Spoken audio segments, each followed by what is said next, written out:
临城基地是第7中学一班。明天就是2次觉醒的日子了，老李，你有准备好获得新天赋了吗？我已经准备好获得 S 级天赋，走向人生巅峰了。S 个头，你一个 C 级天赋，2次觉醒撑破天，也就换成最弱的那种 B 级天赋，大概率还是 C 级，甚至有可能降低到 D 级。你哪来的那么多幻想？确实，历史上虽然出现过2次觉醒之后逆天改命的存在，但是大部分还是天赋不变，甚至是变差的。那些 B 级天赋以上的学生，好像都不会来参加2次觉醒了，因为他们即便2次觉醒成功，也不太可能变强，但是一旦变弱了，可就没地方哭了。卧槽，我们变强的可能性这么低吗？那岂不是永无头之日了？是这样啊，所以我现在只希望自己的1级天赋能够提升 D 级或者是 C 级，别变成林峰那样的 F 级就行了。唉，如果真的成为了 F 级的觉醒者，以我的家庭背景，根本没有办法留在主城区，只能去下城区，成为低贱人口繁衍的工具了。我不想迎接那样的命运啊！你们看林峰，原来成绩那么好，身体素质也是最顶尖的那一批，我还认为他能够觉醒 A 级以上的天赋呢，没想到居然觉醒的是个副作用的酒鬼。唉，林峰现在天天醉醺醺的，整个人根本不像是个学生，好像在1个月的时间苍老了很多，得到这样的垃圾天赋真的是太可怕了。这些正在聊天的同学说话间看向了不远处一个晃晃悠悠的身影，眼神迷离，头发散乱，走路的时候摇摇晃晃，身上的衣服似乎也是很多天没有洗了，整个人都散发着浓重的酒气，有时还会时不时的跌倒。众人看见他都不自觉的避而远之，生怕沾上了霉运。明天就是人生中最后一次2次觉醒的机会，要是沾上了霉运，自己可就惨了。这个人就是林峰，作为整个学校唯一一位 F 级天赋的拥有者，林峰的知名度甚至比 S 级天赋拥有者还要高。在这个实力为尊的世界，拥有一个无法提供战斗力甚至减弱战斗力的天赋，那简直就是致命的事情。所有想要参加2次觉醒、想要改变天赋的学生都在心中默默祈祷，千万不要变成和林峰一样的 F 级天赋。而此时被很多人讨论的林峰却是丝毫不在意这些人的眼光，摇摇晃晃地站了起来。他是一个穿越者，来到这个世界已经18年了。这个世界从1000年前开始就完成了和游戏融合，人类可以通过觉醒、升级、转职来获得力量。世界的各处都出现了不一样的副本，人类可以进入其中进行挑战。觉醒之后的人会拥有自己的天赋，并且得到一个数据面板。而在人类逐渐掌握力量的同时，浩瀚的宇宙之中，那些不曾被探索到的强大种族也出现在了人类视野之中。拥有黑暗力量的深渊、科技力量的永恒之国、远古巨兽力量的兽神教等等，这些势力和人类之间一直有着不小的摩擦。而人类的内部同样不是铁板一块，和前世类似的国家在这个世界同样存在，只是整个世界的面积比前世广袤了上万倍。所以强大的力量是这个世界所有势力所争夺的对象。觉醒了顶级天赋，成为强者，就意味着能够得到无数特权，而无法获得力量的人就只能泯然众人矣。生命成为大人物眼中的一串数字，除了为人族人口壮大尽一份力之外，没有其他的作用，卑微如蝼蚁。这个世界实力为尊。而不幸的是，林峰在1个月之前就成为了这个世界最底层人的一员，因为他觉醒了 F 级天赋酒鬼。酒鬼天赋除了不容易醉之外，没有其他任何作用。他每天除了喝酒之外，没有任何其他的能力，整个人醉醺醺的，甚至连普通人都打不过。林峰估计自己现在就算是进了最低级的副本，都没办法活着出来。说他战斗力只有5，都有点抬举他了。不过面对眼前的情况，林峰并没有沮丧，他一边醉醺醺的向校外走去，一边看向了自己的面板。姓名林峰，天赋酒鬼 F 级，等级 LV1 灵转，力量2，物抗1，法抗0，敏捷1，精神3，血量2，法力5，技能酒精免疫 LV1，装备5，神级天赋觉醒进度 98%。 上面的数据充分体现了林峰现在的实力，是一个战斗力还没有到5的渣渣，没有一丝一毫的亮点。但是在最后一行看到那快要充满的进度条，林峰的呼吸微微急促了几分。本来因为醉酒有些涣散的眼神都变得锐利起来。自己在1个月之前觉醒了最弱 F 级天赋的时候，本来是极其绝望，感觉人生彻底黯淡无光了。但那时候一个神级天赋觉醒提示让自己猛然惊醒，自己只需要喝酒就可以慢慢推进进度条，最后获得神级天赋。看着自己面板上的进度条，林峰感觉有些热血沸腾。在网络上、课堂的宣传上都出现过那些顶级强者和各方势力作战的画面，绚烂的强光遮天蔽日，一道道恐怖身影轰然相撞的战斗场面让所有人心驰神往。来到这个一个超凡世界，只有登临绝巅，俯瞰众生，才能不枉此生。看到进度条上98%的数字，林峰又是灌了一口酒，大呼过瘾。觉醒了酒鬼天赋之后，自己其他能力没有一丝一毫增长，甚至力量和敏捷都所有下降，但是在喝酒上可是变强了太多。本来沾酒就醉的林峰，现在即便喝得再多，也只会保持着一种微醺的状态。酒精这种物质对林峰无法造成额外的损伤。呼，喝完之后，林峰呼出一口气，看了一眼自己的进度条，没有出现变化。看来今天的增长已经到极限了，得等到明天才能真正觉醒神级天赋了。林峰自语道。说着，他一边提着酒壶，一边朝着家的方向走去。第2章，天才少女。此时的林峰虽然步履摇摇晃晃，但是他的眼神却出人意料的坚定。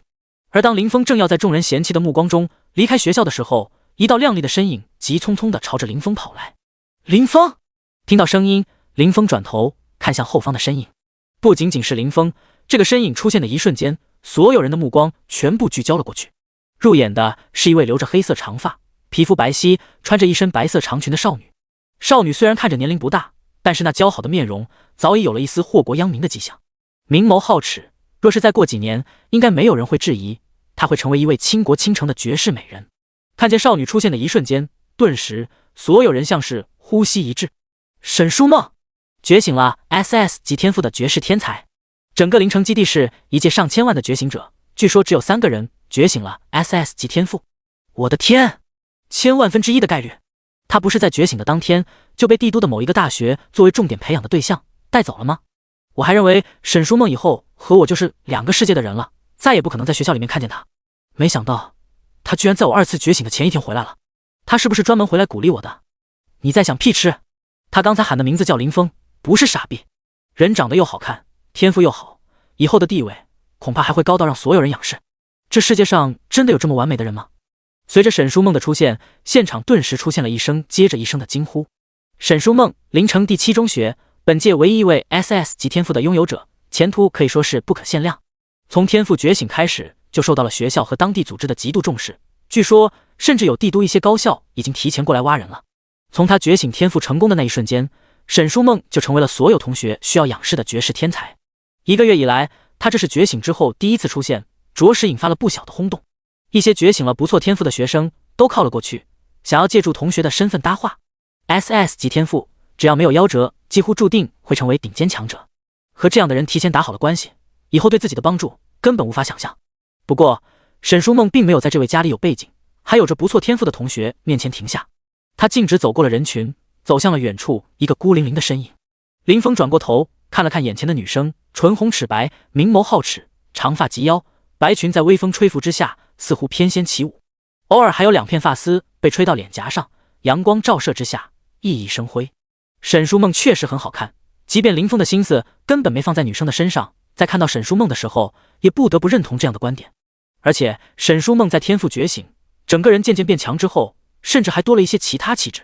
不过林峰对沈书梦并不感兴趣，看了一眼之后淡淡的问道，有什么事吗？沈书梦看到林峰的一瞬间微微有些愣神，眼前的这个人确实是林峰，这一点自己绝对不会错。但是现在看过去，林峰整个人散发出一股浓烈的酒气，身上的衣服穿得松松垮垮，看上去极为随意，就像是在街边喝了一夜酒，随便找了个地方躺了一夜的流浪汉一样，完全没有曾经阳光帅气的影子。你……沈书梦看着林峰的样子，有些欲言又止。我有什么事你就说吧，不说的话我就先回去了。看到沈书梦这纠结的模样，林峰皱了皱眉说道，那个，我是想来告诉你，别灰心，好好准备，明天的2次觉醒，我相信一定可以的。沈书梦说着，像是在给林峰打气一样，还挥舞了一下自己的手臂，动作有些可爱。林峰礼貌地笑了笑说道，多谢了，我会好好准备的，还有什么事吗？沈书梦说着朝着周围的人群看了看，然后整个人像是泄了气一样说道，没什么了，明天加油。听到沈书梦这么给自己打气，林峰笑了笑说道，谢了，我还有事就先走了。说完林峰就转过头了，晃晃悠悠地朝家的方向走去，将沈书梦一个人留在了这里。沈书梦虽然很好看，但林峰也没啥兴趣，多看几眼只是同学之间的欣赏而已，自己现在全部的精力还是要放在天赋觉醒上。林峰走后，沈书梦有些微微气恼的双手拍了拍脸，低声道，哎，我就想请林峰吃个饭，看个电影，一起去副本刷刷怪而已，都准备这么久了，怎么就这么难说出口呢？去黑暗之森遭遇毁灭 BOSS 哭败血蛇的时候，我都没这么紧张害怕。说着，沈书梦还跺了跺脚，似乎对自己刚才说话的表现非常不满。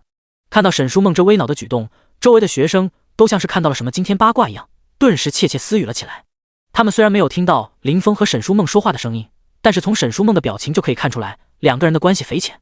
你们说沈校花、沈天才不会是喜欢林峰吧？我看着也很像哎。刚才沈书梦的动作和表情，和我看到帅哥想要让他当我男朋友的动作一模一样。卧槽，这怎么可能？沈大校花这么漂亮，还觉醒了 SS 级天赋，会喜欢林峰这个废材酒鬼？这也太扯了。我觉得沈大校花可能只是单纯觉得林峰可怜，鼓励他一下，这也很符合沈书梦喜欢帮助人的性格。得了吧，你也只是觉醒了一个1级天赋，没比林峰好多少，怎么没见沈大校花来安慰你呢？啊，沈大校花真的喜欢一个一无是处的酒鬼吗？我无法接受。林峰是有优点的好吗？他在没有觉醒酒鬼天赋之前，可是最受女生欢迎的男生，长得比你帅太多了。之前还有女生在他觉醒了弱鸡天赋之后说要包养他呢。随着林峰和沈书梦的离开，人群中也出现了阵阵哀嚎。从刚才两个人的表现看过去，林峰和沈书梦一定关系匪浅。而在众多学生的另一边，一辆不起眼的灰色汽车里，有3个人影正安静地坐在里面，看着眼前的一切。坐在驾驶位上的是一位老妇，她身形健硕，眼神锐利。看到沈书梦远去，她急忙开口说道：“老爷，夫人，这个只有 F 级天赋的年轻人似乎和小姐关系匪浅，如果任由这样下去，很有可能会阻碍小姐以后的发展。”第3章，离我女儿远一点。而在车后座上的是一对夫妇，从眉眼看去，会发现这两人的容貌和沈书梦有些相似之处。他们两人就是沈书梦的父母沈云山和郭雅静。听到坐在驾驶座上的老妇说话，沈云山皱了皱眉，没有说话。而另一边的郭雅静则是露出了一脸厌恶的表情，嫌弃地看了远处的林峰一眼，开口说道：“就知道这小子没安好心，我们女儿哪里是他这种 F 级天赋的废物能够配得上的？我看就应该让校长把这小子撵出学校，让他再也没有接近我们女儿的机会。”听到郭雅静的声音，驾驶座上的老妇也拍手认同：“就是，夫人说的对，这种 F 级天赋的酒鬼，就连留在上城区的资格都没有，哪里还有机会能够留在这里上学？”听到这两个人的声音，沈云山头疼地揉了揉自己的额头。从刚才的场景中，自己能够看出来，林峰和沈书梦的关系显然不是林峰缠着自己女儿，而是自己女儿想要倒贴林峰。想到这，他叹了口气说道：“明天就2次觉醒了，他再次觉醒之后，天赋未必就还是最弱的 F 级。而且我们女儿过一段时间就会离开临城基地市，进入帝都高校，到时候林峰和他就是2个世界的人了，他们之间不会有什么交集。我们先走吧，书梦的事情他自己去做。”说完，沈云山就催促驾驶座上的老妇人开车离开。而一边的郭雅静听到丈夫似乎并不愿意动用关系，直接将林峰赶出学校，气得直瞪眼。她嘴角一撇，不屑说道：“不过是个 F 级罢了，就算2次觉醒有改变，也顶多是个1级，连 D 级都不可能达到。这样的天赋，就算是在墙上10000倍，也比不上我们家书梦。癞蛤蟆想吃天鹅肉，也不看看自己是谁。”郭雅静在一边说个不停，沈云山皱着眉，头疼地揉了揉自己的头。虽然郭雅静这么说话实在太过刻薄，但不可否认，确实很有道理。2次觉醒确实是很多人改变人生的一个机会，但这种机会带来的变化并不会太大。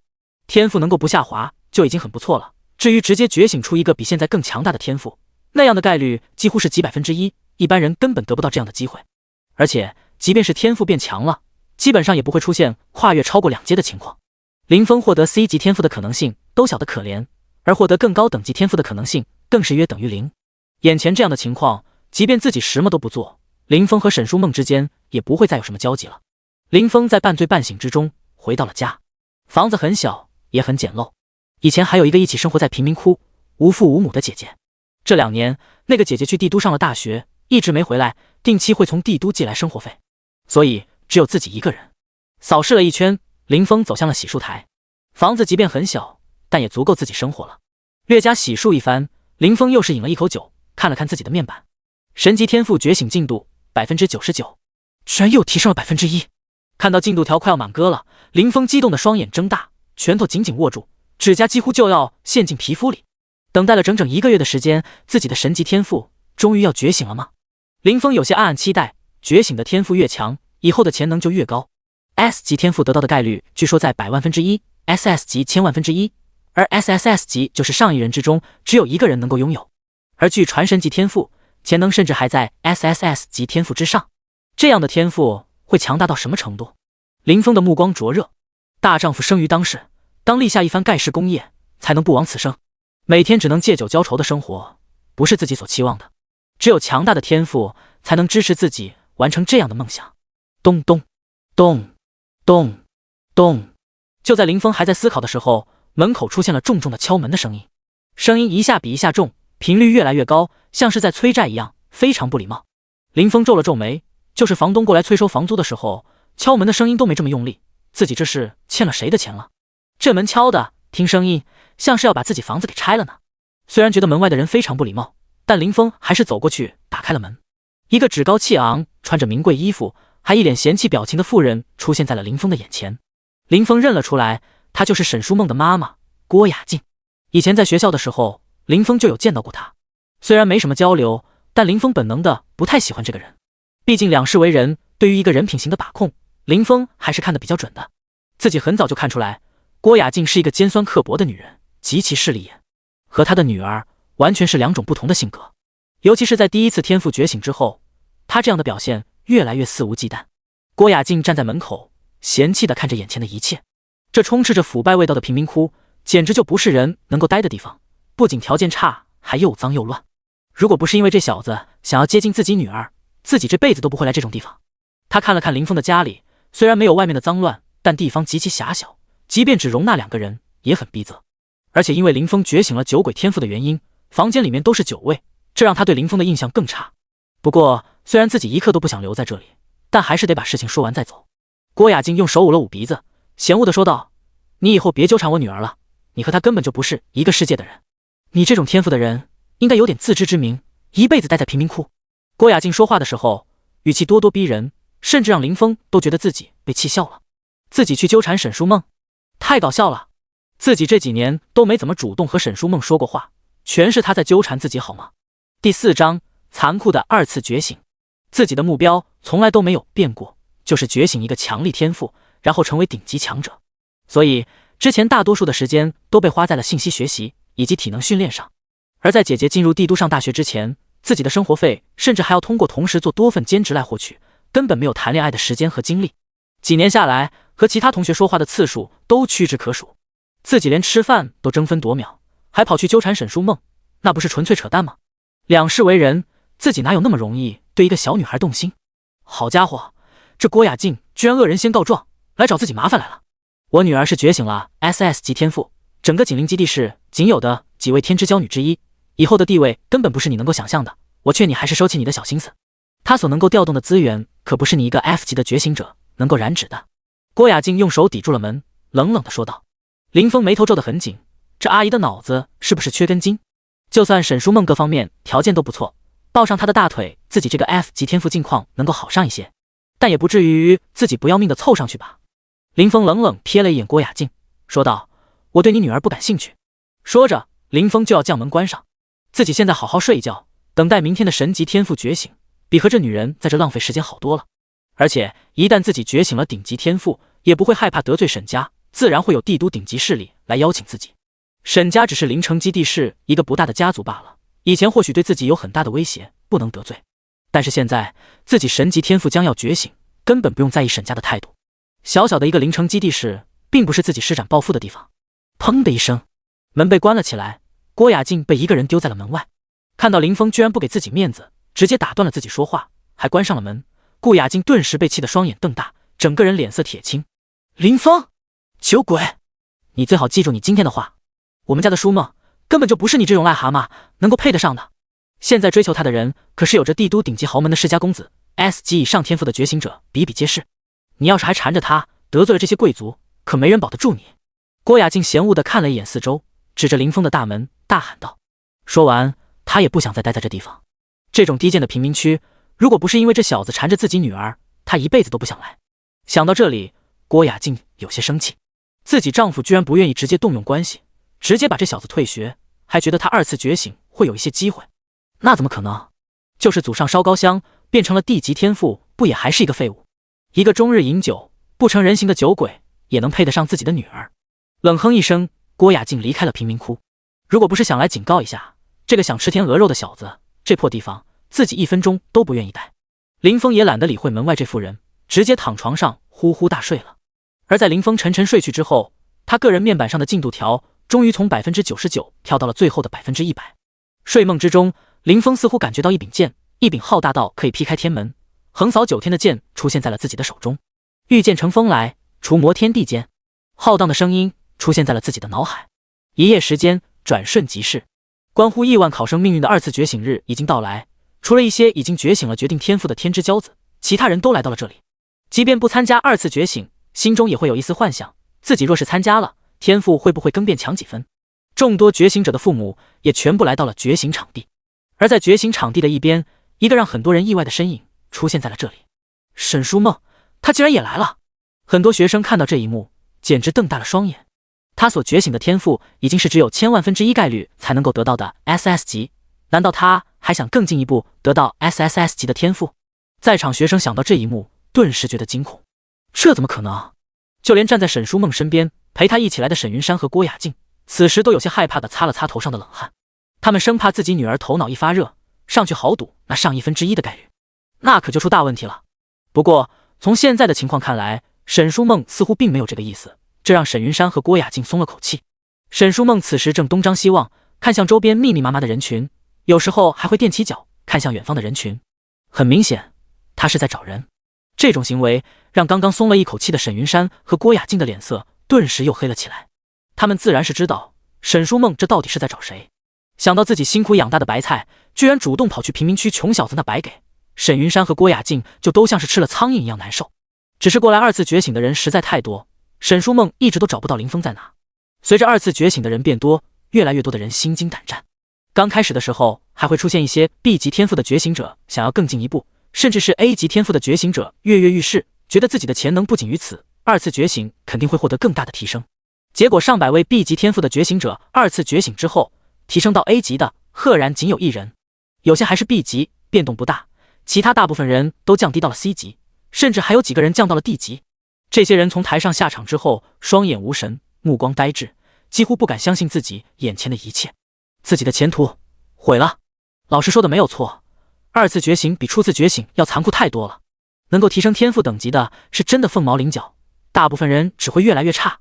至此 B 级天赋以上的觉醒者全都毛骨悚然，不敢再进行2次觉醒。周围想要觉醒的学生也像潮水一般退去。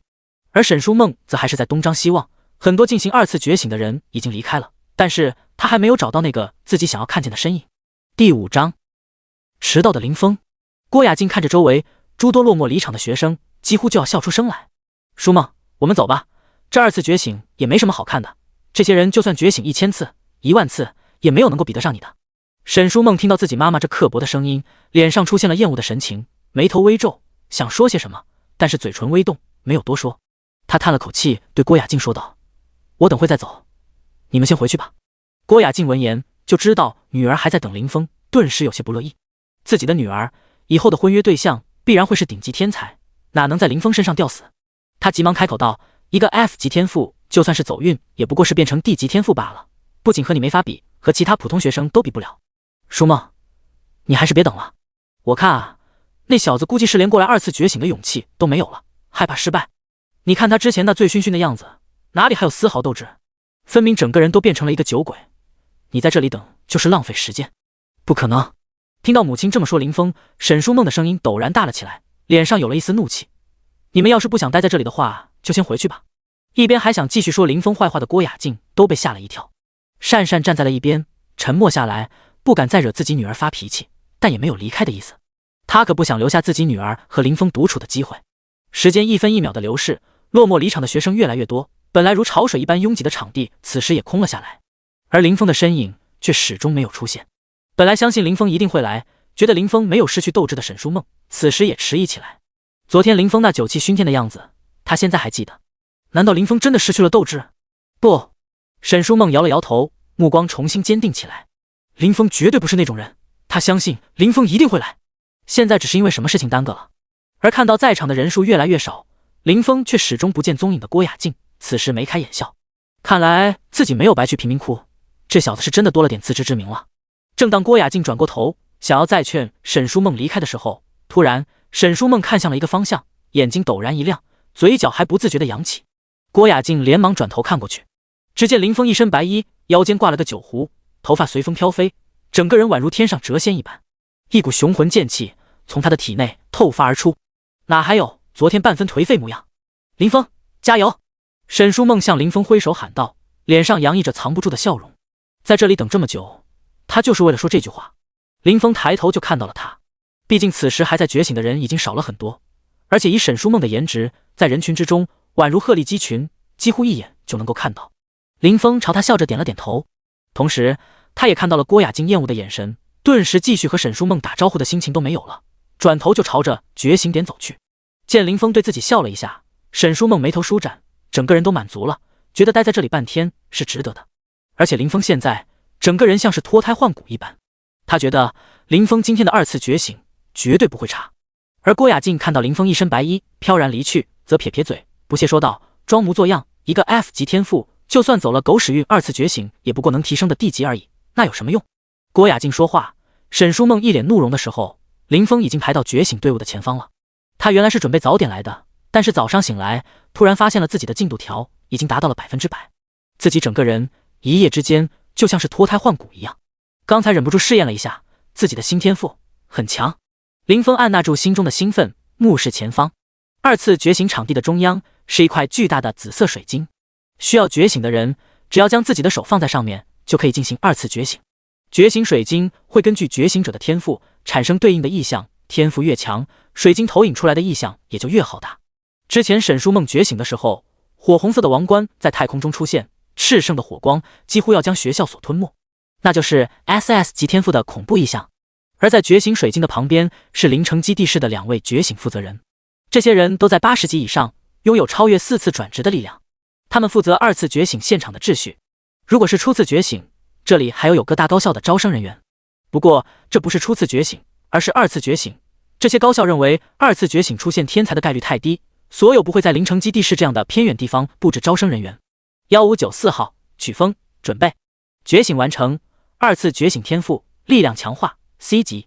1595号李晨准备，觉醒完成，2次觉醒天赋速度增幅 C 级。一个名字接着一个名字被报了出来，林峰前面有10多个人进行了2次觉醒，天赋能够得到提升的一个没有。其中还有一个 B 级天赋的觉醒者不信邪，非要试一下2次觉醒，结果变成了一个平平无奇的 C 级天赋，现在正坐在那里哭爹喊娘，人都骂了。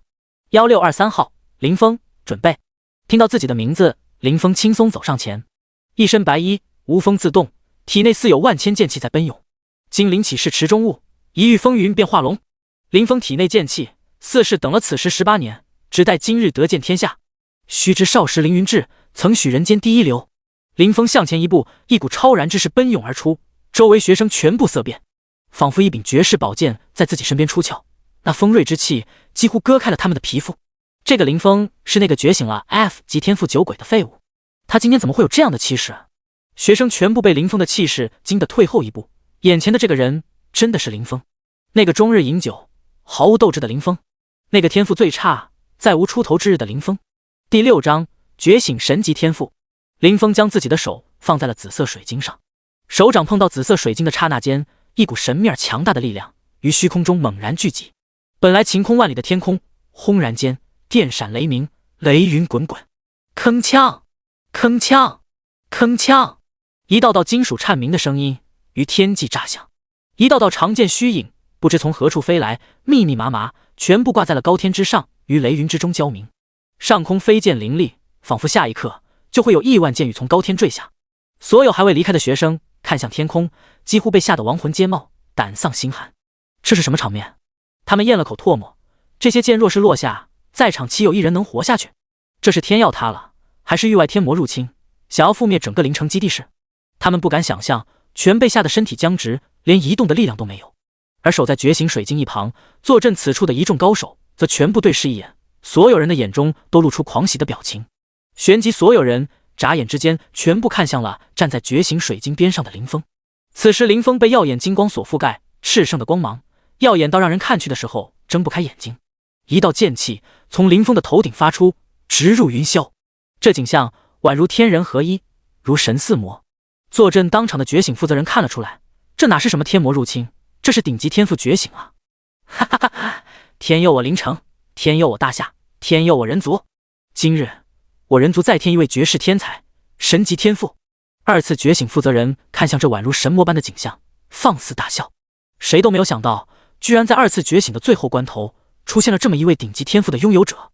这异象已经浩大到了超乎自己的想象，到了闻所未闻、见所未见的地步了。什么？我的天！这天上的景象不是天魔入侵，是有人觉醒的异象。死！这怎么可能？一边的学生听到觉醒负责人的声音，突然明白过来，眼前的场景根本不是什么天魔入侵的征兆，而是觉醒异象。死！所有学生全部倒吸了一口凉气，双眼瞪大，看向天空，一股寒气从后脑勺进入脊椎，再灌入后脚板，整个人宛如被巨大的寒意所侵蚀。这怎么可能？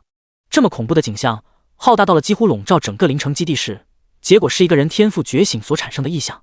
这得是什么样的天赋，才能够有这么恐怖的场景？他们全部咽了口唾沫，神色呆滞，整个人僵住，做不出任何表情，也无法想象。沈书梦 SS 级天赋赤火王冠，也只是天空中出现火红色王冠，炽烈的火焰异象笼罩整个校园，那已经是常人所无法想象的绝顶天赋了。而眼前这滚滚雷云、万千剑影，几乎要笼罩整个灵城基地室的庞大异象，比沈书梦觉醒的时候的画面骇人到了岂止10倍。这是 SSS 级天赋？不，即便是 SSS 级天赋，恐怕都到不了这种程度。那比 SSS 级天赋更强的是什么？这些学生对视了一眼，都看到了对方眼中的惊惧，无法想象那种程度的天赋自己根本闻所未闻。S 级天赋100万分之一的概率， SS 级1000万分之一， SSS 级则是1万分之一，甚至概率更小。这些天赋都是常人永远无法企及的高度，尤其是 SSS 级天赋被称为了人类极限，最高天赋就只能这样。但是现在在 SSS 级天赋之上，似乎有着一种常人无法得知的隐秘，那是真正的神级天赋，人类之躯比肩神明，那是传说中的存在，整个人类世界恐怕都出现不了几位，一般人根本连这种天赋存不存在都不知道。其他负责觉醒的老师、负责人也全部露出惊骇的表情，他们也只是听说过有这样的可能，但从来没有想过神级天赋会出现在自己的眼前。现在整个灵城基地室恐怕都看见了万箭横空，雷云翻滚，一道光柱直冲云霄，天人合一，入神似魔般的场景。两位觉醒负责人此时都有些手忙脚乱，不知道该如何处理眼前的一切。而在远处远远看着林峰觉醒的沈书梦一家人，此时神色各异。沈书梦看到眼前的异象，先是和所有人一样感到惊恐，但是从大人物的表现得知这是林峰天赋觉醒的异象，这样的惊恐瞬间变成了狂喜。林峰真的做到了，自己的眼光没有错，他真的会拥有最强大的天赋。而在沈书梦的旁边，本来言语尖酸刻薄，看不起其他所有学生，甚至对林峰多次出言侮辱的郭雅静，此时神色呆滞，看着眼前的一切，无法相信。这怎么可能？怎么可能？他的双眼无神，整个人呆滞住了，不断重复着话语，不敢相信这一切。二次觉醒不是最多只能将天赋等级提升2个等阶吗？林峰一个觉醒 F 级酒鬼天赋的废物，怎么可能在眨眼之间就拥有了比自家书梦更强的天赋？他是贫民区的孤儿，没有强大的遗传，也没有庞大的家族势力，怎么可能做到眼前的这一步？郭雅静整个人都傻了。但是现在不是他傻的时候，他咽了口唾沫，一股寒意从尾椎骨直冲后脑勺。自己之前是做了什么样的蠢事？自己居然破坏了自己女儿和林峰的交好，甚至出言威胁，想要自作主张逼其退学。一滴冷汗从他的额角流了下来，这是被吓得。若是被这样拥有强大天赋的人记恨上，就算他郭雅静有1万条命，以后也不够杀的。郭雅静整个人越想越害怕，整个人都开始哆嗦，双腿都有些站立不稳，几乎就要瘫坐在地上。而在沈书梦和郭雅静旁边，一直未曾说话的沈云山此时也擦了擦额头的冷汗。昨天郭雅静提议让林峰退学的时候，自己差点就答应了，现在想来，沈云山被吓得背后全是冷汗。要是当时和林峰结下了这么大的仇，后果几乎不堪设想。他打了个冷战，暗呼侥幸。但与此同时，沈云山的余光看到了身体颤抖成筛子的郭雅静，顿时脸色一变，整个人被吓得一愣。第7章，后悔莫及的沈云山。你昨天干了什么？沈云山压低了声音，颤抖着向郭雅静问道。我让他离我们女儿远点，我们家他高攀不起。郭雅静恐慌地说道，说话的时候几乎要哭出来。他哪里能够想到，一个 F 级天赋二次觉醒能够闹出这么大动静？不说二次觉醒最多也只能达到D级吗？听到郭雅静的回答，沈云山只觉得眼前一黑。他自然知道自己妻子的性格，他昨天肯定说了不少得罪林峰的话。其实郭雅静出门他是知道的，而且大概也知郭雅静要去干什么，只是他并不觉得郭雅静做的有什么问题，甚至他觉得这是为了自己女儿好。毕竟沈书梦觉醒了 SS 级天赋，以后的婚约对象即便不是另外的绝世天骄，也会是绝顶世家的传承者。若是和林峰这个酒鬼纠缠不清，以后肯定会后悔。不如让自己和郭雅静做一回坏人，彻底让林峰死了心，也让沈书梦别再继续将心思放在林峰身上。但是无论如何，他都没有想到林峰居然觉醒了如此天赋。他看了看天空的万千巨舰，无边雷海，心中生出一股悔意。若是自己没有得罪林峰，眼前这位神级天赋的觉醒者将会为自己的家族带来多大的助力。此时他恨不得打自己几个耳光。现在不仅让自己女儿和林峰越来越远，甚至还让林峰极其反感自己一家人。而在另一边，林峰的觉醒并没有结束。御剑乘风来，除魔天地间，有酒乐逍遥，无酒我一颠，一饮尽江河，再饮吞日月，千杯醉不倒，唯我酒剑仙。一道飘渺的声音从虚空中传出，顿时那万千长剑像是找到了主人一般，从天而降。霎时间，只见上万柄飞剑从高天飞起，朝着林峰的方向呼啸而去。整个觉醒场地都被这遮天蔽日的长剑虚影所覆盖，林峰处于万剑之中，宛如万剑共主。林峰觉醒天赋九剑仙等阶。林峰的天赋平定出现，这些剑影也从他的身边缓缓消失。所有的学生用着像是看神明一样的眼光看着眼前的林峰。天赋显示问号，就只有一种可能，那就是林峰的天赋已经超越了觉醒时所能够探查的极限。作为能够觉醒 SSS 级天赋的觉醒时，居然无法感知林峰天赋上限在哪，这已经是实锤林峰天赋超越了 SSS 级了。我的天，这是真的吗？我怎么感觉眼前的一切都非常的不真实？真的有人的天赋能够强到超越 SSS 级？我也只有在传说之中听到过一鳞半爪关于神级天赋的事情，本来我还认为是假的，没有想到今天居然出现在了我的眼前。F 级天赋酒鬼，二次觉醒能够成为神级天赋九剑仙。无法想象。剩下的学生看到眼前那万剑共主的景象，只觉得极其不真实。如果不是现在很清醒，周围还有那么多高手，他们甚至会感觉眼前的场景是一个骗局。而另外一边负责帮助觉醒的负责人，现在的表现比起这些学生也好不了多少。在他们漫长的生命中，也从来没有见过如此骇人的觉醒场景。这种恐怖的天赋觉醒意象，简直就不像是人类所能够拥有的。他们互相看了一眼，都看到了对方眼中浓浓的难以置信。只是这种难以置信持续的时间不长，就全部变成了狂喜。这可是有可能改变世界格局的强大天赋，灵城基地市出了这么样一个天才，这对自己这些人来说是一个莫大的功绩。发掘出这种天才，灵城基地市在大夏的地位以及自己的地位都会紧跟着水涨船高。到时候停滞多年的实力很有可能因为重新得到资源开始提升，整个灵城基地市都将会得到重视，无数强者、工会、绝顶高校会将目光锁定在这里。这些都是难以想象的机遇。唯一可惜的就是各大高校因为觉得二次觉醒不会出现顶级天才，没有留下强者驻守，否则的话这里绝对会出现各大高校因为抢人而大打出手的场景。林峰觉醒了神级天赋的消息也会在一瞬间传遍整个大夏乃至全世界。两位负责人对视一眼，都知道了对方的心中所想，将林峰觉醒神级天赋的事情告诉上层，现场的消息先压下来。这个世界绝对不是铁板一块，人族内部各大恐怖教派，大夏之外的其他国度都在虎视眈眈，而人族之外还有星空万族、深渊势力以及那些无法揣度的魔神。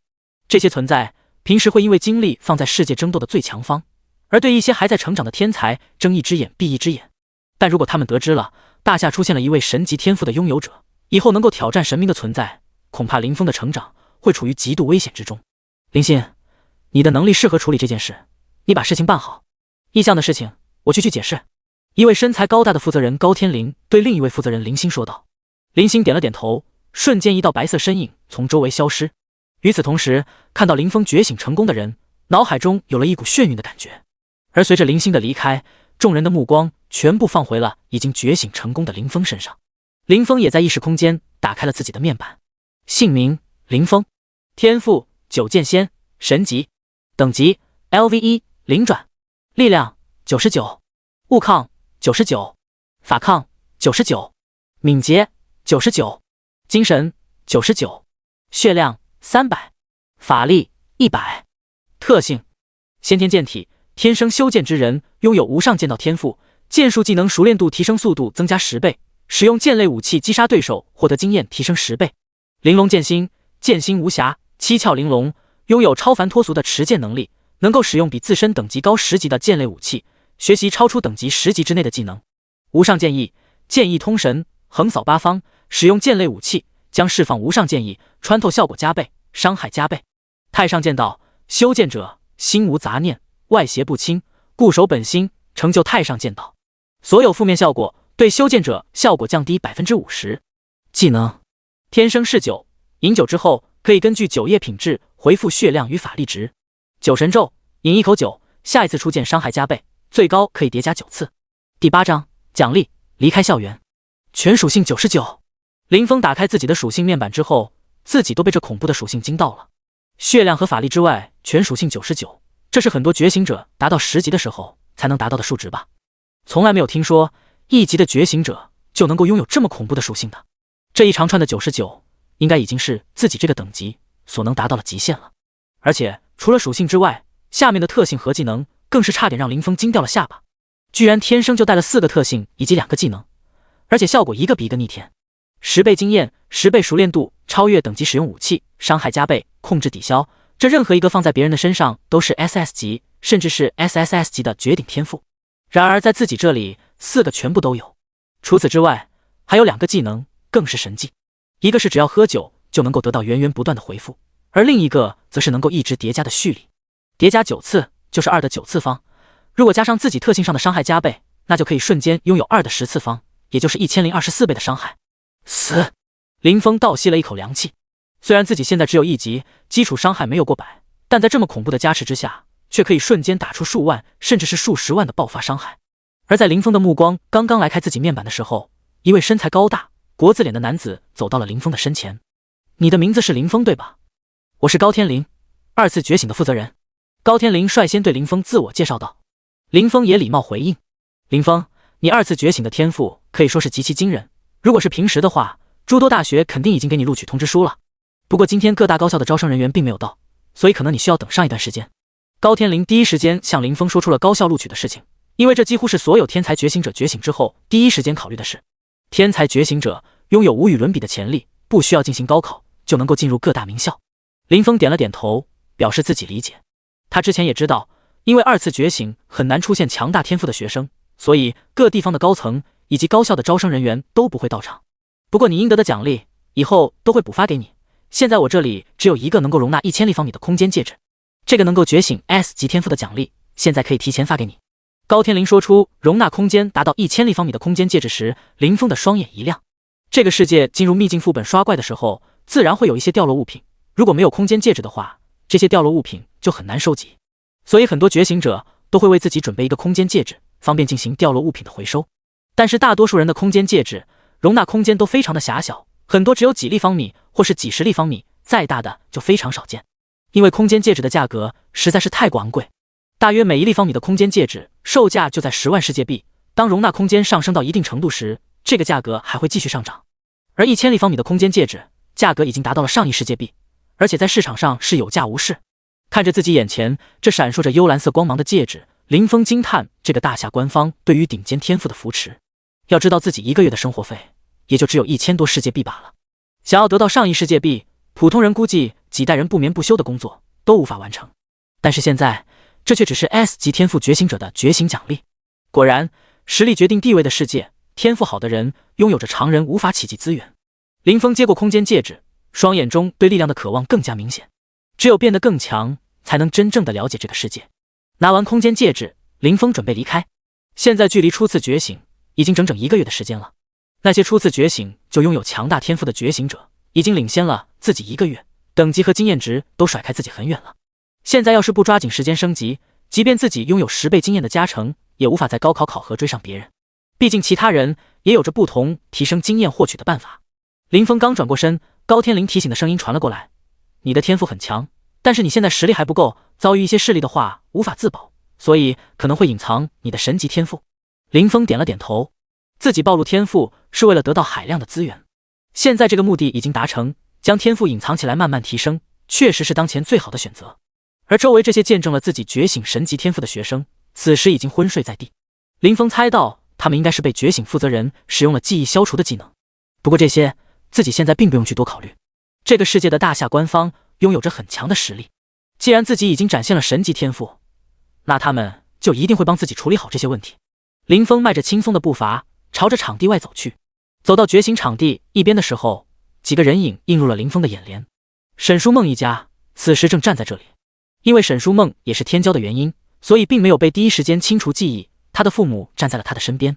林峰，沈书梦看到林峰走了过来，急忙挥手。有什么事吗？林峰停下了脚步，看向沈书梦。祝贺你觉醒了这么强的天赋。沈书梦脸上洋溢着真诚的笑容，和林峰恭贺道。林峰点了点头，嘴角微微上扬道：谢谢。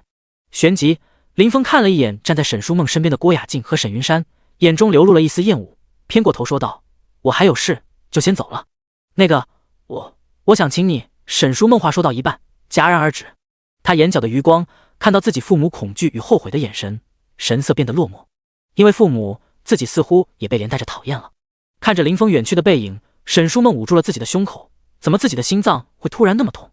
第9章，秘境黑夜丛林。00。沈书梦转过头，准备黯然离开的时候，铃声突然响起。手机打开，一条来自林峰的信息映入沈书梦的眼帘。下次有时间的话，请你吃饭。看到这条信息的瞬间，沈书梦面露狂喜。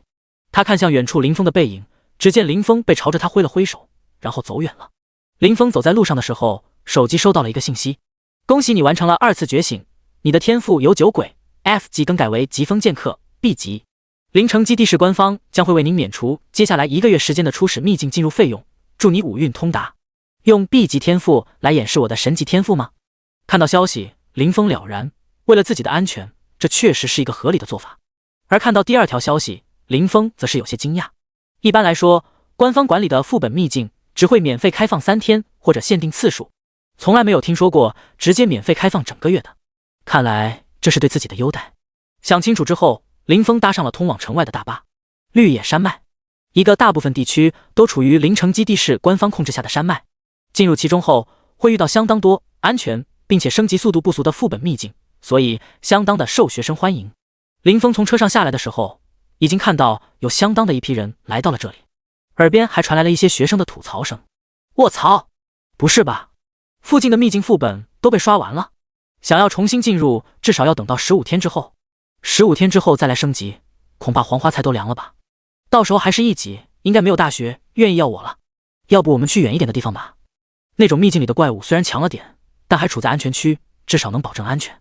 唉，只能这样了。希望进去之后别被怪物秒杀，能多升级吧。很多2次觉醒之后的学生都垂头丧气，因为现在距离初次觉醒的时间已经整整过去了1个月。那些第1次觉醒就拥有了不错天赋的学生，早就已经把周围安全又高效的优质副本给刷完了。现在2次觉醒之后才决定升级的人，已经无法挑选到合适的秘境，所有人都只能前往绿野山脉深一点的地方，那里还剩下不少的秘境。只是那些秘境的强度比较高，进去之后很有可能不是怪物的对手，浪费时间。林峰也跟着走了过去。一会之后，林峰在一个秘境前停了下来。秘境黑夜丛林，困难，进入要求无，建议等级5到15级。秘境通关条件：击杀鳞甲野猪 X50， 银月魔狼 X30。介绍：曾经这里是一片祥和的土地，但是在500年前，一个工厂出现在了这里。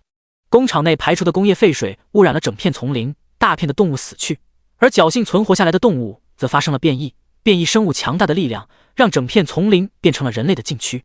根据传说，在黑夜丛林的深处有着一个恐怖的存在，它从不知名生物进化而来，实力无比强横，惹怒了它，你将会被黑暗吞噬。秘境的信息出现在了林峰的眼前。秘境的难度一般分为简单、普通、困难、恐惧和噩梦，难度越高，同等级的觉醒者就越难通关。一个建议等级5到15级的秘境，而且还是困难难度，那绝对是相当有挑战性。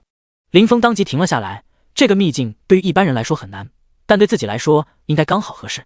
他向旁边看去，秘境的入口处有负责管理的一位官方人员以及一些学生。我想进入秘境。林峰也没有多废话，直接走到了官方人员那，拿出了自己的学生证说道。按照官方的规定，只要自己将个人信息登记上去，就可以进入秘境。而进入秘境之前，官方人员会给自己一块空间石，遇到危险无法处理的时候，可以直接捏碎空间石逃出秘境。你一个人？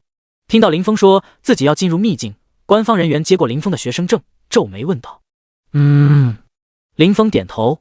官方人员将学生证还给了林峰，皱眉说道：我看到你是 B 级天赋，确实不错，不过这个秘境里面的怪物很强，而且你这才刚刚觉醒，贸然进去的话可能会有些危险。一旦使用空间石从秘境里面出来，就会有3天时间无法进入秘境了。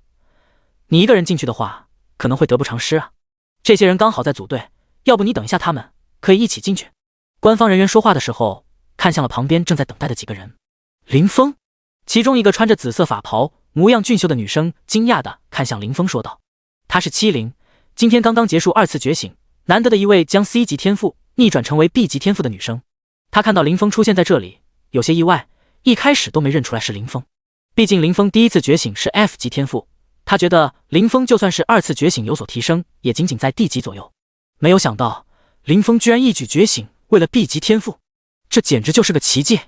恭喜你觉醒了 B 级天赋，要不你等会和我们一起进入秘境吧。反正进入这个秘境并没有人数限制，我们再等一个第1次觉醒之后就再升级的人，有了他的加入，我们打怪就有保障很多。七灵向林峰诚挚邀请道。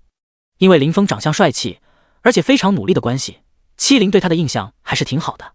只是平时没有机会说话，而且后面林峰觉醒了 F 级天赋，不怎么敢靠近罢了。现在所有人都2次觉醒成功，他也愿意邀请林峰一起进入秘境，毕竟一个 B 级天赋进入秘境之后还是能提供不少助力的。听到同学的邀请，本来想单刷秘境的林峰有些迟疑，毕竟别人也是一片好心，但是想了想，感觉等人太过浪费时间，而且组队之后经验和战利品都要和别人平分，着实有些得不偿失。林峰还是摇了摇头，说道：多谢你的好意了，我还是准备一个人单刷。说完，林峰就看向一边的官方人员，准备进入秘境。第10章击杀鳞甲野猪。哎，那你进去吧，小心一点，有危险记得用空间石，这个秘境里面的怪物比你想象中厉害得多，别硬扛，生命比3天时间重要得多。负责秘境的官方人员看到林峰的态度，明白了他听不进劝，也就不拦着他，放他进去了。这是空间石。说着，官方人员拿了一块像是鹅卵石，但呈现淡蓝色光泽的石头交给了林峰。接过石头，林峰一脚踩进了秘境。而林峰刚离开，七灵一边的几个人就开始哈哈大笑起来。哈哈，这林峰是不是喝酒喝多了，把自己脑子喝坏了？一个1级的 B 级天赋也想单刷困难难度的秘境，做出这种事也不怕笑掉别人的大牙。七灵看他可怜，估计没朋友找不到队友，想带带他，没想到这么不识抬举，还装上了。他这种从来没有打怪经验的人，突然就一个人单枪匹马进入这种难度的副本，不会连空间石都来不及用，死在里面吧？我看有可能。等一会李天到了，我们进去之后，说不定可以帮他收个尸。有他这种人帮我们当炮灰，好像也不错。在林峰拒绝了七灵的组队邀请之后，一位手持长枪、穿着一身铠甲的学生说得最为起劲，其他人也跟在他后面应和。这名手持长枪、穿着铠甲的人叫石帆，同样是一位 B 级天赋觉醒者。他第1次觉醒的时候就已经觉醒了 B 级天赋，但还是想参加2次觉醒，让天赋更进一步，所以没有急着升级。但是今天看到那么多人2次觉醒后，天赋不但没有提升，反而变差，他怂了。他离开了2次觉醒场地，还是决定老老实实回来升级。其他人不是2次觉醒降级的，就也是没敢2次觉醒。看到林峰居然从 F 级天赋变成了 B 级天赋，着实让他们酸得不行。尤其是看到七灵对林峰的态度还这么好，更是让他们心中不爽。自己刚才和七灵套了半天的近乎，别人都没怎么理自己，结果林峰刚来，七灵就邀请他一起刷秘境了。一边的官方人员看到林峰像一个愣头青一样，直接冲进了秘境，也是叹了口气。这种觉醒了不错的天赋，觉得自己很强，结果进入秘境就被打得哭爹喊娘的事情，他们也有一定经验了。只希望这小子用空间石出来之后，能吸取到一些教训。而另一边，已经进入秘境的林峰，注意力全部放在了秘境里。踏过淡淡的蓝色光幕，是一片笼罩在黑暗里的丛林，能见度很低，周围布满了荆棘，稍有不慎就会在腿上划出一道血痕。偶尔能听见一些怪物的嘶吼，以及未知生物在咬碎骨头的声音。这种困难秘境中的怪物，相比其他秘境要强大了很多。林峰还没向前走上2步，突然就看见一对赤红色的眼睛在黑暗中朝着自己慢慢接近。鳞甲野猪，等级 LV4， 攻击32，血量70，技能嗜血重装撕咬鳞甲表皮。描述：曾经只是普通的野猪，但是在经历工厂污水的污染之后，变得异常恐怖，速度惊人的同时力大无穷。而鳞甲表皮的存在让普通刀剑无法伤到它们。如果你不想被咬成碎片，请远离它们。林峰看着眼前这只从黑暗丛林里钻出来的野猪，和普通的野猪有着一些不同。四只鲜红的獠牙露在外面，坚硬的表皮外面是一层黑色的鳞片。普通野猪的鬃毛在这里变成了鳞甲，这就是污染之后的畸形产物。攻击力、血量以及鳞甲覆盖之下的惊人防御力，都会给普通觉醒者造成不小的麻烦。看到野猪钻了出来，林峰拿出了自己的长剑，这是姐姐上大学之前留给自己的唯一一件还算值钱的东西。砰！体型庞大的野猪两周后退，猛然一蹬，轰然朝着林峰撞来。林峰轻轻侧身，一剑斩出，唰！只见一道剑芒像是白色闪电一般猛然穿出，跟着长剑刺出的方向斩进了野猪的脖颈。-274，伤害数字弹出。这只防御力很强的鳞甲野猪还倒欠了林峰200多滴血。这只鳞甲野猪还没有想明白，一个1级身上还没有一件增幅装备的觉醒者，怎么就能秒杀自己，就已经躺了下去。林峰看了看自己的伤害，不禁咂舌，自己还是有些低估自己的实力了。在穿甲、伤害加倍以及对长剑超乎常人的掌控力之下，即便是鳞甲野猪的防御力，对自己来说也是形同虚设。自己的每一剑下去都是真实伤害，而且自己的血量足足有300，比这种鳞甲过、皮糙肉厚的野猪还要多得多。敏捷和精神99，这些野猪的动作在自己眼里根本就慢到不行，根本不是对手。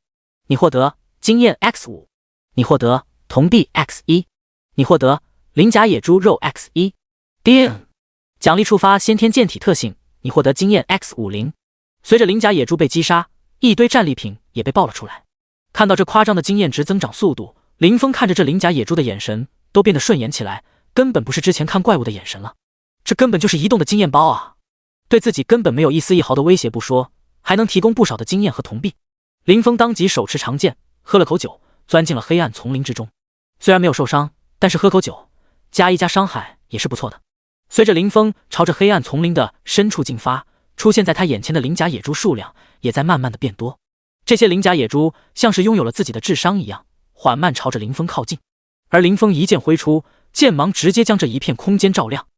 -468，-284，-265，-296，每一只鳞甲野猪被林峰的长剑蹭到，都要倒欠林峰好几百的血。扑通扑通，鳞甲野猪尚未发出嘶鸣，就已经一只接着一只的倒下，而野猪的尸体成片的倒在地上，要过上一段时间才会消失。一些亡灵系的觉醒者可以对野猪的尸体进行一些操作。第11章，震惊！是谁杀了这么多鳞甲野猪？你获得经验 X5， 你获得铜币 X1， 你获得鳞甲野猪獠牙 X1。叮！奖励触发先天剑体特性，你获得经验 X50。随着鳞甲野猪被林峰击杀，一行接着一行的奖励在林峰的眼前跳过。看到自己正在飙升的经验值，林峰没有急着往黑暗丛林的深处走去，而是停留在外围，清理因为血腥味而来到这里的鳞甲野猪。鳞甲野猪具有嗜血的特性，所以随着林峰的击杀，血腥味变得越来越重，周围的鳞甲野猪不仅没有减少，反而还在不断增加。提示：经验值积累完成，你升级了，当前等级 LV2， 你的属性获得了提升。在林峰一剑斩杀一只鳞甲野猪的时候，他的眼前出现了升级的提示。死！看到弹出的升级提示，林峰倒吸了一口凉气。10倍经验果然夸张，自己刚刚进入黑暗丛林10多分钟，只是杀了100多只鳞甲野猪就升了1级，其他觉醒者基本上要好几天进入好几个秘境才能有这样的效果。不过仔细想想也很正常，别人进入秘境基本上都是团队合作，经验分散，而且在没有10倍经验的情况下，升1级很可能要杀上千只鳞甲野猪这样的怪物。看到自己升级的速度，林峰更加充满了动力，杀向了黑暗丛林的深处。而在林峰屠杀鳞甲野猪的同时，7灵和10番一行人也已经进入了秘境。在他们队伍的最前方是一个手持巨斧、身高超过2米、全身肌肉虬结的男子。这名男子名为李天，觉醒的是 C 级变身系天赋狂血战士，变身之后力量、双抗以及血量都会得到不小的提升。与此同时，精神和敏捷以及理智再会得到一定的削减，属于双刃剑天赋。因为天赋过于双刃剑，所以李天一开始也没有下定决心去升级，整整思考了10天，最后觉得2次觉醒得到提升的太小，才选择了这个双刃剑天赋去升级。经过20多天的升级，他现在已经达到了9级，足以带别人练级了。注意！突然，李天大吼一声，巨斧朝着一个突然冲来的身影斩去。轰！一只鳞甲野猪出现在了他们的眼前。麒麟，远程魔法攻击，石帆，你在一边掩护我，随时准备斩杀。其他人注意警戒，鳞甲野猪会被血腥味吸引，如果来的怪太多了，我们要随时准备撤离。虽然是出紧急，但是在有打怪经验的李天带领之下，这个小队还是有条不紊地运行了起来。众人各司其职，后方掩护的人看到已经9级的李天，手持巨斧砍了好一会都没有破掉鳞甲野猪的防，反而鳞甲野猪几次冲锋，将站在一边的徐帆给捅到了天上，全都暗暗心惊。终于一阵鸡飞狗跳之后，几个人终于解决了这只鳞甲野猪。在场几人的脸上或多或少都挂了些彩。拿到手刹之后，石帆看着自己增长的经验值，眉开眼笑的和身边的几个人说道：“这鳞甲野猪是真的厉害，这个秘境看来是真不好刷，要是没有徐天，我们估计很难通关。”其他人都点了点头。确实，这鳞甲野猪的嗜血重装太硬了，根本打不动，攻击力还这么高，被拱一下疼得要死。那个林峰就这还想单刷秘境，刚才我还觉得有一丝可能性，但是现在看来，他这不就是送死吗？真是笑掉大牙，他是不是在我们进来之前就已经用空间石传送出去了？几个人想到之前林峰一个人冲进了秘境，就有点想笑，觉得他是异想天开。只有亲身和鳞甲野猪对战过，才能知道这东西到底有多么难缠。快点走吧，不然等会大量鳞甲野猪围过来，我们也很难处理。几人在说话的时候，在最前方的李天开始向前进发了。来了！后面的人连忙跟上。突然，有人发出了一声惊呼：“你们看这个，什么东西？大惊小怪的！”众人对一惊一乍的那个人感到不满，还认为是有鳞甲野猪冲过来了。死！但是等众人围过去的时候，全部都倒吸了一口凉气。卧槽，这得有30几只鳞甲野猪吧？全部被一剑封喉了。我们这个等级的人，哪有人能一剑破开鳞甲野猪的防的？这是在我们之前有另一队人来过这地方了。几个人瞳孔一阵收缩，被惊得呼吸一滞，因为几人的眼前赫然摆放着30几具鳞甲野猪的尸体。尤其是刚刚和鳞甲野猪正面战斗过的石帆几人，看着眼前这像是小山一样的鳞甲野猪尸体，全都露出了难以置信的表情。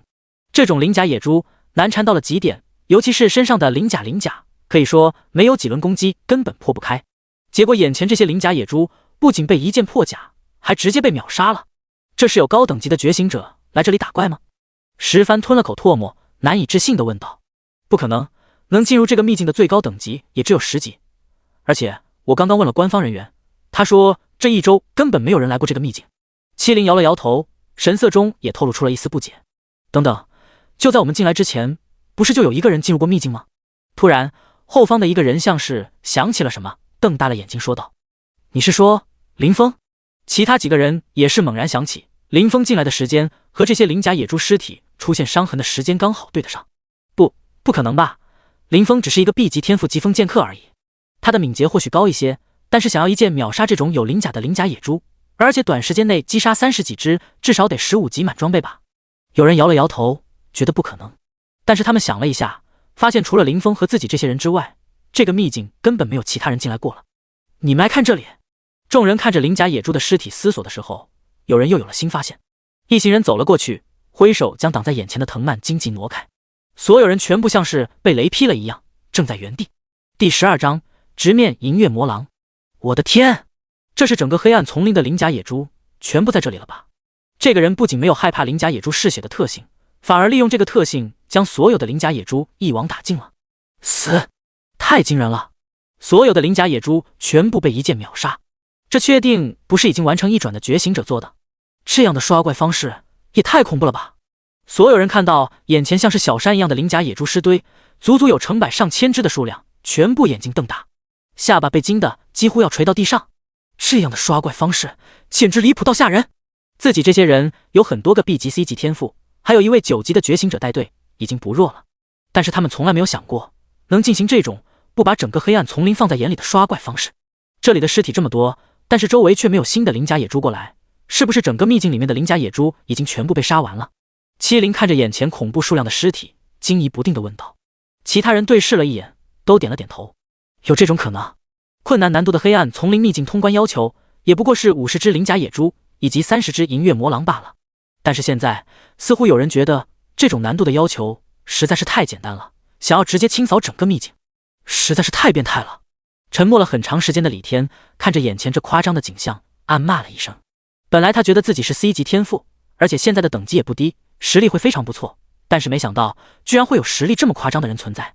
要是拼尽全力秒杀一只鳞甲野猪，他也能做到，但是面对几十上百只鳞甲野猪，他想要全部一击秒杀，那就是痴心妄想了。使用技能的巨大法力值消耗会让自己根本吃不消。除了法力值外，这些鳞甲野猪数量到了一定程度之后，只要每一只都拱自己一下，自己的血条就要1秒见底。算了，反正我们现在也没法知道到底是谁击杀了鳞甲野猪，还是先往黑暗丛林深处走吧，生计比较重要。沉默之后，李天和众人说了一声，准备继续深入黑暗丛林。而林峰在击杀了鳞甲野猪之后，扛起了剑，继续朝着秘境的深处走去。本来认为鳞甲野猪的数量会很多，但是没有想到杀到最后没有鳞甲野猪被血腥味吸引的时候，一共只来了700多只，全部加起来也只是给自己升到了4级而已。看来离开这个秘境之后，还是要选择一个更有难度的秘境，不然的话升级的速度太慢了。林峰看着自己的面板，思忖道。突然，嗷呜！一阵狼啸声出现在了林峰的耳边，紧随其后的是周围一双接着一双白色的眼睛以及低沉的嘶吼。银月魔狼，等级 LV7， 攻击64，血量60，技能魔狼嘶吼，猛然穿刺，撕咬。描述：曾经是生活在丛林里的普通狼群，但是在经历工厂污水的污染之后，变异成为了拥有强大力量的银月魔狼。银月魔狼的嘶吼声拥有着震慑人心的力量，配合上恐怖的速度，他们简直就是黑夜中的死神。如果在夜晚遇到了他们，那你只能祈祷自己好运，他们已经吃饱了。一只接着一只银月魔狼出现在了林峰的身边。林峰看到银月魔狼的介绍，心中了然。他拥有精神类技能，可以让别人眩晕，然后配合上自己的位移以及那锋利的牙齿，强大的攻击力，几乎可以将同阶的觉醒者斩杀。而且他们还是群居生物，就算不能一击斩杀，也可以通过围攻击杀那些难以处理的对手。可以说，银月魔狼在黑暗丛林中危险程度远远超过了鳞甲野猪。不过这些危险是对其他觉醒者来说的，对自己来说，这些银月魔狼的数值实在是太低了。即便是机制再强，他们也不是自己这个神级天赋数值怪的对手。看着这些银月魔狼嘶吼的时候，林峰看向了自己的数据面板。姓名：林峰，天赋9剑仙，神级，等级 LV4， 灵转，力量203，物抗197，法抗206，敏捷210，精神203，血量1000，法力800。自己现在的全属性都达到了200左右，血量更是达到了1000。外围一些新手秘境的 BOSS， 数值上现在都有可能逊色一筹。而且现在林峰还是裸装状态，要是林峰将自己的装备打满，面板属性会更加吓人。银月魔狼银白色的眼瞳死死盯着眼前这个人类。好！这头狼王低吼一声，让整个狼群直接冲了出去。砰砰！这一整片丛林全部都是狼群穿梭的身影，一个接一个獠牙朝着林峰撕咬而来。不过林峰看到这密密麻麻的狼群并没有慌张，每只狼从他身边经过的时候轻轻侧身，然后挥剑斩出，一道剑芒一闪而逝。负462，这只银月魔狼倒欠林峰400多的血量。你获得经验 X7， 你获得铜币 X1。叮！奖励触发先天剑体特性，你获得经验 X70。林峰在这庞大的狼群中左右横跳，灵活走位，在高达200多的敏捷度之下，银月魔狼引以为傲的灵敏度根本跟不上他，半天时间没有咬到他一下。而以林峰的攻击力，则每一剑挥出都会对狼群造成致命打击。嗷呜！看到自己的族群被林峰疯狂屠杀，银月魔狼王低吼一声，顿时一阵悠长的嘶吼之后，整个狼群全部对着林峰嘶吼起来。魔狼嘶吼有眩晕效果。林峰听到银月魔狼的嘶吼，心中微微一紧张，看了一眼自己的状态栏，受到眩晕效果，触发特性太上剑道，当前眩晕效果 0.01%， 可好像没什么用。看到这眩晕效果还没有自己一口酒来的有意思，林峰轻轻摇了摇头。自己的法抗和精神都在200左右，再加上太上剑道的特性，这些负面控制效果很难对自己造成影响了。第13章狼王。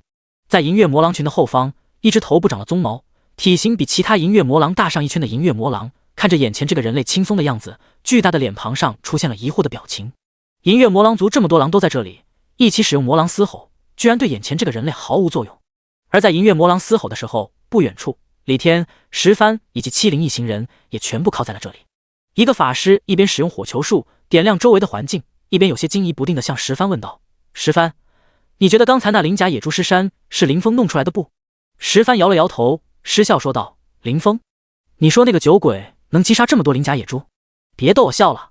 B 级天赋疾风剑客，就算是把他的剑给用的卷刃了，也砍不死那么多鳞甲野猪。如果林峰真的那么强，我直接回去把那小山一样的变异尸体吃掉。”石帆拿着长枪，说话的时候异常自信。林峰不过是个从酒鬼叫醒来的 B 级天赋罢了，各项属性估计连自己都比不上，怎么可能击杀整个黑暗丛林的野猪？而听到石帆这自信的回答，提问的人也悻悻一笑，觉得是自己想多了。就是100个林峰也没有那种实力吧？小心，前面有银月魔狼！走在前方的李天听到了不远处银月魔狼的声音。牧师使用技能隐藏大家的踪迹，我们去看一下。银月魔狼似乎在和别人战斗。七灵一边说话一边挥手，众人在李天和七灵的指挥下，朝着银月魔狼嘶吼的地方赶去。不过距离越近，众人越是感觉不对劲。这银月魔狼的数量好像有点不对劲啊！岂止是不对劲，应该是已经到了夸张的地步才对吧？卧槽！这一整片地区全部都是银月魔狼。等等，你们看最后面的那只是银月魔狼的狼王吗？死！众人看向了那只长满鬃毛的巨狼，全部倒吸了一口凉气。银月魔狼的数量达到一定的地步之后，就会产生一头狼王。拥有了狼王之后的银月魔狼群就会成千上万头的集结在一起，并且拥有着恐怖的团队协作能力，不再像之前那样几只几十只的单独作战。对觉醒者的威胁可以说是根本不可同日而语。看到那体型巨大、双眼锐利、宛如拥有一定智慧的银月魔狼王，实力最强的李天双腿都在打颤。没有成群的银月魔狼，觉醒者小队只要做好防偷袭的准备，就能够安全击杀。自己这个小队当然能做到这一步，但那只是对没有狼王、没有成群的银月魔狼来说。现在对面的这群银月魔狼至少有300多只，而且其中赫然还有一只银月魔狼王。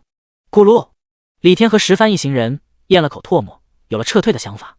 要是被这群银月魔狼困住，别说通关秘境了，如果没用出来空间石，恐怕连自己的骨头都带不出去。不是至少有上千头银月魔狼才能产生狼王吗？整个秘境的银月魔狼加起来似乎才300-400只，为什么也会出现狼王？七灵看着前方正在嘶吼的狼王，脑海中闪现了自己的疑惑。不过现在显然不是思考这种事情的时候，他准备先撤离。等等，你们看，银月魔狼似乎在和一个人对峙。一声惊叫之后，众人朝着他手指的方向看了过去，顿时所有人都瞪大了双眼。好像是真的！我的天，是谁敢在这么多银月魔狼的面前叫嚣？这是不要命了吗？卧槽，他不会是被这么多银月魔狼吼得眩晕了吧？没办法移动了。我觉得有可能，如果不是精神系的觉醒者，在面对银月魔狼嘶吼的时候，一般都很难保持清醒。而且这银月魔狼群看样子足足有300-400头狼了吧？这人估计是完了，空间石说不定都用不出来。七灵也眯起眼，看向远处那个单手持剑于月色之中直面庞大狼群的身影。那人一身白衣，衣角随风飘动，手里还拿着一个酒壶。在七灵看过去的时候，这人还拿起了酒壶，痛饮一口，仿佛并没有把对面的恐怖狼群放在眼里。很显然，他绝对不是被狼吼眩晕了，而是自己根本没有想过逃跑。这几百只银月魔狼对他来说并不是致命威胁。感知到了对面那个给自己这些人留下一个背影的人是这种想法，七灵的瞳孔都微微一缩。这人到底是什么怪物，居然能如此嚣张？而一旁的李天和石帆显然也看出了这人的想法，两人后退的动作都慢了下来，死死看着战场。这个人是不是就是之前将整片黑暗丛林的鳞甲野猪全部解决掉的人？几个人的脑海里都出现了这样的猜想。突然看着远处那人手中的酒壶，七灵想起了一个身影，这人是林峰，那个酒壶和他的一模一样。七灵失声喊道。其他人听到七灵的惊呼，全部瞳孔微微一缩，他们也看出了相似之处。尽管是背影，而且气质有所不同，但他们也感觉这个被数百只银月魔狼团团围住的就是林峰。卧槽，林峰这是要自杀吗？这可是数百只银月魔狼啊！而且里面还有一只能指挥战局、实力强横的狼王，离得这么近，空间石都会用不出来吧？没有看出林峰心态的众人全部惊呼出声。B 级天赋疾风剑客最引以为傲的就是敏捷，但是在数量如此恐怖的银月魔狼面前，就算是敏捷再提升10倍，也会在1秒钟之内被清空血条吧。我们先退吧，本来还认为会是什么样的强者会起挑战整个银月魔狼群，看来只是林峰酒喝多了，脑子不清醒罢了。一行人摇了摇头，继续向后撤去，没有上前去救林峰的意思。毕竟在数百只银月魔狼面前，没有人敢赌自己一定不会被眩晕。接近了林峰之后，还能用出空间石。但是众人刚刚转过身，一道悠远苍茫的声音在黑暗丛林中响起：欲见乘风来，除魔天地间。有酒乐逍遥，无酒我一颠。一饮尽江河，再饮吞日月。千杯醉不倒，唯我酒剑仙。刹那间，只见林峰一跃而起，整个衣衫随风舞动，手中长剑挥出，一道道白色剑芒宛如惊雷炸响。第14章触发隐藏任务。无数黑影跃起，然后在瞬间被林峰斩落，滚滚狼头掉落在地。夜色似乎被点燃，整片空间都被一层血色所笼罩。本来已经后退的众人看着眼前这恐怖的一幕，全部呆滞住。咕噜，石帆咽了口唾沫，感觉自己的全身都在颤抖。他揉了揉自己的眼睛，不敢相信眼前的这一切。这真的是林峰？怎么可能？他擦了擦眼睛，无法相信 B 级天赋在一转之前有这么恐怖的杀伤力。他张了张嘴，想要什么，但是嗓子却像干涩到了极点，根本说不出来话。林峰这月下斩群狼的景象实在是太惊人了。后方的众人此时才猛然惊醒过来。卧槽，这是什么情况？数百只银月魔狼居然就这么被斩杀殆尽了？怎么可能？银月魔狼的嘶吼对他没有产生效果，这是怎么做到的？这人真的是林峰？他的身上是带了什么恐怖装备，居然能有这么离谱的伤害？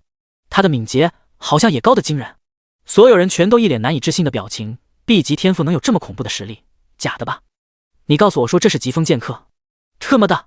硬扛几百只银月魔狼的控制技能丝毫不受影响，还不使用技能的情况下，一剑秒杀所有银月魔狼，这也能叫疾风剑客？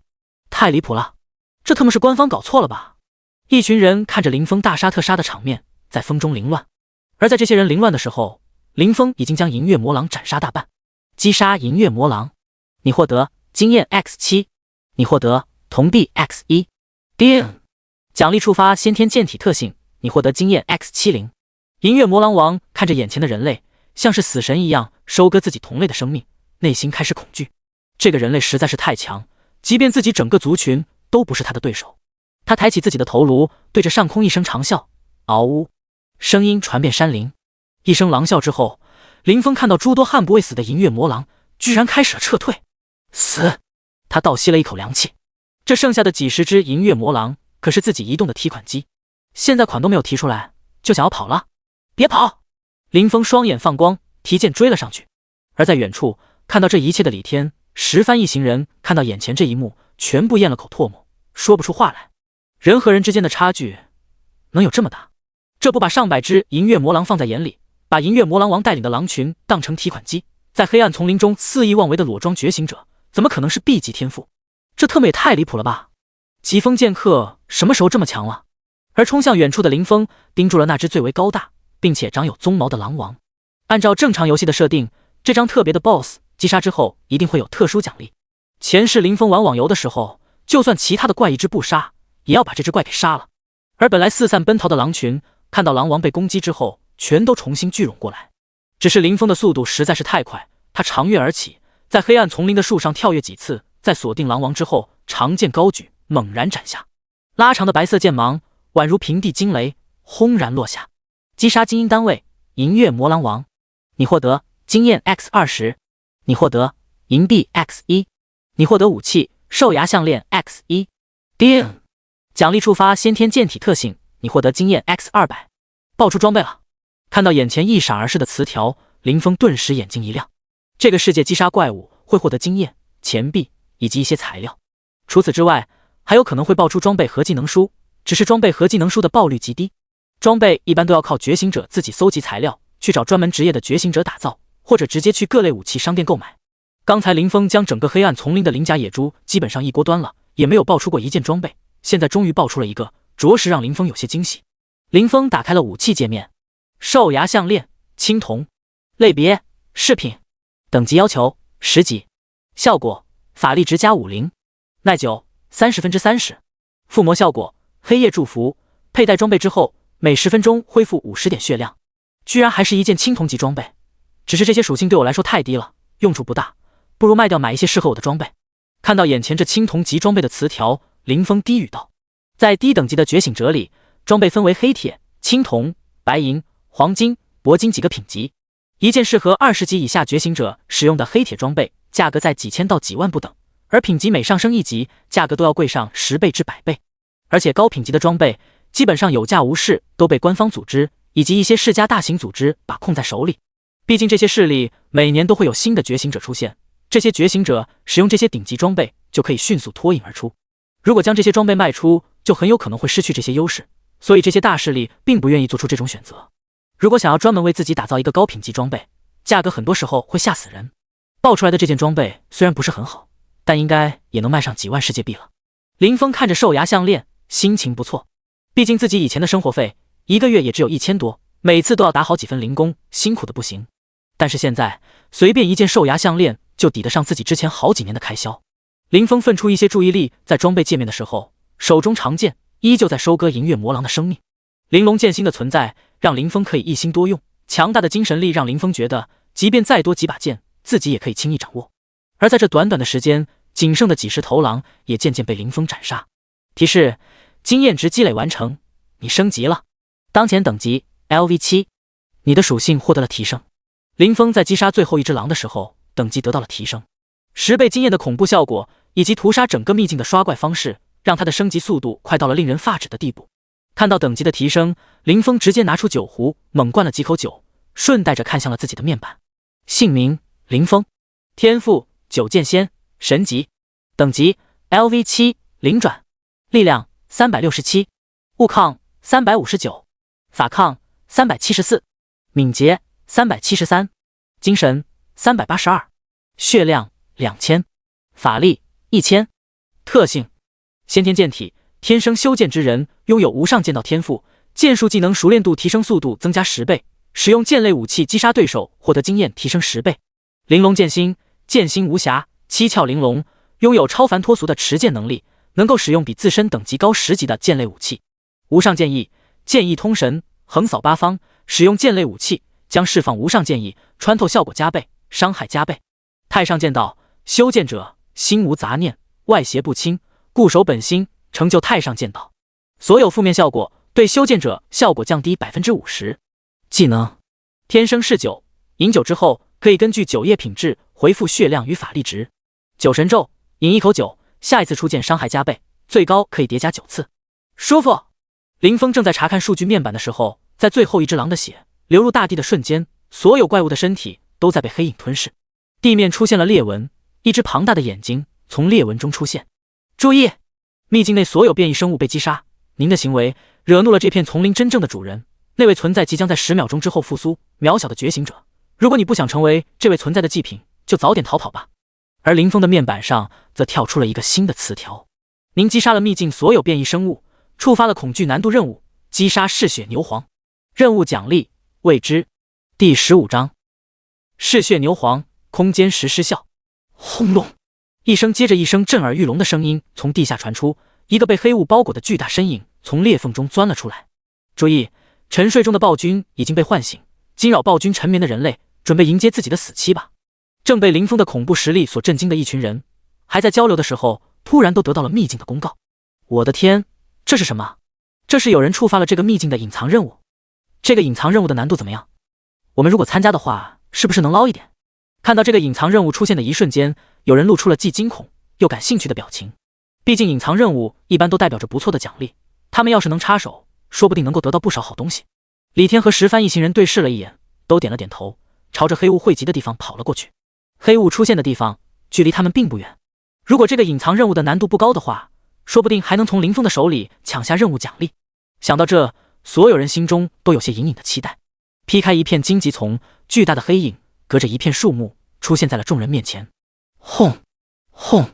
眼前这个怪物足足有10米高，牛头人身，赤红色的眼睛比磨盘还要巨大，身躯上是虬结的肌肉以及诡异的赤红色纹路，手持一柄漆黑巨斧，暴虐的气息在周围出现。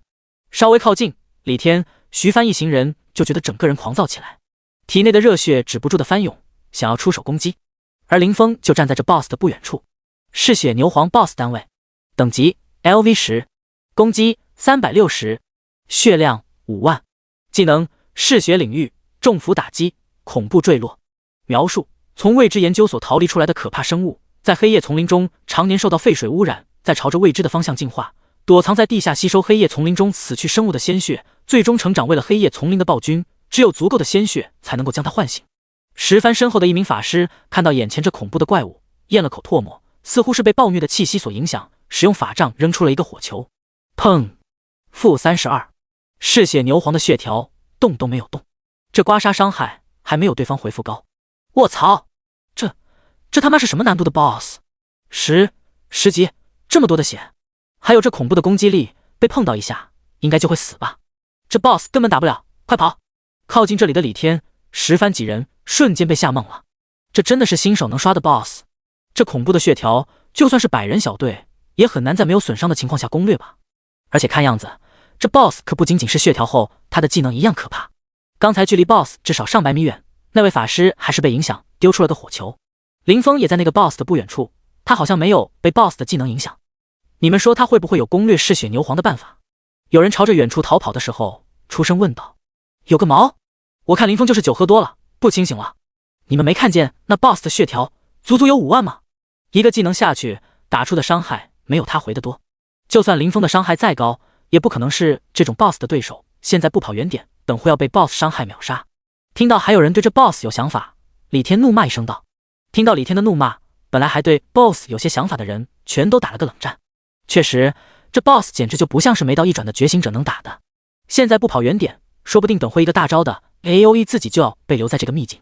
而李天一行人刚刚有撤退举动的时候，嗜血牛黄意识逐渐清醒，冷冷将周围扫视了一圈道：人类，就是你们杀光了我的血石，把我从沉睡中吵醒的。既然是这样，那你们就要付出代价，成为我新的血石吧。嗜血牛黄低沉的声音传遍了整片丛林，他身边的黑雾以一种恐怖的速度将整片丛林笼罩。黑雾的速度根本不是这几个人能够跑得赢的。随着黑雾的扩张，嗜血牛黄重斧打击，轰隆一声，巨斧砸在了地上，巨大的余波沿着巨斧的落点散开。负60，负56，负58，一连串数字出现，除了等级高一些的李天，其他人的血条瞬间掉了一大半。所有人的瞳孔都是猛然一缩，脊背发寒，这还没有接触到一个 AOE 就全都没血了。快使用空间石，耗在这里我们所有人都得死，活着比3天练级机会重要的多。李天大喊一声，拿出了空间石准备捏碎。其他人也全部心中一凛，和死亡相比，3天不能进入秘境练级算不了什么。砰砰，空间石一块块应声破碎。但是空间石碎掉之后，所有人都还被留在原地，并没有被传送出去。麒麟脸色瞬间变得煞白，被眼前的场景吓得颤抖，问道：为什么？怎么会这样？空间石怎么失效了？李天猛然惊醒，颤声道：这个 BOSS 的领域技能不仅有影响精神的效果，还能屏蔽低等级传送魔法。空间石是最低等级的传送阵，完了，我们出不去了。听到李天的话，剩下的人全部脊背生寒，脸上露出绝望的表情。看到想要逃跑的觉醒者绝望，嗜血牛黄失去了兴趣。他看向了一边，刚才被自己技能溅射到却没有一丝受伤迹象的人类。眼前这个脸上没有丝毫恐惧神色的人类，让他有了一丝兴趣。人类，你的身上并没有出现恐惧的情绪，即将面对死亡，难道你不害怕？出乎意料的，作为 BOSS 的嗜血牛黄看见林峰并没有立刻发起攻击，反而开口问了一句。林峰一边喝酒叠加酒神咒，一边洒脱说道：生死不过是一念之间的东西，没有什么值得恐惧的，只要有酒，何处不逍遥。语罢，林峰最后痛饮一口，大笑说道：就像你在这个秘境活了这么久，但我这一剑下去，你还是会死，并不会因为你没有恐惧而改变。嗜血牛黄听到林峰口出狂言，发出冷笑说道：我在研究所里从人类变成了怪物，逃出来之后又因为污染变异到现在的模样，现在很多事情都被我遗忘了，但是有一件事我记得很清楚，那就是你这种等级的觉醒者，就算我给你砍1个月，你也杀不死我。第16章秒杀嗜血牛黄。看到嗜血牛黄距离自己越来越近，林峰眼角的杀意越来越强烈。酒神咒9层加上无上剑意的伤害加倍，以及破甲穿透效果，面板伤害远远超出眼前这个 BOSS。 只是自己这一招不能 miss， 不然的话想要用出第2次就困难了。看到嗜血牛黄朝着自己靠近过来，林峰手中握紧了手中长剑，全身白衣在晚风的吹拂下在夜空中飞舞。其他人都在亡命奔逃，想要分散逃跑，多拖延一些时间，等着别人来救。但是林峰却反其道而行，逐渐靠近嗜血牛黄。所有在逃跑的人看到眼前这一幕，都整个人发懵。酒是真不能多喝。这家伙不要命了！李天的技能就是狂化类，使用之后疯狂降低理智。但是他现在回头看了眼林峰，整个人都在哆嗦。和林峰这疯狂举动相比，自己的狂化根本算不了什么。而石帆则是在一边怒骂，要不是因为他击杀了这么多鳞甲野猪和银月魔狼，也不会引出嗜血牛皇。现在他要自杀，结果我们说不定也要陪葬。一边欺凌的眼睛里也出现了绝望的神情。嗜血牛皇这种怪物根本不是他们这种临时拼凑成的小队能够对付的。而林峰想要单挑嗜血牛皇的这种行为，欺凌也没抱有任何期待。一个人的属性值想要磨死嗜血牛皇这5万血量的超长血条，那得要多长时间？就算是嗜血牛皇站着不动，也很难打得赢吧。这个临时拼凑的小队，现在所有人都是一脸绝望。不过这种表情只持续了短短几个呼吸的时间。九神咒！一声大喊之后，一股浩瀚的剑意像是席卷了整个黑夜一样，以一种恢宏之势刺向了嗜血牛皇。林峰和嗜血牛皇所在之处被一道剑芒彻底覆盖。我的天，那是什么？回头看了一眼的欺凌，整个人呆滞住。其他人也感受到了一股通天剑意从战场的中心发出，所有人汗毛倒竖。石帆等人更是被眼前这景象惊得下巴张得老大。这技能怎么看都不像是刚觉醒第1天的人能够用出来的啊！下一刻，所有人的眼前都出现了一个公告：林峰完成了隐藏任务，击杀嗜血牛皇，正在结算奖励。卧槽，这是什么？秒了5万血，一招秒了！这技能确定不是哪位大佬来新手村秀操作了？这阵势也太他妈恐怖了吧！咕噜，李天咽了口唾沫，拿着武器的手都开始颤抖。死！石帆整个人倒吸了口凉气，他的世界观被眼前这一幕粉碎了。这是一个刚刚觉醒1天，只有1级的觉醒者能放出来的技能。B 级天赋疾风剑客，有这妖牛逼？他感觉自己的后背全是冷汗，这一剑要是斩在了自己的身上，会是什么下场？石帆打了个冷战，不敢想象。而在不远处，血条被林峰瞬间擒空，已经快倒下的嗜血牛皇，此时的眼睛里全是茫然。自己被改造、被污染，躲藏在黑夜丛林地下进化这么久，居然就这么被一个不到10级的觉醒者秒了，这怎么可能？你这是什么技能？意识快要消散之际，嗜血牛皇向林峰问道。平 A。 林峰喝了一口酒，风轻云淡说道。语罢，林峰看着嗜血牛皇庞大的身躯摇了摇头，说道：我都说了，我这一剑下去你会死，可你就是不听。嗜血牛皇最后用自己巨大的眼球给了林峰一个白眼。平 A。 一个不到10级的觉醒者能一个平 A 把自己打死，鬼才会信。而嗜血牛皇最后倒地的瞬间，林峰的眼前出现了一行接着一行字条：击杀 BOSS 单位嗜血牛皇，你获得经验 X500， 你获得金币 X10， 你获得武器可血战斧 X1， 你获得技能书狂妄箭射 X1， 你获得材料嗜血牛鞭 X1， 你获得材料奇异牛角 X2。 叮，触发先天剑体特性，你获得经验 X5000。 提示：经验值积累完成，你升级了，当前等级 LV8， 你的属性获得了提升。一连串的奖励词条几乎让林峰眼花缭乱，不愧是恐惧难度的 BOSS， 居然爆出了这么多东西。林峰打开了自己的战利品，一个一个查看起来。可血战斧黄金，类别手持武器，等级要求15级，效果力量加200，血量加500，耐久100-100，附带效果即可斩击，使用者每隔10分钟可以使用该技能对周围的敌人进行斩击，斩击之后使用者回复造成伤害1/10的血量。绝命穿刺，被该装备攻击到的对象会降低50点护甲，可以叠加3次。居然爆出了一件黄金装备！林峰看着眼前出现的黄金装备，脸上露出了狂喜的表情。即便是非常低等级的黄金装备，在市场上也会卖出上亿的高价，而那只是在寻常时间。现在可是所有觉醒者冲击的重要时间，这时候低等级的黄金装备是1年中售价最高的时候。这件黄金装备要是掉落在市场上，恐怕会卖出难以想象的天价。那些属性契合可血战斧的富二代一定会为这件装备抢得头破血流。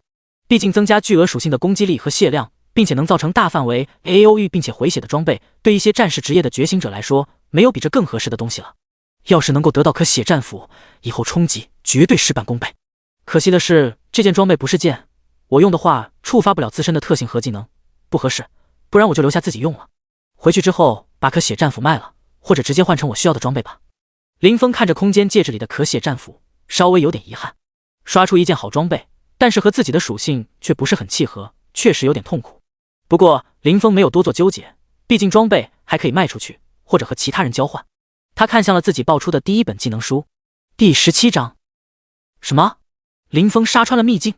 技能书：狂妄箭射 X1， 类别：附魔类，等级要求15级，职业要求战士类。技能介绍：该技能可以对使用者的攻击进行附魔，附魔之后，使用者的攻击会对周围造成 90% 至 0% 的箭射伤害，箭射范围根据使用者的等级改变而改变。居然是将单体伤害变成 AOE 的技能书。林峰看到狂妄箭射技能书的介绍，眼前一亮，自己现在有远超常人的属性，以及对伤害进行加持的技能和特性。1v1同等级应该很少有能和自己对抗的。不过自己现在的缺陷也很明显，就是剑一共就那么长，而且是单体伤害，不论遇到什么样的怪物都得一剑一剑砍。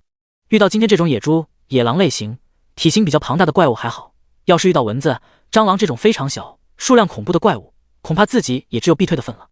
而这狂妄箭射显然弥补了自己这方面能力的空缺，以后打怪的时候就不需要一剑一剑杀了，直接一记九神咒平 A， 再加上 AOE 就能直接清场一大片，大大增加了自己的刷怪效率。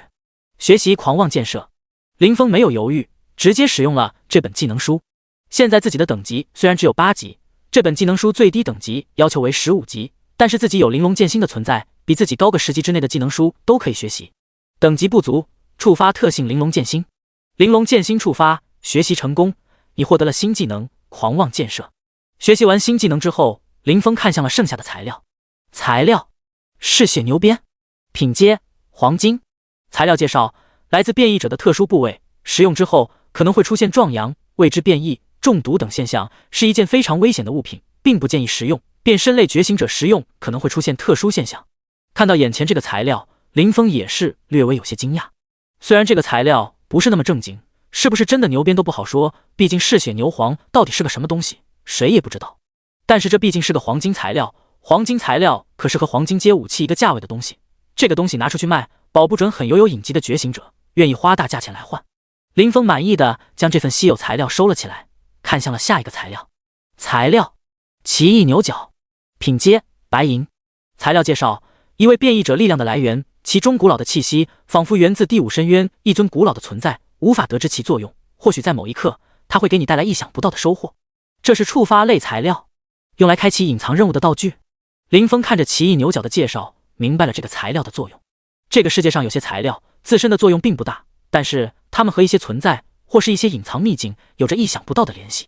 留下这些材料之后，说不定就会在某一天开启隐藏秘境，或是得到一位强大存在的赐福，那都是意想不到的惊喜。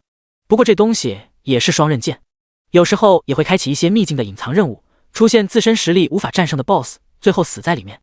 先留着吧，第五深渊的古老存在也不是我现在就能遇到的，以后实力变强了，说不定可以去找找线索。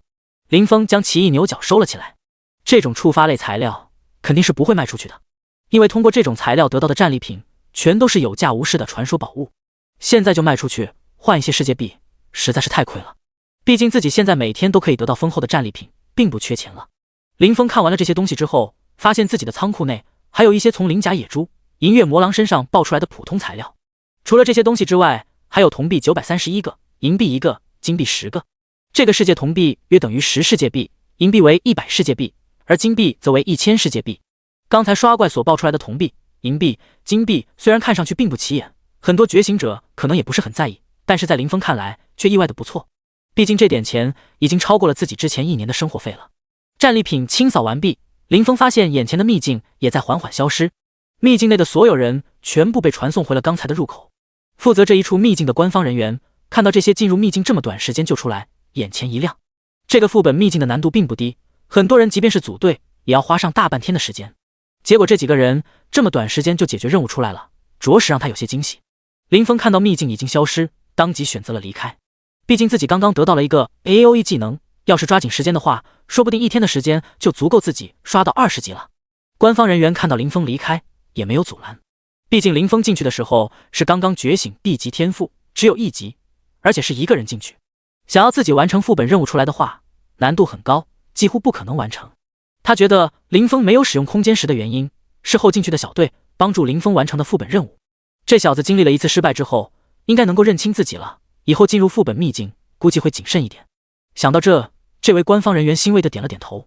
他当即走到了李天、石帆和701一行人前，笑着恭喜道：“你们进去到现在还没到半小时，这么短的时间就能完成困难难度的副本任务，看来你们小队的实力都很强，以后很有发展潜力。”刚刚从秘境里出来的李天一行人还有些懵，他们被林峰那恐怖的伤害给震惊到了，完全无法相信那样的战斗力是一个刚刚觉醒的 B 级天赋觉醒者。听到官方人员的询问，他们才从发懵的状态恢复过来，当即全部哭笑着摇了摇头。李天心有余悸地说道：“我们进去之后一共就只击杀了一只鳞甲野猪，能这么早出来全是因为林峰把秘境给杀穿了，没有任务需要我们完成了而已。”一边的石帆咽了口唾沫，结巴地说道：“林峰太猛了。”什么？林峰 B 级天赋疾风剑客把秘境杀穿了？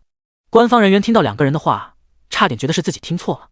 这个秘境自己负责那么久了，什么水平能通关自己不清楚，一个疾风剑客就能把秘境杀穿，这不是逗自己笑呢吗？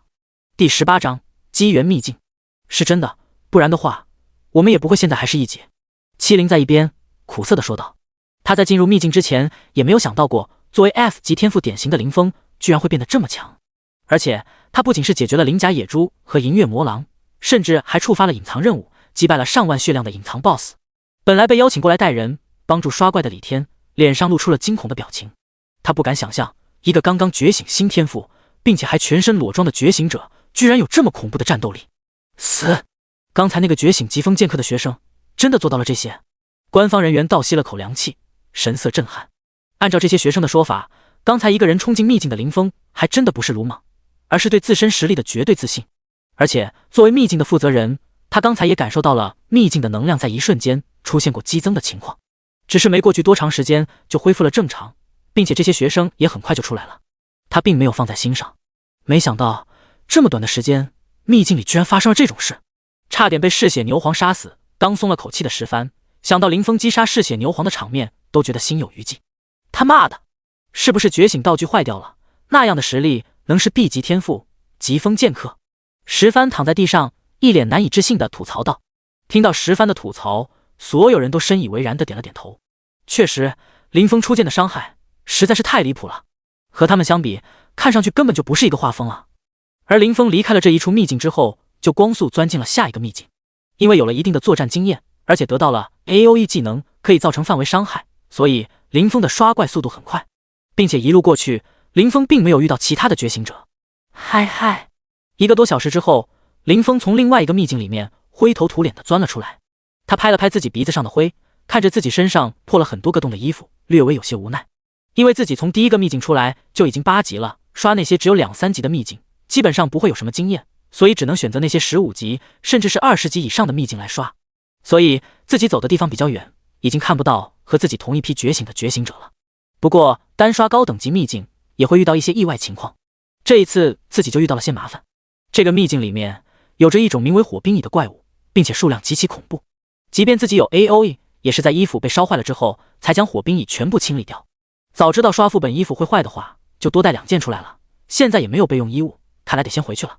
林峰略显遗憾地摇了摇头。从黑夜丛林秘境出来之后，他快速刷完了2个秘境，现在的等级已经达到了17级。如果再来一个等级再高一些的秘境，说不定今天就能达到1转的要求，去转职神殿接转职任务了。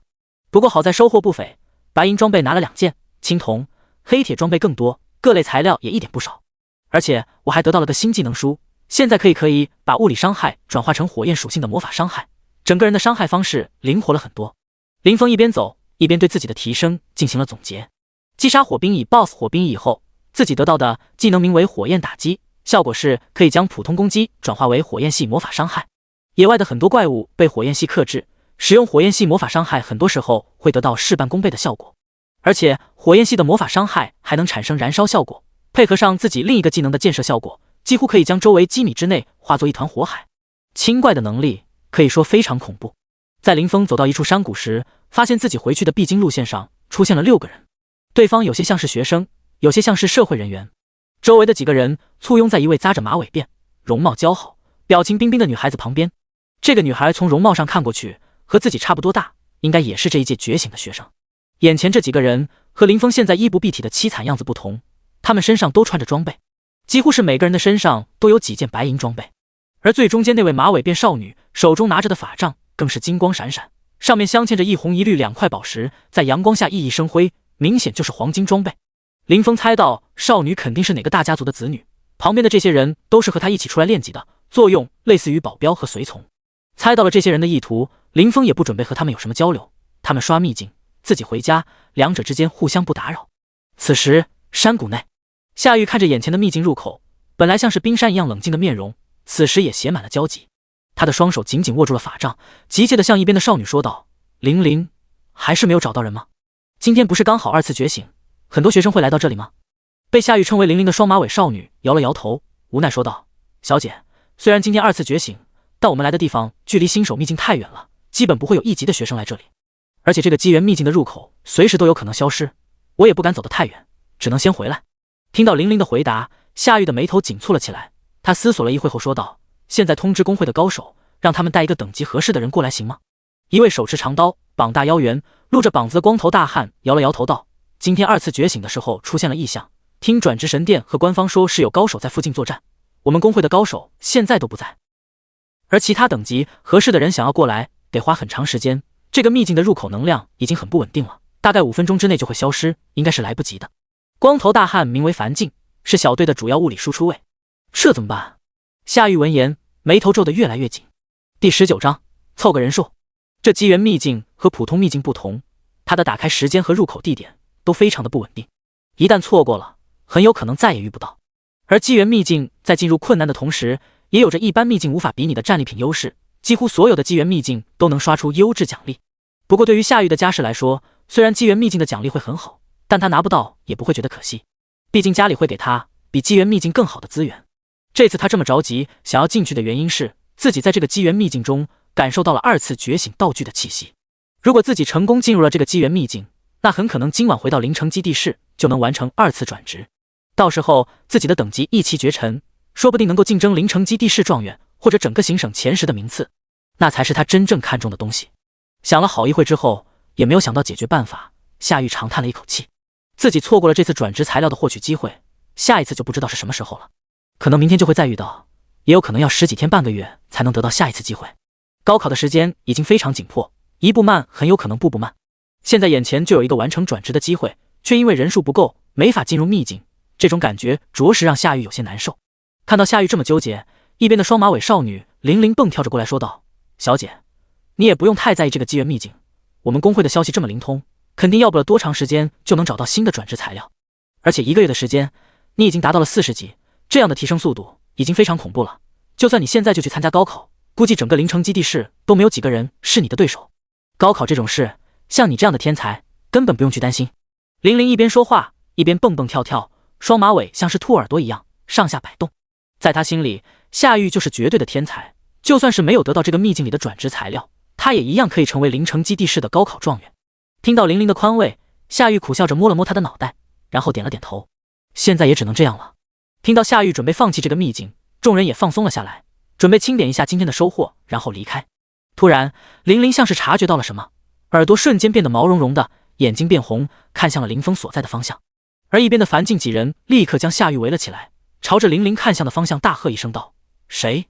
刚刚一口酒下肚的林峰没有想到自己只是路过，这些人的反应居然如此激烈，当即摆了摆手说道：“别紧张，我只是路过。”语罢，林峰拿起了酒壶，又是猛灌了一口，一边喝酒，嘴里还在哼着曲：“醉狂生，醉狂生，醉饮狂歌侠客行，斗900篇犹不止，瑶台镜下探天宫，下得凡尘现五浊，剑扫恶世留其名。”好酒！严阵以待的夏玉几人就那么一脸懵逼的看着林峰衣不蔽体，像是个夜宿街头的酒鬼，从几个人身边走过。这人是个醉汉吧？衣服全破了，还全身都是酒气，脸上全是灰。他是不是昨天一整天都睡在野外，现在才睡醒？感知最为敏锐的玲玲看到林峰的模样，皱了皱眉，捂住了鼻子。而一边的夏玉看到出现在自己眼前的林峰，却是眼前一亮。我们可以拉他加入团队，凑个人数，这样我们就能进入机缘秘境了。这家伙看上去好像除了喝酒之外什么都不会，带他进去还得分出人手来保护他，这个酒鬼可能会拖我们后腿啊。樊静看着林峰一边喝酒一边摇头晃脑的样子，皱了皱眉。毕竟眼前这个机缘秘境的难度不小，就算是他们这种强度的小队，都得谨慎对待。现在带了那么一个拖后腿的进去，说不定会导致夏玉有危险。这种有可能会让夏玉陷入危险的事情，他并不是很愿意去做。夏玉没有想这些，现在进入秘境才是最重要的事情。毕竟秘境入口处的能量已经不是很稳定，随时都有可能消失，而自己的转职材料还在里面。先把他拉过来吧，我们的实力带一个人没问题的，反正我们也不需要他来打伤害。樊静想了想，觉得有道理，于是他收起了手中的大环刀，朝着林峰走了过去。林峰虽然一直在喝酒，但是因为自身的技能特性永远不会醉，而且还会因为喝酒而恢复血量。他感知到了前方有人朝着自己靠近了过来，当即问道：有什么事吗？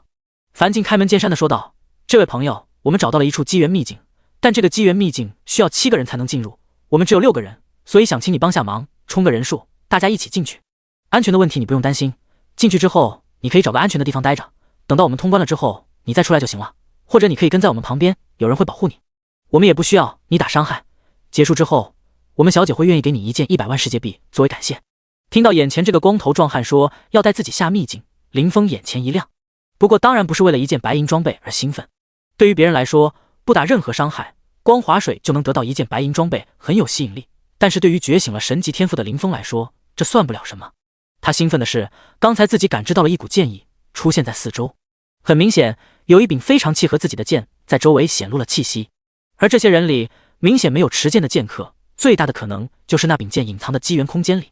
现在眼前这个人居然主动邀请他进入机缘秘境，着实让林峰省却了诸多想要进入机缘秘境的借口。他当即说道：我同意进入机缘秘境，不过进入秘境之后的条件需要商量一下。樊静迟疑了几秒，但还是点了点头，说道：好，你和我们小姐说，只要你说的条件她愿意接受就行。第20章，你要和我们拼伤害分战利品。我叫夏玉，来自玉龙公会。夏玉听到林峰要和自己谈条件，当即说出了自己的身份，以免林峰狮子大开口。毕竟玉龙公会在灵城基地市确实是数一数二的大公会，甚至在其他地方也有不小的影响，一般不会有人因为一时的利益而选择去得罪玉龙公会。林峰听到夏玉来自玉龙公会，神色微微有些惊讶。毕竟玉龙公会被称为了灵城基地市第一公会，公会内部强者云集，明面上除了转职神殿和官方之外，玉龙公会可以说就是最大势力。不过林峰也只是微微惊讶了一点，并没有想太多。毕竟自己觉醒了神级天赋之后，不论是官方还是转职神殿，都会给自己更好的资源。玉龙公会即便再强大，也不会比这2个势力更强。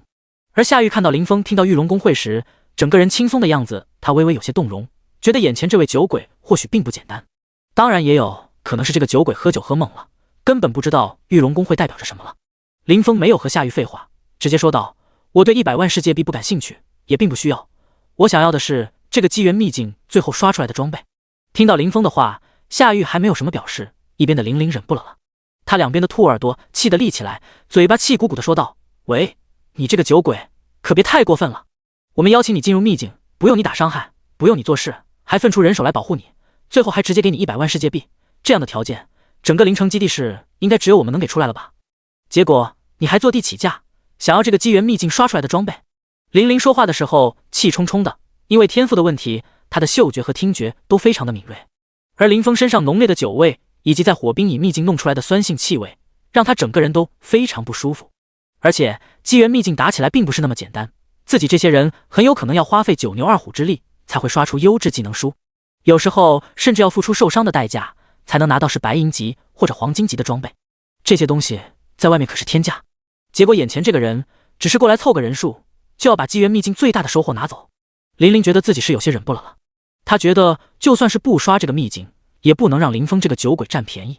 而玲玲开口之后，夏玉没有急着开口说话，很明显他也不是很能接受林峰的条件。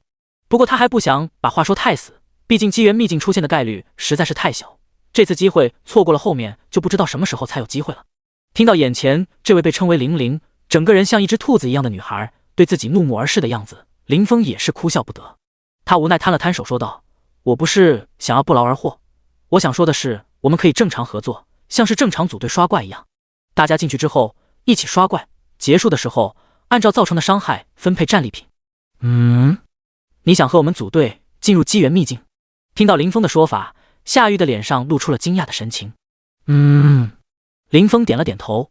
听到林峰说要组队，并且以拼伤害的方式分配战利品，夏玉旁边的几个人全部睁大了眼睛，一脸看傻子的表情。本来对林峰怒目而视的玲玲，现在则是朝着夏玉疯狂使眼色，让他赶紧答应林峰的要求。夏玉带出来的这些人，等级全部在35级、40级之间，而且全部都是一身满装备，有些人甚至还有1-2件青铜装备。整个团队制造伤害的能力可以说非常恐怖。结果眼前这小子居然想要拼伤害的方式分战利品，这不就等于和他们说自己愿意打白宫一个意思吗？在一边的樊静几乎没有忍住自己的笑意，虽然他看不出来眼前这个人的具体等级，但是有没有进行一转，他还是能够感知出来的。这小子明显一转都没有完成，就准备和自己这些人拼伤害，简直就是异想天开啊！夏玉听到林峰的要求之后，也是整个人愣了一下，旋即恢复了云淡风轻的表情。我们同意你的要求，而且不论你打多少伤害，我都会额外给你100万世界币。夏玉思考了一下说道，他也不是很想占别人便宜，毕竟自己并不缺这点钱。林峰也点了点头，没有拒绝夏玉的好意。玉龙公会这么大的体量，多出100万世界币对他们来说算不了什么。跟我来。见到夏玉已经和林峰商量好，玲玲直接领着几个人走向了一处空地。只见他用手一挥，一个秘境入口出现在了眼前。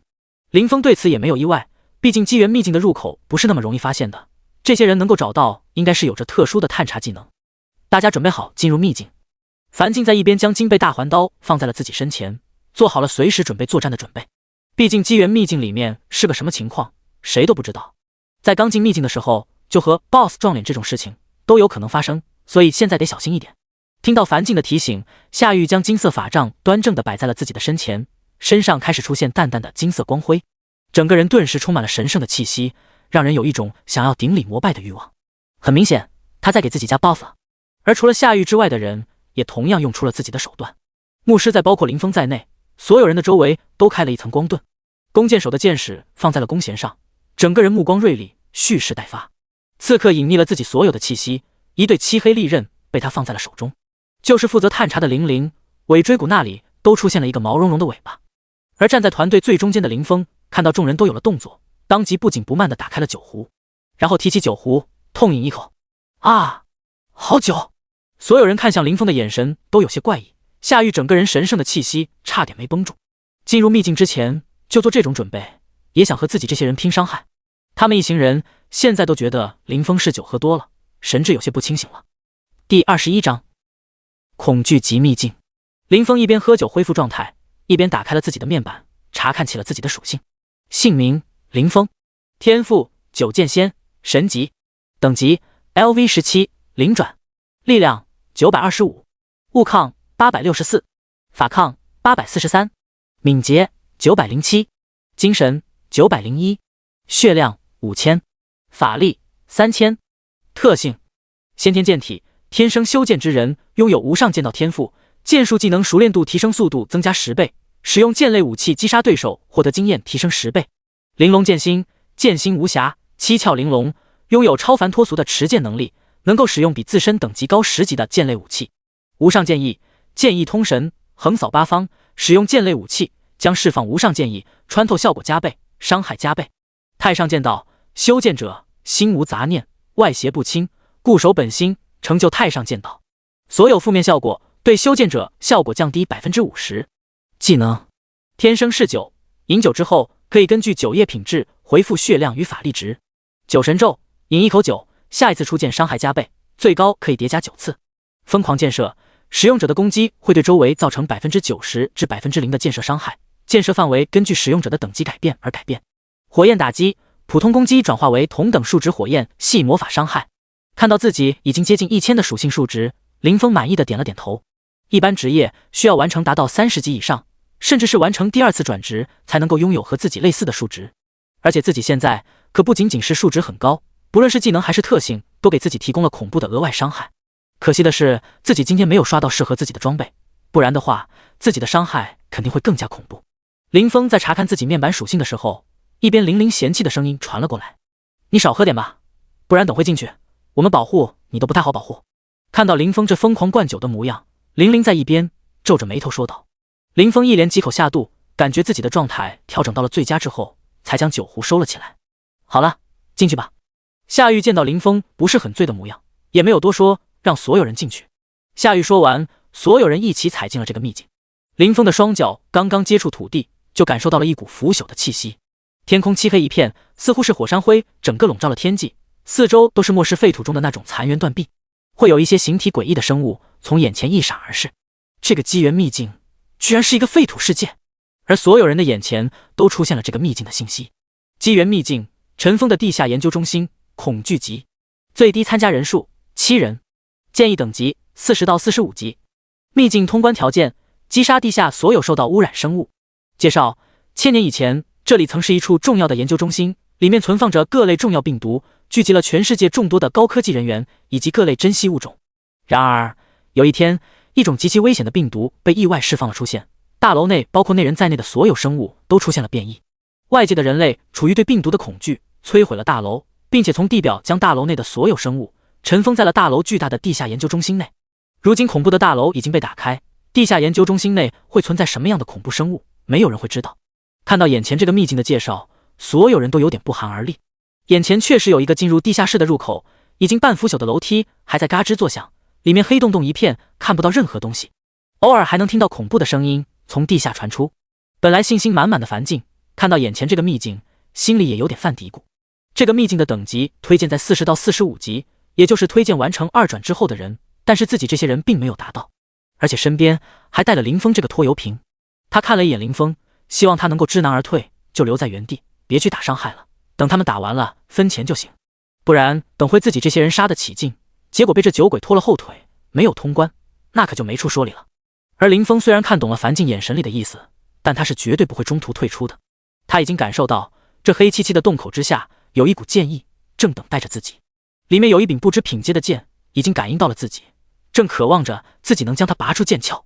夏玉见到所有人都准备好了，也没有再纠结林峰的实力，当即下决定道：我们进去吧，能在黑暗中生活1000年的怪物肯定非常聚光，我的能力极其克制他们，大家做好防护，按照我们之前刷秘境的方式来。说完，他的法杖就绽放出了耀眼的白光，将所有人都包覆其中。林峰也没有抗拒，和这有着驱魔特性的光一起进入了地下研究中心。空旷的长廊被黑暗笼罩，看不到边际，白光覆盖之处能看到被未知材料封堵的电梯。从这看来，地下研究中心肯定不止一层。这个地下研究基地极其庞大，就像是生化危机里面的一些场景一样，不知道泄露的病毒是不是也一样。林峰看着眼前的场景，做出了自己的判断。众人只往前走了不到10几米，两边突然出现了滋滋声，小心，前面有很多怪物。正竖起耳朵的玲玲看着前方，突然露出了惊恐的表情。而随着玲玲的声音刚刚落下，就有一个接着一个赤红色的眼睛出现在了众人的视野中。夏玉一个光球丢了过去，这些怪物在众人的眼里露出了全貌。体长足有2米的巨大老鼠，身体的各处都有腐烂的痕迹，只有爪子和牙齿在光球的照耀之下寒光闪烁，锋利无比。腐化巨鼠，等级 LV39， 攻击264，血量1000，技能腐化毒牙，黑暗冲刺，尖锐鸣叫。描述：曾经只是普通老鼠，在研究基地里感染了未知病毒，体型逐渐变大，拥有剧毒，被它咬过的东西将以一种恐怖的速度腐烂。如果你遇到了它们，你最好能祈祷自己死得快一点，因为它们会让你活着的时候就能看到身体在腐烂。第22章没有出手机会，光是看到的腐化巨鼠就有20-30个，而在光球没有照射到的地方，还有很多嘎吱声传来，里面应该还有很多腐化巨鼠或者其他的怪物。这个秘境不愧是推荐等级在40级之后，仅仅是第一个遇到的怪物就已经那么有实力，不知道后面会遇到什么样的恐怖怪物。不过在场的人全部都是高手，自然不会被眼前的腐化巨鼠吓到。弓箭手屏气凝神，双手持弓，拉紧弓弦，然后彻底松开。砰！巨大的音爆声响起，弓箭在空气中拉起了火红色的光尾，轰然撞向了站在了最前方的腐化巨鼠。那只腐化巨鼠还没来得及做出反应，就被一箭爆头，瞬间秒杀。另一边的樊静看到这拥有剧毒的腐化巨鼠，也没有后退，让牧师给他套了几层光盾之后，抬步冲了上去。光头配上金背大环刀，这种组合很明显他是力量型战士职业，一刀砍过去，两只腐化巨鼠刚要跳起来咬他，就被斩首。地面上两只巨大的老鼠头颅滚到了一边。击杀了两只腐化巨鼠之后，樊静没有停歇，提刀就是继续向前。一边的刺客也跟在了樊静的旁边，不时补出一个穿刺，没有被樊静砍到致命部位的腐化巨鼠，基本上也会被他补上的伤害秒杀。两个人配合之下，杀怪的效率很高，可以看出来他们配合了很长时间。夏玉站在几个人的中心，并没有急着出手。玲玲的眼睛朝着四周黑暗处左瞧右看，长出的兔耳朵也一直在变换方向。有时候会和弓箭手说哪里有躲着的腐化巨鼠，让弓箭手提前射箭。那些使用黑暗冲刺的腐化巨鼠只能往漆黑一片的地方冲去，根本没办法接近被夏玉光球照耀的地方。而想要逃跑的腐化巨鼠则会在玲玲和弓箭手的配合之下直接被秒杀。几个人配合之下，甚至没有了林峰出手的机会。站在一边暂时还很轻松的牧师看了看林峰，笑着说道：“你应该也是1个月之前就觉醒成功的觉醒者吧？我虽然看不出你的实力，不过能勉强感觉到你应该是接近1转了。1个月的时间，仅凭借自己就升了10几级，确实不错。不过你想要和我们拼伤害，还是有点想太多了。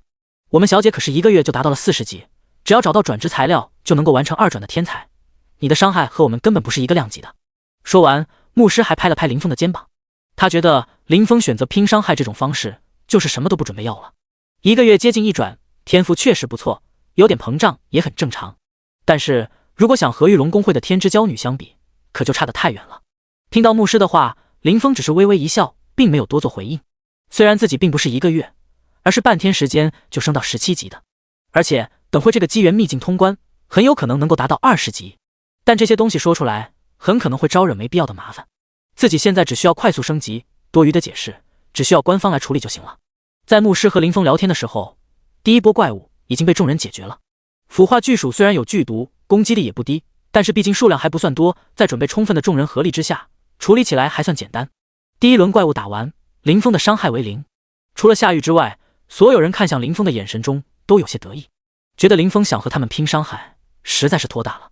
如果他提出的要求是一件白银装备或者更多的世界币，或许还能大赚一笔。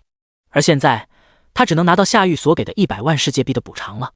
对于这些人眼神中的含义，林峰自然也看得清楚。不过他并没有想要辩解的想法，现在只是第1波怪罢了，根本算不了什么，后面的怪物还有很多。能跨越秘境入口，让自己感知到剑气的绝世神剑，必然不是凡品，最低也得是一件顶级的皇级装备。想要得到这种装备，几乎不可能存在轻松过关的情况。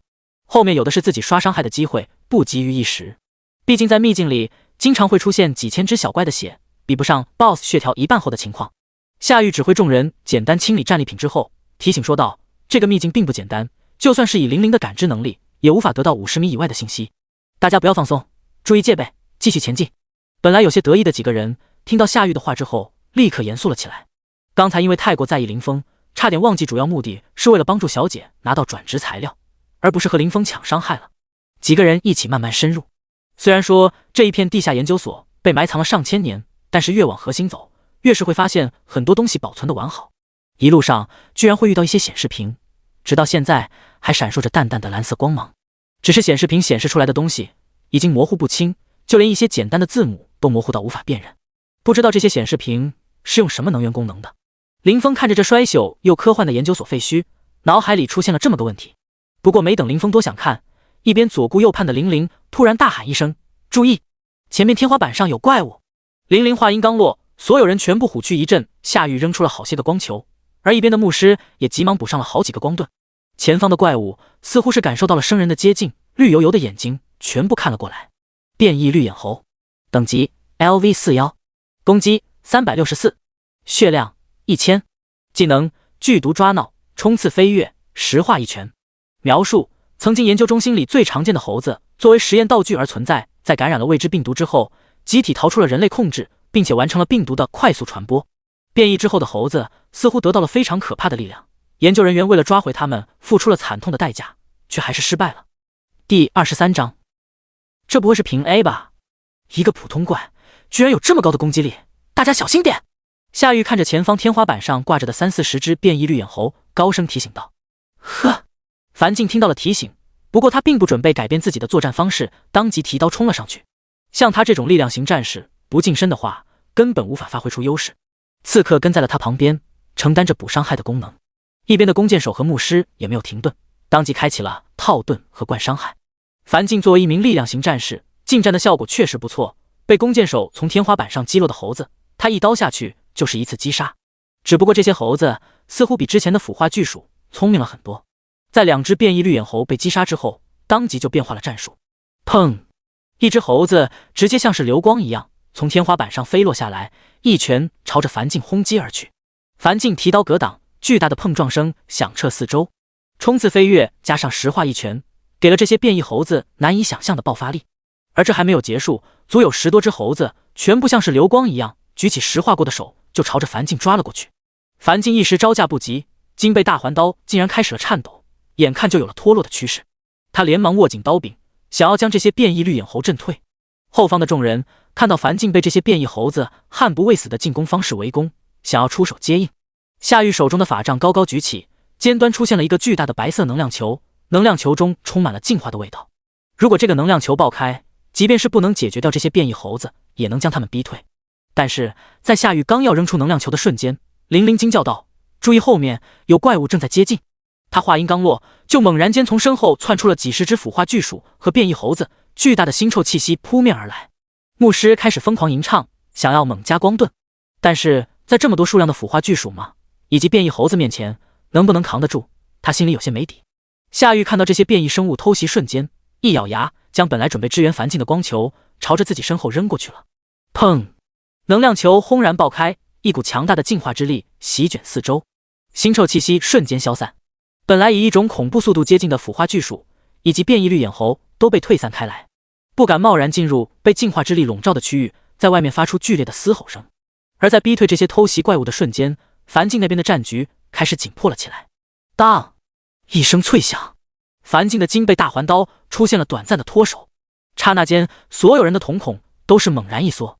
樊静的实力虽然远远超过了这些变异绿眼猴，但是在被围攻的情况下，一旦兵器脱手，恐怕会受些伤。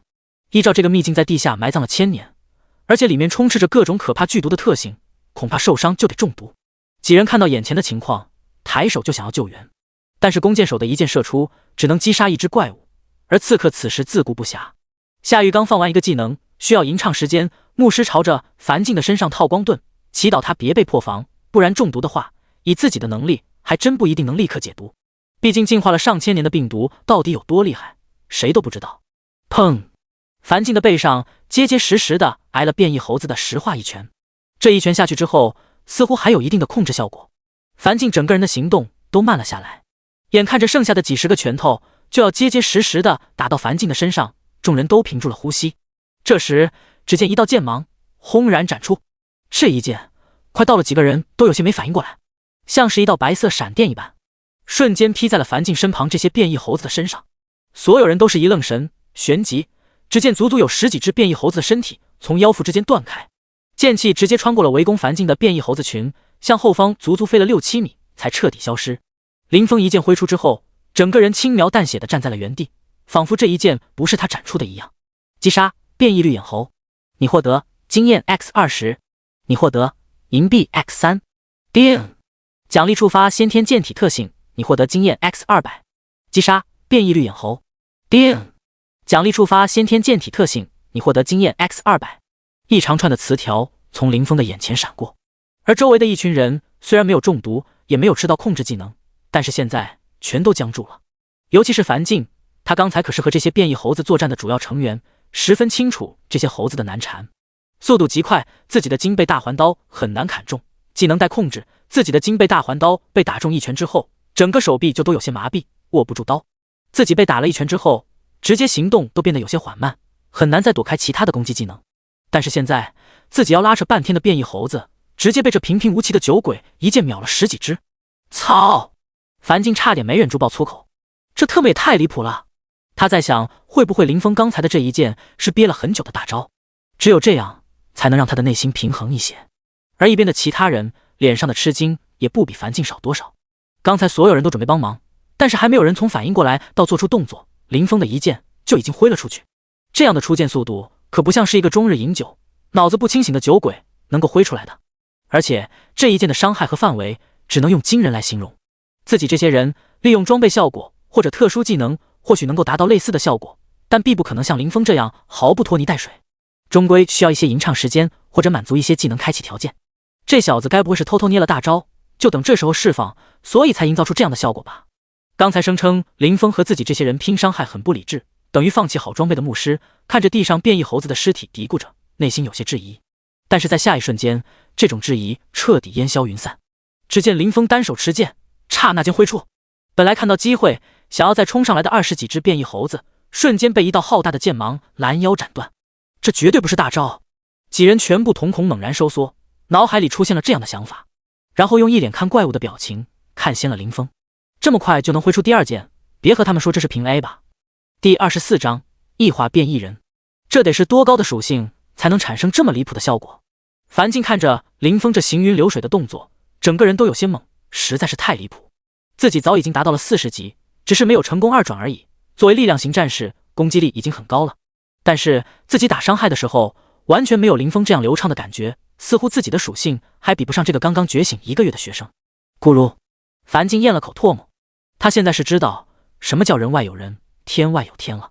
好像眼前这个酒鬼并不是完全的酒鬼，他虽然喜欢喝酒，但神志清醒得很，而且实力绝对不弱。还愣着干什么？赶紧动手啊！林峰又是一剑刺出，见到这些人居然没有乘胜追击，反而发起了呆，当即喊了一声哦，当即被林峰伤害惊到的几人才如梦初醒。樊静握紧了手里的长刀，而牧师也给所有人都上了一个增加韧性，能够减少控制时间的 buff。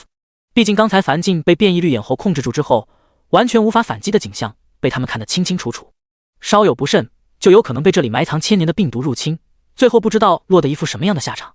樊静提起自己刚才脱手而出的金背大环刀，这一次没有冒进，聚拢在几个人的身边杀怪。有了刚才的经验，一群人处理秘境怪物来得心应手，一会时间地上就已经全是变异绿眼猴以及腐化巨鼠的尸体了。不过这一次快速击杀怪物之后，众人没有了之前的喜悦，而是看向了林峰所在的方向。只见林峰一手拿着长剑，一手提着酒壶，正在畅快痛饮，似乎是他身边的怪物早就已经被解决完了，没有急着走，只是在等他们而已。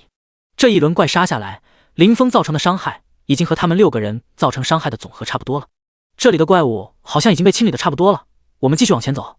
林峰听到周围打斗的声音消失，恋恋不舍地将自己手中的酒壶收了起来，轻声问道。回应林峰的是几双幽怨的眼睛，所有人都看着林峰，没有说话。这个林峰居然这么会伪装，让所有人都觉得他是个酒鬼。现在才知道林峰的属性高到了惊人的地步。樊金咽了口唾沫，难以置信地问道：你真的没有完成1转？我怎么感觉你的力量属性比我还要高很多？林峰点了点头，也懒得去解释，喝了一口酒，随意说道：我确实没完成1转，这种程度的实力不太可能瞒得过你们。夏玉一行人点了点头，确实是这样，具体的等级如果不是实力相差太大，或者那些极其昂贵精密的高科技仪器，都是看不出来的。但有没有完成转职，却是一点就能看出来的。林峰看上去确实是个完成觉醒时间不长，没有完成1转的人，只是越是这样想，越让他们觉得心惊肉跳。没有完成1转，也就是等级不到20级的情况下，居然就拥有着能够秒杀10多只39级怪物的能力，这得是多恐怖的属性才能够做到。樊静只觉得自己有些无法想象。林峰说完，众人还有很多问题，但是都不太好问出来，毕竟关于个人能力的事情全部都是隐私，问了林峰也不会很愿意回答。想清楚之后，樊静没有再继续纠结，持刀就和林峰一起朝着前方走了过去。这个临时拼凑而成的小队开始了继续前进，只不过这一次林峰不是那个被忽视的点了，他站在了队伍的主要输出位置，得到了空前的尊重。随着众人实力的提升以及配合默契程度的广泛提高，本来会造成一定麻烦的变异绿眼猴已经完全没有了威胁，成为了众人的经验包。时间不长，众人就找到了唯一一处楼梯，进入了这个地下研究所的负2层。负2楼和负1楼内全是各种会议室，文件存储区不同，这里更多的是各类实验室。实验室里充满了众多破裂的巨大培养皿，很难想象以前这些培养皿中饲养了哪些生物。正当众人在一个支离破碎的实验室里踩着各种破碎容器击杀一群变异猴子的时候，玲玲指着一处阴暗的角落大声预警道：小心，那里藏着怪物。听到玲玲的预警，拥有远程打击能力的弓箭手第一时间警觉起来，一根赤红色的箭矢轰然射出，砰！巨大的音爆声响起，一路上各类容易的碎片又重新碎了一地，箭矢在眨眼之间就落在了玲玲指着的地方。死！啊！凄厉的嘶吼声传出，这诡异的叫声几乎让人毛骨悚然。一个接着一个怪物在众人的注视之下从阴影中爬了出来，脸上像是被撕开面皮的人类，血肉模糊，有些地方结痂，又有些地方腐烂，四肢以昆虫一样的姿势攀爬在各类道具上，全身呈现暗黄色，不时有脓液从身体的一些地方流出。而在这些生物的背后，赫然还有着粉色的肉翅，只是有的收在了背上，有的正在展开蠕动。这些生物就像是某些神话中人类所想象的恶魔，模样就充满了惊悚的气息。内心不够坚定的人，看到这怪物就要被吓得全身冒冷汗。异化变异人，等级 LV41， 攻击514，血量1500，技能飞行、滑翔、剧毒撕咬、恐惧震慑、嗜血狂化。描述：得知病毒被释放，所有生物都发出恐怖变异，等待下去难逃一死的绝望科学家，他们对自己注射了还未实验完成的强化药剂，并且接受了微量的病毒感染，想要凭借这些活下去。他们成功了，但也永远的失去了理智。各种药物的作用之下，让他们从内心到外表都变成了恐怖的怪物，渴望鲜血，容易暴怒。众人严阵以待的时候，这些变异生物率先发起了攻击。巨大的肉翅张开，跳跃到了空中翱翔，像是恶魔一样恐怖的脸颊在天空飘动的时候显得更加狰狞。有些异化变异人甚至手里还拿着奇怪金属，看样子像是在某些高科技仪器上拆下来的零部件。砰砰，樊静的金背大环刀和这些特殊金属相撞的时候，爆发出了阵阵刺耳的声音。这些异化变异人似乎是看出了樊静的难缠，十几只一同落在了他的旁边，不给他任何喘息的机会，甚至还有意将樊静往远离众人的方向驱赶，似乎是想逐个击破。另一边，林峰所面对的情况和樊静差不多，而且他身边的异化变异人距离他更远，似乎意识到了林峰的危险，对林峰异常的警觉。第25章，继续秒杀。看到樊静和林峰再一次被围攻，几个人这次没有慌乱。夏玉手持法杖，一声吟唱之后，一个巨大的光柱以他为中心散开。砰砰，异化变异人在接触到光柱的一瞬间，全部发出了一声惨叫，摔落在地。白色光芒对于众人来说还有点提神和解毒的作用，但是对这些体内含有众多毒素的异化变异人来说，就如恐怖毒药一般，在接触到的一瞬间就有皮肉开始消融，那如同恶魔的脸颊像是在被烈火灼烧，瞬间出现滚烫的白烟。将樊静团团围住的那些异化变异人，在白光的烧灼之下也是应声倒地。樊静抓住了机会，就提起金背大环刀，朝着这些正在惨叫的异化变异人砍了过去，拦腰斩断。不过令樊静惊悚的是，这些异化变异人的生命力确实远强于刚才的变异老鼠和猴子，即便是被腰斩，身躯依然在蠕动，狰狞的爪子朝着自己的身体抓来。看到这样的景象，樊静有些头皮发麻，连忙补上2刀，让这异化变异人彻底死绝。众人看到樊静身边的危机被解决，松了口气，朝林峰那看了一眼。这一眼，所有人又是一呆。只见林峰的脚下已经摆满了异化变异人的尸体，而且所有的异化变异人身上都只有1道伤口。很显然，这些异化变异人在和夏玉做出的光柱碰撞之前，就已经是一具尸体了。死！一边的牧师和弓箭手全部倒吸了一口凉气，他们可是清楚这些异化变异人有着什么样的生命力。弓箭手准备充分的一箭会被躲开，夏玉一个技能光柱只能让他们暂时失去战斗力。樊静对无法行动的异化变异人来上一刀，都无法将其彻底斩杀。结果眼前这个小子又是一剑下去，直接秒杀了。夏玉一行人看着林峰这作战的时候，还有心情在那喝酒，嘴角都有些抽搐。这得是多强大的心脏才能做出这种事？万一喝醉了，那是真不怕死。不过林峰显然没有这些人的担忧，别人喝酒或许全是副作用，但是对自己来说，酒是最佳的恢复药。喝酒之后，不仅血量和法力会渐渐恢复，就连积累了一下午的疲劳都会一扫而空。看到林峰这酒喝得这么香，就是从来滴酒不沾的夏玉和玲玲都有那么点想要去尝一口了。不过想到周围危机四伏的情况，他们还是冷静了下来。林峰这嗜酒如命的酒鬼喝醉没什么事，他们要是喝醉了，估计要不了多久，自己就会变成这些怪物的盘中餐。夏玉挥动法杖，其他人的武器也全部握紧，准备给剩下的异化变异人致命一击。小心！但是突然异变陡升，玲玲高声预警。只见刚才便关注击落在地、丧失行动能力的一只异化变异人，突然之间双目赤红，整个人的气息都强盛了几分。砰！他背后双翼猛然展开，整个人像是炮弹一般朝着牧师冲了过来。这只异化变异人本来到倒地的地方距离牧师就不是很远，现在这恐怖速度加持之下，几乎在眨眼之间就能咬上牧师的脖子。夏玉神色一凛，一道拥有爆炸气息的光球朝着这只气息上升的异化变异人方向砸了过去。噗！这只异化变异人直接被夏玉的光球打了个对穿，整个腰腹完全被夏玉的技能所溶解。在一边准备出手的林峰看到夏玉这个技能，也是暗暗心惊，不愧是大公会里的天才，伤害确实很恐怖。他感觉就算是这异化变异人的血量再多1倍，也会被夏玉这个技能秒杀掉。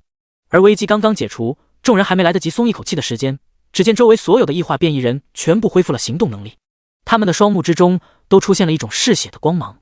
这是狂化，他们进入了狂化状态。玲玲脸上露出了惊恐的表情，说道。其他人听到玲玲的提醒，全部心头一紧。狂化这个技能虽然少见，但他们也曾经遇到过。一旦怪物进入了这种状态，全部都会属性暴涨，并且悍不畏死，极其难处理。但是这么多同等级的怪同时进入狂化状态，他们还是头一次见。当即所有人都头皮发麻。砰！轰！一声接着一声剧烈的撞击声猛然在战场上爆开。在完成了狂化之后，所有异化变异人都不再试探，全部悍不畏死地发起了冲锋。所有人的压力全部剧增。而这还没有结束。吼！一声接着一声大吼出现在所有人的耳边。几个人中除了夏玉和玲玲，全部出现了短暂的失神。一个接着一个光盾在异化变异人的锤击之下变得摇摇欲坠。这是震慑。玲玲听到这嘶吼声，心中一凛，开始挥动自己的双手。一串宛如银铃一般的声音响起，失神的几人恢复了过来。震慑技能的恐怖效果着实让他们恢复过来的他们身上多了不少冷汗。本来在一边负责补伤害的刺客此时也退了回来，因为他现在偷袭一招之后很难将异化变异人斩杀，反而会将其激怒。而以异化变异人的灵敏度加上震慑这个控制技能，被反击他也很躲开，一旦被狂化加持过的异化变异人击中就很容易重伤。夏玉此时也眉头一皱，准备不再节省法力，他法杖上的宝石开始闪烁阵阵幽光。砰！不过就在几人如临大敌的时候，一声巨响从旁边传了过来。只见一只狂化过的异化变异人别林峰一剑消手，紧接着林峰一脚下去，这只异化变异人尸体直接倒飞而出，将后方实验室的各种器具撞了个粉碎。而在林峰的脚下已经摆满了尸体，被踹飞出去的是最后一个。异化变异人有没有进入狂化状态，对林峰来说似乎并没有什么差别，毕竟全部都是一剑秒杀的事情，伤害溢出多少都无所谓。而一边的夏玉看到林峰杀完怪，又准备拿出酒壶喝酒的样子，嘴角抽搐了一下。就算狂化对他来说不算什么，那震慑技能也会一点效果都没有吗？这人可是裸装剑士啊！什么天赋的剑士，能在裸装的情况下有这么高的精神抗性？第26章恐怖的升级速度。而随着林峰将最后一个异化变异人的尸体踢开，他眼前出现了新的词条：击杀异化变异人，你获得经验 X30， 你获得银币 X2， 你获得材料异化水晶。叮！奖励触发先天剑体特性，你获得经验 X300。提示：经验值积累完成，你升级了。当前等级 LV18， 你的属性获得了提升。看到自己经验值的迅猛提升，林峰都有些咂舌。10倍经验的加持实在是太恐怖了，仅仅小半天的时间，自己就已经18级了。而除了等级提升迅速之外，林峰看了看自己的收获，发现机缘秘境的爆率也很高。自己进来之后只击杀了几百只怪，但是爆出的材料和装备数量已经比之前所有的秘境加起来还要多了，只是没有黄金装备而已。感受到这个机缘秘境的好处，林峰这次没有急着喝酒，而是看向了一边。只见夏玉将法杖放在了胸前，双目正视前方，口中的咒语吟唱完全之后，一道金色六芒星阵顿时从地面上亮起，闪耀着璀璨的光芒。六芒星阵收缩，将所有狂化过的异化变异人全部包裹其中，死死缠绕。夏玉被齿轻动，说出了没有丝毫感情的声音：湮灭。随着声音落下，六芒星阵中瞬间燃起了熊熊燃烧的光焰。疯狂嘶吼的异化变异人在这些光焰的燃烧之下，身体在以一种肉眼可见的速度消融。好！凄厉的嘶吼从异化变异人的口中传出，他们疯狂挣扎，但是六芒星的坚固远远超出了异化变异人能够挣脱的极限。几个呼吸之后，这些异化变异人全部被烧成了一滩灰烬。而解决这些狂化之后的异化变异人，夏玉擦了擦额头的汗，拿出恢复药剂，赶紧恢复起状态来。显然这个技能对于他来说消耗不小。而林峰看到这些异化变异人被轻易的解决，叹了口气。如果他们杀得慢一些的话，自己就能多抢2只怪物的经验，升到19级的时间也会快上不少。你们这清怪的速度太快了，居然连尸体都一具都不留下。林峰瞧了瞧眼前地上灰烬说道。而回应林峰的是一群白眼。你这在没有任何人帮助的情况下，用这么短的时间就击杀了一群异化变异人，居然还说这边击杀的快。明明你自己是击杀速度最快的，我现在都有些怀疑，你是不是身上穿了一整套的黄金装备，只是用了特殊道具隐藏起来了？这么恐怖的击杀速度以及超高的伤害，我完全是第一次见，如果不是亲眼所见，我恐怕是怎么都不会相信。樊静用看怪物的眼神，满脸不可思议地说道：“林峰这样的清怪速度实在是太恐怖了。夏玉已经是顶级天才了，但是在等级领先林峰这么多的情况下，速度却完全没法和林峰相比，这简直就是难以置信。”其他人也是一脸看怪物的眼神看着林峰。林玲睁大了自己的眼睛，仔仔细细地将林峰观察了一遍，才颓丧地说道：“如果不是亲眼看着你从外面进入这个秘境，我都有些怀疑你是这个秘境里面的 BOSS 伪装成的了，最后可能会触发隐藏任务什么的。”其他人也全部点了点头，一脸认真。一个不到20级的觉醒者，居然比他们这一群已经达到40级的人还要强，属实是没天理。如果不是林峰从来没有离开过他们视野，他们现在就真的有些怀疑林峰是不是被这个秘境里面的某个 BOSS 给调包了。听到这些人的脑洞，林峰一脸无语。这些人要是去写小说，保准爆火。不过现在的时间非常紧迫，显然不能浪费在闲聊上面。几人恢复了一会之后，重新出发了。在地下研究所，越是向深处走，曾经的设施被保管得越完善。走了一会之后，旁边甚至出现了一些昏暗的灯光，只是不知道这些灯是有什么功能的，居然上千年的时间过去，依然没有熄灭。越是往深处走，怪物的数量也就越多。有时候推开一个实验室的大门，里面可能会瞬间钻出数百只怪物，众人的压力再一次剧增。众人使用恢复药剂的频率在逐渐增加。原来出手不多的夏雨也频频用出高伤害技能，他对恢复药剂的依赖也在增加。不过和这些人不同的是，林峰遇到怪物是越刷越兴奋。在负2层结束的时候，他的等级已经从18级成功达到了19级，现在整个人的各项属性已经高到了一个恐怖的地步。在负2层到负3层的楼梯口，众人休整了一番。林峰看了一下任务完成的进度，几乎已经快完成了。看样子负3层应该就是这个地下研究中心的最后一层了，最终 BOSS 也在那里，只要将其击败，应该就能获得自己需要的装备了。现在林峰也没有了刷伤害的心思，只要通关了就行，因为他一路下来造成的伤害已经比其他几个人加起来还要多上不少。等会就算是对 BOSS 伤害为0，应该也不会影响自己的装备分配权。我们下去吧。休整了一会之后，夏玉起身说道。众人点了点头，一边的林峰也收起了自己的酒壶，跟着他们一起走了下去。他能够感觉到一股惊人的剑意正埋藏在负3层，而进入了负3层之后，所有的环境和之前的负1楼、负2楼天差地别，像是从一片科技废墟来到了地下溶洞，所有的科技气息全部消失，四周全是天然的巨石，灰蒙蒙一片。你们看这里！几人正四处张望，寻找最后一群怪物以及最终 BOSS 的时候，玲玲指着一个方向大喊道。众人走了过去。死！樊静第一个倒吸了一口凉气，眼睛瞪大问道：这是龙的脚印？第27章丧尸幼龙。就算不是龙，也是和那种神话存在类似的生物了。牧师看着眼前巨大的爪印，声音严肃地说道。所有人看着眼前曾有巨爪留下来的爪印，神色都有些变化。关于龙的存在，大家在学校里都曾学习过。巨大石壁上的爪痕，即便不是龙，也是极其相近的生物。龙的实力虽然有高有低，但有一点是可以肯定的，就是即便最弱的亚龙众都绝不止2转40级的实力。想到这，几个人都是神色一凛，各自握紧了手中的武器。林峰的目光也锐利了几分，在这种强大生物面前，任何轻视都有可能付出惨痛的代价。众人严阵以待地朝着前方走去。小心！负责预警的玲玲突然大喊了一声，随即一道巨大的黑影猛然间出现在了上空。轰！巨大的气流朝着眼前的几人猛烈砸了下来，震撼的力量几乎让众人摔倒。一个像是黑色巨龙一般的身影出现在了几个人的眼前。丧尸幼龙 BOSS 单位，等级45，攻击1260，血量10万，技能黑暗威慑、龙翼打击、吐息火焰、龙爪击打。描述：曾经是一只黑龙幼崽，被不知名存在击杀，埋葬了不知多少岁月之后，被一群人类挖出研究。人类在其所埋葬之处建造了一座巨大的研究所。丧尸幼龙拥有很高的物理抗性，人类使用很多武器都无法将它切开。在研究的过程中，它以一种特殊的方式复活，成为了丧尸幼龙，全身上下的鲜血都会导致接触的生物发生可怕的变异。拥有丧尸特性的幼龙虽然很难死去，但是它也失去了作为黑龙的强大力量。一条黑色的丧尸幼龙出现在了所有人的眼前。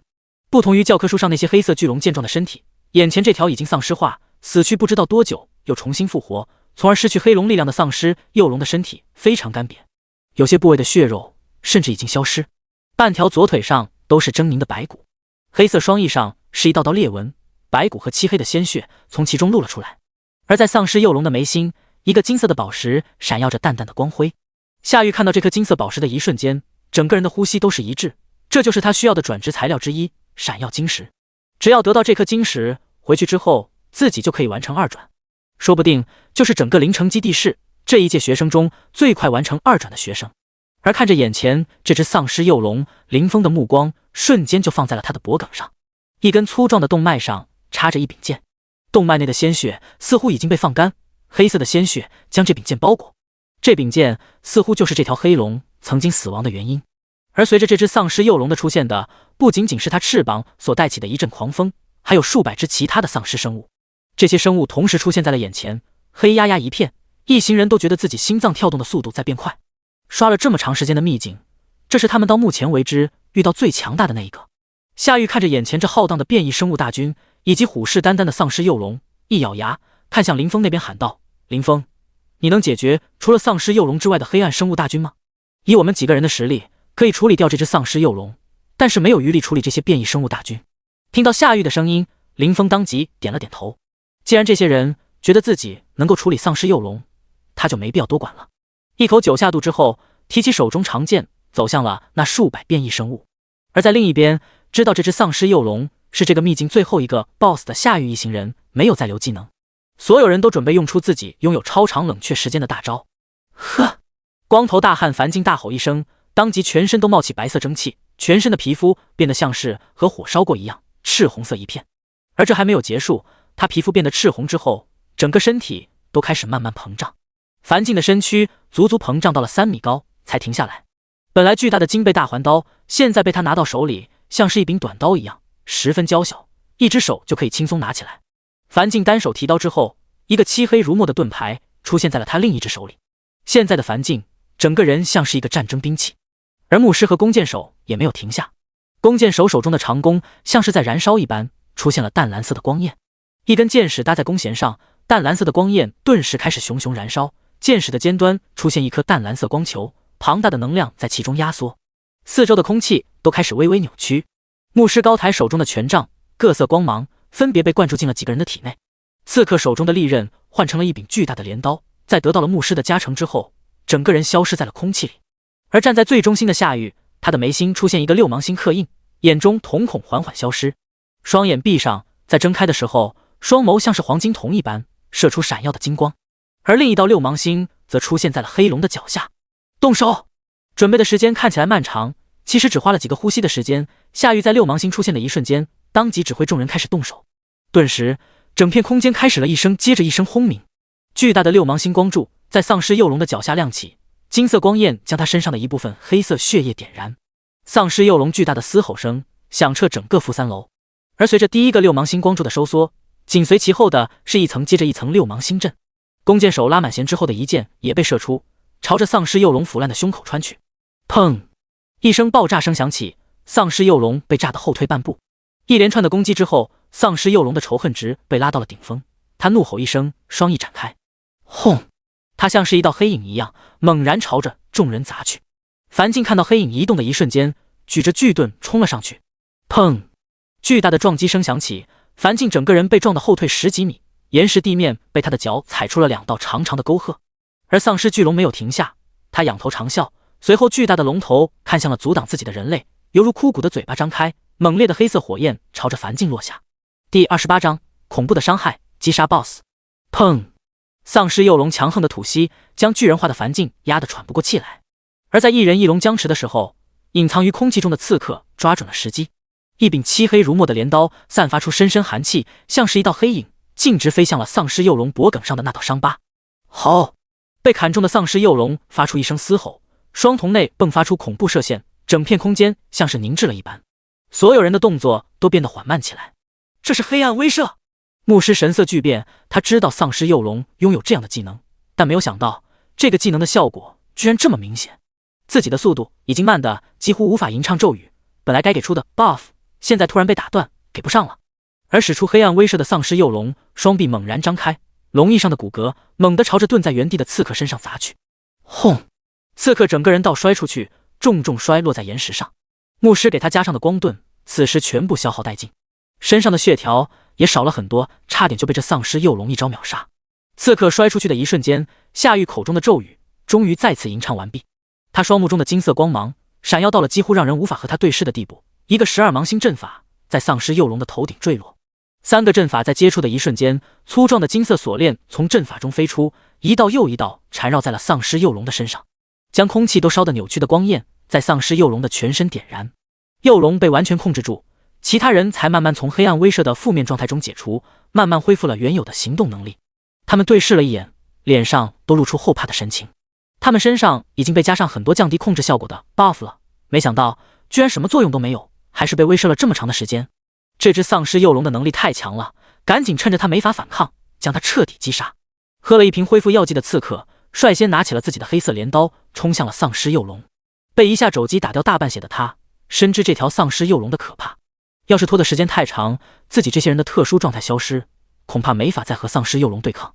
而承担前排作用的樊静也是目光一凛，跟着冲了上去。他看到丧尸幼龙的血条一直都在以一种极高的速度进行回升，只要攻势略有停止，丧尸幼龙的血条就不降反升。现在是依靠夏玉3个超强技能才抑制住了丧尸幼龙那强横的恢复能力，并且造成巨量的伤害。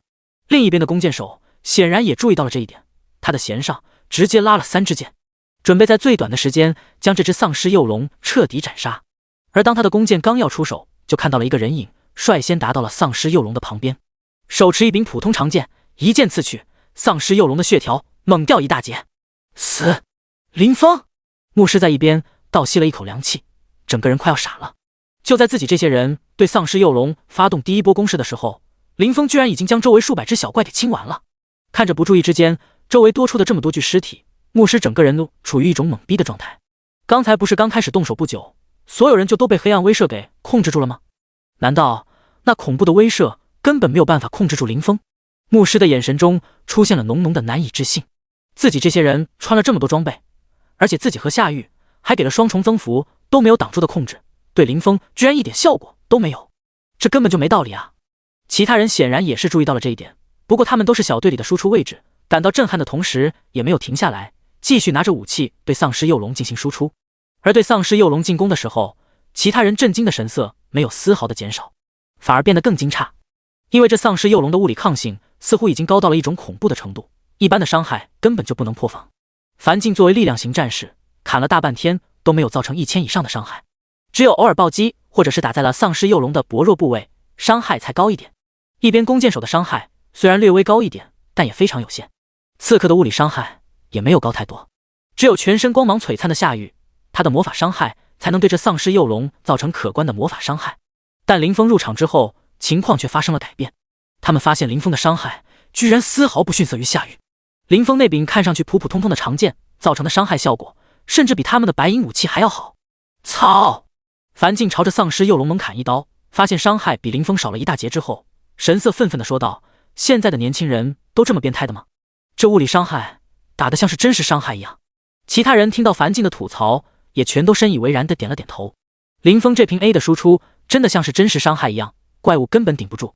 终于在所有人的努力之下，这只丧尸幼龙终于被击杀。本来的黑血以及皮肤已经完全被光焰烧毁，剩下一地的白骨。而在庞大的骨架下面，是丧尸幼龙被击杀之后所掉落的大量战利品。而林峰则在一旁看了看自己现在的经验等级，击杀了几百只变异生物，以及参与击杀丧尸幼龙之后，自己已经达到了19级，多出1半经验值的程度。只需要多刷一些怪，自己就能达到20级，然后去转职神殿领取转职任务，成功一转了。看到经验条这么提升，林峰也非常兴奋。他现在也有些期待自己一次转职之后会获得什么样的职业和属性。而在林峰查看属性的同时，对于丧尸幼龙的击杀奖励结算也同样完成了。击杀 BOSS 单位丧尸幼龙，你获得经验 X2000， 你获得金币 X100， 你获得武器龙牙弯刀白银 X1， 你获得第29章惊人的收获，任务还没有完成。你获得武器龙尾鞭白银 X1， 你获得武器神圣斩灵剑铂金被污染状态 X1， 你获得武器黑龙戒指黄金 X1， 你获得材料被污染的黑龙血 X1， 你获得材料闪耀晶石 X1， 你获得材料残破的黑龙之翼 X1，叮，奖励触发了先天健体特性，你获得经验 X20,000。看到这满屏闪烁的奖励，林峰的呼吸都略微有些粗重，比自己前世打团本爆出极品装备还要兴奋。毕竟眼前的奖励可不是什么虚拟道具，而是真正能够转化为战斗力和金钱的装备材料。而且这一次的装备和之前的有些差异，之前爆出的装备没有几件适合自己的，还需要回到城区之后进行交易和置换才行。但是这一次的不一样，这次爆出来的装备不仅在质量上异常的高，而且还有几件非常适合自己，现在穿上就可以增强一定的战斗力。这样想着，林峰就看向了自己战利品中唯一的一件铂金装备，神色震撼。这可是低等级觉醒者所能见到的最高阶装备，每一件都价值连城，在市面上根本看不到。就是拥有玉龙公会背景的夏雨，身上都没有一件铂金装备，就能够想象到铂金装备是有多稀有了。可以说，低等级的觉醒者有没有铂金装备，几乎就是天差地别。这就是丧尸幼龙脖颈上的那把剑，也是他第一次死亡的致命原因吧。林峰看到神圣斩灵剑出现在自己的空间里，目光中露出了然的神色。之前一眼就看出了这柄剑的不凡，不然的话也不会隔着一整个秘境，自己都能感受到其惊人的剑气。只是没有想到，这居然是一件铂金装备，而且是在被污染状态之下就拥有了铂金的超高位阶。要是解除了污染，神圣斩灵剑会拥有什么样的力量，达到何种位阶？林峰想到这里，双眼中露出一缕金芒。这个机缘秘境自己是来对了，收获简直就多到了爆炸的地步。而且进入秘境之后，自己所造成的伤害占据了绝对的上风，分配战利品自己也有绝对优势。而在林峰给予了丧尸幼龙最后一击，开始清点战利品的时候，夏玉一行人的表情变得有些尴尬。作为发现这个秘境的小队，本来拉林峰进来只是为了凑个人数，甚至都没想过他能打伤害。所以林峰提出按伤害分配战利品的时候，他们二话不说就同意了。但他们没有想到的是，林峰居然这么猛，而且可以说是猛过头了。从进入机缘秘境开始，林峰就在乱杀，一直到最后，林峰的伤害都处于一个恐怖的高度。按伤害占比来看，林峰拥有着近乎绝对的战利品分配权，而他们几人中就是伤害最高的夏雨，比林峰都相差甚远。毕竟夏雨的高伤害技能全部都有着极高的消耗，并且还有相当长的 CD 时间，根本不可能做到一直开着来和林峰抢着刷伤害。樊静的嘴角抽搐了一下，这样算下去，自己根本拿不到什么呀。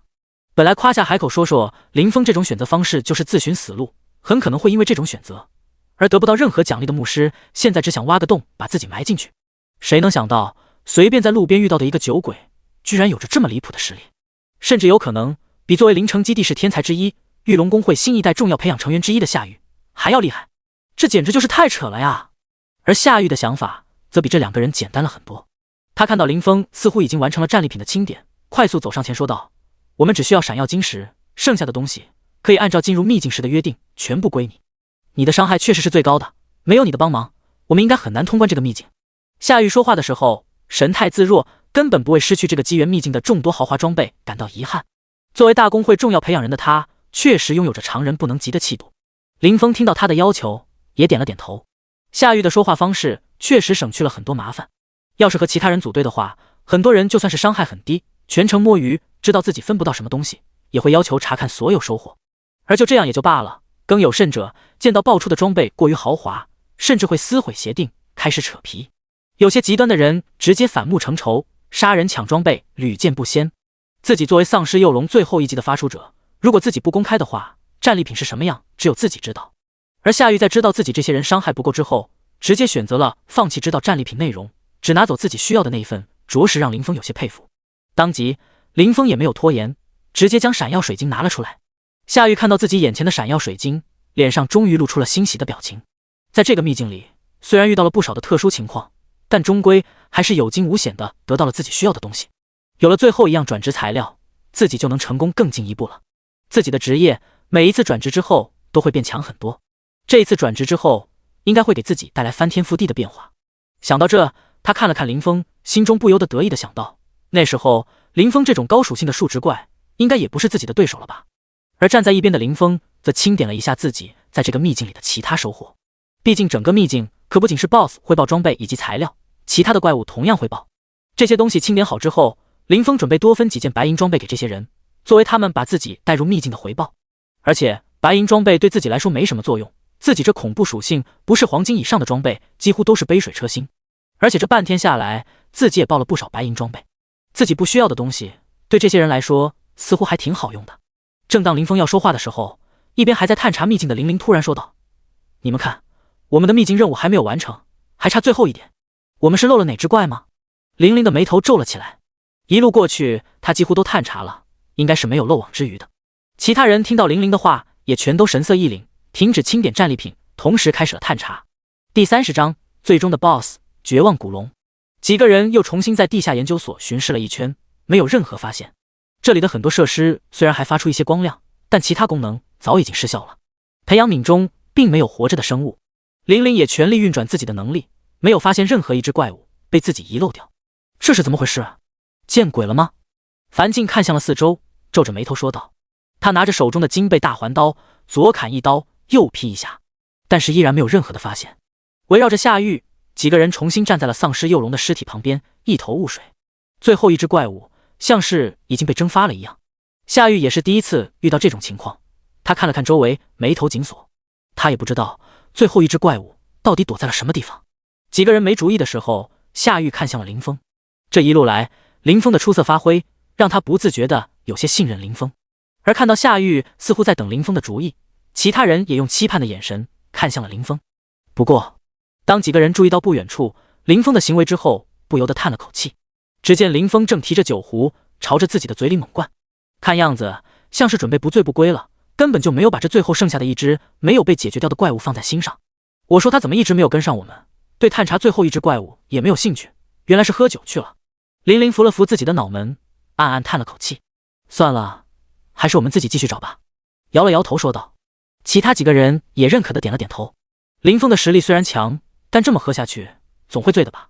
一个醉汉的实力就算再强，在醉酒状态应该也会大打折扣。等会应该指望不上林峰大杀四方了吧。不过这个秘境的 BOSS 已经被击杀了，剩下的怪物应该只是躲得比较好，强度不会太高。自己这些人在大招 CD 的时候用普通状态应该也能够处理。几人一边查找一边这样想着。几个人刚刚离开负3楼，想要回到负2楼，突然一些细碎的声音出现在了所有人的耳边。嘎吱嘎吱，像是骨骼碰撞的响声，让人听起来毛骨悚然。众人身上出现一丝寒意，连忙回头看去。咔嚓，只见已经被击杀的丧尸幼龙骨骼在所有人的目光之下徐徐站了起来。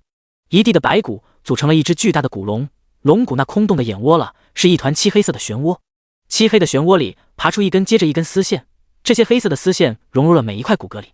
这种奇妙的变化让这只古龙的森森白骨有了一丝诡异的金属光泽，而众人的眼睛里出现了古龙的信息。机缘秘境的最后一只怪物终于浮出了水面。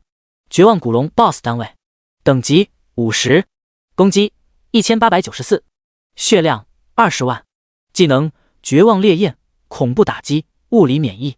描述：曾经是一只黑龙幼崽，被不知名存在击杀，埋葬了不知多少岁月之后，被一群人类挖出研究，最终导致其复活。强大的怨念几乎将它吞噬，但是因为有神圣斩灵剑和闪耀晶石的存在，他滔天的怨念以及恨意被压制。而在这份怨念与恨意重新发酵了1000年之后，终于有人重新进入这里，并且打开了这道封印。现在这只曾经的黑龙幼龙已经变成了怨念、恨意以及绝望的载体，它现在有了一个新的名字——绝望古龙。看到庞大的古龙飞起的时候，众人就感觉到了不对劲，觉得大事不妙。而现在真正看到了绝望古龙的信息，所有人都感觉到了一股强大的压迫感笼罩而来，几乎让人窒息。丧尸幼龙被击杀一次之后，居然2次强化，成为更强的绝望古龙重新出现了。刚使用完自己终极技能，直到现在都没有恢复的众人，看到这一幕简直如遭雷击。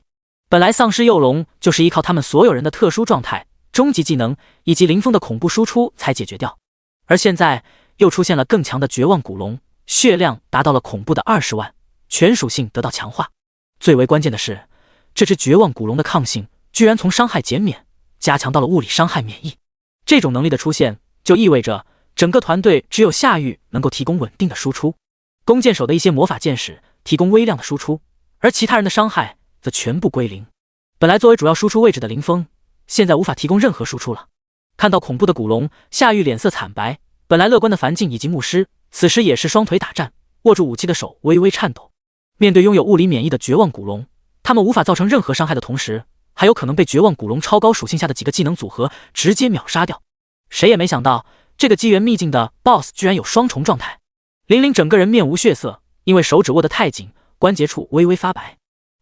这个 BOSS 现在要怎么打？他脸上露出了绝望的神情。一边的刺客因为这意外情况也情绪不稳地从黑暗中暴露了出来。虽然他现在进不进入黑暗已经无所谓了，因为他已经没有了对绝望古龙造成伤害的能力。夏玉双手死死握住了自己的法杖，准备殊死一搏。现在能够提供稳定伤害的只有他自己了。一边的林峰就算是伤害再怎么稳定，即便喝了这么多的酒还处于清醒状态，在物理免疫面前也发挥不了什么作用。不过他看了看自己的面板，看着那些还在 CD 的高伤害技能，整个人都有些有心无力。玲玲，你现在能做到向工会求援，或者将我们的位面地址发送回去吗？如果能发送出去的话，我们再坚持一下，应该有人能开启空间传送阵将我们带回去。夏玉一边严阵以待的同时，一边向玲玲问道。玲玲摇了摇头，神色略微有些沮丧，说道：我已经尝试过发送求援信号了，但一直没有回应。听到玲玲的回复，虽然早有准备，但得知连求援信号都发不出去，夏玉整个人还是有些绝望。就在几人准备殊死一搏的时候，林峰轻松的声音从旁边传了过来：你们帮我限制这个怪物一会，我来负责打伤害。第31章无法相信的一剑秒杀。听到林峰说要自己这些人帮他限制一下绝望巨龙，夏玉绝望的眼睛里出现了一丝希望，但是他还是难以相信自己这些人帮助林峰控制住绝望古龙，他就能完成单杀。毕竟刚才弱一些的丧尸幼龙都是所有人一起合作才成功攻略的，只需要帮你限制一下这只绝望古龙，你就能解决它。你作为一个剑士，难道还有魔法伤害吗？站在一边看着古龙战战兢兢的樊静问出了自己的困惑。毕竟他作为队伍里唯一一位重装战士，如果需要限制绝望古龙，他一定要冲在最前面。而现在他无法进入特殊状态，整个人的抗性和之前相比根本不可同日而语。而绝望古龙的属性相比之前高了太多，一个不慎自己可能就是被烧成灰的命运。所以现在他需要先了解清楚。林峰看出了樊静的顾虑，轻松说道：谁说剑士就没有魔法伤害？你别太担心，应该不用帮我限制太久，几分钟的时间应该足够了。其实他现在已经处于了9神咒满层，随时蓄势待发的状态，配合上自己魔法伤害转化的技能，应该是可以一剑将绝望古龙给砍成灰烬。只是自己砍下这一剑的时候，绝望古龙别逃出去就行，所以需要夏玉一行人帮忙限制一下。不过如果和他们说只用几秒钟，肯定不会被相信，不如说几分钟，他们听起来应该会实际一点。你能造成魔法伤害，还有把握在几分钟之内砍死这个拥有20万血量的 BOSS。 听到林峰说需要他们帮忙限制绝望古龙几分钟，玲玲一脸难以置信地看了过来。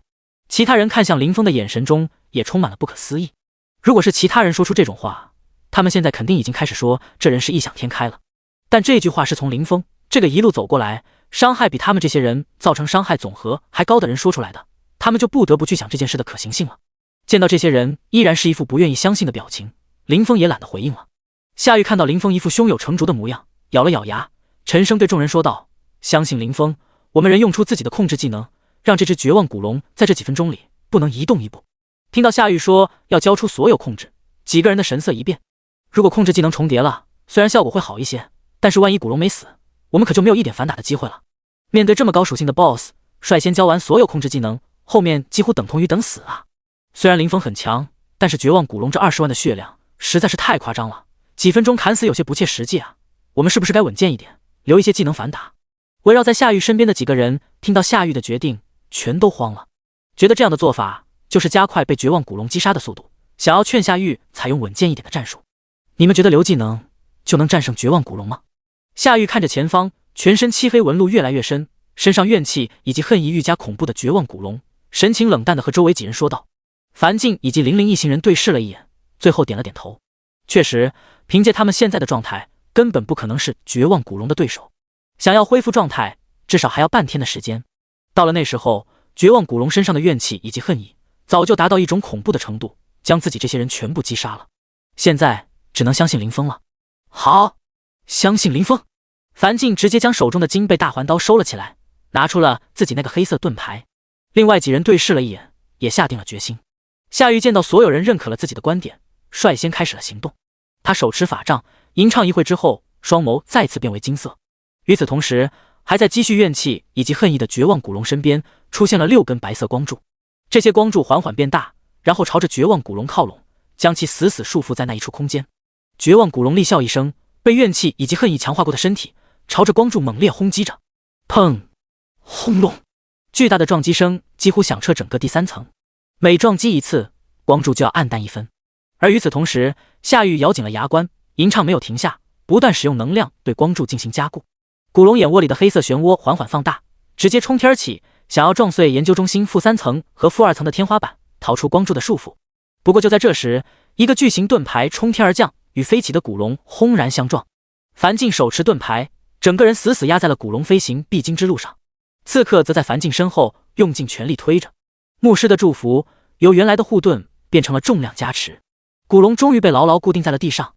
这一刹那，几人全部看向了林峰，回应他们的是恐怖无边的剑气以及诡异的火焰。只见林峰宛如天神一般，手中长剑荡起无边剑意，无名之火在他周身燃起。轰！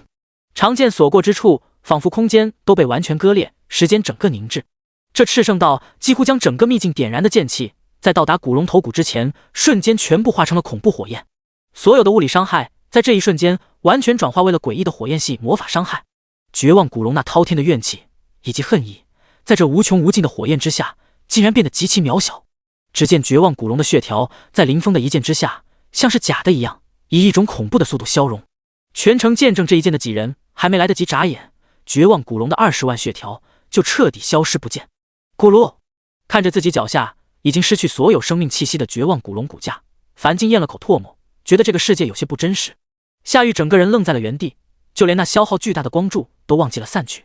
他幻想过林峰真的能很快砍死绝望古龙，但他从来没有想过林峰居然能这么砍死绝望古龙。这一剑恐怖到了极点。第32章铂金级的坐骑。林峰一剑砍下的时候，他们只觉得这一片空间所有的东西都失去了颜色，白茫茫一片，唯一能够看到的就只有那目空一切的一剑。而本来凌厉到几乎将空间割裂的一剑，在到达绝望古龙身体前的一刹那，骤然间改变，从锋利到让人胆寒，到充满了魔法爆炸的气息，只用有不到1秒的时间。无名之火在绝望古龙的怨气以及恨意中点燃，瞬息之间就燃尽了绝望古龙高达20万的血量。这是什么技能？林林拍了拍自己的脸颊，难以置信的和身边的人问道。本来强大的探知能力，在接触到林峰这一剑的瞬间就瞬间破碎。林林只觉得自己的耳朵被林峰一剑震得长鸣不止，这一剑已经强到了足以斩断他的感知技能，这是他以前从来没有见过的。而正在一旁呆愣的牧师听到林林对自己的询问，则是疯狂摇头，自己这辈子真的没见过这么离谱的技能。一个还没有完成一转的觉醒者，瞬间打出了融化20万血条的超高伤害，他别说没见过了，就是听都没有听说过。如果不是刚才亲眼所见，而是别人和自己说的话，自己肯定是一个字也不会相信。这实在是太离谱了，这么恐怖的输出能力，真的是一位没到20级的觉醒者打出来的。而站在樊静身后没有直面这一剑的刺客，此时后背全是冷汗。刚才林峰那一剑，虽然目标并不是自己距离古龙也隔着盾牌和皮糙肉厚的樊静，但还是感受到了一股随时要死的感觉。恐怖的火焰魔法在古龙身上爆开，消融古龙那恐怖血条的时候，他差点感觉被秒杀的其实是自己。呼！看到成为一地枯骨已经坠落在地的古龙，他松了口气。这一剑林峰控制得很好，没有碰到自己现在还活着。刺客第一次感觉活着是一件美好的事。而挥出满层九神咒一剑的林峰，看着眼前跌落在地的绝望古龙骨架，将长剑收了起来。果然上千倍的伤害秒杀一个 BOSS 还是绰绰有余的。他拿出酒壶灌了一口酒之后，眼前跳出了击杀信息。击杀 BOSS 单位绝望古龙，你获得经验 X3000， 你获得金币 X100， 你获得坐骑道具绝望古龙铂金 X1。 叮！奖励触发先天剑体特性，你获得经验 X30000。 提示：经验积累完成，你升级了，当前等级 LV20， 你的属性获得了提升。一连串的信息跳了出来，看到自己的等级直接达到20级的时候，林峰握了握拳，自己刷了一下午的秘境，等级终于够了，现在再回去就可以直接到转职神殿领取自己的转职任务，等待进行一次转职了，不用再浪费时间，明天再出来升级了。而看到自己现在除了等级获得了提升，还获得了一件铂金阶的坐骑道具，林峰眼前一亮，内心狂喜。坐骑道具也算是武器的一种，有些坐骑道具是活物，强大的有亚龙、独角兽等等，能够帮助觉醒者进行战斗，拥有强大的实力。不过那些坐骑道具需要强大的实力以及驯服能力，而有些坐骑道具则是死物，例如魔法扫帚、飞行装甲、由特殊材料制成的飞行道具等等。一般来说，活物更难操控，但是更强大一些；死物稍弱，但是易于操控。不过，当品质等阶足够高的时候，就可以无视这些。毕竟一个黄金阶的坐骑道具，就算是再怎么强、再怎么珍贵，也比不上相同等级的铂金阶道具。而现在，被自己所拥有的就是铂金阶的坐骑道具。林峰直接打开了坐骑绝望古龙的面板。绝望古龙，铂金，类别：坐骑道具。精神力要求：高于1000精神力可以使用该道具，高于5000精神力可以驾驭道具进行战斗。效果：飞行、避水、2转及以下物理免疫，耐久100/100。速度根据精神力大小发生改变，消耗根据速度大小发生改变。附魔效果：黑暗威慑，骑在该坐骑道具上的人拥有黑暗威慑的能力，精神属性低于自己的人会对自己产生恐惧，精神力相差越大，恐惧效果越强。战斗效果：精神力不足，无法探查。居然不是等级要求，而是精神力要求。林峰看到要求那一栏的精神力，神色微微一动。1000的精神力对于别人来说确实不简单，一些天赋平平的觉醒者甚至要等到2转之后，甚至是3转才能够达到。不过自己的精神力提升速度异常恐怖，现在虽然只有20级，但精神属性值已经超过1000了。也就是说，只要自己愿意，随时都能驾驭这条古龙。只是不知道我的精神属性提高之后，开启绝望古龙战斗模式，战斗力怎么样？林峰看着自己存储空间内绝望古龙的骨架，略微思索了一番。自己前世玩网游的时候，就经常会出现这种设定，野外的东西都比较强，一旦被自己捕捉或者驯化，就会弱上许多。不知道这只绝望古龙会是什么模样。毕竟，如果绝望古龙还像这个秘境 BOSS 一样拥有极高统治力的话，自己也多了一个强有力的助手。而看完了自己新获得的坐骑道具信息，林峰也查看了一下自己现在的属性：姓名林峰，天赋9剑仙，神级，等级 LV20，灵转，力量1260，物抗1235，法抗1160，敏捷1294，精神1170，血量7000，法力4000。特性技能，林峰现在就算是离开宛如神技一般的技能，就其单纯的属性都已经比很多 BOSS 要高了。除了血量没有野外 BOSS 那么离谱之外，其他属性的危险程度甚至要高过很多的 BOSS。而且林峰现在还处于一个裸装的状态。看着自己现在满满的收获，林峰觉得自己回去之后有必要换一套黄金装备了。那时候自己的属性会夸张到什么程度？第33章，教一点。当林峰用很短的时间将自己的收获了解清楚，并且对自己的属性有了一个具体的认知之后，迎接他的是6道像是见了鬼一样的眼神。本来就容易一惊一乍，还有脑子不太好的樊静士这样的目光也就罢了，就连一向成熟稳重、不苟言笑的夏雨，此时也是眼睛疯狂在自己的身上游走，仿佛在看什么艺术品一样。而一边的牧师、弓箭手以及刺客，看眼神已经颇有一些想要扒光自己衣服，将自己里里外外全部研究一遍的趋势了。林峰对这些极其具有侵略性的目光有些不适应，当即轻咳了一声，嗨嗨。这时夏雨才意识到自己有些失态，当即收回了在林峰身上疯狂游走的眼神。夏雨略微有些尴尬的遮了遮眼睛，自己还是第一次用这么有侵略性的眼神看别人。而另一边的玲玲听到林峰说话之后，眼睛变得更亮了，像是一只兔子一样蹦跳着跑了过来，说道：我去，你这也太猛了吧！我从来没听说过灵城基地市这一届的觉醒者里有你这么厉害的人。我们小姐这么强，得到了工会的倾力培养，也只是 S 级天赋圣光囚龙，并且达到了能够2次觉醒的地步。你是来自其他地方的觉醒者吧？玲玲整个人像是一只兴奋的兔子，蹦跳着说个不停。除了夏玉之外的其他人也是一脸好奇的看着林峰，他们也很想知道是什么地方的觉醒者能在1个月之内便强到这种程度。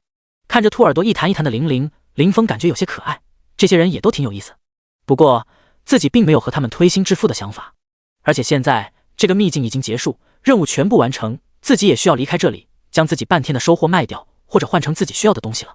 林峰一边从自己的存储空间拿出装备，一边轻松说道：我就是灵城基地市的人，你们工会在灵城基地市势力范围这么大，应该很容易查到。我的天赋也很简单，并不特别，B 级剑客天赋，疾风剑客。众人看到林峰说话时轻松的样子，顿时全部一翻白眼。他妈的，这么恐怖的伤害，这么离谱的属性值，这么迅速的杀怪方式，结果你告诉我们，你这是个 B 级天赋，疾风剑客。操！林峰说的这些话，他们感觉自己的智商就算是被按在鞋底摩擦了一遍都不会相信，就算是敷衍3岁小孩都没有这么不用心的吧，简直就离谱。噗嗤！站在最后的夏玉听到林峰的解释以及看到这些人的反应，顿时没绷住，笑了出来。好了，林峰他有自己的理由，既然已经回答我们了，就别浪费他时间了，时候也不早了，我们也收拾一下，准备回去吧。说着，夏玉拿出了一瓶药剂，一边恢复状态，一边整理自己的收获。听到夏玉指挥之后，还有很多问题想问的几人顿时略有沮丧地闭上了嘴，乖乖整理自己的收获。林峰则是感激地看了夏玉一眼，顺带着他将自己本来想要给这些人作为进入秘境回报的白银装备拿了出来。这些是你们应得的，我的任务已经做完了，如果没有其他事的话，我就先走了。林峰说话的时候摆了摆手，走向了离开秘境的传送门。看到林峰留下3件白银装备，夏玉之外的几个人全部眼前一亮。对于天赋异禀、被工会重点培养的夏玉来说，这些装备可能算不了什么，只要等级足够之后，工会甚至会给他搭配更好的。但是对于他们来说，这些装备却极其重要，毕竟每一件白银装备价值上千万世界币，每多一件都能提升不少的实力。而且林峰给出的这3件装备适配性都不差，他们就算不拿来自己用，也可以在工会仓库里进行交换。不过即便是很想要，他们也没有第一时间表态，而是看向了夏玉，等待夏玉的决定。夏玉点了点头，对已经快要离开秘境的林峰喊了一声道：多谢你的帮忙了，如果你有需要的话，以后可以来玉龙工会，我代表玉龙工会随时欢迎你的到来。林峰听到夏玉的声音，笑着点了点头，然后挥了挥手就离开了秘境。秘境里看到林峰离开，林林率先开心地拿起了适合自己的那件白银装备，旋即他又有些疑惑地看向夏玉，问道：小姐，这个林峰的潜力好像非常惊人，你怎么不直接邀请他进入我们玉龙工会？如果他能够加入我们工会的实力，应该能得到极大提高吧，而且你在工会里的位置也会得到稳固。夏玉摇了摇头，略有遗憾地说道：如果他真的有加入工会想法的话，我在看他第一次出现的时候就会邀请了，只是他没有加入工会的想法，甚至根本不认识我，从来没有了解过工会，这样的情况下我去邀请只会引人反感而已。而且以他的天赋，从他觉醒的那一刻开始，应该就有比我们强数士上百倍的势力对他进行拉拢了，我们根本没有机会，不如单纯一些和他做朋友，这样还不会让他反感。夏玉说完，带着一行人离开了秘境。他们着实有些没想到，路边随便遇到的一位露宿街头的酒鬼，居然是拥有恐怖潜力的觉醒者。尤其是林峰最后那几乎诸神灭魔的一剑，让他们几乎不自觉的就会去回想。而在夏玉一行人离开的时候，林峰已经到达了一处交易点，跨界交易所，价格公道，当场交货，当场给钱，童叟无欺，快来看看啦！林峰刚刚走进这个新开的交易点，就听到了这样的声音。说话的是一个穿着蓝白工作服、踩着高跟鞋的女生，脸上有些雀斑，身材不错，整个人站得笔直。她的胸牌上写着实习2个字，看样子是新来的实习生，整个人很兴奋，看上去对这份工作十分期待，整个人很开心。而交易点的交易许可证上面标注了官方检验合格的标志，这种地方有些类似于前世的大银行，交易的价格可能比一些特殊交易点低一些，但胜在稳定安全。林峰直接走了上去，开门见山地问道：我来交易物品，你是实习生吗？有权限帮我交易？听到有人要交易，这名实习生兴冲冲地跑了过来，边跑边说：有，我叫刘冉，你叫我实习生就行。你别看我只是个实习生，就是你刷出了白银装备，我都能帮你交易了。说着，这名刘冉还拍了拍胸口，示意自己说的话在这里很管用。第34章惊讶，这小子哪里刷的这么多材料？跨界交易所的这一处交易点还有很多人，这些人大多和林峰一样，刚从秘境里面出来，他们有些是来卖装备的，有些是想来买装备的。不过因为这一处交易点地方比较小，而且也没有很多员工，所以在这里买装备基本都需要预定。4周刷完秘境出来的人正坐在这里闲聊。你们今天的收获怎么样？唉，别提了，现在很多秘境太危险，我们不敢进去，所以只能去一些简单的秘境，只打出了几件黑铁装备。我自己的青铜装备都因为耐久磨损，碎掉了2件，这一次血亏啊！虽然确实不赚，但能够安全出来就可以了。昨天有个小队认为自己实力很强，有高等级 A 级天赋觉醒者带队去挑战了恐惧难度秘境，想要刷白银甚至是黄金级装备，结果全死在里面了。我去，这么危险！看来白银、黄金装备真不是我们这种人能够得到的。一群人交流了一下最近的信息，感叹能够刷出白银、黄金级装备的秘境不是一般人能进入的，只有在同等级的觉醒者中拥有顶级战斗力的小队才有可能刷出白银，甚至是黄金装备。你们有没有听说，最近绿野山脉经常出现机缘秘境？机缘秘境里面能够爆出来的装备和材料，据说能够堪比噩梦级的秘境。如果能够让我们也遇到机缘秘境就好了。有的觉醒者眼里流露出了向往的神色。机缘秘境可遇而不可求，无一例外，基本上都能刷出同阶黄金级的装备。不过，刚有觉醒者流露出向往机缘秘境的意思，旁边的人就给他泼了一盆冷水，道：“你简直就是在做梦！别说机缘秘境出现的概率极低，一般人根本不可能遇得到。就是遇到了，我也劝你离机缘秘境远一点，那根本就不是你能把握得住的。机缘秘境的难度，很多时候都超越了同等级的恐惧级难度秘境，而且进去之后过关形势千变万化。你这样的实力进去就等于是送命，只有大公会拉起的小队才有可能攻略这些秘境。还有这种说法，那还是算了。看来黄金道具根本就不是我这种人能够想象。刚才还对机缘秘境充满幻想，想要进入机缘秘境的人，瞬间感觉自己的幻想破灭。现在这个时间点，那些好刷又能爆出好东西的秘境，都早已经被刷完了。剩下的有可能出黄金装备的地方，根本没有一个是他这样的普通觉醒者能刷的。这些人闲聊的时候，林峰突然走了过来，说要卖道具，顿时吸引了所有人的目光。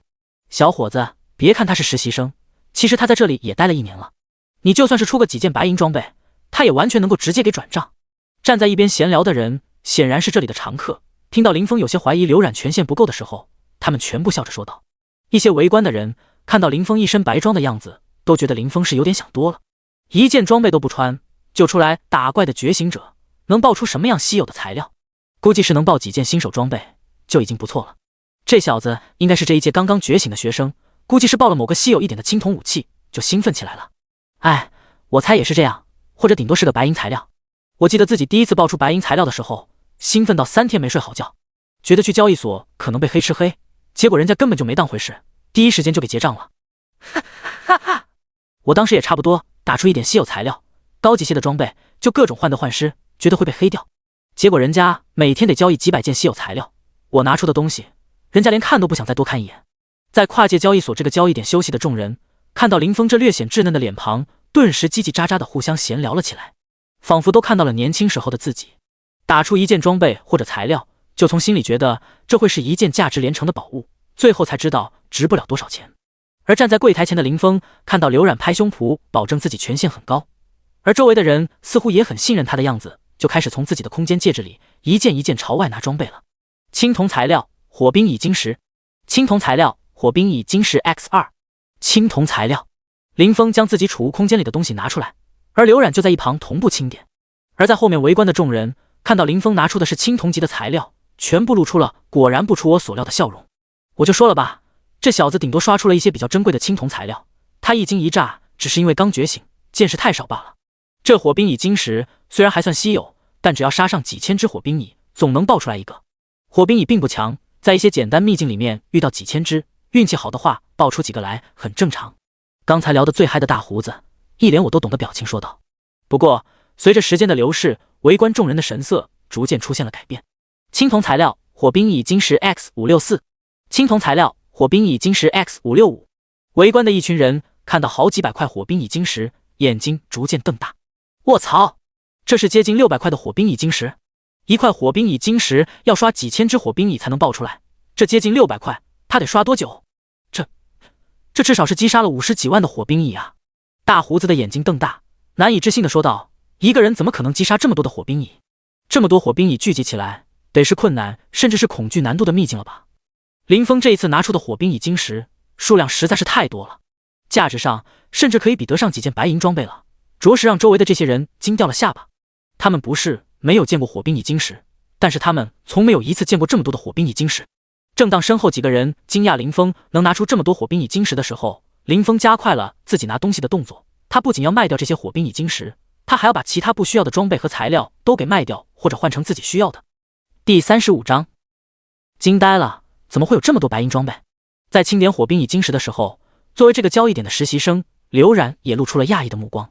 他也没有想到，眼前这位没有穿豪华装备、等级似乎也不高的小男生，能够拿出这么火冰蚁晶石。不过没想到归没想到，如果光有这些东西，还不能让他另眼相看。毕竟每天这个交易点要来几百几千人，这些零碎的晶石在自己的眼里也根本算不上珍贵。不过，正当他看到林峰拿东西的动作停滞了一下，觉得林峰的材料已经拿完的时候，一道炫目的光芒从林峰的手里亮起。死！这是什么装备？卧槽！白银装备，龙牙弯刀！这居然真的有白银装备！我的天！这件龙牙弯刀就算是在白银装备里面，也得是品质顶级吧？这得是什么样的副本才能爆出这样的装备？困难，恐惧，周围的所有人全部倒吸了一口凉气。他们看着林峰从储物空间里面拿出的白银弯刀，顿时被惊得下巴快要拖到地上，所有人的眼睛都一眨不眨。不是所有人都有顶级工会的资源，和夏玉一行人个个满装备，甚至每个人都有几件白银装备不同。他们这些人里面，很多人甚至从来没有碰过白银装备，现在突然看见一件顶级白银装备就这么出现在自己的眼前，着实被惊得有些头皮发麻。而除了围观的众人之外，负责清点的刘冉看到林峰拿出了一件顶级白银装备，也是吃了一惊。因为这一届新晋觉醒者在这些天大批量觉醒，所以附近好刷的秘境早已经被刷完了，能够爆出白银装备的地方只有那些相当有难度的秘境了。眼前这位看上去应该刚觉醒不久的少年，实力这么强，他心底出现了这样的疑问。不过毕竟是经过专业培训的工作人员，即便心里很是惊讶，面部表情还是保持得很好。这件装备虽然昂贵，但是并没有超出自己的收购权限，而且收下来之后还会拿到一笔不错的奖金。他嘴上带着笑意说道：白银装备龙牙弯刀 X1。 见到林峰还在拿东西，他眉毛一挑问道：还有其他东西吗？林峰一边拿出一个鞭子，一边说道：还有。说着就把那漆黑如墨的鞭子放在了一边。几人稍微看了一眼，觉得林峰随意丢在一边的东西应该没有太大的价值，包括刚准备将龙牙弯刀放好等待一会评估的刘冉都没把林峰新拿出的鞭子当一回事，觉得林峰随意丢在地上的应该价值不高。一个觉醒不久的觉醒者能拿出一件白银装备已经是极限了，他实习的这段时间以来也曾遇到一两个，但是等他将龙牙弯刀放好，摸了摸鞭子质感的时候，整个人愣住了。这哪是什么普通装备，这又是一件顶尖的白银装备啊！刘冉的眼睛瞪大，看着手中漆黑如墨的鞭子，说不出话来，内心震撼到了极点。这个刚觉醒时间不长的小帅哥直接拿出了2件白银装备，而且看样子这还不是全部，可能等会还会有。看到刘冉的脸色以及他呆愣在原地的表情，一边围观的众人也意识到了鞭子的不对劲，他们全部放眼看了过去。等等，这个鞭子好像没那么简单。死！大胡子倒吸一口凉气，眼睛瞪得老大，喊道：又是一件白银装备，这根鞭子又是一件白银装备，我的天！白银装备龙尾鞭，卧槽，这家伙是什么家庭？白银装备随手丢在地上，这特么的也太豪横了吧！离谱，离大谱！龙尾鞭在白银装备里面的强度一点都不比龙牙弯刀低，这又是一件顶级白银装备啊！围观的众人全部神色震撼，所有人的眼睛一眨不眨地盯着眼前的2件装备，随手之间就拿出了2件白银装备，这真的是秘境里面刷出来的？如果真的是秘境里面刷出来的，这小子运气得多好，实力至少也得是个 S 级觉醒者吧。众人站在一边被惊得说不出话来，而这些人被林峰的材料惊得说不出话来的时候，林峰拿材料和装备的速度并没有停下。模样怪异散发诡异气息的牛鞭，扉页上印着火焰和蚂蚁图案，被一团红光所包裹住的书籍，呈现紫红色，外表刻着一对翅膀的水晶，一件接着一件物品，一个接着一个材料被林峰面无表情地拿了出来。咕噜！实习刘冉咽了口唾沫，脸上的雀斑都凝滞了，他有些口齿不清地清点着这些物品和材料的名字。黄金材料嗜血牛鞭 X1， 白银武器火焰以法师之书 X1， 青铜材料异化水晶 X1， 青铜材料异化水晶 X2， 青铜材料异化水晶 X423。 他清点材料并且同时将这些东西说出来的时候，整个人都是懵的。这么多的东西真的能是一位觉醒时间不长的觉醒者能刷出来的吗？刘然懵了，而在一边围观的众人震惊的程度也不比他好上多少。这他妈的都是真的？我不是出现幻觉了吧？我擦，这么多白银材料白银装备得多少钱啊？他这是通关了某个噩梦级的秘境吗？里面还有黄金材料，我觉得通关也不可能有这么多战利品啊，得屠杀，把那些秘境杀个底朝天才有可能爆出这么多装备和材料吧。死！大胡子倒吸了一口凉气，拍了拍自己的脸，难以置信地说道：我现在是在做梦？这还没睡觉就已经开始做梦了。围观的一群人直接麻了，本来认为这小子是觉醒时间不长，没见过世面的新觉醒者，会感觉实习生刘冉的权限会不够，只是因为他了解的还不够多。没想到最后的结果是自己这些人没见过世面，这么多稀有材料，对方居然像是扔大白菜一样全给丢了出来。第36章金叉黄金武器可血战斧。刘冉清点这些东西的时候，双手都有些微微颤抖。林峰拿出来的这些东西，至少也得血洗清空3、4个恐惧级别的秘境才行，不是通关，是血洗。整个秘境里的怪物一个不放过那种。如果只是通关就想得到这些装备，那不知道得进多少秘境才行了。只是想一想，刘冉就有些头皮发麻，就是大公会也没有这样做的吧？难道眼前这小子有什么离谱背景？脑海里这样想着，刘冉还是尽量保持着脸部平静，努力露出合适的微笑，别做出不合适的表情。毕竟从现在的情况来看，林峰以后绝对是一位大主顾。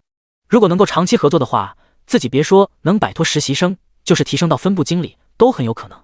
一口气丢出了众多珍稀材料以及4件白银装备之后，林峰停了下来。自己现在还想拿出来交易的东西，就只剩下一个黄金装备可血战斧了。那装备太大，交易台又太小，压在这些材料上又很有可能把各种水晶给压碎。索性林峰准备等刘冉将这些东西清点完成之后，再把可血战斧给拿出来。如果不是之前给了夏玉一行人白银装备，现在能够拿来交易的白银装备还会更多。不过对此林峰也并不在意，毕竟进入机缘秘境之后，自己得到了2件常人根本无法想象的铂金装备以及一些黄金装备，这些东西是有钱都换不来的。还剩下几件装备，虽然价值还在可血战斧之上，但林峰并不准备卖出去。而看到林峰的动作慢慢停了下来，周围一群围观的人也从窒息的状态下松了口气。他们刚才甚至想过林峰有可能会拿出黄金装备，因为林峰刚刚给他们的震撼实在是太大了。呼，果然黄金装备不是那么容易出现的，据说只有大公会或者是大势力的重点培养人才才能够使用黄金装备，这种装备的爆率太低了，要是这种刚觉醒1个月的臭小子都能刷出黄金装备，着实有些没天理了。刚才最活跃的大胡子在一旁叹了口气说道。众人点了点头，表示认可大胡子的说法。刚觉醒1个月时间的觉醒者能够刷出白银装备就已经是很恐怖的运气了，至于刷出黄金装备，那根本就不可能。毕竟很多觉醒者刷了一辈子的普通难度的秘境，很可能连黄金装备的面都没见过。而清点完毕的刘冉看到林峰没有拿出新的东西，也松了口气。虽然这里的装备和材料很多，远远超过了他平时所能接受的极限，但以他的权限，只要将这些东西并入月度收益里就能够处理。刘冉一边用袖子擦了擦额头的汗，一边向林峰说道：“还有其他东西吗？如果没有的话，我马上根据现在的市价给你报价。如果你不需要世界币，需要其他材料的话，我们交易所也愿意为您提供服务。”林峰点了点头，说道：“还有件装备。”说着，林峰就要把从嗜血牛皇身上爆出来的可血战斧从储物空间里面拿出来。我去，居然还有装备！这小子在绿野山脉待了多久？不会是一整个月都在这刷秘境了吧？看到这小子拿出装备，我的心脏都变得强大了。现在他就算是再拿出1件白银装备，我肯定也能保持内心毫无波澜了。包括刘冉在内的众人听到林峰说还有1件装备之后，都是整个人精神一振，觉得他要拿出1件新的白银装备。他们深呼吸了一下，感觉这次应该不会再被林峰给刺激到了。毕竟刚才已经见过这么多的顶尖白银装备了，现在再看见一个，应该也不会有太强的感触。然而当林峰拿出了那件足有1人高的巨斧时，刘冉的瞳孔微微一缩。漆黑如墨的巨斧上面有着一些红色的血槽，充满着嗜血的气息。巨斧仿佛是有生命一般，只是站在一旁看着就会感觉自己全身气血翻涌，似乎只要握住了这只巨斧就能够获得未知的力量。围观的大胡子看到可血战斧，说话的声音都开始颤抖。他努力咽了咽口水，神色惊恐，难以置信地说道：“这是黄金装备！”死！所有人全部不约而同地倒吸了一口凉气。真的有黄金装备被拿出来交易了？有人双眼瞪大，难以相信。黄金装备还是进攻型武器，这得值多少世界币？有人觉得自己脑子有点晕，快算不明白账了。这种东西应该只会以物易物，不可能会拿出来交易世界币吧？黄金装备，这小子难道真的有大背景？众人看到可血战斧的一瞬间，全部心神震撼。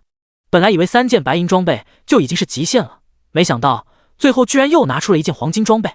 这件装备在这里应该能交易吧？林峰将可血战斧拿出来之后，用手拍了拍，笑着向刘冉问道：“你等一下。”看了看林峰手中的黄金武器可血战斧，刘冉将自己手中的记录本给放下了，然后撒腿向后台跑去，一边跑一边喊道：“经理，你出来一下！”后台的一间办公室里，头发已经开始泛白的吴岗正在喝茶。他的年龄已经不小，现在刚好有个实习生帮自己完成大部分工作，所以他会花费很多时间喝茶和享受生活。正当他喝到兴头上的时候，突然就听到了刘冉的声音。吴岗皱了皱眉，神色有些不悦地说道：“怎么还是慌慌忙忙的？我不是说过一次5件以下的白银装备你都可以交易吗？难道有人拿出了超过5件白银装备来我们这交易了？”没有。刘冉一般是因为跑得太快，另一半是因为太过激动，整个人都有些喘。没有的话就别找我了，自己处理，不然的话，你什么时候才能从实习生变成正式员工？吴岗有些不耐烦了，说着就想撵走刘冉，继续喝茶听取。但是还没等吴岗坐下来，刘冉就急忙出声道：“但是他拿出了1件黄金装备。”不就是1件黄金？吴岗有些不耐烦，想都没想就开始挥手。但是话刚说到一半，他整个人的脸色一变，神情陡然严肃起来。你说他拿出了什么装备？吴岗抓住了刘冉的双臂，眼睛睁大问道：“黄金装备，可血战斧。那个人呢？别愣着呀，快把人接到贵宾室来，记得去倒茶。”听到刘冉说出黄金装备的一瞬间，吴岗的不耐烦、慵懒全部荡然一空，他整个人精神抖擞。这一处交易点在跨界交易所只属于一个很小的交易点，他作为这里的经理，地位也不高，也没有什么晋升前途，再加上年龄大了，所以他才喜欢摆烂。但是现在有人带着黄金装备来这里了，这代表什么？这代表着自己的晋升机会啊！能来这里交易的武器，必然是附近的秘境刷出来的。他能刷出来1次，说明实力必然很强，以后肯定也能刷出来2次、3次。自己所处的交易点，如果能够多交易几件黄金装备，自己是不是也能得到重视？吴岗整个人都兴奋起来，他觉得这个拿来黄金装备的人一定是自己的救星。吴岗刚走出办公室，来到前台，就一眼看到了林峰手中的可血战斧，真的是黄金装备。吴岗看到可血战斧的时候，两眼直放光，他搓了搓手，一脸谄媚地走到林峰面前，讨好说道：“我是这里的经理吴岗，实习生多有怠慢，请见谅，贵客这边请。”说着，吴岗就邀请林峰进贵宾室。等林峰和吴岗走后，刘冉将东西收了起来。进了贵宾室之后，这位头上已经有些白发，看上去年纪不小的吴岗还给林峰泡了杯茶。林峰见到了吴岗的诚意，也没有和他废话，开门见山地说道：“这件黄金装备可血战斧，我需要换成其他的黄金装备，而另外的白银装备以及其他各种材料可以换成等价的世界币。”知道林峰的要求之后，吴岗点了点头，郑重说道：“您想要换黄金装备，那真是来对地方了。除了我们跨界交易所之外，其他的商会在这个时间根本没有任何黄金装备，全部被那些大势力拿去装备自己培养人去了。也只有我们商会的体量，能够在这个时间点有黄金装备的余货，只是不知道您想换什么样的黄金装备。”说着，吴岗搓了搓手，说道：“而且我们跨界交易所交易黄金装备需要收1/5的手续费，交易白银装备收1/10的手续费，不知道您能不能接受？但如果您不是想要交换黄金装备，而是想换取世界币的话，我们愿意付给您110%的市价。”林峰听到吴岗的说法，点了点头。他其实来这里之前就知道这些了。装备的品质在白银以及以上的时候，一般都能轻松卖出极高价格的世界币，但是想要用世界币换装备，就需要付出溢价了。自己如果想要得到世界币的话，跨界交易所无疑会非常慷慨，甚至会多给自己钱。但如果自己想要得到需要装备的话，就需要给他们钱了。手续费我能接受，我需要剑客职业的黄金装备。林峰直接说道。世界币达到一定的数量，价值就不怎么重要了，而适合自己的黄金装备显然更加重要。至于更厉害的铂金装备，林峰就没觉得这里能卖，那种东西估计只在大势力私下交易场所或者是拍卖行里面才会出现。第37章，你是去参观的吧？知道林峰的要求之后，吴岗点了点，先让站在一边的刘冉给林峰结清世界币，自己则去查询有没有适合林峰的黄金装备。刘冉见到林峰神色淡然地看着自己时，略微有些不好意思地摸了摸鼻子。毕竟自己刚才信誓旦旦说能够交易完林峰的物品，结果最后还是请来了经理处理这件事。不过看到林峰似乎根本不在意之后，他也恢复了正常，说道：“这次交易的物品分别有白银武器、龙牙弯刀价值4700万世界币，龙尾鞭价值3900万世界币，火焰仪法师之书价值3200万世界币，青铜武器、金币、银币、白银材料、青铜材料，总价值44520万世界币。”清单上的东西很多，刘冉读了好一会才将东西说完。林峰仔细听了一下，自己的东西确实没有一个遗漏，价格和自己在网上了解的差不多。有些价格稍微高一点，也有的稍微低一点，但都属于正常价格波动的范围之内。最后得到的接近4亿5千万的价格，甚至比自己网上查询市场价得来的要稍微高上一些。如果确认无误的话，可以将您的账户信息给我，我们跨界交易所当场转账，您一会就可以收到货款。刘冉清点完信息之后，郑重说道。林峰给出了自己的账户信息，而在刘冉做完登记去转账的时候，吴岗走了过来。他整个人有些兴奋地和林峰说道：“我已经查询到了，在临城基地室刚好有2件黄金装备，应该很适合你。分别是这一款风雨者的祝福之靴和这一款冰霜诅咒甲胄。不过这2款装备的具体信息还需要调动权限，大概今天晚上才能查到。到时候我们会直接将信息发送你的手机里，你到时候可以使用手机选择对应的装备。而且这是你第一次在我们交易所交易，所以我们不收手续费，而且赠送你为期1年的跨界会员。你凭借这个会员，每个月可以使用3次我们交易所的传送阵。就比如现在，你就可以使用我们这个交易点的传送阵，直接免费传送回临城基地室。”吴岗说出的内容可以说是诚意满满，知道这是跨界交易所拉拢自己，希望自己以后在他们这交易的手段，林峰也乐得接受。毕竟在众多的交易所中，跨界交易所的服务和到账速度都是最顶尖的，而且免掉1次交易的手续费，得到免费的传送阵使用机会，其实也非常不错。吴岗说完，刘冉也走了过来，示意林峰已经转账完成了，顺带着刘冉还给林峰带了一套衣服。林峰自己身上的衣服历经多次战斗，早已经破损不堪了，再加上身上挂了个酒壶，让人看着妥妥是一位烂酒鬼。他来到跨界交易所，很多人都认为林峰拿不出什么好的东西，也是这个原因。林峰感谢了一声，将衣服收下之后，低头看了看自己手机里的转账信息，心脏跳动都不禁快了几分。还是一堆材料和装备的时候，没有什么具体的概念，现在全部换成了世界币数字，在眼睛里出现的时候就极具冲击感。这可是接近4.5亿的世界币，相比之前自己1个月只能用几千世界币勉强度日的生活，根本就是天差地别。而这一切都是因为自己现在拥有了力量，在这个强者至高无上的世界，掌握了力量才能掌握一切。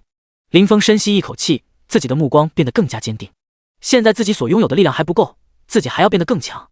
一会之后，林峰在吴岗热情相送的目光之下，使用传送阵回到了临城基地室。可以说传送阵的确实非常节省效率，比自己坐大巴要方便多了。从传送者里出来是临城基地室室内一处跨界交易所的后门，这里的员工都知道，能够使用传送门的人都是跨界交易所的会员，非富即贵，不能得罪。于是在林峰出现的时候，所有人全部躬身行礼。林峰神色自若地从其中走了出来，直接走向了专职神殿。林峰刚走不远，林峰就听到了一个熟悉的声音叫自己。林峰转头看了过去，只见一位五官端正、身形魁梧、穿着一身青铜战甲以及黑铁装备的少年正朝着自己挥手。少年身形健硕，只是看上去有些憨憨的。石家良，你穿着这身装备是准备打怪去？这少年和林峰认识，两人同班，家境也很一般，在外面找工作补贴家用的时候遇到过，所以还算熟悉。第一次觉醒了一个 B 级天赋，之后就没有去过在学校出去打怪升级了，一直到现在，算是两个人觉醒之后的第一次见面。是啊，我这不是攒了很久的钱，终于给自己整了一个青铜战甲吗？我原来是想明天再去试验一下强度的，但是这东西这么贵，我只要穿上就心痒痒，想要去试一下效果，于是就现在这时间去找个简单秘境试一下了。石家良和林峰说话的时候还嘿嘿笑了两声，专门给林峰看了看自己花了大价钱买的青铜战甲。林峰也没有吝啬自己的夸奖，毕竟虽然对自己的神级天赋来说，这种强度的战甲几乎没有什么用，但是对于石家良来说，这个青铜战甲可是他努力1个月的心血，对他来说价值不菲。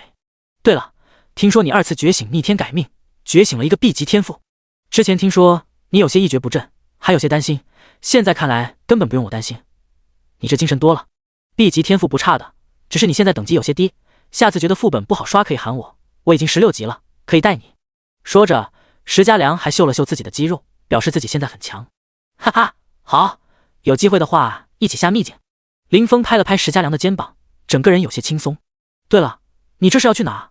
石家良思索了一下，向林峰问道，也想一起去新开的简单秘境试试强度吗？现在适合你这个等级的简单秘境，可是基本上都被刷没了。你想要刷秘境的话，估计不找高等级的人带着刷难度高一些的秘境是不行了。林峰摇了摇头，说道，不是，我准备去转职神殿，自己已经20级了，如果还不去一转，刷副本秘境都得不到经验了，自然不太可能现在去刷秘境副本。石家良像是突然明白了，说道，你是想去参观一下转职神殿，顺便了解了解流程的是吧？可惜我要去秘境，不然我就带你去了。我对那很熟悉，都去看过好多次了。说着，石家良挠了挠头，有些不好意思。没事，你先去秘境吧，我自己去就行。林峰笑了笑说道，没有和石家良多解释，毕竟只花了半天时间就升到了20级，这种事情谁都没听说过，要是说出来，可能有点骇人听闻了。石家良估计也不会相信，只觉得自己在说笑。好，我就先走了。你要是升级有难度的话，记得喊我。我现在16级了，估计过几天就能进行一转，带你升个级应该没什么问题。石家良一边走一边中气十足地回头喊道：好，有时间一起。林峰也礼貌应了一声。第38章装备整理。林峰到达转职神殿的时候，这里已经是下班时间了。没办法，林峰叹了一口气之后，准备明天再来领取转职任务。现在先回家休整一下。一会之后，林峰回到家，吃完饭洗漱之后躺下。他打开了自己的面板，姓名林峰，天赋9剑仙，神级，等级 LV20，灵转，力量1260，物抗1235，法抗1160，敏捷1294，精神1170，血量7000，法力4000。特性：先天剑体，天生修剑之人，拥有无上剑道天赋，剑术技能熟练度提升速度增加10倍，使用剑类武器击杀对手获得经验提升10倍。玲珑剑心，剑心无瑕，七窍玲珑，拥有超凡脱俗的持剑能力，能够使用比自身等级高10级的剑类武器，学习超出等级10级之内的技能。无上剑意，剑意通神，横扫八方，使用剑类武器将释放无上剑意，穿透效果加倍，伤害加倍。太上剑道，修剑者心无杂念，外邪不侵，固守本心，成就太上剑道。所有负面效果对修剑者效果降低 90%。 技能：天生嗜酒，饮酒之后可以根据酒液品质回复血量与法力值。酒神咒，饮一口酒，下一次出剑伤害加倍，最高可以叠加9次。疯狂箭射，使用者的攻击会对周围造成 90% 至 0% 的箭射伤害，箭射范围根据使用者的等级改变而改变，可以自由控制。消耗10法力次。火焰打击，普通攻击转化为同等数值火焰系魔法伤害，消耗100法力次。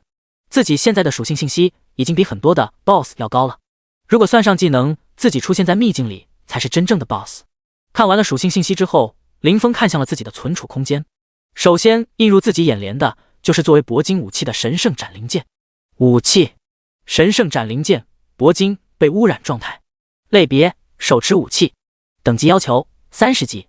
效果：力量加，等级 X30， 敏捷加，等级 X30， 血量加，等级 X20， 法力加，等级 X20， 耐久3000-5000。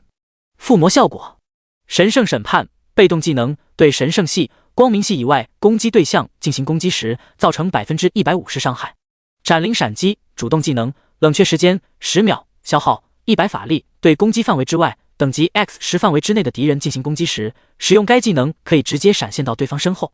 不愧是铂金装备，这属性增加是真的夸张，而且技能也强得离谱。对神圣系、光明系之外的存在有 150% 的伤害提升，就是非常恐怖了。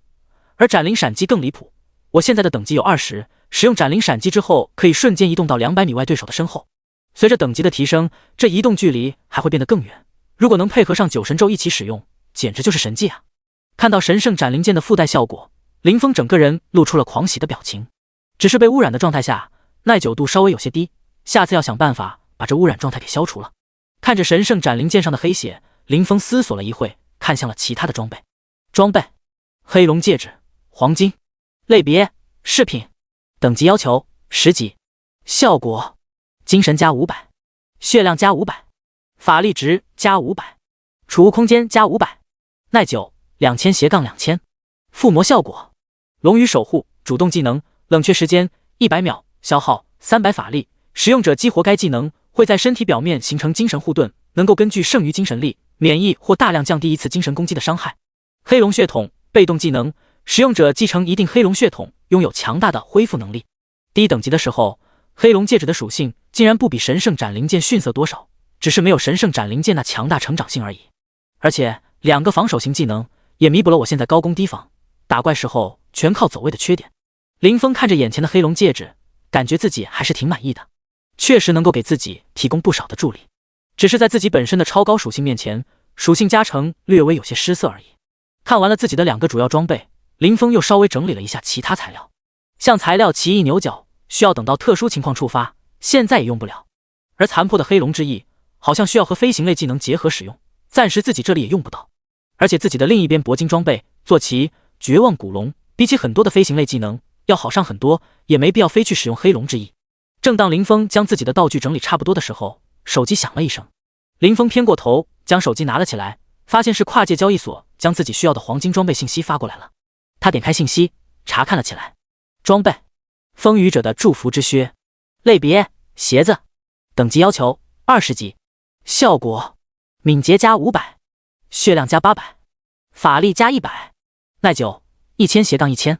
附魔效果：风雨者触发技能冷却时间100秒，在2秒钟之内对同一目标造成3次或是3次以上的伤害，将触发风雨者效果提升5倍移速，持续时间3秒。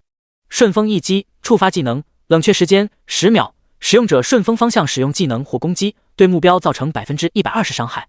冰霜诅咒甲胄，类别：内甲，效果：物抗加800，法抗加500，血量加1200，法力加500，耐久1500-1500。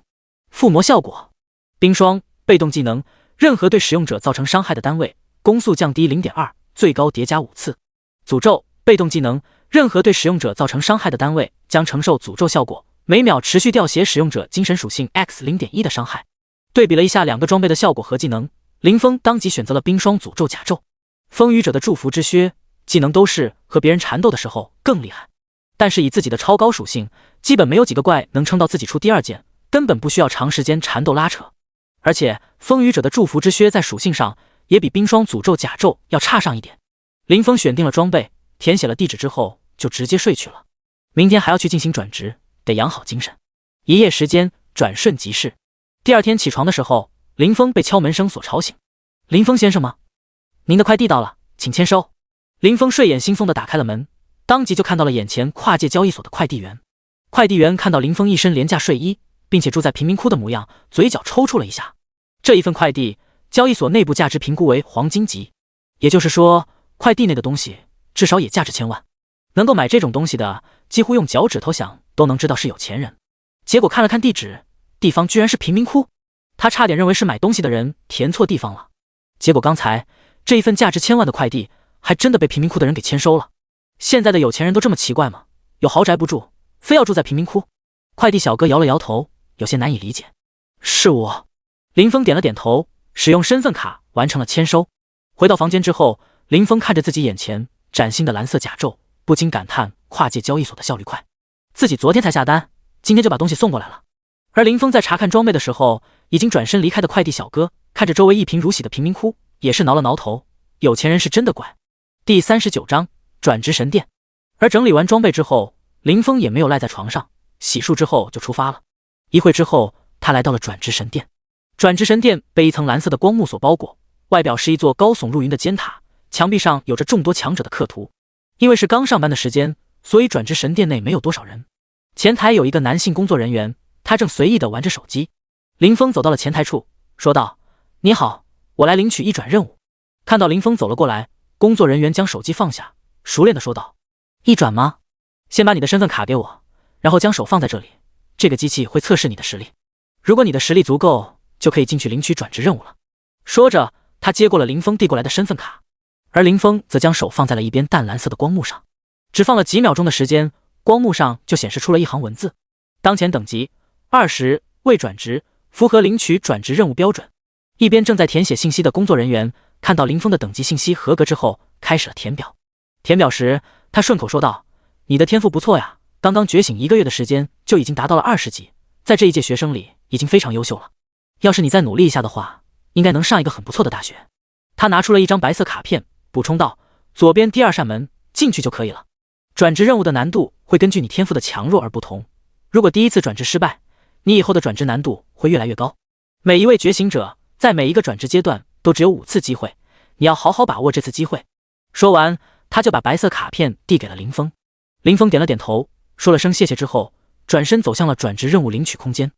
而工作人员看到林峰走远之后，则坐了下来，对着电脑暗自叹息：现在这些小孩真是一个比一个厉害，居然1个月就能达到20级了。我当时可是整整花了2个半月才能领取转职任务的。说着，工作人员点了点电脑，一个不起眼的信息映入了他的眼帘。觉醒者的觉醒时间本来是在这个界面的最下方，如果没有拖动屏幕的话，是看不见的。本来没有看见他也不在意，因为他不觉得林峰这个毕业生会在其他时间觉醒。但是现在，他看到林峰觉醒时间的一瞬间，他整个人呆滞住了。这是昨天？卧槽！不会吧？系统出问题了？他的一双眼睛瞪得老大，仔仔细细地看着电脑屏幕。死！看清楚之后，他整个人倒吸了一口凉气。这个管理系统，转职神殿用了这么多年，从来都没有出过错。他原来也觉得管理系统绝对不会出错，但是现在出现在他眼前的画面，又不得不让他瞪大眼睛。他又拖动了一下鼠标，想要最后再刷新一下。然而刚等他刷新完，林峰的个人信息界面就彻底消失了。他想要再次调取，后面就显示权限不足了。作为转职神殿服务型员工，他所拥有的权限确实很有限。他摇了摇头，然后用手拍了拍自己的脸，说道：我是最近工作太累，产生幻觉了。不应该啊。想了一会之后，他脸上露出了困惑的表情。这时2个人影出现在了他的眼前，一位是他的直系领导高天林，今天上午去负责学生2次觉醒，现在才回来。而另一位则是转职神殿的副店主玉文山。2个人走路的时候一脸凝重，似乎在商量什么要紧事。不过他也没有注意到这2位领导的脸色，连忙跑了过去。他匆忙喊道：高主任，玉店主，我刚才看见了一件怪事。说完，他就把林峰的觉醒日期是昨天，而自己今天就看到他来转职的事情，告诉了高天林和玉文山。高天林听到这名员工的话，先是眉头一皱，疑惑说道：还有这种事？但是旋即他像是突然想到了什么，神色兴奋地看向玉文山。玉文山也像是想起了什么，精神一振。高天林立即对旁边的小职员挥了挥手，说道：你看错了，昨天上午2次觉醒就是我负责的，没有这1号人。你应该是最近工作太累了，我给你批个假期，休假1个月，工资双倍，算工伤补偿。说完，高天林就对他挥了挥手，示意可以下班了。听到高天林的要求，小职员瞬间面露狂喜，果然是自己最近太累了。高主任这种强者都说没有这种人，自然是不可能存在了。仔细想想也是，没到1天时间，从觉醒直接升级到20级，想想都不可能啊。自己现在还能挂个工伤，双薪休假1个月，简直爽翻了。想着，这名职员收拾收拾东西，就立马离开了转职神殿。第40章，神级天赋的奖励。而等这名职员离开之后，高天林和玉文山全部一脸紧张地调取了刚才林峰的信息，想要确认刚才的人是不是林峰。虽然他们知道林峰是神级天赋，但是半天的时间升到20级，实在是太过惊世骇俗，以前根本就是听都没有听说过。高天林采用了自己的权限，看到林峰的名字以及今天的觉醒日期之后，瞬间面露狂喜。而一边平日里不苟言笑的玉文山，此时脸上也被狂喜的表情覆盖。半天时间，整整提升了20级，这么恐怖的升级速度，无愧神级天赋之名。玉店主，你说如果按照林峰现在的升级速度，那我们这一届的基地市资源争夺是不是有机会了？高天林兴奋地向玉文山问道。玉文山狠狠地点了点头，说道：那些家伙都认为我临城基地市是18线小城，今年就让他们看看什么才是超1线城市的人才培养。而在高天林和玉文山狂喜的同时，林峰已经进入到了转职空间。转职神殿的转职空间似乎是连通着另一个世界，这个世界充满着一个接一个光球。林峰进入之后，随便触碰了一个光球，一个转职任务出现在了他的眼前。当前职业者职业为剑客，检测当前职业者等级为 LV20， 符合转职条件，开始发布转职任务。任务发布成功。一转任务，难度恐惧。介绍：在西山矿场，曾经有矿工在那里开采，结果在深处挖出了曾经大量被封印的诡异生物。这些诡异生物实力强大，攻击性强，因此西山矿场成为了一个没有矿工的绝地。请觉醒者进入西山矿场，击杀诡异生物 BOSS 斜眼暴君，获得斜眼金盒，完成转职任务。提示：击杀斜眼暴君用时越短，在转职任务中完成度的评价越高，转职效果越好。任务时间限制72小时。提示：超过时间限制未完成任务，则任务自动失败。恐惧难度的任务，3天时间完成吗？看起来并不是很难。思考了一下，林峰离开了转职空间，准备去西山矿场寻找自己需要击杀的 BOSS。西山矿场是一个超大型并且能够自我修复的秘境，里面的山很多，矿洞数量更是交错纵横，怪物的等级也参差不齐，大概从1级到20多级的都有。一般来说，只有大型公会才会去选择这种超大型秘境。低等级的个人觉醒者在这种秘境里面会遇到打不过的怪物，而高等级觉醒者则会出现经验过低的情况。当林峰在脑海中寻找有关西山矿场的记忆时，两个人影突然出现在了他的眼前。左边那位林峰认识，就是昨天2次觉醒现场的负责人之一高天灵。他送给自己的空间戒指，昨天还帮自己省了不少事。毕竟如果自己拿着一堆黄金白银装备瞎晃的话，实在是有些太眨眼了。而右边的那位林峰看着有些眼熟，却记不起来是谁。还没等林峰说话，高天灵就神色兴奋说道：真的是你，你居然已经达到一转天赋了，神级天赋真是不可思议。看到高天灵这近乎手舞足蹈的样子，林峰礼貌地点了点头，说道：昨天刷秘境的时候多努力了一下。努力好，努力好，年轻人就该努力。高天灵对林峰现在的等级和表现非常满意，他在心里猜测林峰是不是昨晚通宵，所以才能够用这么快的速度达到20级。对了，这位是转职神殿的副店主玉文山，玉店主。说着，高天灵给林峰介绍了一下自己身边的男子。经过高天灵的介绍，林峰才回想起来，眼前这位身穿青衣，脚踩布鞋，看上去像是中年书生模样的男子，其实是临城基地市转职神殿的副店主玉文山。这位副店主来过自己的学校，只是去的时间比较短，在学校大讲台上说了不到3分钟的话就离开了，所以林峰并没有记住他的模样。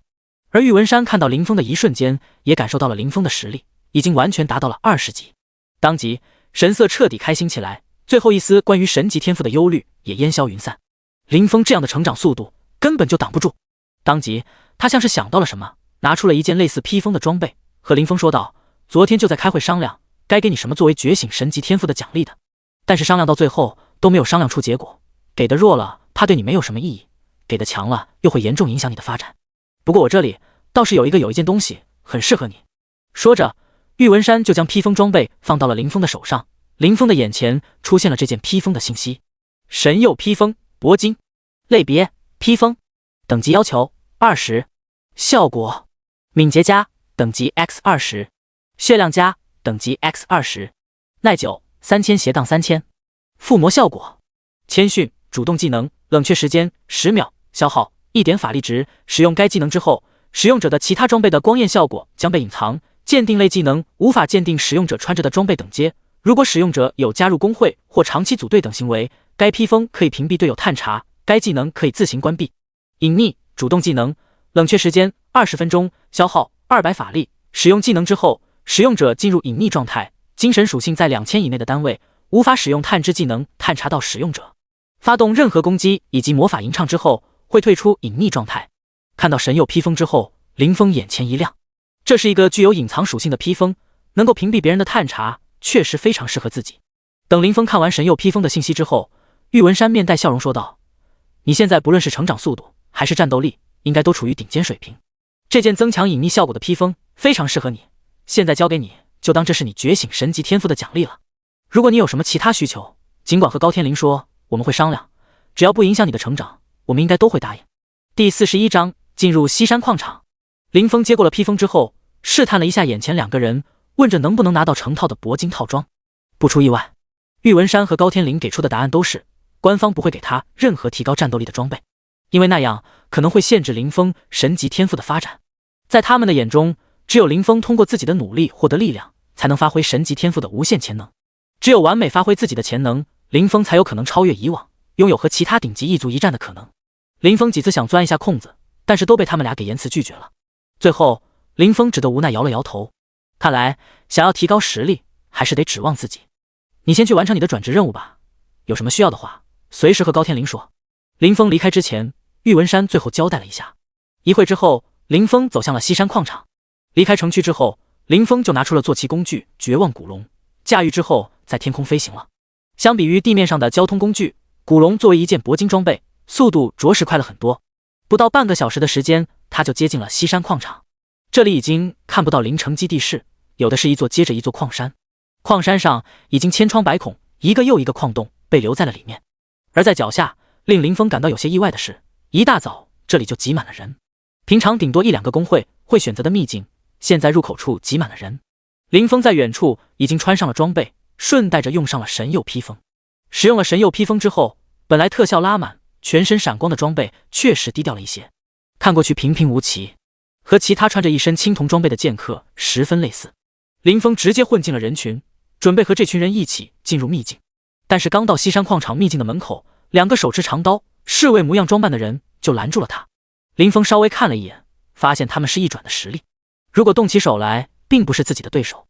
朋友，今天这个秘境被我们星魔公会包场了，如果你想刷秘境的话，希望你可以去其他秘境。附近除了西山矿场之外，还有很多其他的小型秘境，非常适合你们这样的小队和独行者。其中一位手持长刀的男子拦住众人之后说道。听到秘境被包场，不能进，林峰身后的人群顿时响起了一阵吐槽声。我去，有没有搞错？运气这么差的，我昨天去找合适的小型秘境，结果都被别人给刷完了，今天想来刷大型秘境，结果被公会包场了，我特么2天1级都没有升啊！唉，早就听说大型秘境会有公会包场的现象存在，没想到被我给遇上了。晦气，晦气，先走吧。这些大公会实力强劲，不是我们这种小人物能够惹得起的。一群人一边吐槽，一边像潮水一样退去。虽然对这些大公会很不爽，但也没什么办法。公会势力内不仅人员的天赋更好，他们拥有的装备也要比普通人好上很多。打起来的话，普通人太吃亏了。林峰看着眼前的情况，思索了一会，转身向其他地方走去。西山矿场是一个十分庞大的秘境，入口也有很多，星魔公会也算不上太大的势力，比起灵城基地是巨无霸的玉龙公会要差远了，所以总该存在一些入口，他们把守不了的。如果实在没有办法进去的话，那自己再直接强闯，之后给高天灵打个电话，应该也不算难处理。想好之后，林峰在周边走了约莫20多分钟，路过了3-5个入口，结果都有大公会的人把守，而且这些公会还不是同一个。看来这些公会的内部昨天2次觉醒之后多出了不少新人，不然的话应该也不会来包场这种程度的秘境。林峰看着这些人，心中想明白了。他又绕了一下，发现几乎所有的入口全部都有人把守。林峰将手里的神圣斩灵剑给拿了出来，要是这些人还是不识抬举的话，他可就要动手强闯了。突然，正当林峰靠近有人把守的洞口时，一个声音传到了他的耳朵里。同学，你是不是想进入秘境，但找不到没有人把守的入口？我这边刚好能进去，而且我还知道在哪刷怪，能最快时间刷出血眼暴君。如果你愿意合作的话，我把这些消息免费分享给你，只要最后得到的战利品，你分我50块魔眼碎片就可以了。说话的是一位女生，看上去矮矮的，穿着黑色的披风，脸部白白净净，声音也糯糯的，黑色的大眼睛看上去很灵动，像是个小萝莉。闻言，林峰愣了一愣，当即收起了剑，问道：你知道从哪进去？还知道在哪能最快时间刷出血眼暴君？小萝莉深吸了一口气，点了点头，说道：只要你同意组队的话，我就把这些信息分享给你。好，带我过去，魔眼碎片刷出来之后，我可以全部交给你。林峰没有多问，直接说道。他并不需要知道这眼前这位萝莉是怎么得到西山矿场的隐藏信息的，也不需要知道这里这么多人，他为什么偏偏选择和自己组队。自己只需要确定他能不能带自己进入西山矿场就行，毕竟自己也不想轻易和这些大公会的人发生矛盾。小萝莉听到林峰答应了自己的请求，当即喜上眉梢，领着林峰走向了巨石堆。他的名字叫宁小彤，这一届刚刚觉醒的学生，觉醒的是 S 级天赋星空之眼，在探查方面可以说是神技，能够在低等级的时候就看出各类空间的缺漏以及走向，甚至还带有一些占卜的能力。只是探查方面比较强的后果就是前期根本就没有什么伤害，没有单独升级的能力，很需要别人带。而到了后期则会觉醒很多强大的伤害技能，拥有攻击灵魂的能力。但是现在他就是个战五渣，铁废物。本来他有一个觉醒了不错战斗天赋的好姐妹，能和他一起升级，2个人也一直合作得很愉快。但是昨天2个人闹了些小矛盾，宁小彤整个人一赌气，就自己一个人跑出来了。第42章，被萝莉抱住了大腿。刚出来的时候没想那么多，觉得外面有的是人组队，结果到了外面才发现，有实力的人早早就有了队友，而且别人的利益分配早就已经确定了，根本不会再带一个自己这种没有一点战斗力还没有钱的人。而没有实力的自身都难保，如果再带自己一个，估计自己得提心吊胆，生怕就留在哪个秘境里面出不来了。而且就算能够保证安全，应该也升不了多少级。于是宁小彤选择了来大型秘境，觉得这里的人会多一点，总会找到合适的队友。没有想到今天运气完全不站在他这边，西山矿场这个大秘境居然被众多工会包场了。就算自己找到了一些人，说能够偷偷进去，那些人也会因为害怕大工会而拒绝他的要求。直到这时候，他看见了林峰。本来宁小彤觉得林峰整个人平平无奇，根本看不出特别之处，但是扫视了2眼之后，他才猛然想到，自己的星空之眼都看不出特别之处的人，不才是真大佬吗？这样想着，他赶忙跑了过去，抱住了这样的大腿，今天说不定能多蹭一点经验。而林峰对这些工会丝毫不在意的模样，更是让宁小彤肯定林峰绝对是一个大佬。而林峰看到这突然之间就屁颠屁颠跟着自己的小萝莉，虽然有些摸不着头脑，但也不在意。2个人在石缝中左拐右绕，走了一段路程之后，宁小彤看着一块平平无奇的大石头，眼睛开始变得深邃。他的眼瞳突然间亮起了蓝色的光芒，一些星星点点的白色光斑像是星辰一样点缀在了他的眼眸中。随即他伸出手，在巨石的几个角落拍了拍，一个秘境入口模样的缝隙就出现在了林峰的眼前。大佬，就是这里，我们进去吧。小萝莉模样的宁小彤看到隐藏的秘境之门被自己打开，有些兴奋地跳了跳，转过头招呼林峰一起进去。林峰感受到了其中矿场的气息，跟在了宁小彤身后走了进去。进入秘境，脚下是一块块碎石，挖矿所遗留下来的废料全部都被丢在了一边。风吹过漫山遍野的矿洞，传出了诡异的呜呜声。大佬，这边走。宁小彤用自己淡蓝色的眼睛看了一眼四周，就带着林峰朝着一个地方走去。走到一半，宁小彤突然警戒地喊了一声：大佬小心。在宁小彤说话的时候，林峰的神圣斩灵剑早已经被他拿在了手里。他已经感知到了周围的怪物，本来已经零碎的巨石突然站立了起来，四周一块接着一块碎石像是风卷残云一样朝着站立起来的巨石飞去。这还只是第一个，后面一个接着一个巨石都站立起来。而在巨石的眉心有一块黑色的石头碎片，材质和其他石块碎片不同，看上去有一种妖异的光芒。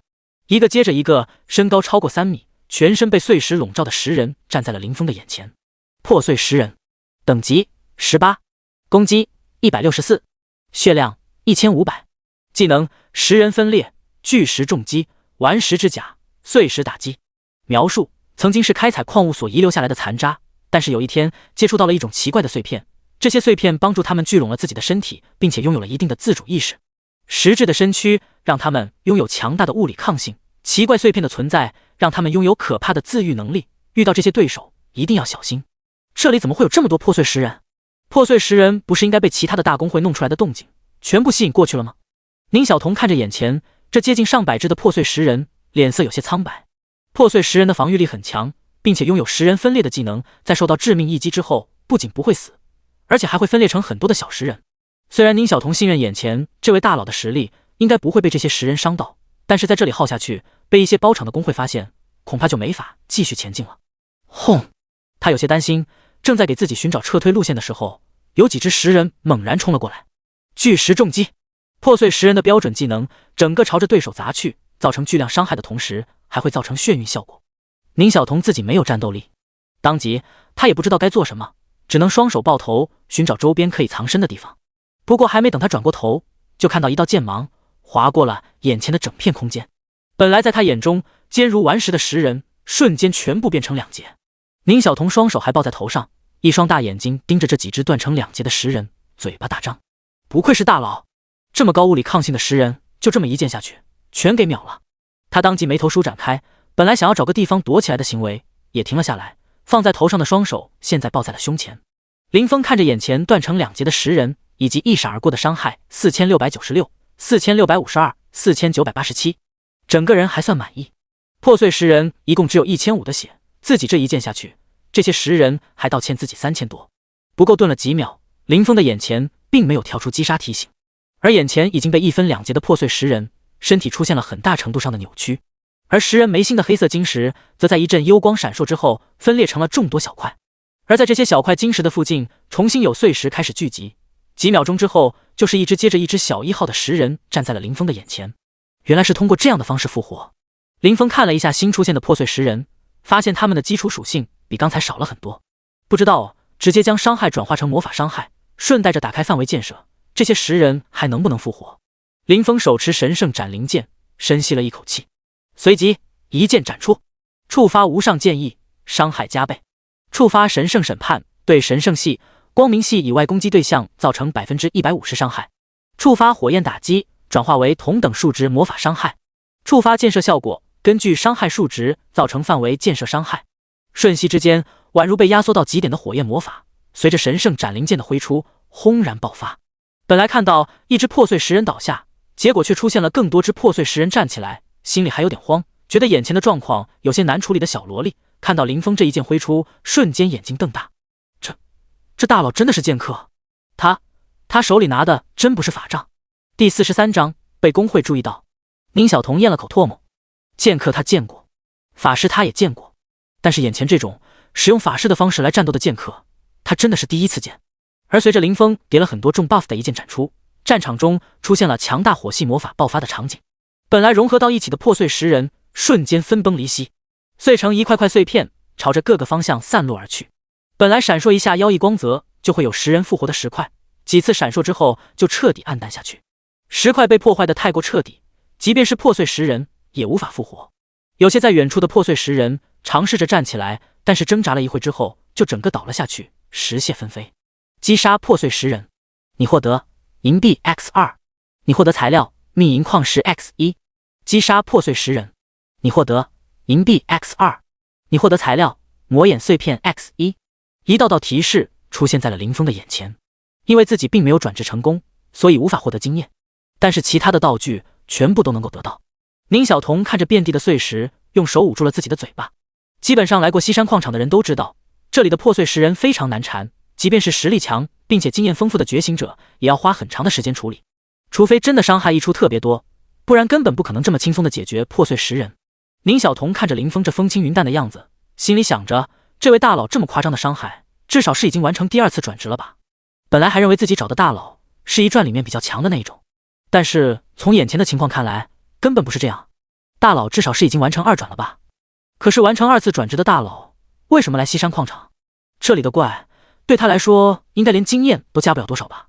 宁小彤看着林峰这不论遇到什么样的怪物全部一剑秒杀的模样，整个人都有些震惊。他怎么看怎么觉得林峰的实力最低也是完成了2次转职了。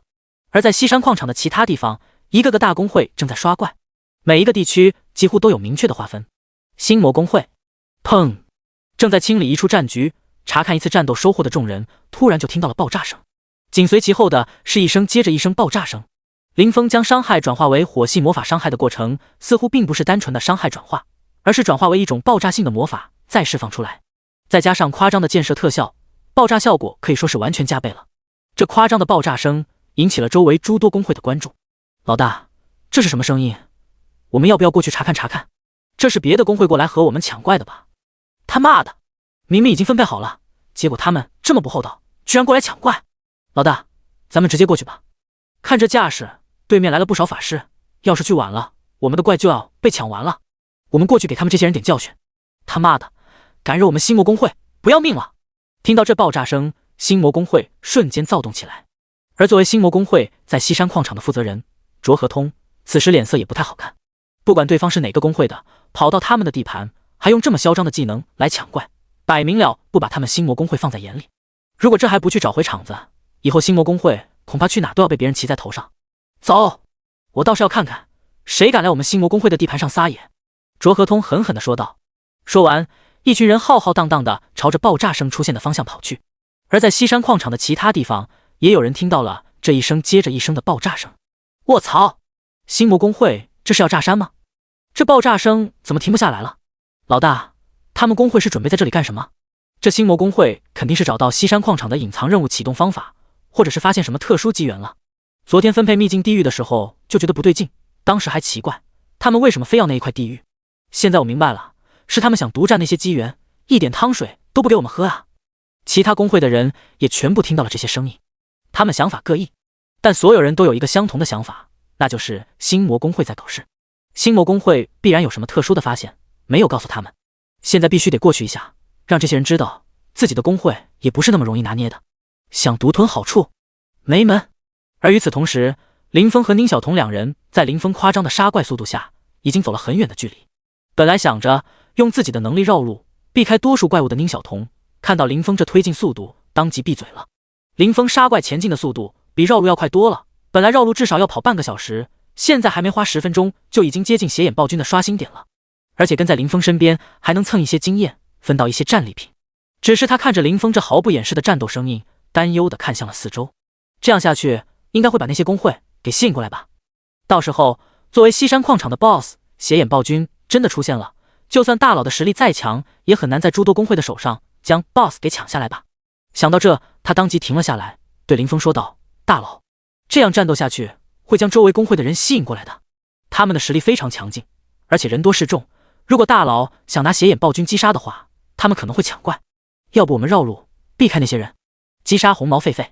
你获得银币 X2， 你获得材料诡异红毛。”一群被矿工从矿山的棺材里挖出的诡异生物，红毛狒狒被林峰击杀。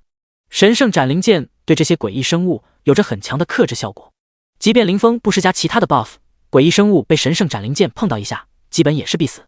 刚刚收剑，林峰就听到了宁小彤的提醒。林峰思考了一下，以自己神圣斩灵剑的超高属性以及九神咒的顶级爆发，应该还没有人能在自己的手上抢怪。第44章，遭遇各大工会。林峰没有选择避让，笔直地朝着邪眼暴君刷新的方向走去，而宁小彤则站在林峰的身后，不时回头看一眼。当林峰击杀最后一只红毛狒狒的时候，宁小彤拉了一下林峰的衣角，说道：“大佬，现在有一个好消息，一个坏消息。好消息是邪眼暴君要刷新了，而坏消息是占领这个矿场的工会好像都聚过来了。”宁小彤的话刚说完，林峰就看见本来空无一物的地面突然之间就开始了晃动，一道道裂缝从中心裂开，一直延展到林峰的脚下。一道诡异的幽光从地面下出现，这时候四周传来了人说话的声音：“卧槽！你们星魔工会居然找到了西山矿场的 BOSS 邪眼暴君！操！你们这些傻逼，还想瞒着我们自己偷偷刷掉？我告诉你，根本不可能！今天谁来都没用。邪眼暴君的战利品奖励属于我们赤火工会。”率先跑过来的一群人看到这地动山摇的景象，瞬间一脸狂喜。他们工会已经在西山矿场很久了，但从来没有摸清 BOSS 邪眼暴君的刷新机制，也从来没有拿到过这个 BOSS 的击杀奖励。结果今天就这么被自己这些人撞上了，说什么都不能让掉。我呸！去你妈的！明明是你们跑到我们工会的地盘抢怪，还恶人先告状。我告诉你，这一块地域早就已经分配好了，属于我们星魔工会。你们这些人趁早从哪来回哪去，邪眼暴君和你们一毛钱关系没有。负责这块地域的星魔工会也跑了过来，这两个工会距离这里最近，刚好在这里撞上了。而在他们之后，很快过来了第三批人。原来是你们两个工会搞的鬼，事先说要分区域刷怪，结果有了 BOSS 的消息不说，现在想两个工会联合起来，先把 BOSS 邪眼暴君给刷了是吧？我告诉你们，没门！这邪眼暴君的战利品，我们惊雷工会也要分一杯羹。在星魔工会和赤火工会对峙的时候，又来了一群人，当即所有人都看向了对方，面色不善。尤其是后来的两个工会看星魔工会，他们一致认为星魔工会在搞事，就算他们没有联合其他工会，肯定也是想自己独吞 BOSS。 这时候星魔工会也意识到了不对，如果这些工会真的是来抢怪的话，应该是在自己前面，但是现在怎么全在自己这些人后面出现了？而且看样子他们好像也对眼前的情况一点都不了解，甚至认为是自己这些人在搞鬼。星魔工会的负责人卓合通看了看周围，然后仔细想了想，突然感觉不对劲，先往前面走，抢刷我们怪的人可能已经遭遇邪眼暴君了，大家赶紧跟上，不然的话真的被人给偷了。卓合通一开口，所有星魔工会的人全部朝着远处飞奔而去，而除了星魔工会之外，其他工会的人也察觉出了一丝不对劲。不过不论有什么不对劲，他们都有一种想法，那就是跟住星魔工会的这些人肯定会有收获。随着最后一声爆炸声结束，林峰将邪眼暴君出现之前，最后一只怪物成功击杀。星魔工会的人全部到达了现场。卧槽，老大，这两个人居然将邪眼暴君给刷出来了，这他妈是怎么回事啊？不是说就算运气再好，也得击杀数百只矿场生物才能刷出邪眼暴君吗？就两个人击杀了几百只矿场生物，假的吧？星魔工会的人到达这里的一瞬间，就看到了将长剑放下的林峰，以及抱着头怕被林峰误伤的小萝莉宁小彤。我看这个小女孩好像也就一转之后不久的实力吧。这个手拿长剑的男的身上穿的好像全部都是青铜装备，我去，全身青铜装备也敢两个人下这种秘境，这两人不会是什么大佬吧？星魔工会也没有想到，闹出这么大动静的地方居然就只有两个人，而这两个人看上去好像都没有什么战斗力，实在是有些奇怪。这样的场面让他们都有些摸不着头脑，不敢轻举妄动。这时候，星魔公会里一位负责查探的人突然脸色一变，朝着最前方的卓河通说道：“老大，好像后面的人要来了。要是他们来了之后，我们还没有刷掉邪眼暴君，很有可能拿不到这次的 BOSS 奖励。”作为星魔公会在西山矿场的主要负责人卓河通，听到其他公会的人要到了之后，顿时脸色一变。一旦拿到大型秘境的 BOSS 击杀奖励，他在公会内部的地位，不说水涨船高，肯定也要提升不少。到时候，不论是升级还是转职，肯定都能够得到非常不错的资源。但如果 BOSS 奖励被其他公会给拿去，别说奖励自己拿不到了，回去之后，说不定还要挨一顿责罚。于是，卓河通的脸色一变，神情不善地对林峰和宁小童喊道：“你们两个，不管你们是什么公会的，快点离开这里！这一处秘境是我们星魔公会的，你们在这里刷怪，损害了我们公会的利益。再不离开的话，小心我们不客气了。”宁小童听到这些人的声音，气愤地挥了挥拳，说道：“秘境全是无主之物，你们根本没有运营权 ，BOSS 是我们刷出来的，该离开的是你们。”略说着，宁小童对着他们吐了吐舌头，顺带着做了个鬼脸。星魔公会的人看到眼前这些人这么不守规矩，顿时全部拿出了武器，场面一瞬间剑拔弩张起来。宁小童看到对面这么多人，还一个个都实力不俗，顿时心虚的看了一眼林峰，见到林峰还是一脸云淡风轻的样子，才放下心来。大佬都不慌，看来自己也不用太紧张。不过想是这么想，他还是从自己小容量的空间戒指里拿出了一个卷轴。魔法卷轴可以当做一次性魔法来使用，需要耗费的法力值不高，但是造价极其高昂。一转之后的攻击魔法卷轴，每扔出一个，就是永久丢弃了一份青铜装备。对于他来说，如果不是为了自保，必不可能拿出来用。第45章，大佬别喝了。不过他的卷轴拿出来之后，星魔公会的众人不仅没有丝毫忌惮，反而全部眼前一亮。卧槽，老大，我知道他们是怎么刷出来邪眼暴君的了。他们这一路过来用的都是魔法卷轴啊！我去，真他妈有钱啊！我说怎么一个刚刚一转不久，看上去就没什么实力的小女生，再加一个好像还没有一转，全身都是青铜装备的觉醒者，能一路杀到这里来，简直是毫无人性。星魔公会的前方，几个管理人员看见宁小童手中的卷轴，脑海中瞬间有了想法。也只有这样，才能和之前一声又一声的爆炸响声对得上。毕竟冷却时间再短的魔法，也不可能像战士的平 A 那样没有什么 CD 的吧。而且不论是听声音，还是算一下这两个人的推进速度，都能知道那种魔法的伤害不低，辐射范围也很广。这样的技能，完成一转的人就算能用出来，也不可能有这么快的冷却时间。所有人都肯定，这两个人一定是用魔法卷轴砸出来的邪眼暴君。我去，这么多的卷轴砸下去，不是亏炸了？就算他们真的拿到了邪眼暴君的击杀奖励，也没多赚吧？你想多了。大型秘境的 BOSS 一旦很长时间没有被击杀，是很有机会刷出黄金装备的。邪眼暴君距离上一次出现已经1年多了，现在击杀之后，有很大的概率爆出黄金装备。还有这种说法？星魔公会的众人听到击杀邪眼暴君之后，有很大概率爆出黄金装备，瞬间全部亢奋起来。对面的两个，我劝你们赶紧了滚！再不滚的话，我们星魔公会可不是吃素的。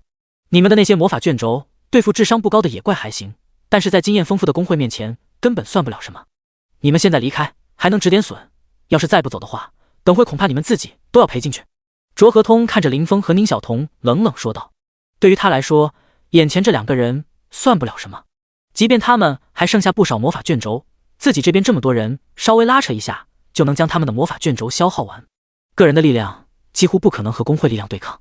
他最担心的其实是其他随时都有可能赶到的公会，和这两个人纠缠的时间太久，一旦被其他公会撞见，自己这些人亏损的更多。让对面两个人知难而退才是最好的选择。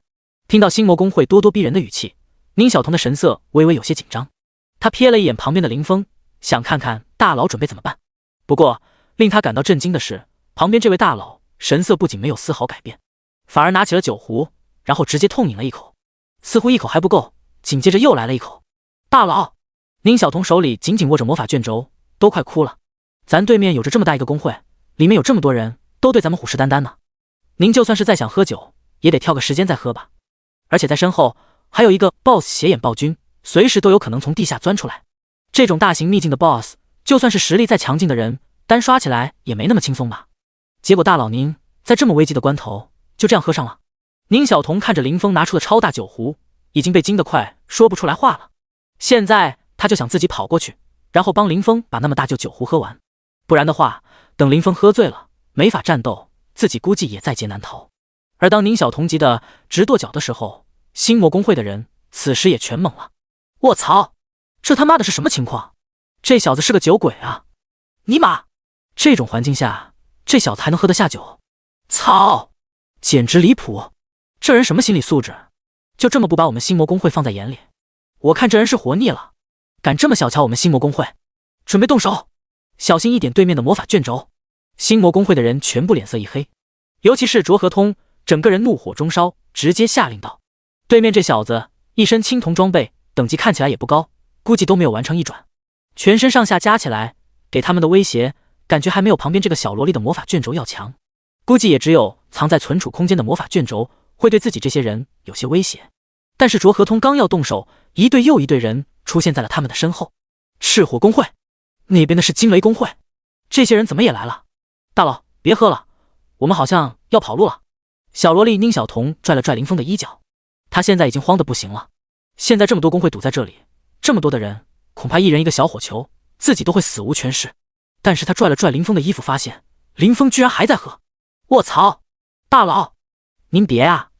宁小彤的内心已经微微有些崩溃了，这酒有这么好喝吗？再喝下去，咱们俩快死无全尸了吧！宁小彤整个人直接凌乱到不行，而后面过来的公会看到眼前的场景，也稍微愣了愣。最前方是长达数百米的地裂，其中闪烁着阵阵幽光，似乎有诡异生物在其中爬行。另一边是一个正在瑟瑟发抖，手里拿着魔法卷轴的小萝莉，以及正在大口灌酒，全身都是青铜装备，看上去没啥实力的男子。而在这两者的对面，则是已经剑拔弩张的星魔公会。我就知道邪眼暴君肯定会在这里刷新，星魔公会想要独占，门都没有。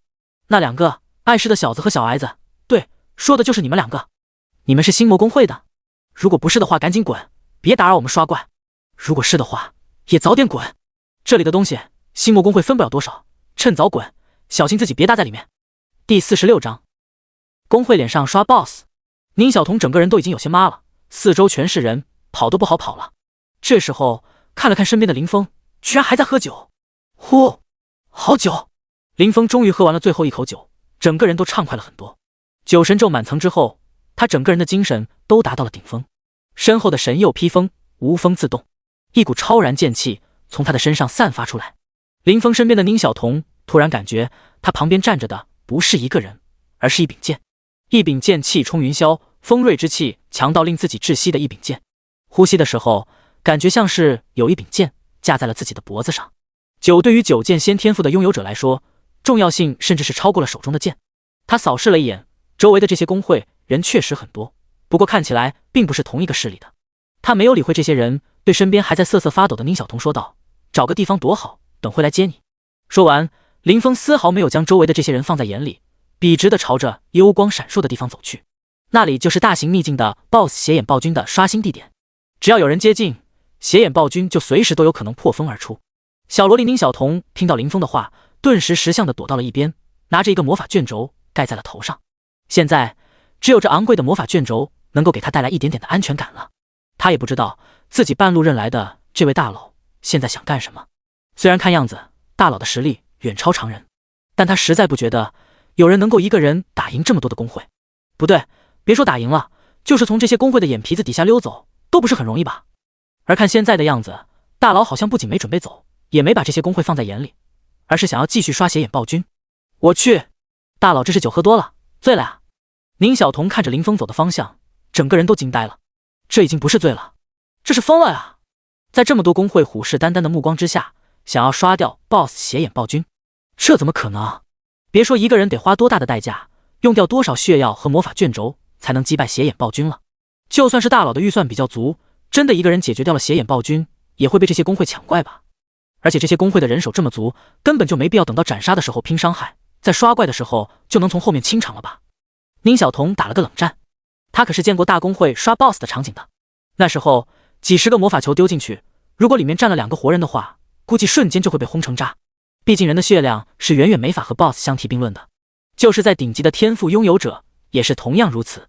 而一边的星魔公会看着这穿着一身青铜装备的小子就这么走进了邪眼暴君的攻击圈子，所有人都有些懵。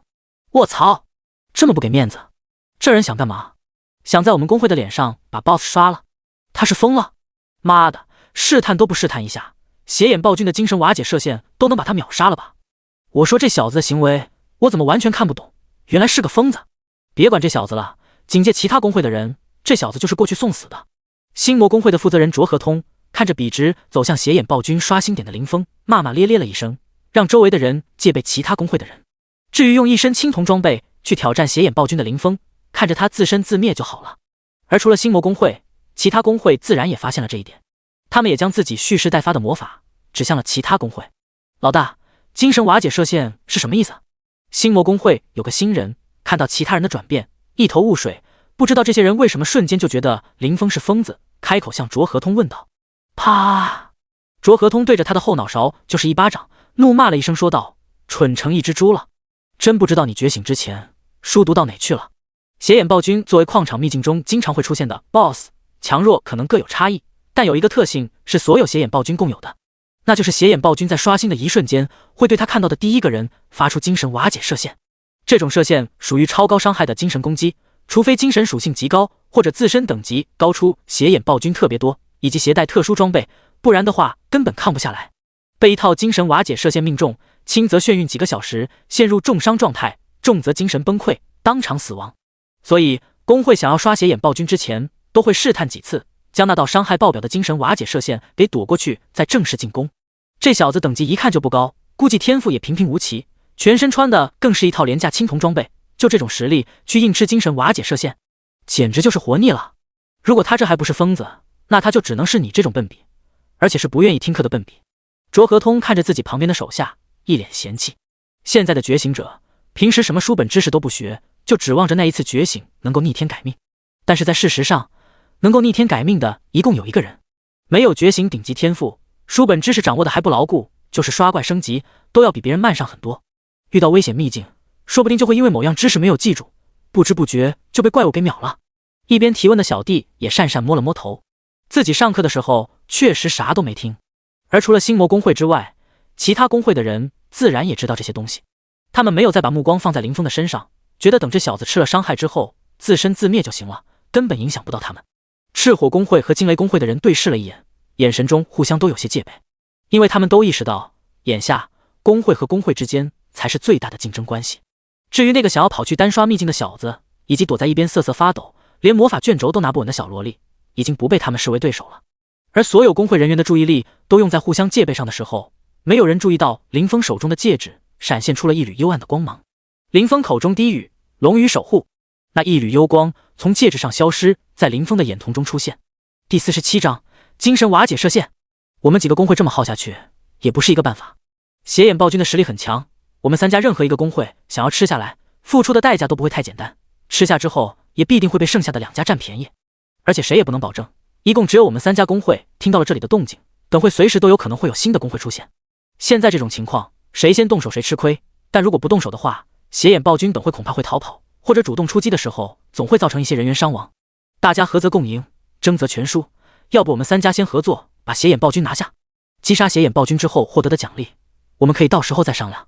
星魔工会的卓河通看了看对自己一行人虎视眈眈的赤火以及惊雷两大工会，作为在星魔工会分配地盘上出现的 BOSS， 他本来是一点击杀奖励都不想分给其他人的，但是现在形势比人强，如果就这么干耗着，自己这边根本捞不到任何的好处，只有合作才能最大限度地扩大自己这些人的利益。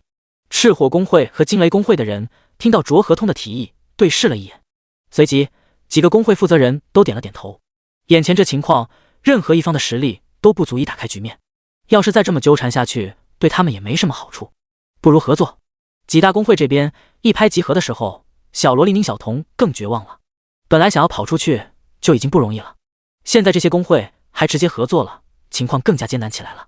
他眨巴着眼睛看了看林峰，又看了看气势汹汹随时准备出手的工会众人，总感觉底气有点不足。他眼巴巴地趁着众人不注意，将放在魔法卷轴上的一只手放了下来，然后迅速从存储空间里拿出另一个魔法卷轴。多一份魔法卷轴就多给自己一份安全感。他琢磨着，等会战场乱起来就赶紧跑，如果可以的话就带上大佬一起。毕竟大佬虽然喜欢喝酒，现在看上去还有些不着调，但还是带着自己刷了很久的经验，而且整个人非常好说话。林峰稍微看了看工会的势力分布之后，就没有再管。他在学校的时候，理论学习考试不是第一就是第二，妥妥的学霸。关于邪眼暴君的精神瓦解射线，他就是闭着眼都能背上来。就这么没有试探，直接走到邪眼暴君的攻击范围之内，显然不是送死。自己的黑龙戒指在同等级的情况下，可是最顶级的黄金装备之一。作为黑龙戒指的主要技能，龙羽守护抗住邪眼暴君的一击精神瓦解射线根本不是问题。而随着林峰最后一步的跨出，本来已经安静下来的地裂，此时突然有着一只又一只漆黑的触手从中伸了出来。巨大的触手从地面之下钻出，强横的力量让阻挡在触手前的巨石瞬间裂成一块块碎片。而在众多触手的中心，地面开裂，一只眼睛从地面之下钻出。随着一只眼球的钻出，一个接着一个镶嵌在巨大头部的眼球全部出现在了所有人面前。地面开始晃动，一个宛如巨型黑色章鱼一般的身影从地面之下钻出。诡异章鱼庞大的头部是紧密排列的一个个眼球，让人看着毛骨悚然。而在正面，则是一只巨大到堪比巨石的眼球，在四处晃动，似乎在寻找着什么东西。BOSS 单位：邪眼暴君，等级 LV20， 攻击461，精神1340，血量10万，技能精神瓦解射线、恐惧打击、断肢冲击、破碎连打、爆炸之眼。描述：来自诡异空间的生物，经常会被矿区所吸引，各种矿物以及死亡生物是他最爱的食物，经常藏身在某条矿脉之中，一旦被挖出，将会发生诡异事件，直视其眼睛的人将会陷入疯狂，失去神智。其脱落的眼球会赐予静物以生命，令其同时进入诡异的范畴，没有血肉生灵能在他的眼前保持理智。所有看到邪眼暴君从地下钻出，用无数双眼睛开始扫视四周的人，此时全部毛骨悚然。他们以前听说过这种 BOSS， 但从来没有见过。突然之间见到，他们才发现这邪眼暴君比书上记载的要强上很多。自己这些人刚才居然还想着要独吞邪眼暴君的击杀奖励，那简直就是不要命了。他们看着眼前庞大而又充满着恐怖气息的邪眼暴君，身体微微有些颤抖。如果工会之间不合作的话，想要击杀这只 BOSS， 至少也要交代个几十人在这里吧。赶紧转过头，别被邪眼暴君的主眼盯上。要是谁强行吃了精神瓦解射线的伤害，没有人能救得了。看到一边的人还傻愣愣的看着邪眼暴君，丝毫没有察觉到危险。卓合通大喊了一声，这些人听到卓合通的声音，才全部被吓得一身冷汗，掉过了头。他们可不是疯子，吃上大型秘境一个 BOSS 的点杀大招，他们可活不下来。而在一众工会避之不及的时候，林峰主动看向了邪眼暴君那最大的主眼，一道强大的精神冲击朝着林峰的头部直贯而下。庞大的黑气像是一团黑云笼罩在林峰的头顶，无边的黑暗像是能够吞噬所有光芒，只要看上一眼，自己的灵魂似乎就要被其吞噬。小萝莉宁小彤双眼紧闭，一手拿着一个魔法卷轴，整个人蹲在那里祈祷。大佬，你可千万别死啊！你要是不死的话，我等会用魔法卷轴，说不定还能把你带出去。大佬加油！祈祷了一会，小萝莉宁小彤闭得严丝合缝的眼睛悄悄地张开了一点点，湛蓝色的幽光在她的眼瞳中闪烁。作为顶级的眼睛天赋拥有者，宁小彤的精神力很强，虽然没有进攻手段，但感应到邪眼暴君的精神瓦解射线有没有锁定人，还是可以的。他刚才已经感应到邪眼暴君的精神瓦解射线不会朝着自己这边来了，连忙睁开眼想要看一下林峰的情况。如果林峰能硬抗一招没有死的话，宁小彤数了数自己的魔法卷轴，握了握拳，给自己打了打气，还是得尽量把大佬带出去。不过心里是这么想的，而看到眼前画面的一瞬间，他整个人呆滞住了。这大佬，宁小彤被惊的话都说不完整，眼睛睁大，死死看着邪眼暴君和林峰的战场。只见在黑云的正下方，一条黑龙逆天而起，盖世威压，直指邪眼暴君。第48章对决邪眼暴君。精神瓦解射线的强力根本毋庸置疑，即便是离得很远，也有着一股强大的精神威压扑面而来。强悍的冲击力让精神力稍微点的人有一股强烈的窒息感，所有人的额头都冒出了冷汗，强烈的恐惧感充斥在场每一个人的心头。宁小彤眼睛中的蓝色光膜此时也在不断闪烁，即便是战斗的余波也让他倍感压力。但是在战场的正中心，直面邪眼暴君的林峰此时却像是一点压力都没有，整个人笔直站在邪眼暴君的主眼之前，身后黑袍疯狂舞动，一条黑龙在他的身边游走翱翔，如仙似魔，整个人充满了一种妖异的气息。而邪眼暴君的精神瓦解射线就这么被黑龙彻底抗下。而另一边工会的众人此时也转过头看向了战场。卧槽，这邪眼暴君的精神瓦解射线真的是恐怖。就算锁定的目标不是我，距离我几百米开外，都差点把我给吓哭了。确实，刚才那一瞬间，我甚至有了一种心脏被什么东西捏住了的感觉。我觉得自己整个人都陷入了黑暗，完全窒息，仿佛下一刻就要死了。幸好这疯子帮我们吃了伤害，要是我们自己去试探的话，恐怕至少得死好几个人。刚睁开眼的工会一群人对视了一眼，都看到了对方眼中的心有余悸。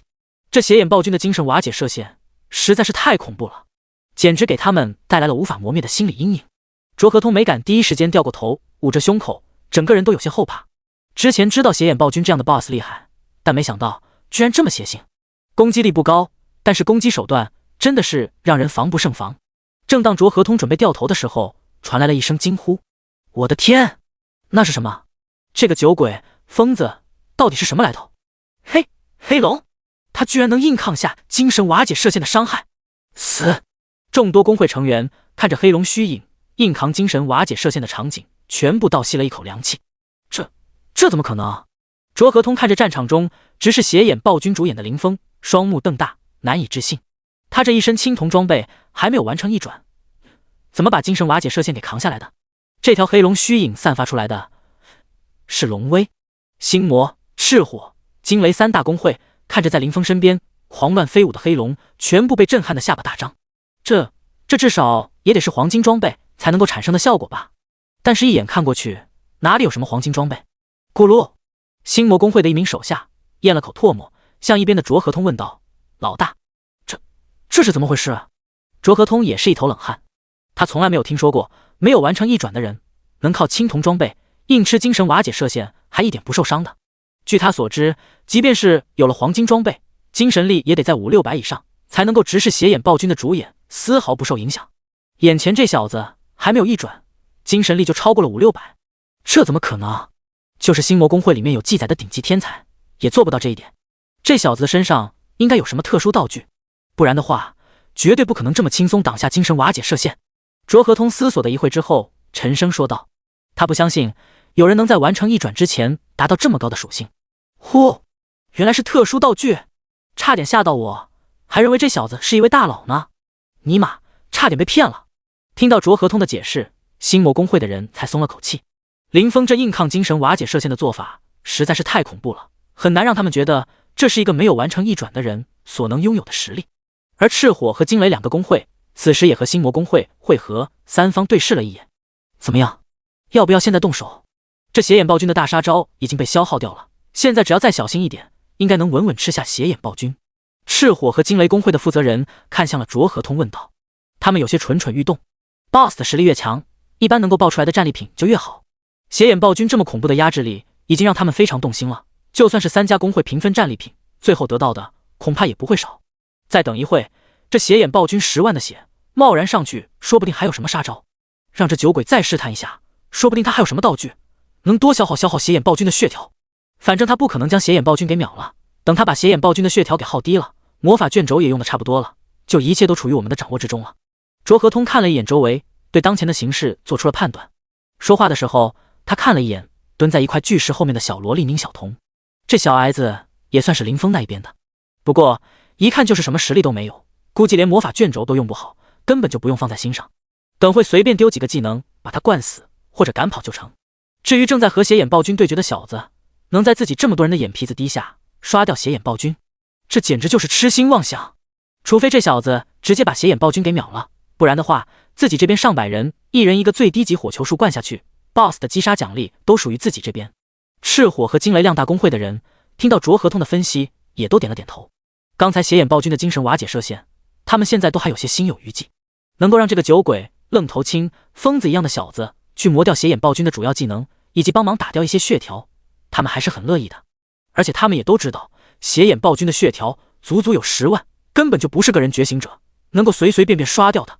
在我们3大工会的眼皮子低下，你还能把邪眼暴君给秒杀了不成？此时在战场中的林峰死死盯着眼前的邪眼暴君，一直等待着他全部身躯地下钻出的那一刻。邪眼暴君的触手拥有着恐怖的行动能力，意识到危险来临，几乎可以在瞬间躲藏起来。但是他们有一个致命的缺陷，那就是在整个身躯全部钻出地表的一瞬间，出现一瞬间的停滞。而那一瞬间的停滞，就是林峰出手的时间。第49章一剑。对别人来说，可能会因为精神瓦解射线的强横而选择避退，导致自己错失这一瞬间的机会。但是自己拥有黑龙戒指的龙羽守护，而且自己的精神力经过黑龙戒指的加持之后，已经达到了恐怖的1670点。精神瓦解射线对自己根本造不成任何威胁。吼！一声震天怒吼，伴随着黑云的消散，精神瓦解射线的消失而出现，邪眼暴君的整个身体彻底离开了地面，上百条巨大而有力的触手横亘在地面之上。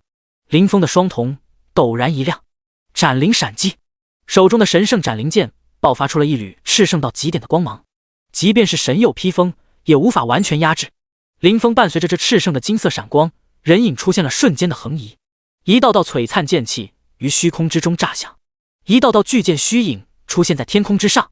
所有的触手在这一瞬间仿佛被一柄又一柄巨剑插在了地上，而林峰整个人长跃而起，手中神圣斩灵剑自高天滑落，身后披风随风舞动，腰上九弧倒挂，宛如天人。无上剑意，剑意通神，横扫八方，使用剑类武器将释放无上剑意，穿透效果加倍，伤害加倍。九神咒第9层，神圣审判，被动技能，对神圣系、光明系以外攻击对象进行攻击时造成 150% 伤害。疯狂箭射，使用者的攻击会对周围造成 90% 至 0% 的箭射伤害，箭射范围根据使用者的等级改变而改变，可以自由控制。砰！神圣斩灵剑刺下的一瞬间，本来渺小到离远了几乎快要看不见的剑影，陡然之间变成了几十米高的巨剑虚影。微微巨剑横亘高天，一股来自上古的气息在巨剑虚影上流转。体型庞大的邪眼暴君，整个身体在这一瞬间无法进行任何的移动，他整个脑袋上成千上万只眼球全部在一瞬间变得赤红一片，宛如巨量的鲜血灌注在邪眼暴君的一个个眼球之内。巨剑和邪眼暴君的眼球轰然相撞，剧烈的爆炸声出现在了所有人的耳边。邪眼暴君的触手开始猛烈挣扎，一道道震天蔽日的虚影横扫而过，无数万斤巨石被横扫到了天上，整个战场乱石纷飞。而巨剑落下之后没有停下，一柄接着一柄小上1号的巨剑开始散落而下，剑招的箭射效果触发，从最中心的巨剑虚影到一边的小1号剑形态虚影，直到最边角匕首大小的剑影，所有的伤害全部灌在了邪眼暴君的身上。吼！一声凄厉的嘶吼过后，邪眼暴君整个身体开始慢慢倒下，本来漫天飞舞的触手陡然间失去了活力。站在一边随时准备逃跑的小萝莉宁小彤，此时连手里的魔法卷轴没拿稳掉在了地上都没有注意到，她双手抱着头，双眼瞪大，湛蓝的眼睛此时瞪得浑圆，嘴巴张大，下巴几乎要垂到地上。这就是大佬的实力，整整10万血，拥有让人防不胜防攻击手段的邪眼暴君就这么被击杀了，一剑秒杀，死！想清楚这一切之后，他倒吸了一口凉气，整个人都是打了个冷战。自己拉过来组队的哪里是一位大佬啊，分明是一位巨佬。想清楚这一切之后，宁小彤连带着刚才的一切全部都想通了。巨佬不是酒鬼，不是疯子，更不是愣头青，他在这些工会的眼皮子低下喝酒，是因为他的实力实在是太强，强到了根本不把这些人给放在眼里，直接跑过去硬吃邪眼暴君的伤害，也是他实在是太过自信。巨佬根本就不把邪眼暴君的大杀招给放在眼里，对别人来说是要命的伤害，对于巨佬来说那就是挠痒痒啊。自己刚才居然还担心大佬就算能打赢邪眼暴君，也有可能会被工会抢怪，这已经超越10万血的斩杀线，就算是再多2个工会都没有办法抢掉大佬的斩杀吧。而除了宁小彤之外的工会众人看着随着触手慢慢倒下的邪眼暴君，所有人的神情都变得出奇的一致。这好像不是魔法卷轴啊，被秒杀的怪物真的是高达数十万血条邪眼暴君，除了邪眼暴君还能是什么？秒杀了。工会里面的所有人现在几乎都傻眼了。老大，我们现在该怎么办？星魔工会卓合通身边的小弟听到林峰的消息，嘴巴都在哆嗦。我看他刚才开了这么猛的大招，现在肯定没能量了，要不我们现在过去把这小子给直接解决了？啪！这小弟刚开口，卓合通就一巴掌拍在了他的后脑勺上。你是猪吗？这伤害妥妥的3转甚至是4转以上的大佬，你拿你的猪头想想，我们拿什么去解决人家？卓合通直接被这小弟的一句话惊出了一身冷汗。一边星魔工会的其他人以及赤火、惊雷2个工会的人也一样全身冷汗，自己这些人刚才还不自量力的想要威胁别人，让别人直接滚。刚才那巨剑从天空降下，一剑秒杀10万血邪眼暴君的场景重新出现在了他们的脑海。几个工会的负责人全部打了个冷战。要是那一剑落在自己这些人的头顶上，死！卓河通只觉得一股寒意瞬间充斥着全身，他现在恨不得抬腿就跑，但是哆哆嗦嗦之下，他又不敢那么做，生怕自己这样的动作会惹恼了眼前这位杀神。第50章，这大佬得几百岁了吧？击杀 BOSS 单位邪眼暴君，你获得金币 X50，你获得材料混乱魔眼黄金，你获得材料邪眼晶石黄金，你获得材料伸缩触手白银，你获得材料矿脉合金铂金。随着邪眼暴君被击杀，一堆掉落出现在了林峰的眼前，除了转职任务所需要的混乱魔眼之外，还爆出了很多其他的黄金甚至是铂金材料。邪眼暴君以矿脉为食，庞大的矿脉在他的身体内进行压缩和融合，最后剩下的一点就是最精华的东西，所以连混乱魔眼都是黄金材料，而矿脉合金却直接成为了铂金材料。林峰看了一下自己的储物空间，感觉这么大一块材料应该能打造个几件装备，看来回去之后还得找个地方将这些材料打造成武器。林峰思索了片刻，做出了这样的决定。毕竟在这个世界，用铂金材料来换取世界币实在是太亏了，只能将材料换出去，没法换新的材料回来，打造成适合自己的装备才是最优选择。而林峰在静静沉思的时候，一边的众人全部在瑟瑟发抖。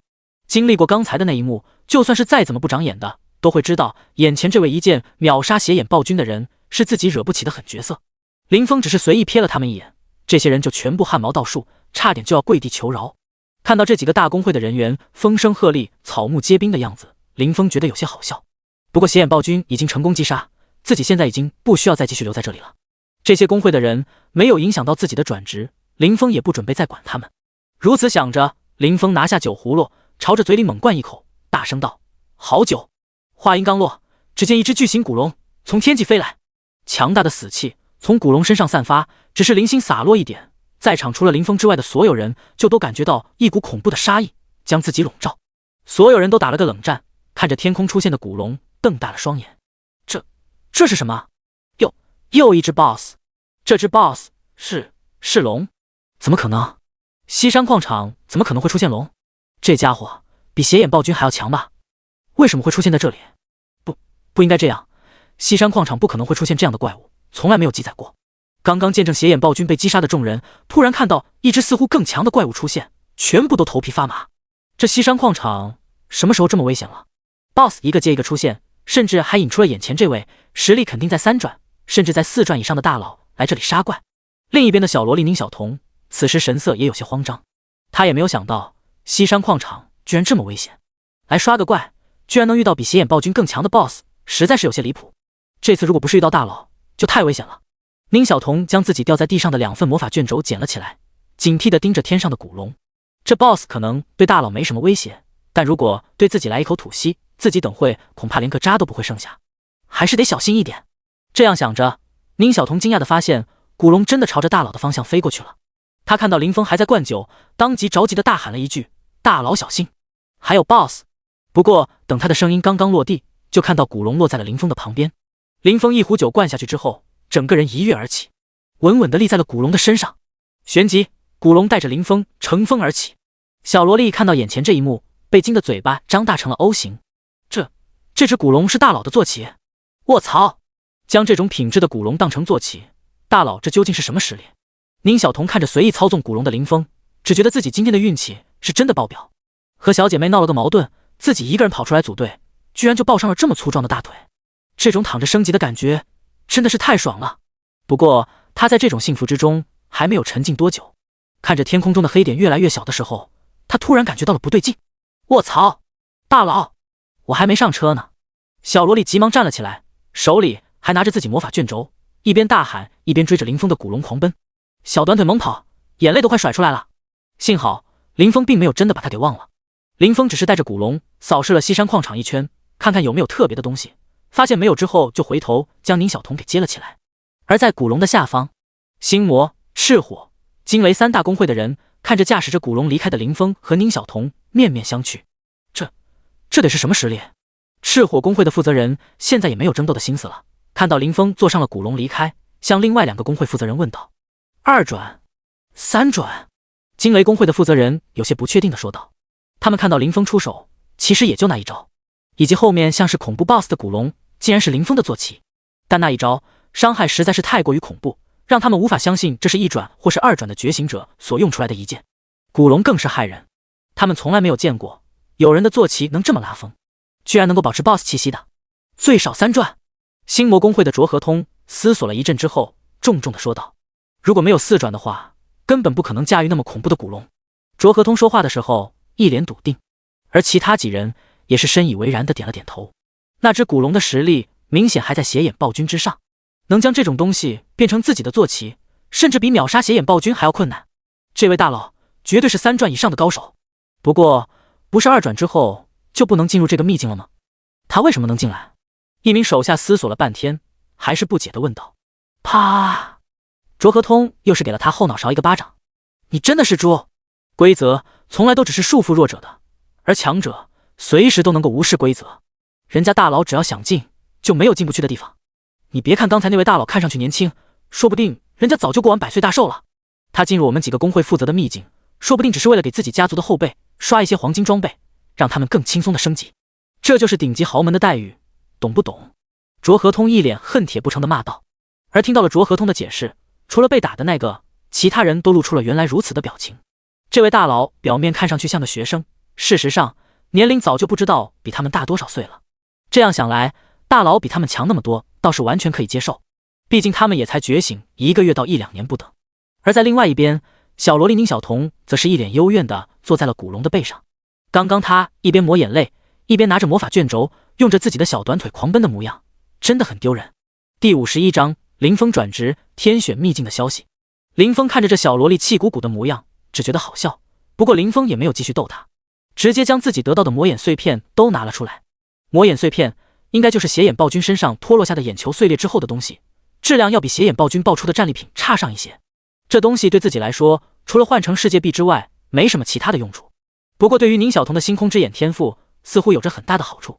没有他的帮忙，今天想要找到血眼暴君，估计得花上不小的功夫。这些全部给他，就当偿还人情了。本来还觉得有些丢人，不想被林峰看见自己哭了的小萝莉，看到魔眼碎片的瞬间，一双眼睛顿时亮了起来，活脱脱一个小财迷的模样。大佬，这都是给我的。他指了指大量的魔眼碎片，然后又指了指自己，似乎有些难以置信。林峰点了点头，耶！大佬万岁！宁小彤差点就在古龙头骨上上下蹦跶起来。林峰没有再关注他什么表情，侧躺在一边，看着下方的山河设计，提起酒壶猛灌一口。古龙的行驶速度很快，一会功夫就到了靠近灵城基地室的地方。你要去哪？一路上喝了不少次酒的林峰并没有醉，他清醒地对一边还在数魔眼碎片数量的宁小彤问道：啊，就这里就行，我朋友就在附近。像小财迷模样的小萝莉听到林峰的声音，才意识到已经到了。他急忙看了一下周围，迅速回答道：听罢，林峰迅速驾驶古龙下降，将宁小彤放下之后，飞到了灵城基地室的边上，收起了古龙。古龙现在虽然只是一个代步工具，但是他所散发的气息却依然还是绝望古龙当时的气场。要是在室内使用的话，一路上应该会遭遇不少的检查，5分钟的路程，1个小时的调查备案，效率不如自己不行。好在现在室内的交通工具也很完善。林峰坐上了专车，一会就到达了转职神殿。输入了自己的信息之后，林峰就走向了自己领取任务的那一处奇异空间。这里似乎与众星相连，林峰看着这一处空间里的光点，就感觉自己在仰视无垠的星空。进入转职任务的提交空间，林峰将混乱魔眼拿了出来。旋即，混乱魔眼在林峰的手中像是丝线球一般，被抽成一根根亮白色的丝线。紧接着，一道道光点将林峰的身体覆盖，正在对转职任务完成情况进行评估。评估完成，完成度品级完美。根据完美评级进行转职。第一次转职开始。原职业剑客，转职职业剑圣。正在转职。林峰整个人都被包裹成了一个光球。而在林峰进行转职的时候，外界本来灵城基地是晴空万里的天空，瞬间乌云密布，隐隐有雷霆在其中闪烁。轰隆！不到几秒钟的时间，就有一道惊雷轰然炸响。轰轰！紧接着一道接着一道轰鸣声响彻整个灵城基地室，几乎整个灵城基地室的人全部看到了这诡异场面。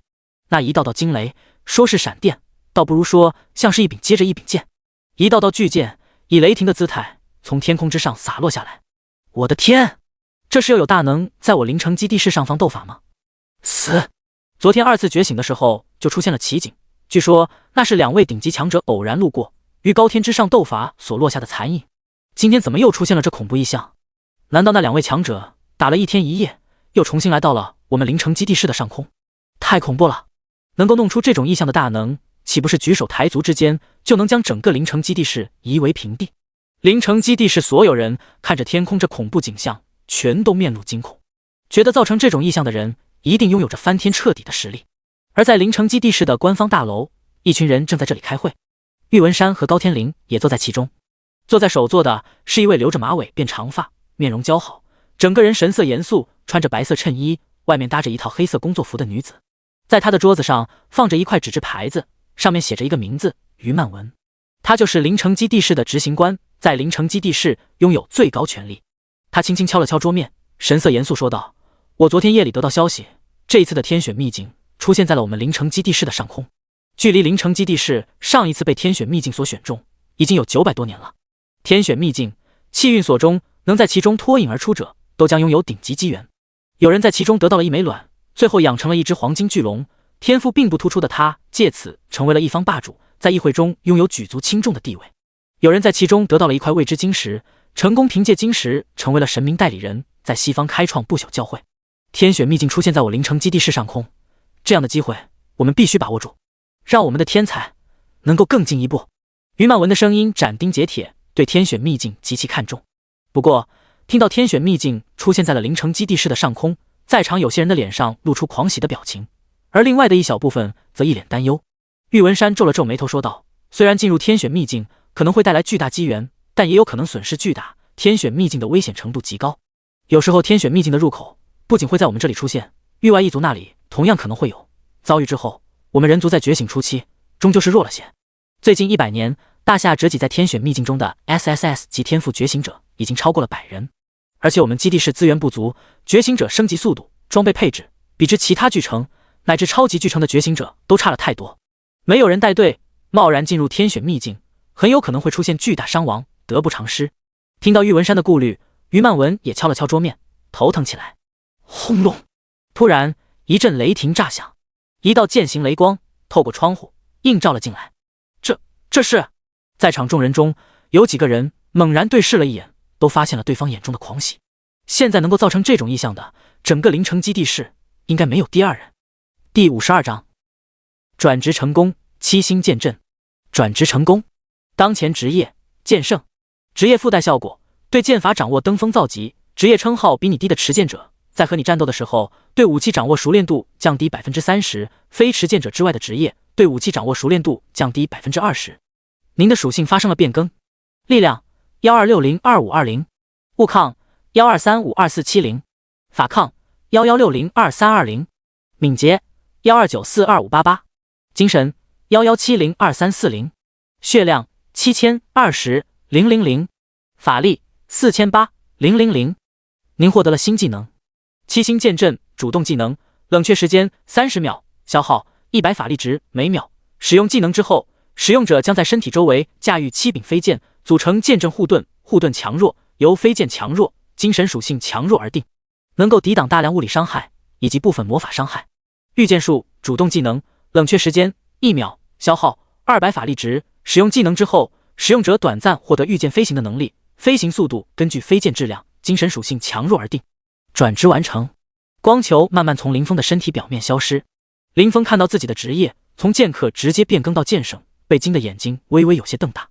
他想过自己一转之后会成为高级一些的剑客职业，或者是精英剑客，但是没想到居然直接成为了剑圣。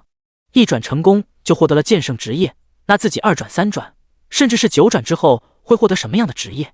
林峰全身热血微微有些上涌。在整个大夏，拥有剑圣称号的人都是一方强者，受到敬仰。在灵城基地室根本就没有这样的存在，其他职业里能够和剑圣职业同一层级的也是凤毛麟角。也就是说，在整个灵城基地室，只要是持剑者和自己战斗，对武器掌握的熟练度基本都要剧烈下滑。有些时候就是穿的衣服略微有些不合身，都会导致战斗力的巨大下降。所以和别人战斗的时候，对武器的熟练度掌握突然下滑，那绝对是致命的弱点。剑圣职业的附带效果绝对要比自己看上去要强上很多。而除此之外，林峰看了看7星剑阵以及御剑术，对自己来说都是自己现在所缺少的能力。七星剑阵弥补了自己没有防御技能，一旦被围攻，只能硬拼伤害的尴尬场面。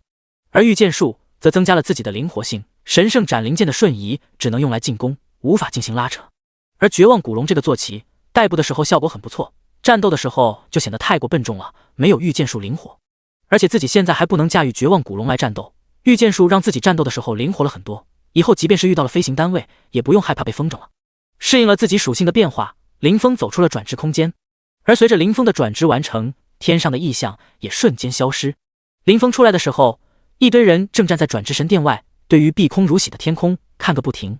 就是转职神殿的工作人员都不工作了，全部在抬头看天，也不知道在看个什么。林峰出来之后，想要做个登记，结果看这些人的样子，没个几分钟，根本不会有人搭理自己。叹了口气之后，出声问道：“你们这是在看什么？能帮我登记一下吗？等我再看一会，等会就帮你登记。”天上有2个大佬在斗法呢，这样的场面，估计这辈子只能看见这1-2次，要是错过了，后悔几10年啊！你小子可惜了，你刚进转职空间，他们就打起来了；你刚出来，他们就结束了。整个灵城基地室，估计就你一个人一点都没有看到。不知道这2位大佬有没有分出胜负，会不会再过2招？你小子也能多看2眼。刚才帮林峰登记的工作人员，此时看着天空，一脸神往的表情，眼睛一眨不眨，生怕漏掉点什么。听到这人说的大佬斗法，林峰一头雾水，难道真的是自己进去转职的几分钟，灵城基地室上空就出现了强者对决？而旁边的几个人听到这位工作人员这么说，也是替林峰感到遗憾。你小子没有看到今天的，不过昨天的你应该看到了吧？那时候整个灵城基地室的上方可以说是万箭横空，雷云滚滚啊！卧槽！我刚看到的时候差一点就被吓尿了。昨天刚好是天赋觉醒，吓得我认为是什么学生觉醒了了不得的天赋，最后官方公告下来才知道是顶级强者打架造成的异象。你昨天应该在秘境升级吧？不然的话应该也能看见。1个月你能完成1转，天赋确实不错了，不过相比于造成这种异象的强者，我们这些人的潜能还是完全不够啊！我估计就算我再活1000年，也没办法弄出这么恐怖的异象，遮天蔽日，上万剑影笼罩整个灵城基地室，像是要世界末日一样。几个人说话的时候，你一句我一句，根本没有林峰插嘴的机会。这些人说到异象的创造者，全部与有荣焉，觉得自己见证了一个大时代。而林峰这个天赋不错的小子，没有看到这一切，实在是莫大的遗憾，错过了他得后悔一辈子。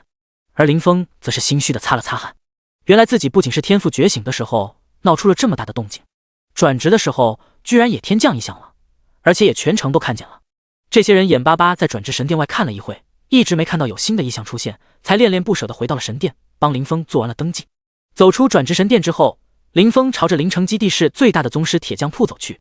自己的7星剑阵还需要7柄剑，黄金级以下的剑自己看不上，黄金级以上的估计买不到。将自己身上的铂金级材料拿出去打造装备，显然比拿去换东西更好。如果能多打造几个铂金级长剑，7星剑阵的防御力恐怕会强到恐怖的程度。第53章铁匠铺打造装备。灵城基地室最大的宗师铁匠铺名为凯利铁匠铺，老板是一位金发碧眼、脾气暴躁、喜欢拿巨型酒桶喝酒，并且怨念相当重单身的女人凯莉。林峰对这里异常熟悉，因为自己没钱的时候都会来这里打工。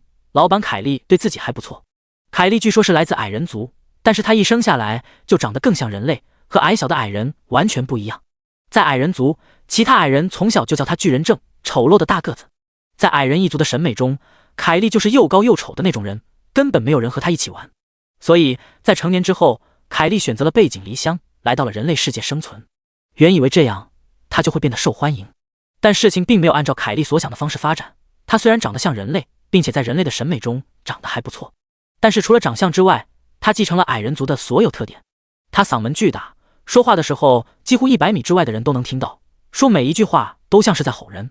爱喝酒，爱打嗝，半人高的酒桶几乎不够她一天喝的，一般人在她旁边就是那味道极重的酒嗝都受不了。她力气巨大，打造金属实用的铁锤，重量是别人的几10倍，被她喝酒的时候砸一下，就算是力量型的觉醒者也要受些伤。刚来到人类世界的时候，还有人类会因为她的美貌去追求她，但是经历过她那让人震耳欲聋的嗓门，以及拍背后能把人拍到吐血的打招呼方式之后，就没人敢靠近她了。所以可怜的凯莉在人类世界依然单身，并且不受待见。别人只有打造武器的时候会来找她，并且还不愿意和她有任何的接触，生怕被他醉酒状态的铁锤来上一下，直接去见上帝。感觉自己这辈子都会一直保持单身的凯莉，怨念变得越来越重。她看见任何情侣都想要诅咒一番，因为缺少朋友，所以只要是遇到愿意和她说话的人，就有说不完的话要讲。林峰走进凯莉铁匠铺的时候，发现这里没什么人，周围空荡荡的，而墙壁上则是凌乱的摆放着一些武器装备，没有抛光打磨，看上去并不贵重，让人生不起购买欲望。一切都是林峰熟悉的样子。凯莉这样的性格导致了他虽然在整个凌城基地市的武器铺中手艺最好，但愿意找他打造工具的人却很少。愿意来找他打造武器的，至少都是白银装备以上的委托，根本不会考虑去买挂在墙上的装备。所以四周摆放了什么，对于他来说毫无影响。如果可以的话，他甚至希望整个武器铺全部放着酒，各种酒，喝不完的酒。林峰刚走到店里，就闻到了浓郁的酒香。一位金发碧眼、身材火爆的女人，正一只手拎着半人高的酒桶，朝着嘴里灌酒。林峰一直靠到近前，他才迷迷糊糊睁开了双眼。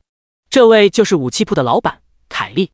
看到有人进门，凯莉迷糊地扫视了一眼，没有回应，拿起酒桶想要再喝一口，但是半人高的酒桶刚刚放到自己嘴边，凯莉的眼睛猛然亮了起来。她一把放开了酒桶，从躺椅上跳了起来，一脸惊喜地看向了林峰。林峰，你是来找我喝酒的吧？哈哈，我就知道你没有忘记我。来来，看我新存的酒。凯莉看到林峰，整个人似乎很开心，跳起来之后，直接豪迈的一手搂过林峰，带着林峰走向了一处木桶。我之前听说你觉醒了酒鬼天赋，就想把你带过来陪我一起喝酒了，只是怕影响到你2次觉醒的准备，所以没去找你。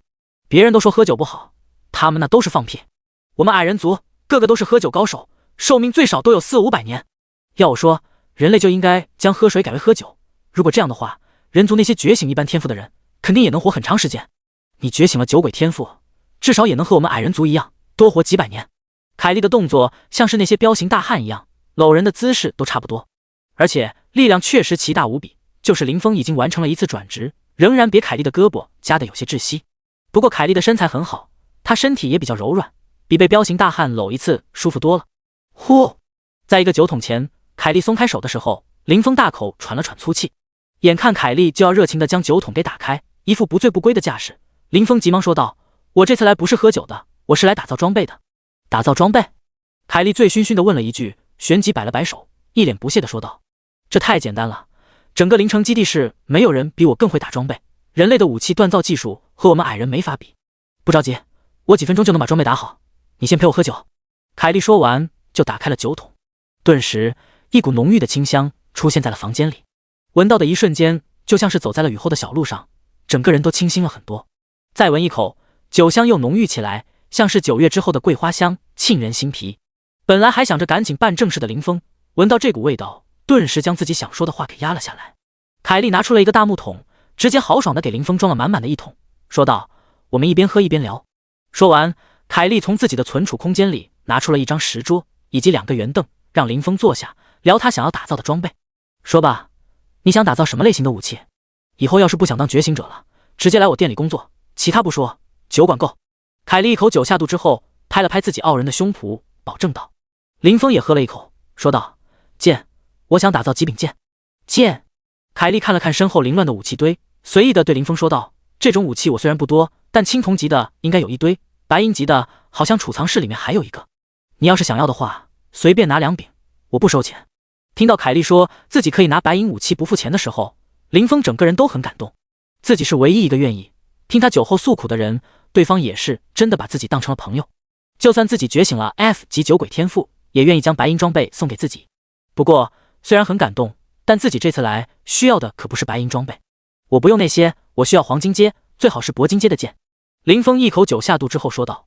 那个简单，不就是黄金铂？处于微醺状态的凯莉本来想说那个简单自己随手就能打造出来，但是刚一开口，意识到了林峰说的内容似乎和自己想的有些差别，顿时停了下来，重新问道：你想要什么样的剑？我刚才没听清楚。黄金阶，最好是铂金阶的剑。林峰喝了一口酒说道。而一边刚才还有些醉酒状态的凯莉瞬间清醒了，她双眼瞪大看着林峰说道：黄金阶的剑，低等级黄金阶的武器，那可是几亿世界币都不一定能搞到的东西，打造材料极其珍贵，而铂金阶的武器价值更是天文数字，无法想象。你哪来的钱？第54章刚觉醒一天，你就身价过亿了？听到林峰说要打造黄金阶以上的装备，凯莉整个人都醒酒了。她看向了林峰，将林峰手里放酒的木桶给拿了下来，问道：“你2次觉醒的是什么天赋？”疾风剑客。林峰直接回答道：“B 级天赋。那你要什么黄金装备？低等级的黄金装备，就是几个大公会的重要培养人都不能凑齐全套的，全身上下只有1件或者最多几件黄金装备。你不会是2次觉醒之后天赋改变，酒量变差，现在不能喝酒了吧？这还没喝几口呢，都开始说胡话了。黄金甚至是铂金装备，那东西完全就是天价。你小子什么家底我不清楚。别说你这才觉醒不到1天，那些 B 级天赋的觉醒者，就是觉醒了10几年，也没见有人能穿上黄金阶以上的装备的。”凯莉给了林峰一个白眼，觉得林峰是天赋改变之后酒量大幅下滑了，他不准备再让林峰喝酒了。虽然有人陪自己喝酒，他很开心，但是林峰这已经开始说胡话了。最低要求都是黄金装备，这种话根本就不是一个正常人能说出来的。即便是顶级公会，也很少来打造黄金装备。林峰就是一个孤儿，将他从孤儿院里捞出来的姐姐，还去上学了。现在整个灵城基地市再没有其他半个亲人。之前林峰1块世界币恨不得掰成8瓣来花，可以说是穷的叮当响。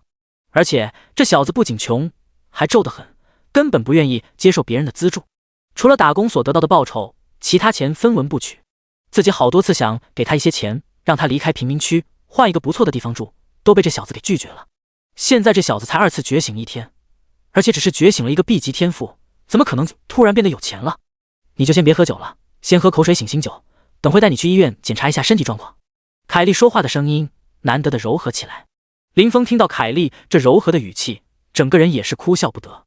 自己觉醒了9件先天赋之后，酒这东西对自己来说不仅没有丝毫副作用，反而是恢复状态、提升伤害的灵丹妙药。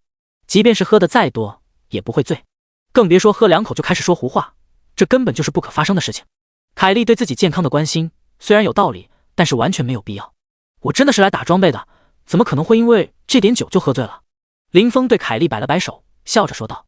凯莉狐疑地看了林峰一眼，有些不相信他的酒量，说道：“想要打造黄金武器，光是打造费就达到了上亿，你哪来那么多钱？还说自己没喝醉，没喝醉能说出这种胡话？”说着，他就拿过一杯水递给了林峰，想让林峰醒醒酒。不过林峰并没去接，反而拿出了自己的手机。凯莉正要皱眉的时候，林峰在自己的手机界面上将自己余额挑了出来。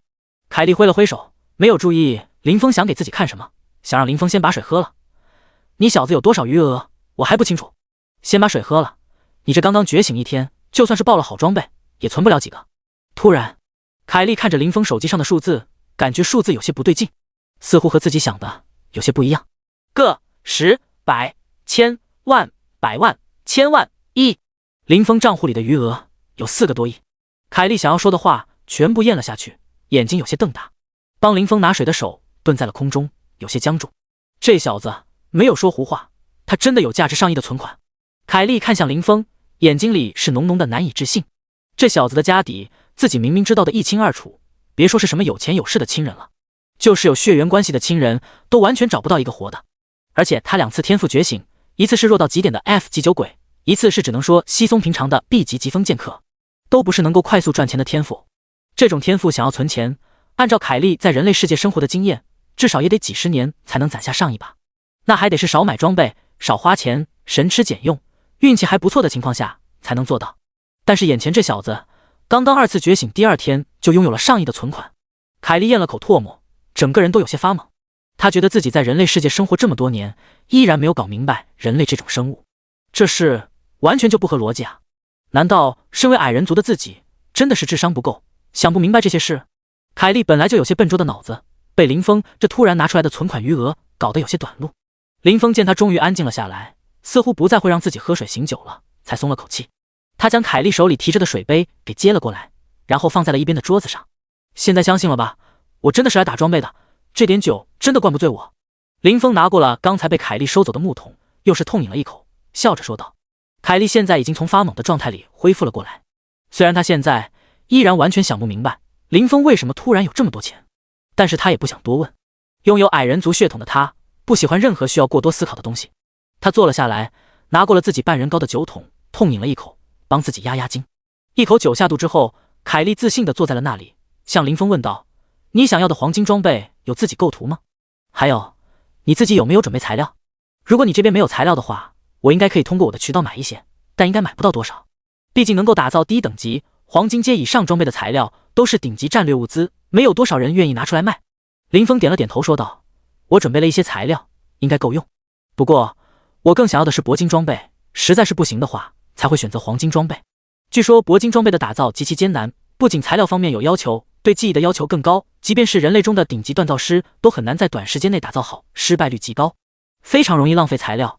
据说10次里面会有8次失败，你这边能打造吗？第55章，铂金材料你都有，黄金装备你还不满足，需要铂金装备。你要知道，低等级觉醒者使用的铂金装备，即使在巨型公会也是宝物，只有拥有顶级天赋的继承者才有可能被允许使用。在这种东西面前，几个亿根本算不了什么，市面上完全买不到材料。市面上只要有点材料，就会被巨型公会、大家族以及官方组织第一时间收购。你不会是真的想要打造铂金装备吧？那东西，就算我这里能打造，也完全找不到材料啊！一边喝酒一边构图的凯莉，听到林峰说黄金装备只是备用，自己更需要的是铂金装备，整个觉得是自己听错了。钱这种东西虽然也很难挣，但是在一些人的眼中并不重要，几乎是想要多少有多少。但是能够打造铂金装备的材料，那可是顶级战略物资，就算是有钱都换不到的东西。林峰这开口就要打造铂金装备，这是完全没有了解市场，对铂金装备没有概念吧？林峰看到凯莉这难以置信的模样，没有再开口解释，手放在了自己的空间戒指上。一道光芒闪过，一坨奇形怪状的金属被放在了地上，金属整个被漆黑的一层污渍所包裹，无法看到具体信息，看上去其貌不扬。还想说话的凯莉见到林峰从空间戒指里拿东西，视线被吸引了过来。他掠过了那块其貌不扬的金属块，看着林峰的空间戒指，眼睛一亮说道，刚才还没有发现你这个空间戒指很不错，好像还是矮人工匠打造的，这里面应该能放不少东西吧？凯莉挑了挑眉，觉得林峰手中的空间戒指很不错，不过随即他又略带遗憾地说道，不过想要打造铂金装备，可不是光有大量材料进行融合就行了，再多的普通材料也无法合成顶级材料，只有本身就拥有铂金材质的东西才能打造铂金阶装备。说着，凯莉就敲了敲身边的金属块，说道，就像这个金属块，就算是体积再大也没什么。凯莉刚敲了2下，突然整个人顿住了，她的眼神中有些难以置信，这个金属块的手感不对劲。本来认为这黑色污渍之下的金属块应该顶多是白银材质，但是敲击的时候手感却完全不同。咕噜，他咽了口唾沫，低下头，用震惊的神色盯着这块其貌不扬的金属块，敲击过金属的手都有些颤抖。砰！凯莉轻轻一抹，巨大金属块表面的黑色污渍被抹掉一块，霎时间，一道刺眼的光芒从污渍掉落的那一块地方亮起，金属块仿佛是有生命一般，光芒由炽盛渐渐变得柔和，在地面上淡淡闪烁着。卧槽，这是铂金材料，这么大一块的铂金材料！凯莉现在的眼神已经不是难以置信了，而是觉得自己见鬼了。他转头看向了林峰，用一副见了鬼的表情问道，你这小子是抢了哪个家族的宝库，还是偷了官方存储管理处？这么大一块能够完美锻造铂金装备的材料，居然被你随手就拿出来，还扔在了地上。凯莉咽了口唾沫，整个人被林峰惊得不行。他真的有些怀疑林峰洗劫了这些地方，这贫民区的一个倔小子突然就变得这么豪横，简直就离谱啊！听到凯莉的困惑，林峰也没有回答，笑着问道，这些材料足够打造铂金装备了吗？够是够了，这块金属足以打造很多件铂金装备了。凯莉看着眼前的铂金材料说道。不过他刚说完，还没等林峰露出笑容，他又摇了摇头说道，不过我还是不能帮你打造铂金装备。林峰有些疑惑问道，为什么？就是你这里都没有打造铂金装备的能力吗？凯莉摇了摇头说道，并不是我不能打造，而是打造任何的铂金装备都需要经过灵城基地市官方的允许，我是无法在私下帮你完成打造的。你打造铂金装备的行为，如果没经过官方的授权，我也无法使用锻造工具。在人类世界，即便是身为矮人的凯莉，也必须遵守人类的规则。他露出了无奈的表情，虽然他也很想锻造低等级铂金阶装备，但他觉得自己这一次能动手的机会非常渺茫。官方的每一个审批都非常的漫长且严格，像林峰这样没有背景、没有实力、天赋平平，甚至前些天还在贫民区生活的人，想要得到普通的审批都很困难。现在却突然想要得到打造铂金装备，甚至是多个铂金装备的审批，可以想象可能性几乎为零。甚至这个审批出现在官方的时候，可能还会为林峰招惹一些麻烦。虽然灵城基地是官方，不会出现私吞材料的情况，但向林峰问清楚这些材料从何而来，以及知道林峰最近的所有生活细节，这是绝对逃避不了的。到时候这么大的一块铂金材料，可能不仅不是机会，反而是一种负担。凯莉对林峰说明了情况，他觉得林峰应该会放弃铂金装备的打造。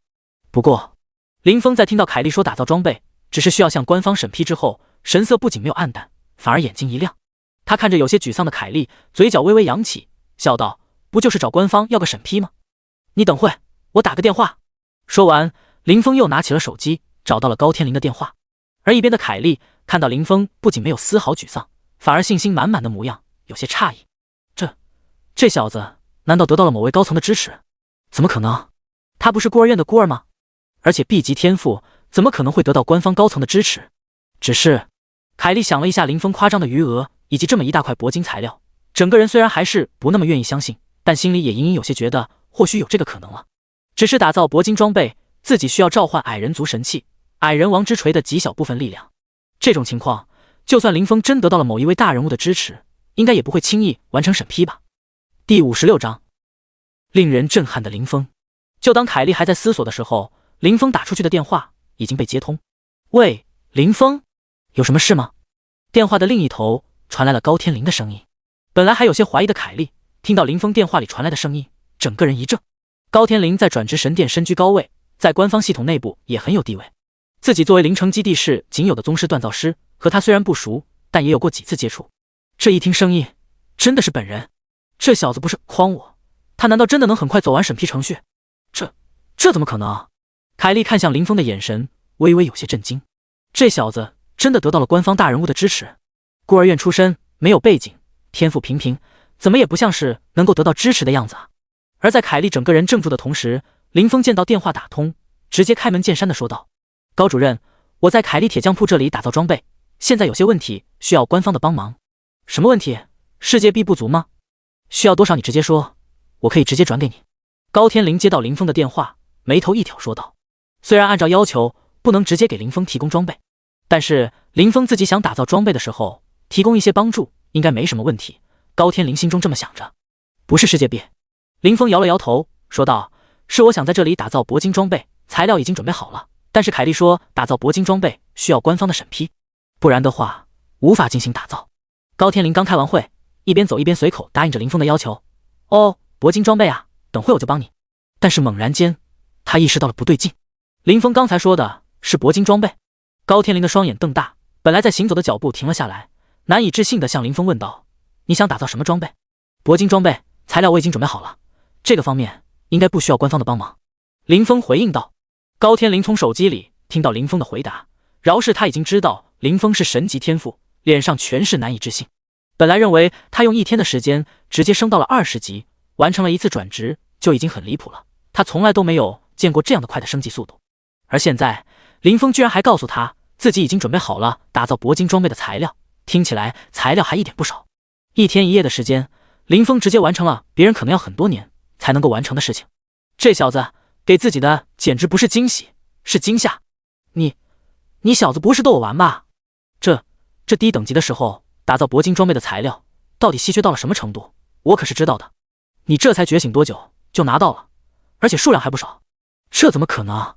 你可别拿这种事情来逗我，不然我真的大张旗鼓去要审批，可就要被骂死。高天林越想越觉得林峰在逗自己玩。打造低等级装备的铂金材料就是官方储藏室都没有多少，结果林峰这个刚觉醒不满1天1夜，应该还没刷上多少秘境的小子，居然告诉自己说他得到了足以打造铂金装备的材料。这就算是神级天赋也不能凭空获得这么多资源吧。高主任，你那边应该可以看视频通话吧？林峰听到高天林这难以置信的语气，就知道光凭说应该要解释半天，于是直接点击了视频，让高天林能够看到自己的合金材料。视频请求出现，高天林选择了接听。他觉得这应该是林峰和他在开玩笑，这个年纪的小孩不论是不是神级天赋都有点贪玩，自己家的那位就是这样，每次都打电话和自己说爆出了什么极品装备，结果一接电话看到的就是个恶作剧视频。我倒是要看看你小子要搞什么鬼。高天林想到自己女儿，嘴上浮现一缕笑意，但是视频刚刚打开，一缕炽盛的光芒出现在了他的视野里。林峰抹掉了金属表面另一片污渍，金属的诡异光泽以及充满生命力的气息完全释放了出来。高天灵看着这足有水桶大小的金属材料，双眼直接瞪大。这真的是能够打造铂金装备的材料，而且不仅是充足这么简单，是极其充足。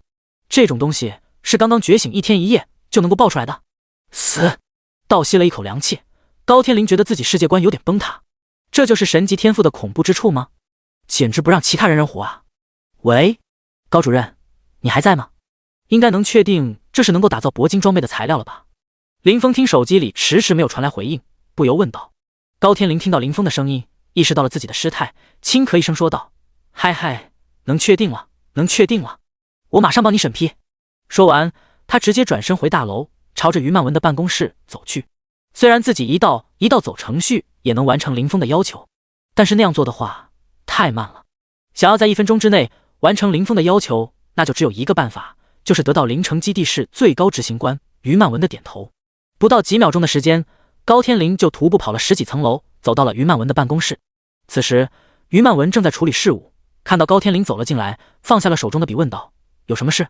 高天灵直接将手机里的画面放在了于曼文的面前说道：林峰准备了打造铂金装备的材料，凯莉帮忙打造装备的话需要我们这里帮忙。而在另一边，看到手机画面中直接出现的于曼文，眼神中全是难以置信。林峰得到了高天灵的支持也就罢了，难道连于曼文也会支持他，给他一路开绿灯？凯莉的嘴巴长大，不太愿意相信玉曼云自己就是强者，并且身居高位，就是连矮人族的面子也一点不会给。自己当时从矮人族来到凌城基地市，矮人族有2位长老想把自己带回去，觉得自己这样的怪胎留在外面丢了矮人族的脸。结果那2位长老在进入铁匠铺的瞬间就被这位执行官给打了个半死，丢出了凌城基地市，并且放眼只要在人类城市定居就属于人族一员，其他任何人都无权管辖，丝毫不给矮人族面子。在自己的印象中一直是一位铁面无私，绝对不会给任何人特殊待遇的人。高天灵就这么不走程序，为了一个刚刚觉醒结束的学生去找他，岂不是会遭到一顿痛骂？第57章打造完成，转职材料的消息。凯莉这样想着，但是于曼文听到了高天灵的要求的之后，却是先露出了惊讶的表情，旋即就变成了大笑，说道：好，需要减弱防护罩的力量，让凯莉能够借用矮人王之锤的力量来快速打造铂金装备是吧？你和他们说一下，大概3分钟的时间就行。说完，于曼文直接走出了办公室，走的时候脸上的笑容根本没有掩藏，似乎林峰得到这些材料对他来说是天大的好事。他居然根本不怀疑林峰这些材料的来源有问题。死！凯莉倒吸了一口凉气，瞪大看着眼前这一切，感觉自己的世界观有点崩坏。林峰这到底是什么身份，能让于曼文不问理由给他开绿灯的？高天灵见到自己已经完成了林峰的要求，当即乐呵道：还有什么要求不？如果符合要求的话，我这边应该也能帮你解决了。多谢高主任，暂时没有什么要求了，有什么要求的话再说。林峰也没有和高天灵客气，自己暴露神级天赋就是为了得到官方的支持以及远超旁人的资源。而凯莉此时则是一脸看怪物的表情，看向林峰：你小子到底发生了什么变化？整个凌城基地是官方居然全部在给你开绿灯。于曼文这么强势而且谨慎的女人，居然什么都没问就给你过了审批。就是凌城基地市最大工会玉龙工会，想要打造铂金装备也得等1个多月的审批程序，你几分钟就走完了？凯莉整个眼睛瞪得巨大，一眨不眨地看着林峰。林峰刚才做的这些事情得是于曼文的亲儿子才能够做得到吧，根本不符合常理啊。自己在人族待了这么多年，从来没有听说过审批程序这么好通过的，尤其是降低防护罩强度，让矮人王之锤的力量能够进入城市帮自己打造装备这种事情。你这小子，说你是不是于曼文的私生子？这1个月他突然找到你了？凯莉眯起了眼睛，一脸怀疑的表情看向了林峰。身为聪明到所有种族都不愿意和自己辩论的矮人一族，他觉得自己已经猜到了林峰改变的原因，不然的话于曼文怎么会问都不问几句就直接给林峰过了审批？见到凯莉这一脸八卦的表情，林峰脸色一黑，什么乱七八糟的，不是这样吗？见林峰的表情似乎根本不是这么回事，凯莉挠了挠头，有些丧气。果然身为矮人族的自己并不是那么擅长思考。现在材料已经备齐了，流程也走完了，你应该能帮我打造装备了吧？林峰见凯莉挠头的动作，当即催促道：要是再让他在这里胡思乱想，说不定要做出什么惊人的举动来。现在应该可以了。凯莉听到要打装备的事情，点了点头，收起了自己胡思乱想的思绪。凯莉和林峰带着材料走进了锻造室。走路的时候，林峰向凯莉问道：“为什么打造铂金装备一定要向官方报备？你自己私下打造会被查出来吗？”凯莉摇了摇头，说道：“其实和被查出来没关系，官方也不在意谁有低等级的铂金装备，毕竟这对于顶级强者来说没什么威胁。只是凭我自己的力量，想要打造铂金装备，可能需要几个月的时间，甚至更长。最关键的是，打造那样的装备很容易失败，即便我花那么长的时间，也只能有30%的成功率。一旦失败了，所有材料全部报废。但如果我借用了矮人王之锤的力量，就能够在1个小时之内成功打造铂金装备，而且成功率高达90%。只是在人类城市，因为防护罩的存在，矮人王之锤的力量无法进入。我每次借用都需要申请降低防护罩强度，那样才能够让矮人王之锤的力量成功帮助到我。”说着，凯莉拿出了一个账户，对林峰说道：“向这个账户里面转3亿世界币，我们就可以开始锻造了。”说完，凯莉不满地嘟囔了一句：“该死的矮人王，只是借用他锤子的一丁点力量而已，就收这么多的抽成，他这行为根本就是在吸所有矮人锻造师的血。”听到凯莉的解释，林峰点了点头，明白了其中原理之后，完成了转账，进入了锻造室。里面有着一个炽盛的火炉，凯莉将自己需要的装备放在了火炉旁边，而自己则站在了一旁，闭上眼睛开始吟唱：“尊贵的矮人王大人，您忠诚的子民已经向您奉上了忠诚，现在您的子民需要得到您的帮助。”一段冗长的吟唱之后，出现了奇怪的声音，一道赤红色的光芒在凯莉的身上亮起，一道道红色纹路围绕着凯莉的身体进行游走，最后聚集在她的手中，成为一个模糊的锤形物体。凯莉双眼睁开，本来黑色的眼瞳完全消失，取而代之的赤红色仿佛在燃烧着的眼睛。拿着赤红色锤子的凯莉将材料块放在了火炉上，砰！一次敲击，本来坚不可摧的材料被这奇异锤子一下敲击，直接形状大变。看到这场面，林峰也暗叹，不愧是3亿世界币租来的锤子，确实很厉害。铂金材料坚不可摧，结果被一锤子砸下去，像是橡皮泥一样随意拿捏。巨大的敲击声整整持续了1个多小时，最后才慢慢消失。林峰从凯莉铁匠铺离开的时候，你获得武器山河无梦剑铂金，你获得武器青山点雪剑铂金，你获得武器摧心破月剑铂金，你获得武器七星绝命剑黄金，你获得极品猴 9X 一桶。呼！看着从眼前跳过的词条，一口酒下肚之后，林峰长舒了一口气。好久，自己一共打造了7柄剑，其中4柄成功达到了铂金阶，3柄为黄金阶。虽然将自己的战利品以及积蓄给花得七七八八，几乎所剩无几了，但林峰还是挺满意的。毕竟1个小时的时间打造出4件铂金阶的武器，整个灵城基地室也只有凯莉这里能够做到了。有了这7把剑，自己的安全算是有了保障。不过凯莉还是觉得自己发挥的不够完美，直接送了林峰1桶酒。林峰喝酒的时候，前方传来了几个人交谈的声音：“喂，你们听说了没？今天灵城突然出现了几个大型秘境，据说这些秘境是一个超大型秘境出现之前所附带的副本。听说了，据说这些大型秘境里面有相当多的5行元素材料，那些材料可是开启2转3转任务的必需品啊！我们赶紧进去捞一点。最近学生觉醒，这些材料涨价都快涨疯了，我连开启2转任务的材料都凑不齐了，已经有很多工会进去其中了，要是晚一点，估计什么都抢不到。快走！”第58章，都是你惹不起的人。5行元素材料。听到这些人的讨论，林峰眼前一亮。1转之后想要开启转职任务，就没有1转这么简单了。除了等级达标之外，还有很多其他的要求。例如2转和3转的时，5行元素材料就是不可或缺的部分。如果没有这些要求，也不会有很多觉醒者一辈子过去还卡在2转3转的路上。最近很多学生觉醒，这些开启转职任务的材料应该早就被一抢而空了，看来我也得过去一下。刚好我已经完成了转职，可以进入大型秘境，提升一下等级。这样想着，林峰跟着这些人朝着他们所跟随的方向走了过去。来到大型秘境前，这里已经挤满了人，很多人堵在这里，根本进不去。我操！听说出现了能够爆出5行元素材料的秘境，我觉都没睡，就直接过来了。结果现在告诉我，进入这个秘境需要组成3人小队，而且小队里面至少有1位 A 级天赋的觉醒者。他妈的，这不就是欺负老实人吗？一位光头大汉站在秘境的入口处，破口大骂。是啊，这秘境也是狗眼看人低，哪有这么多 A 级天赋的觉醒者？这限制不就是不给我们这些天赋差一些的活路吗？很多人跟着骂骂咧咧，觉得这秘境不是东西。除了完成3转的不能进入之外，没有 A 级天赋以上觉醒者的小队居然也不能入内，简直就是离大谱！这是根本不给他们这些人活路啊！还需要组队？听到这些人说话，林峰的眉头皱了皱，但也没有太过沮丧。这个要求对自己来说并不困难。至于小队里有一个 A 级天赋，对自己来说应该更没什么问题。毕竟 A 级天赋能进的地方，总不至于神级天赋进不去吧？林峰，你也来大型秘境这里逛了呀？林峰在观望，想着找谁组队的时候，耳边突然有人过来打了声招呼。林峰转头看了过去，来了一行3个人。中间的那位一身白银装备，整个人闪闪发亮，一看就身家不菲，很有背景。他的手里拿着一杆长枪，枪身上是爬着一条银龙，银龙似乎有生命一般，随着枪身的移动缓缓游动。可以看出来，这绝对是一件黄金阶的武器，只是看上去就能感觉到神异。而在他旁边还有一男一女，女的看上去是一位牧师，在团队里应该发挥着奶妈的作用，身材不错。奶妈戴着一顶紫色的帽子，手里拿着奇异枯枝做成的法杖，法杖的顶部镶嵌着一颗蓝色的宝石，看样子就知道价值不菲。他这一身装备里至少有4、5件达到了白银阶。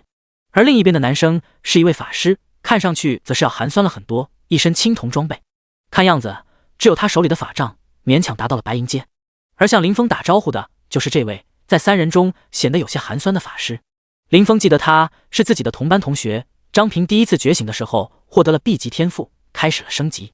听说是加入了一个大公会，在自己2次觉醒之前似乎已经完成了1转，在同班同学的眼里也算是一个天赋不错并且拥有机遇的天才。听说你2次觉醒的时候得到了 B 天赋，运气真不错呀！我听说很多人2次觉醒天赋品阶都下滑了，你居然能提升这么多。你也是听到这里有大型秘境，并且能刷出5行元素材料的消息，所以来到这里的吧？哎，你这消息不够全面啊，这里根本不是你这种刚觉醒没等级的 B 级天赋能来的地方，没有 A 级天赋以上的人，我们根本进不去这个秘境。我也是加入了星魔公会，并且得到了公会重点培养人员柳山、柳公子的赏识，才有机会进入秘境。张平说起自己加入了星魔公会，并且得柳山赏识的时候，一脸得意，下巴不自觉地向上抬了抬。毕竟星魔公会在整个灵城基地市也算得上是中上层公会，而柳山更是拥有 A 级天赋，被星魔公会重点培养的重要人员。自己这个普通出身只有 B 级天赋的人能够得到这样的地位，得到柳山的赏识已经相当厉害了。他看着林峰全身上下没有一件好装备，披风看上去不知道从哪个地摊上买来的，腰间还挂了个酒葫芦，心中不由得就有些暗爽。同为 B 级天赋，自己的地位比林峰就高了很多。自己现在已经能够拥有一身青铜装备，并且还有一件价值1000多万的白银装备了，而林峰却连个青铜装备似乎都搞不到，整个人看上去很寒酸。想到这，张平一边暗自得意，一边将自己的白银阶法杖拿在了手中，炫耀似的对林峰说道：而且你现在全身上下都没有一件像样的装备，也没有升级，就算进了这种大型秘境，也和送人头差不多，根本谁都打不过。我也是有了白银装备才敢来这里组队进秘境，你现在的实力适合去那些新手秘境。林峰看着张平拿着法杖炫耀似的放在自己眼前，还不时擦一下的模样，感觉有些好笑，但也不想多说什么，毕竟年轻人基本都这样，喜欢炫耀，喜欢装逼。林峰没有去反驳他，掏出了自己腰间的酒葫芦，打开之后朝着自己嘴里猛灌了一口，惬意说道：春酒熟时与客醉，夜灯红处读我书，力所名将全抛去，一片冰心在玉壶。好酒啊，好酒！酒壶打开，酒气扑面来。一边的女牧师皱了皱眉，摇摇头说道：张平，我建议你以后就别和这种没天赋、没背景、实力平平还喜欢酗酒的人联系了。他这种人就是天赋变了，一辈子也只能还是个废物，和他交流没什么意义。我们星魔公会在灵城基地市也算是有头有脸，和这种人交朋友太丢人了。一边的柳山扫视了林峰一眼，对张平点了点头。本来还想再说些什么的张平顿时脸色一变，顿时后退了几步，拉开了一点和林峰的距离。就在这时，周围传出了几声惊呼：你们看，这是谁来了？玉龙公会夏玉！我的天哪！灵城基地市第1公会玉龙公会重点培养人 S 级天赋觉醒者夏玉也来了。卧槽，这个秘境这么重要吗？玉龙公会应该不会那么缺资源吧？居然连他都来了，简直离谱！听说他已经达到了40级，只是没有完成2转而已。这样的高手来这里，我们就算能进秘境，肯定也什么都捞不到。谁告诉你他没有完成2转？昨天晚上玉龙公会已经发出公告了，夏玉是灵城基地市本届觉醒者中第1个公开自己已经完成2转的人。什么？那岂不是说他的实力已经可以说是本届觉醒者中灵城基地市第一人了？我看就算不是，也差不多了多远？和这样的人进同一个秘境，我绝对什么都捞不到。他妈的，我好像当他队友，我好想吃软饭。夏玉出现的一瞬间，周围就传来了一声接着一声惊叹。毕竟拥有超高的颜值，加上神圣的气质，本来就很吸睛了。他身后又代表了强大背景，而他自己也拥有着相当强横的实力。这一切组合起来，即便夏玉想不被人注意到都难。本来站在林峰身前的星魔公会一行人，看到夏玉出现的一瞬间，神色也变了变。星魔公会在灵城基地市算是中层，势力不算差，但如果想要和玉龙公会相比的话，那就完全是螳臂当车，蚍蜉撼树了。即便是星魔公会的会长过来，夏玉也绝对不会将其放在眼里。柳山的身份在一般人中很高，拥有着远超常人的权利，但是只有他自己知道，那只是在一般人看来。当他站在夏玉这些天骄面前的时候，才能体会到什么是被碾压。无论是背景、天赋还是实力，都被全盘碾压。遇到普通人，他可以趾高气昂，完全不将对方放在眼中，但是遇到夏玉这种背景、这种天赋的天骄，他根本不敢有丝毫的不敬。看到夏玉走的方向似乎刚好要经过自己这里，他当即给了身边两人一个严肃的眼神。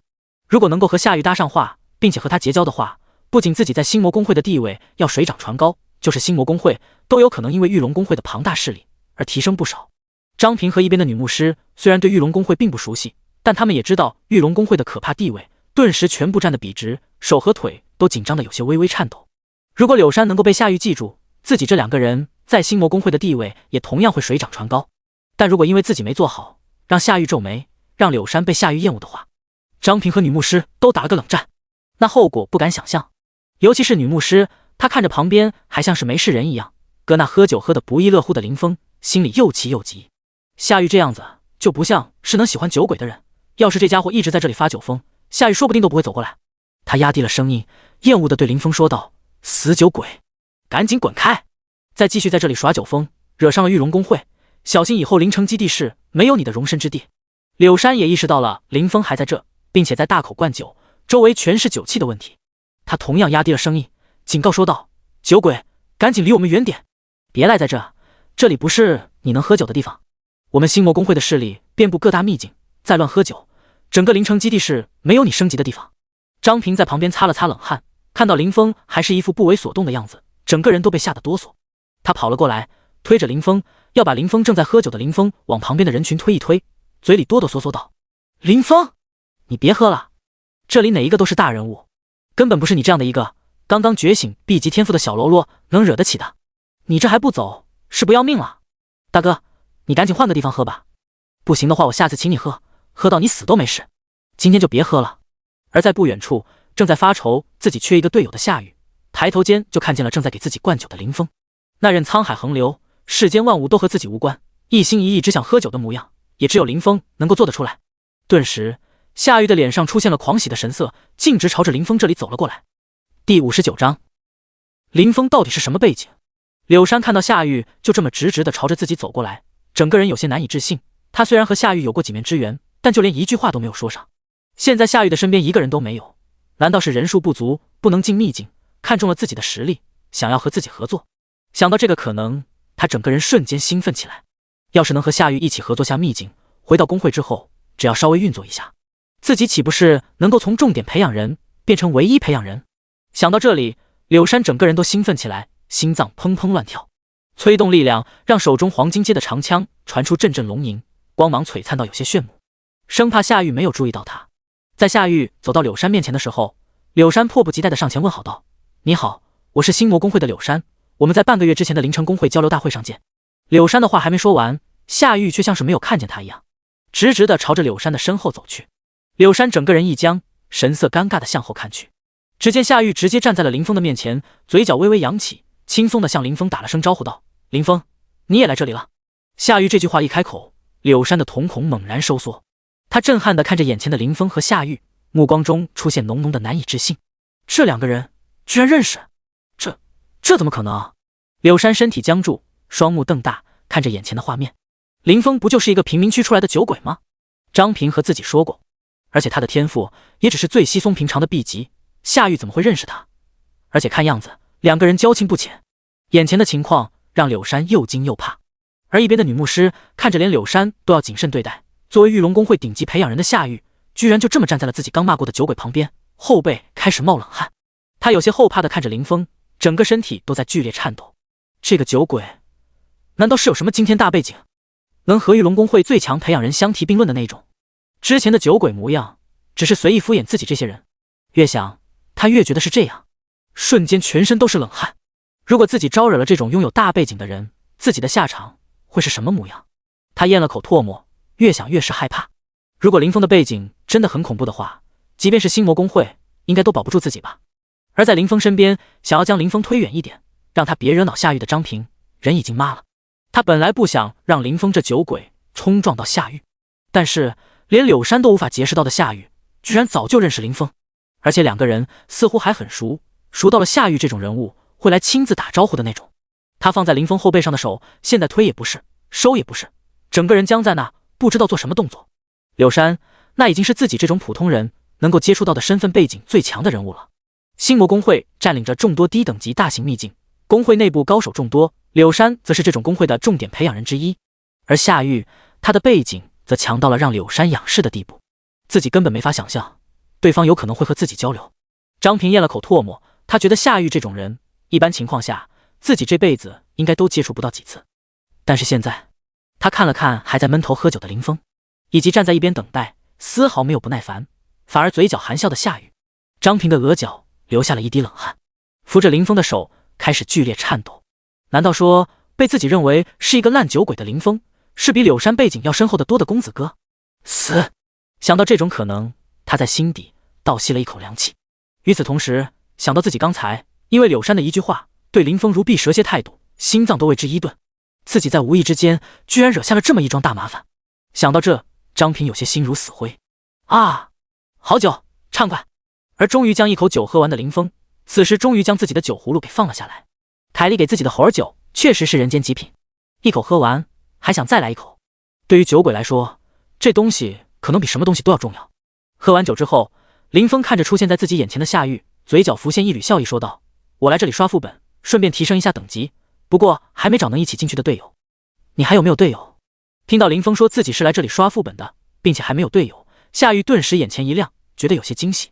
自己现在刚好也缺一个队友，要是能和林峰这样的强者一起进去的话，别的不说，单是安全就有了极大的保障，那真是太好。不过夏玉话刚说到一半，想到了林峰身边还有几个人，他连忙停下了自己下面的话，改口说道：“那这些人是？”说着，他看向了张平、柳山一行人。柳山见此机会，连忙上前一步，想要介绍自己。林峰轻笑了一声，说道：“他们好像是叫什么星魔公会的，我并不认识。”说完，林峰提起酒葫芦，又畅饮了一口。顿时，刚才想要将林峰赶走的三人脸上都露出了极其尴尬的表情，额角也全是冷汗。夏玉只是稍微看了一眼，就大概猜到了发生什么事情，当即也没有多说。他笑着向林峰邀请道：“我这边想要进入秘境，刚好缺了一个人，你要不要加入我们？战利品谁报出来就是谁的。”好，一言为定。林峰将酒壶一收，跟在了夏玉身边，朝着他另一位队友的方向走了过去。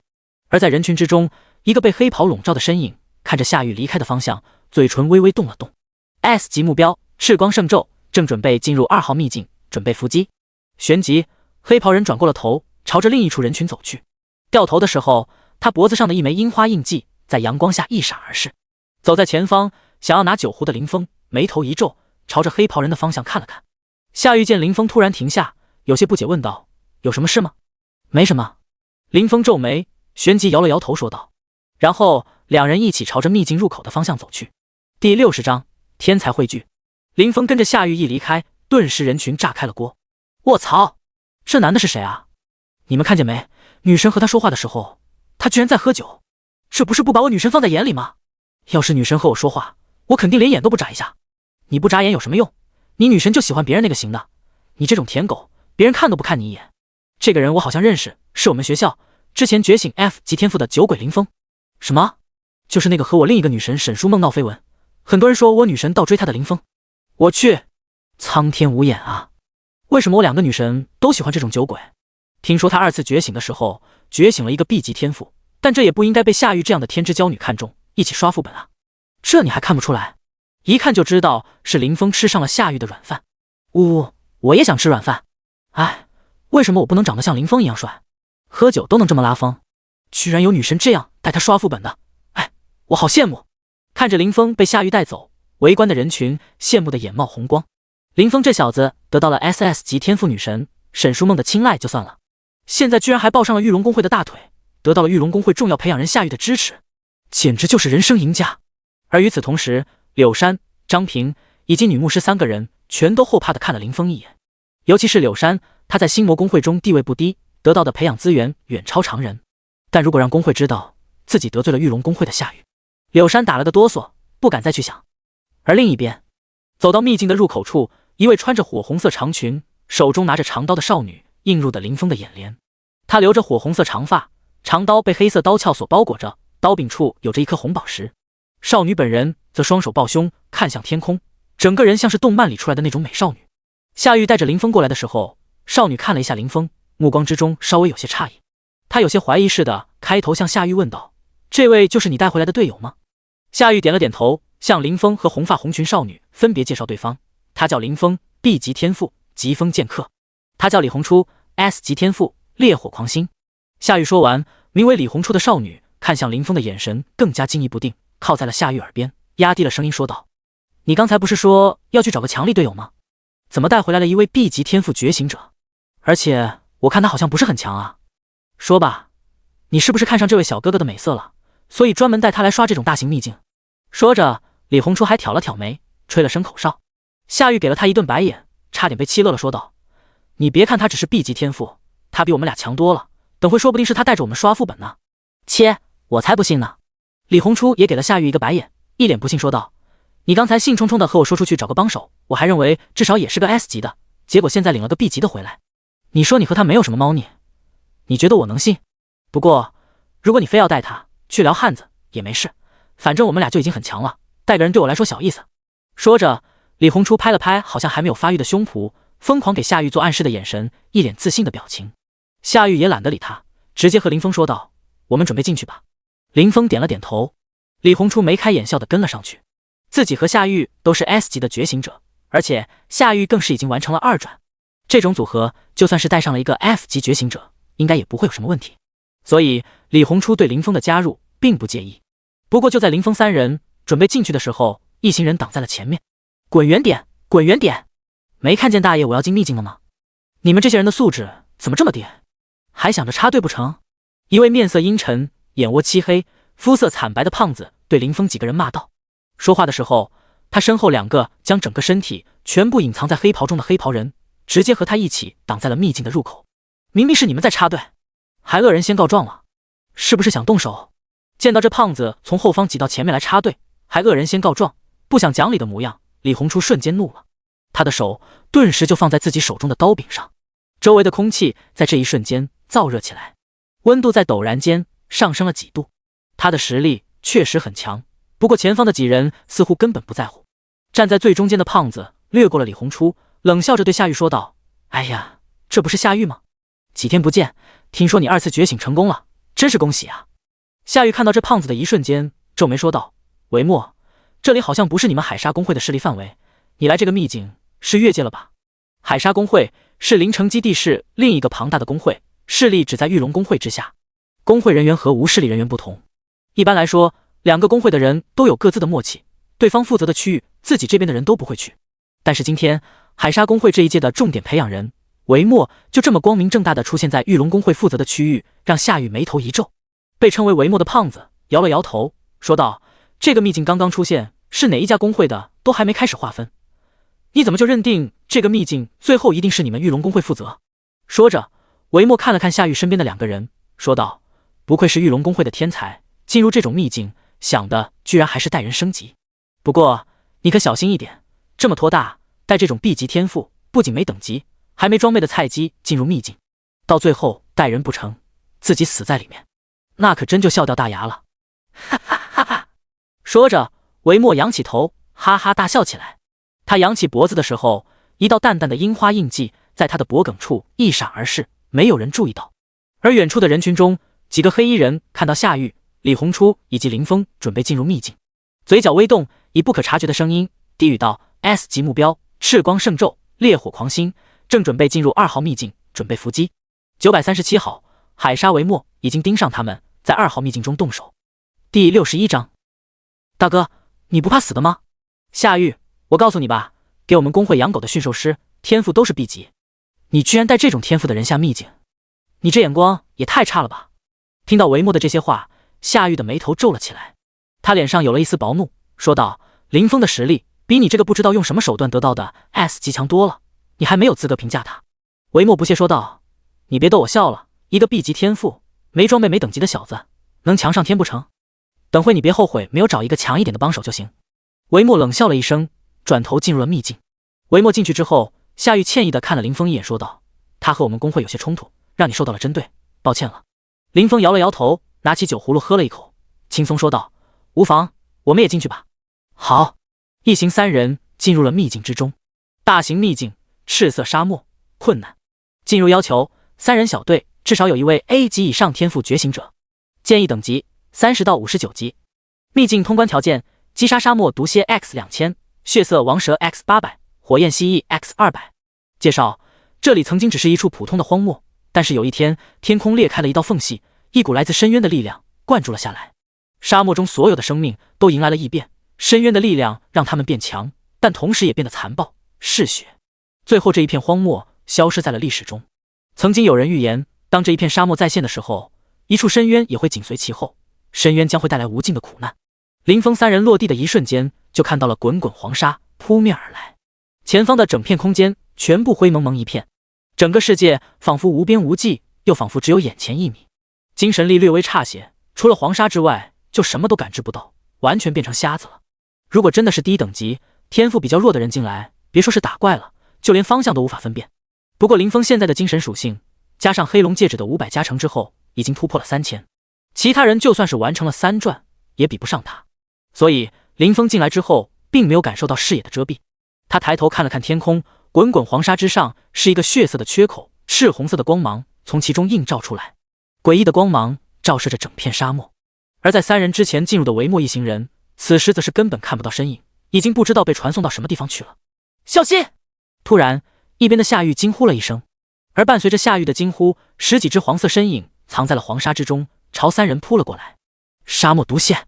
李红初目光一凛，手放在了自己的刀柄上，拔刀的同时，脑海中几乎是潜意识地想到了沙漠毒蝎的一些特性。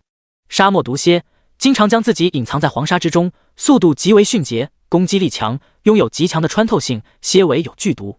被毒针扎到之后，如果没有及时服用解毒药剂，将会陷入重型中毒状态，会有生命危险。这么多只沙漠毒蝎，在自己一行人刚刚进入秘境的时候，就突然发动了偷袭，让李红初都有些猝不及防。慌忙之中，在他刀刚要出鞘的一瞬间，一道剑芒一闪而逝，唰！瞬间，几只沙漠毒蝎全部倒地。李红初的瞳孔猛然一缩，这个出剑的速度比自己拔刀还快。他转过头，看着此时气定神闲，将长剑背在身后的林峰，目光有些诧异。尽管自己是准备不足，并且因为这极具视野遮蔽效果的环境，导致反应慢了很多，有失水准，但林峰作为一个 B 级天赋，等级比自己还要低一些，却能够在这样的地方不受任何影响，一剑精准斩杀这么多沙漠毒蝎。李红初微微有些色变，但从刚才那一剑来看，林峰的表现确实比自己要强上一些。呼！李红初做了个深呼吸，平稳下心态。他觉得自己 S 级天赋的实力，再加上全身上下这么多件黄金装备，实力肯定要在夏玉拉来的这小子之上，不能再慌乱了。而李红初没有注意到，除了眼前10几只被斩成2截的沙漠毒蝎之外，在3人的背后，层层黄沙之下，还有10多只蓄势待发的沙漠毒蝎，也全部变成了2截。而另一边，刚刚拿起法杖，6芒星还没有飞出的夏雨松了口气，不过他没有露出像李红初一样惊讶的表情。林峰的实力他非常了解，这样的一剑对他来说并不算困难。继续向前走吧，夏雨出声说道。说着他还补充了一句，大家都小心一点，这个秘境里所有的怪物都有毒，被偷袭的话很难处理。李红初点了点头，咕噜咕噜。就在2人严阵以待，精神一点都不敢放松，死死看着周围的时候，喝酒的咕噜咕噜声传了过来。李红初偏过头看了一眼，只见林峰不仅没有丝毫防范的想法，反而直接拿起了酒葫芦，疯狂痛饮，任由周围的滚滚黄沙拂过自己的脸颊，林峰也还是保持着饮酒的姿势一动不动。见到这一幕，李红初眼睛都直了。周围这么危险的环境，随时都会有全身带着剧毒的沙漠毒蝎、血色王蛇出来偷袭。结果你不仅一点不紧张，反而喝起酒来了。现在这才刚进入秘境，没有离开秘境，准备出去聚餐啊！李红初很想问林峰一句：“大哥，你就这么不怕死吗？”但是话说到嘴边，他还是悻悻咽了下去，压低了声音对一边的夏雨说道：“你拉的这人是不是救人长得帅一点？这里。”说着，李红初指了指头部，说道：“有点问题。他怎么能这么不怕死的？不怕被偷袭吗？不怕剧毒吗？不怕醉了吗？这么喝下去顶不住的吧？”李红初说话的时候，嘴角都有些抽搐。在困难秘境里面不全神戒备，反而选择打开酒壶痛饮的林峰，真的是他见过的第一个人。噗！夏雨听到李红初这么问，扑哧一笑，旋即摇了摇头说道：“他好像有些不一样，不会醉的，而且喝酒好像能稍微提升一下他的实力。”夏雨话刚说完，啊！一饮尽江河，再饮吞日月，千杯醉不倒，唯我酒剑仙。好酒好酒！林峰一大口喝完之后，闭目回味了一下，啪！就在林峰摇头的时候，他身上的剑掉在地面，林峰用脚踢了起来，然后用手接住。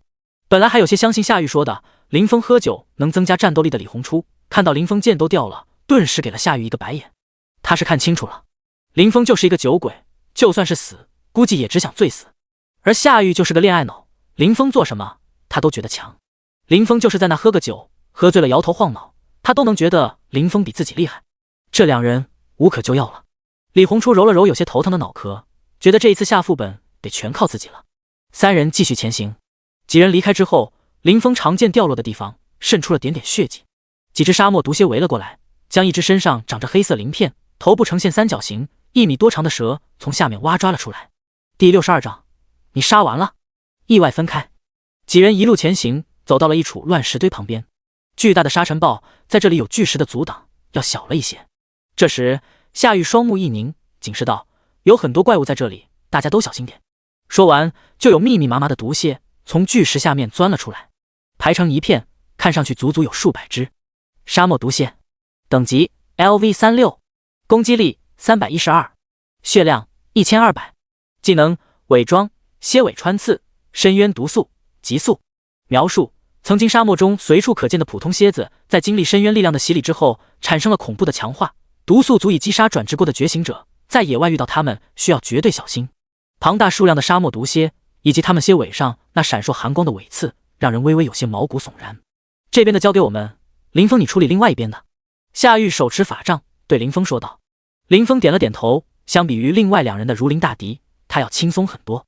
他稍微往旁边走了走，神圣斩灵剑提了起来，唰！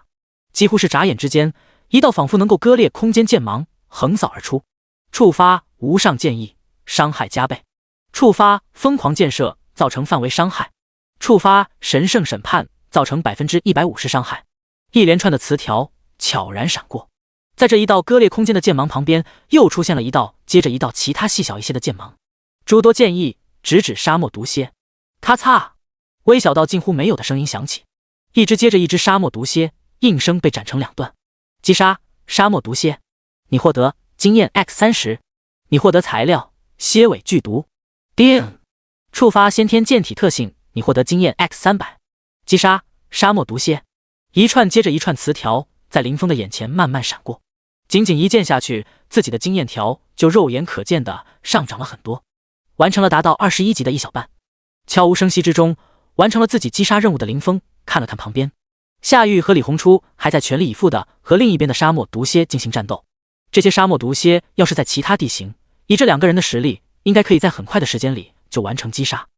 但是这里是沙漠地形，沙漠毒蝎只要沾上一点沙土，就可以通过伪装躲起来，除了自己这种精神力能过3000的，其他同阶的觉醒者很难发现，属实是增加了快速清怪的难度。不过林峰也不急，他将神圣斩灵剑插在了一边，直接拿出了酒葫芦，就在一边畅饮起来。等他们俩打完再走也不迟。砰！终于又是一道火红色的刀光闪过，这一片区域最后一只沙漠毒蝎被李红初斩杀。李红初松了口气，这些沙漠毒蝎整个身体与沙尘暴融合，极其难以察觉，很难对付，而且这里的沙漠毒蝎数量还很多。想到这，李红初有些得意地仰起了头。只有自己和夏玉这种 S 级天赋的觉醒者，能够长时间保持这种精神高度集中的状态。李红初看向了林峰所在的那边，自己准备充分之后，击杀怪物的速度应该要比林峰这个喝了酒的 B 级天赋觉醒者要快上不少吧。李红初隐隐有些期待，毕竟刚进秘境的时候，自己这个 S 级天赋觉醒者发挥反而不如林峰，让他微微有些不服气。但是等他看到林峰身边的时候，整个都懵了。只见林峰已经把长剑插在了地上，手中拿起自己的酒葫芦，正在悠然自得地喝着酒。而在林峰惬意喝酒的同时，周围有着数百个沙漠毒蝎的尸体，全部都被一剑斩杀，身上没有一道多余的缺口。而林峰本人似乎已经等了好一会，他击杀上百只沙漠毒蝎的时间，比自己击杀几十只所用的时间要短上很多。李红初吃惊地看着这些沙漠毒蝎的尸体，目光中有些难以置信。这真的是 B 级天赋疾风剑客能做到的吗？林峰见到李红初看了过来，将酒壶放下，说道：“你杀完了，我已经等你们好一会了，走吧。”说完，林峰就重新将酒葫芦放在了腰间，拔起剑朝着前方走去。李红初有些狐疑地看向夏玉，瞪大眼睛问道：“你是个法师，而且还是有大范围技能伤害的法师，清怪的速度比我快就算了，为什么他也能比我快？”夏玉给了李红初一个白眼，说道：“早就说了他比你强，你还不相信，现在信了没？”李红初摇了摇头，不信。我觉得肯定是你在暗中帮他，不然我一个 S 级天赋觉醒者，顶级天骄，为什么会比不上一位 B 级天赋的疾风剑客？看着李红初还是一脸怀疑的模样，夏玉也懒得再和他解释，继续朝着前方走去。几人走了约莫10几分钟，夏玉突然眼前一亮，对身边的两人说道：“你们看，前面好像没有沙尘暴。”李红初和林峰朝着夏玉指的方向看了一眼，只见前方出现了一个像是祭坛一样的建筑，各种奇怪的石像和图腾柱摆放在周围，而在中间是几层石质的台阶。这个建筑看上去已经荒废很久了，石像和台阶上都是裂纹，图腾柱看上去也模糊不清。而在祭坛的周围则有一层薄薄的光芒，就是这层光幕的存在，让整个祭坛周围都安静下来，沙尘暴无法进入其中。我们去看看，这地方说不定要宝箱，或者能触发什么隐藏任务。看到祭坛的一瞬间，李红初的眼睛亮了起来。这种极具特点的建筑在一处秘境里出现，通常就意味着奖励宝箱以及隐藏任务，这些东西都意味着丰厚的奖励。夏玉也跟了过去，刚喝完一口酒还没跟上去的林峰看着眼前的祭坛，神色有些诧异。祭坛里面似乎有两种风格，一种自己不认识，在那些图腾柱上面应该是这个祭坛总本来就存在的东西，而另一边的雕像看上去则有些像另一个小国樱花国的手笔。你们先等一下。林峰眉头微皱，出声说道。林峰话音刚落地，夏玉和李红初已经触碰到了光幕，唰，一道刺眼的却强光从光幕上发出。林峰在强光亮起的一瞬间，目光一凛，瞳孔骤然收缩，御剑术，唰，神圣斩灵剑飞升而起，朝着光幕急速斩去。砰，巨大的碰撞声响起，神圣斩灵剑飞穿而过，光幕破碎，后面的石像也碎成很多块，整个祭坛一片狼藉。只是夏玉和李红初的身影已经从眼前消失，祭坛还留在原地，只是光幕消失不见了。林峰走了过去，看了一下被自己打碎的石像，一些阵法纹路出现在他的视野中。传送阵。林峰低语了一声，他的理论成绩在学校里学得很好，一眼就看出了这些阵法是传送阵，而且还不是那种远距离的传送阵。传送的目的地应该还在这个大型秘境的内部。第63章，维莫海沙公会樱花国人。这传送阵看上去弄出来的时间不长，应该是有人刻意为之，不是秘境自带的。想要进入这个秘境是有等级限制的，他们俩实力不弱，如果有人故意的，以他们俩的实力，暂时应该也没什么危险。只是不知道这些人的目的是什么。林峰看了一眼周围的情况，迅速做出了判断。3转之后的人无法进入这一处秘境，在这种情况下，夏玉和李红初两个 S 级天赋的觉醒者自保还是绰绰有余的。唉，刷怪的时候顺便找一找吧。林峰摇了摇头，叹了口气说道。尽管感觉他们短期内不会有什么危险，但还是得找一找。轰隆，一阵巨大的声响，古龙坐骑被林峰放了出来。林峰抬脚踩了上去，朝着四面八方看一看。此时，在沙漠的一处区域，夏玉和李红初被传送到了一处祭坛旁边。夏玉戒备地看了一眼四周，然后检查了一下自己的装备和空间戒指，感受到一切正常之后，稍微松了口气。而一边的李红初则直接拔出了自己的长刀，一圈火焰迅速将李红初和夏玉环绕。突然之间就出现了被强行传送的状况，让两个人的神情都紧绷起来。不论是触发了什么特殊任务，还是有人有意为之，都代表着危险。这时，一道戏谑的声音传了过来：“哎呀，这么大一个秘境，我们能够撞见，这得是多大的运气啊！你们不过来说说话，反而这么戒备干什么？我都要伤心了。”几个穿着黑袍的身影从远处走了过来，最中间的那个体型肥硕，膀大腰圆，说话的就是他。听到这个黑袍人的声音，夏玉冷冷说道：“维莫，你怎么在这里？被你听出来了呀？”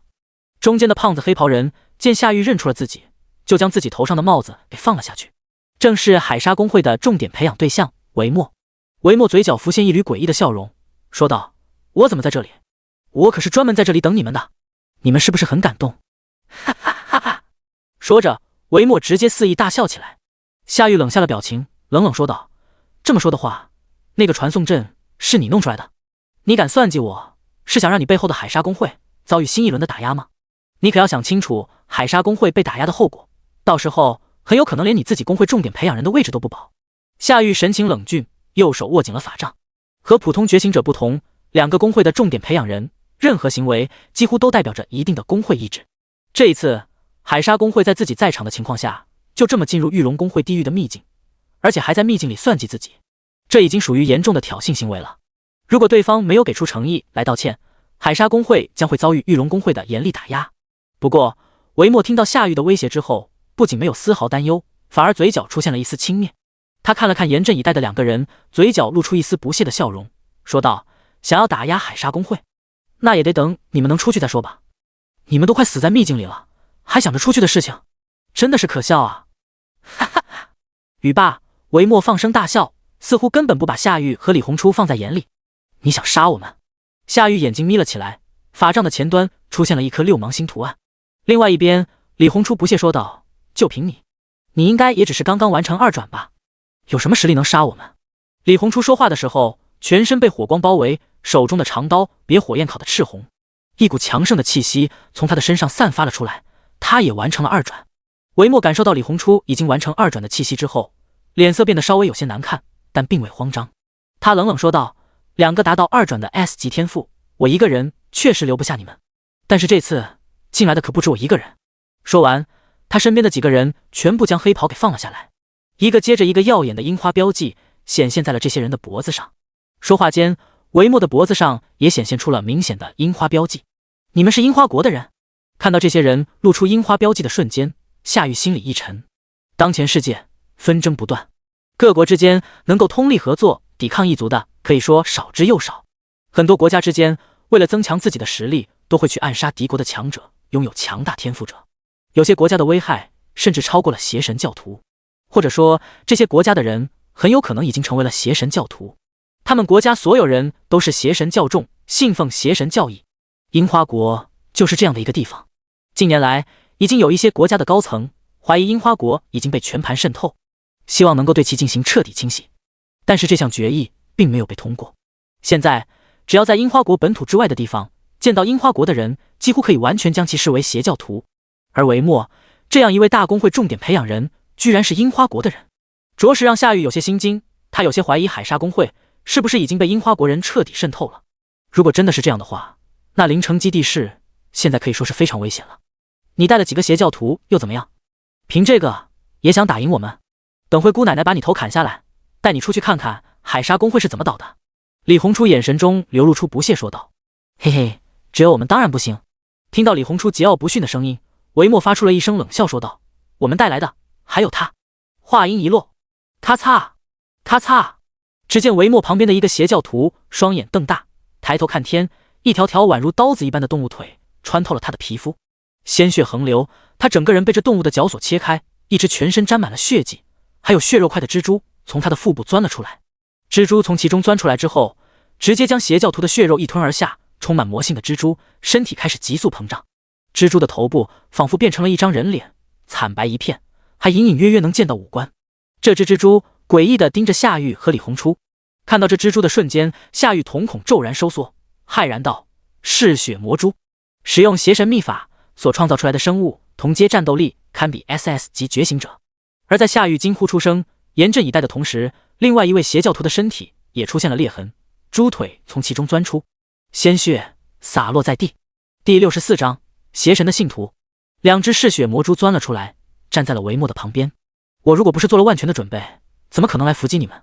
维莫看了看身边的2只嗜血魔蛛，轻蔑说道：“你们如果带了3个 S 级觉醒者进来，我可能还会有些慌，但你们偏偏带了一个 B 级觉醒者进来，你们俩就等死吧！”嗜血魔蛛上！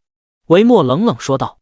语罢，嗜血魔蛛双目赤红，2只嗜血魔蛛像是炮弹一般冲了出去。轰！巨大的破风声之后，锋锐至极的猪腿和李红初的火色长刀轰然相撞。砰！巨大的撞击声轰然爆开，一层一层焰浪四散而开。李红初周围数十米完全被火焰所笼罩。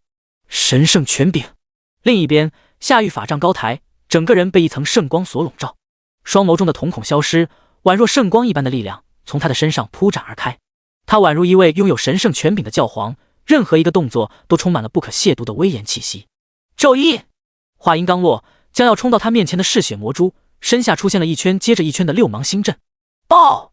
刹那间，所有6芒星阵内全部出现了炽盛的光柱，一串接着一串将嗜血魔蛛笼罩其中，强大的光焰开始熊熊燃烧。嗜血魔蛛上的人脸出现了扭曲的表情，多重咒印给他也带来了不小的伤害。但是正当夏玉认为自己困住了嗜血魔蛛，准备发动新一轮的攻势时，嗜血魔蛛锋利的猪腿上出现了一道道血痕，光焰在触碰到这些血痕的瞬间就开始变得暗淡。砰！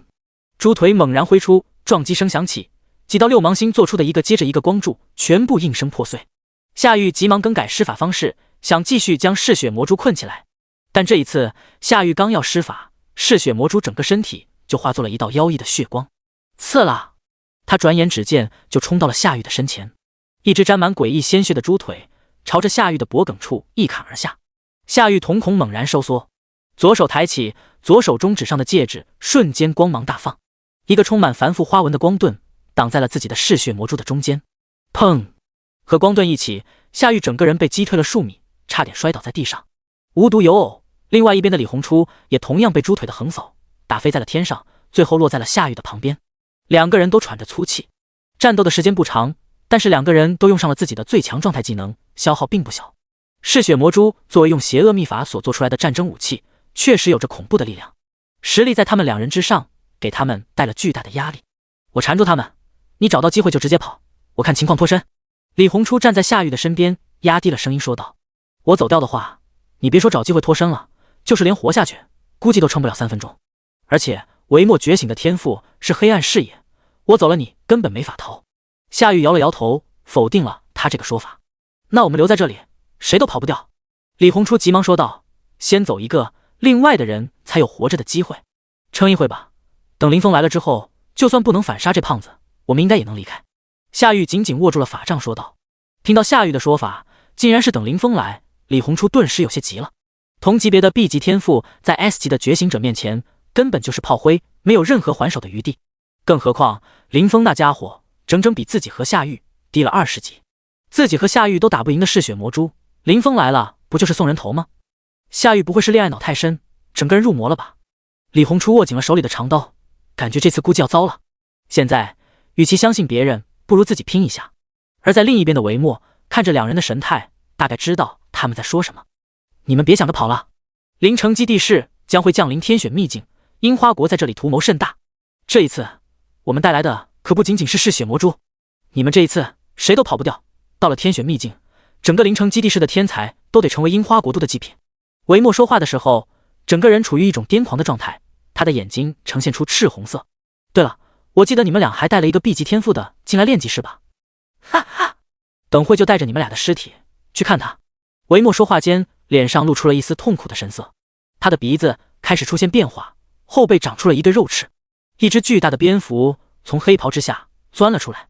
扑通扑通，蝙蝠扇动自己的翅膀，成群结队的小型蝙蝠从天际飞来，密密麻麻，无边无际。一股接近3转的气息从中间那只巨型蝙蝠的身上散发了出来。深渊吞噬，血肉化魔。维莫，你的 S 级天赋果然是通过将自己的灵魂献祭给邪神所得来的。现在的你只是一具空壳，灵魂早已经成为了邪教的工具。夏玉看到维莫的变化，瞳孔微微收缩。玉龙公会作为海沙公会多年的竞争对手，在维莫觉醒的时候就怀疑他的天赋有问题，只是没有证据。而现在维莫终于不隐藏了。他的天赋并不是自己觉醒来的，而是用灵魂和深渊邪神定下契约换来的。这是只有邪教高层才能够拥有的手段，据说要付出极为惨重的代价。失去邪教的帮助之后，将无法得到任何的提升，而且会逐渐失去自己的灵魂，成为别人的工具。是又如何？变成巨型蝙蝠的维莫冷笑一声道：“我现在可是 SS 级天赋，嗜血魔君，等级无限接近3转，而且我还有上万只嗜血蝙蝠，他们每一只都相当于1转之后的 B 级天赋觉醒者。今天不管谁来了，你们都要死在这里。等你们死之后，吸干你们的鲜血，再将你们的尸体献给邪神，应该能够得到比你们自身更强的工具。切下他们的头颅，别弄坏身躯。”维莫冷声说道。第65章，林峰赶到。砰！两只嗜血魔蛛全部化成了一团血光，朝着夏玉和李红初的方向冲去。维莫身后的翅膀扇动，安静看着战场，丝毫没有急躁。看着夏玉和李红初这种本来比自己要强上很多的天才，现在在自己手上节节败退，他有一种莫名的满足感。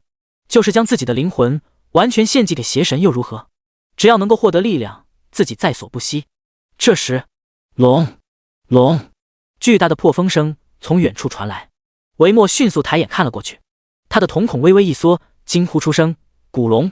只见一条巨大的古龙从远处飞了过来，滔天的龙威覆盖过来。即便自己的实力几乎已经达到了这个秘境所能容纳的顶峰，维莫身后还是出了一丝冷汗。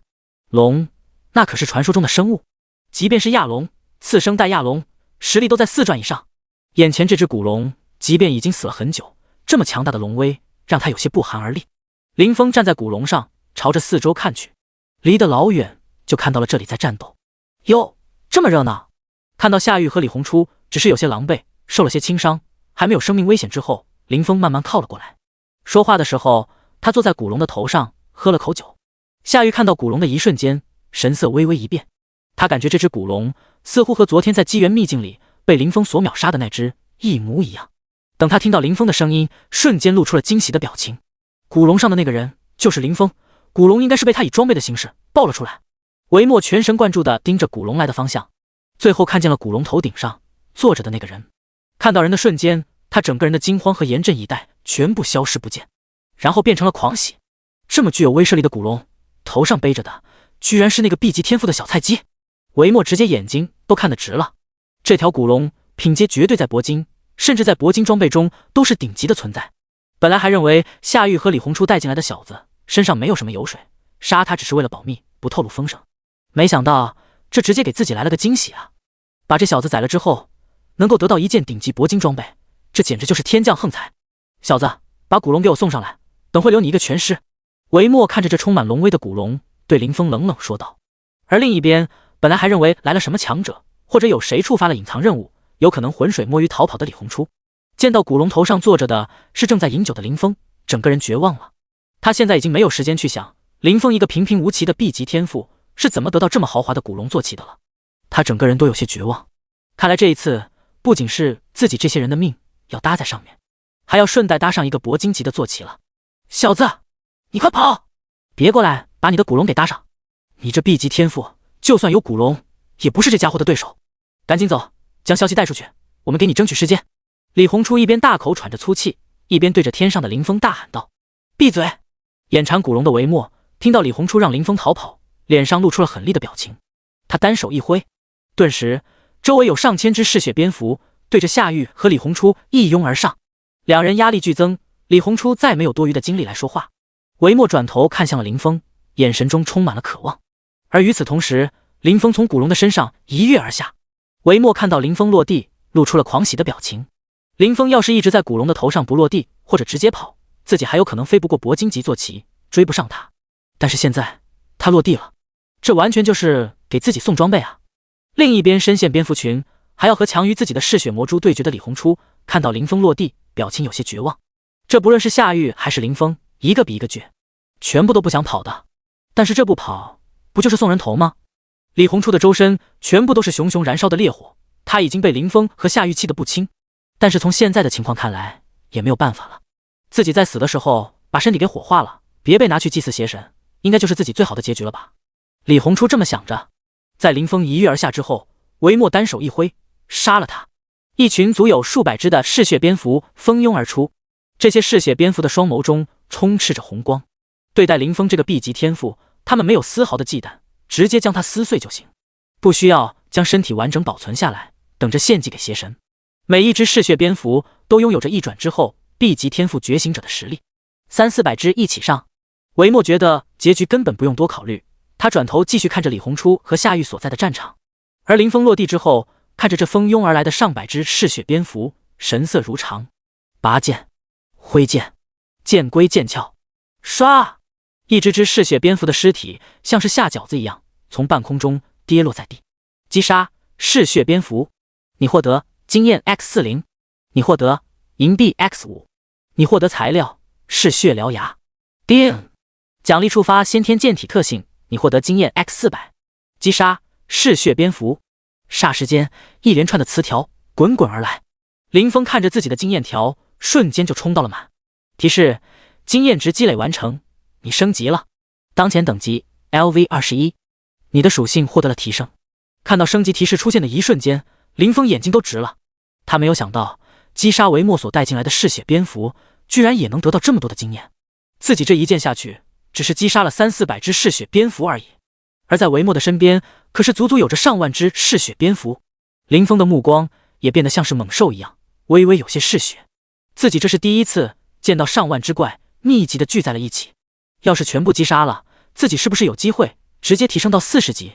想到这个可能，林峰感觉自己心脏跳动的速度都快了几分。这样的话，觉醒的第二天，自己说不定能够直接完成2转。而看向另一边，觉得林峰必死无疑的维莫，转头看向了林峰所在之处，整个人都是一僵。这怎么可能？他是怎么击杀的这么多嗜血蝙蝠？第66章秒杀嗜血魔蛛，这是怎么做到的？李红初看着林峰身边300-400只嗜血蝙蝠的尸体，神色微微一变。击杀300-400只嗜血蝙蝠，即便是对自己来说，用凭 A 的话，都需要花费不短的时间。如果用技能，那造成的动静绝对不会小。但是现在，自己只是一眨眼的功夫，林峰就将这么多嗜血蝙蝠给击杀了个干干净净。砰！不过李红初虽然诧异，但并未来得及多想。嗜血魔蛛的攻势一波接着一波，自己只是刹那的分神，就有10几道光刃朝着自己袭来。疾驰！李红初口齿微动，整个身体仿佛化作一团流星，举刀疾驰，在10几道光刃中飞驰而过。斩！找准机会，接近嗜血魔蛛的李红初一刀劈下。轰！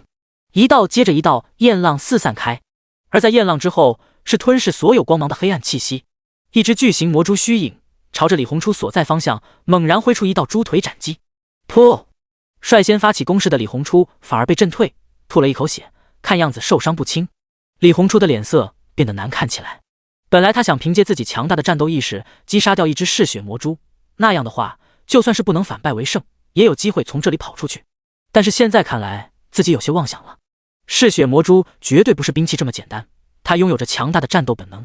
即便是比起自己这种天天在秘境里战斗的真人，也是只强不弱。而且除了2只嗜血魔蛛之外，还有上万只嗜血蝙蝠，以及在一旁虎视眈眈的维莫。想要逃出去，真的比登天还难。维莫见到李红初和夏玉一边的战局逐渐稳定，他们俩的状态也越来越差，逐渐失去逃跑的可能。于是对嗜血魔蛛施加了新的指令，准备快速解决掉林峰。嗜血魔蛛，杀了这小子！维莫猜想，林峰的身上肯定有着不少像魔法卷轴这样的东西，不然的话也不会被夏玉、李红初这2个 S 级天赋觉醒者带上刷怪。不愧是拥有古龙的小子，保命手段还不少。可惜嗜血魔蛛的战斗意识可以和真人媲美，而且速度极快。如果你身上的魔法卷轴不够多的话，就可以等死了。维莫冷哼一声说道。嗜血魔蛛从夏玉和李红初所在的战场离开的一瞬间，这2人的压力就会减轻。维莫脸色一沉，不想再继续缠斗下去，当即翅膀一挥，直接亲自带着上万只嗜血蝙蝠朝着2人所在的战场落了下去。他准备在1分钟之内彻底结束战斗。圣光，光明守护！看到维莫带着浩浩荡荡的嗜血蝙蝠大军赶到，夏玉脸色一变，双手结印，手中的法杖直接扔到了空中。只见法杖的周围出现了一圈接着一圈的6芒星，而法杖自身像是在燃烧一般，发出炫目的光芒。6芒星像是水的波纹，一圈接着一圈扩散，最后在2个人的身边出现一层巨大的圆形光柱。剩下的一只嗜血魔蛛刚刚跳起来，想要挥动比刀刃更加锋利的猪腿砍向夏玉的脖颈，就被这一层接着一层的光柱挡在了外面。猪腿与光柱相撞，剧烈燃烧的光焰从接触的地方出现，嗜血魔猪猪腿上诡异的血迹都开始慢慢消失。刺啦！似乎是有些吃痛，嗜血魔猪在短暂的接触之后迅速后退。鲜血狂潮！看到夏玉和李红初被光柱所包裹，嗜血魔猪攻不进去之后，韦墨目光一冷。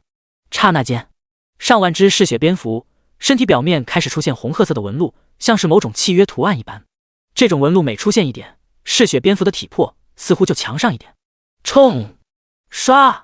下一秒，只见这铺天盖地的嗜血蝙蝠就像是汹涌的海浪一般，朝着光柱猛冲而下。砰！砰！砰！撞击声滔滔不绝。触碰到光柱的吸血蝙蝠身上的红褐色纹路会被光焰烧得暗淡一些，但是光柱本身光芒也在慢慢暗淡，而夏玉自己脸色也变得有些苍白。很显然，这个技能对于他来说消耗也相当不小，而且数万只嗜血蝙蝠的攻势也是实在恐怖。看样子他应该是坚持不了半分钟。杀完嗜血蝙蝠，林峰喝了口酒，看向了正在朝着自己慢慢靠近过来的嗜血魔蛛。因为嗜血魔蛛的并不是秘境怪物，所以无法探查具体的属性。不过从刚才他战斗的情况以及自己在学校学习到的知识来看，这种东西的血量应该在1万左右。刚才和李红初战斗这么长时间，被磨掉了2000多，还剩下个7、8千。敏捷和攻击力都在李红初之上，战斗意识也很强。身上的诡异鲜血以及奇特甲铐，应该给他提供了不少血量之外的护盾以及护甲。毕竟相当于 SS 级天赋觉醒者，完成2转之后的实力等级比自己高上很多。自己现在的力量3000多，无上剑意加上神圣审判，大概能够一剑8、9千。自己要是不叠个一层9神咒的话，说不定还做不到一击平 A 直接砍死。砰！嗜血魔蛛一记猪腿横扫过来，御剑术！林峰长剑抛起，整个人瞬间化作一道流光，踩上长剑之后，速度快成了一道残影。与人交战的时候，御剑术的作用确实要比不能战斗的黑龙要强上不少。本来敏捷极高，面对 S 级觉醒者都能够占据上风，不将林峰放在眼里的嗜血魔蛛，一招击空之后，身体都是微微一顿。即便他的战斗本能再强，也得是有对手的时候才能自行战斗。但是现在，林峰整个人直接消失在了他的感知之中。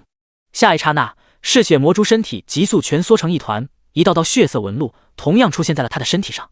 他感觉到了一股杀意。下一刻，一道冲天剑芒如长虹贯日一般，从这一只嗜血魔蛛的正上方落了下来。剑芒的锋锐之气，就是一旁全神贯注在夏玉和李红初身上的韦墨都有一种如芒在背的感觉。他转过头，只见林峰单手持剑站在嗜血魔蛛的背上，长剑直接将嗜血魔蛛的后背贯穿。嗜血魔蛛本来坚硬的甲铐，现在直接爬满了裂纹。生命力强横到极点的嗜血魔蛛奄奄一息。韦墨瞳孔猛然一缩，嗜血魔蛛输了。第67章七星剑阵。相当于完成2转 SS 级天赋的嗜血魔蛛居然一瞬间就输了，而且看样子直接一剑下去陷入濒死，根本没有任何还手的余地。自己转头的一瞬间，甚至都没有看到他出手。韦墨的后背冒出了一丝冷汗。嗜血魔蛛的实力就算是相比自己也只是弱上一点而已，为什么会被这家伙一剑下去差点钉死在地上？林峰看着眼前被自己一剑斩下来几乎要崩成碎片的嗜血魔蛛居然还没死，眼神中闪过一丝诧异。不过也仅此而已了。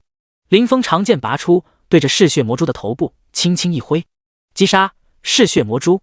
你获得经验 X60， 你获得银币 X10， 你获得材料魔蛛獠牙 X2， 你获得装备碎裂装甲白银。叮！奖励触发先天剑体特性，你获得经验 X600。击杀提示出现，嗜血魔蛛身上强韧的甲铐伴随着血线一块块崩碎，堪比人类 SS 级觉醒者2转实力的嗜血魔蛛居然就这么被解决了。韦墨整个人像是见了鬼一样看着林峰，这小子真的是1转 B 级天赋，而且这小子手里的剑绝对不是青铜阶装备，实际效果和看上去完全就是2种模样。站在光柱之内努力恢复状态的李红初紧盯着韦墨的同时，眼睛的余光看到了将嗜血魔蛛击杀的林峰。他拿出恢复药剂的手猛然僵住。嗜血魔蛛和自己战斗了这么长的时间，作为 S 级天赋拥有者的自己最能够体会这东西的强大。如果继续战斗下去，自己输的概率绝对在8成以上，能赢的概率不足2成，而且即便是赢也是惨胜，根本不可能做到像林峰这样闲庭信步。咕噜，他咽了口唾沫。此时他不得不相信一个事实，那就是林峰似乎真的很强。 B 级天赋怎么可能强到这种程度？而且易建平 A 就让嗜血魔蛛濒死，这已经不是天赋强横就能够解释的事情了吧？李红初的目光中充满了难以置信。而另一边，维莫的手心沁出冷汗，目光阴沉，身体周围弥漫出滔天血气，而嗜血蝙蝠在触碰到这滔天血气的一瞬间，体内的凶性更强化了几分。霎时间，所有嗜血蝙蝠不要命一般朝着光柱冲去。夏玉的压力剧增，光柱之内本来坚固的六芒星图案，在数万只嗜血蝙蝠的冲击之下，也出现了一道道裂纹。整个关柱岌岌可危，仿佛下一秒，光柱之内的两人就要被这上万只嗜血蝙蝠所吞噬。维莫心里打定主意，趁早将这两个已经油尽灯枯的女人解决，后面就算林峰再强，也不会是自己和嗜血魔蛛再加上上万只血蝙蝠的对手。咔嚓咔嚓，一道道裂纹接连出现。夏玉的眼睛里闪过一丝绝望。现在李红初恢复不多，自己的蓝条已经见底，防护类技能也没有比光柱更强的了。如果光柱破碎，自己恐怕难逃一死。林峰还在远处，就算能够赶过来，恐怕也救援不及。毕竟自己虽然见过林峰的攻击力天下无双，但防御类技能应该不可能一样强。毕竟任何职业都有强势的地方，也有弱势的地方。法师伤害很高，还是远程就惧怕近身能力。剑士攻击力很高，移动速度也很快，血条也不差，所以很少能觉醒防御类技能。即便是有了防御类技能，一般也只是个人使用。而且维莫现在的实力直逼三转，他还有着上万嗜血蝙蝠大军，实力比起当时的绝望古龙应该只强不弱。即便是林峰也很难就得了自己。夏玉的额头全是汗水，他已然接近极限。砰！下一刻，光柱轰然破碎，夏玉的法杖从半空中摔落在地，他整个人也踉跄摔倒。全力以赴弄出来的光柱，在上万只嗜血蝙蝠的攻击之下，他的技能只坚持了10几秒的时间。李红初一手扶起夏玉，一手长刀挥出，他整个脸庞都开始爬上古老的火焰纹路，像是上古时期先民祭祀天地所使用的符文一般。正当李红初准备拼命一搏时，一道身影陡然间冲了过来。这道身影的速度已经快到了几乎像是瞬移一般，李红初根本看不清轨迹，从数万只嗜血蝙蝠群中穿梭而过，如入无人之境。人影在李红初的身前停下，飞剑落地，衣衫随风飘动，林峰从飞剑上跳了下来。只见他一手拿酒壶，朝着嘴里猛灌一口，一手轻轻挥出七星剑阵。霎时间，七柄炫目长剑疾驰而出，铮一声金属颤鸣炸响，七柄飞剑化成一道剑阵，在虚空中横飞。几道巨剑虚影从天而降，在四周画出高墙。当当当，一道道撞击声不绝于耳。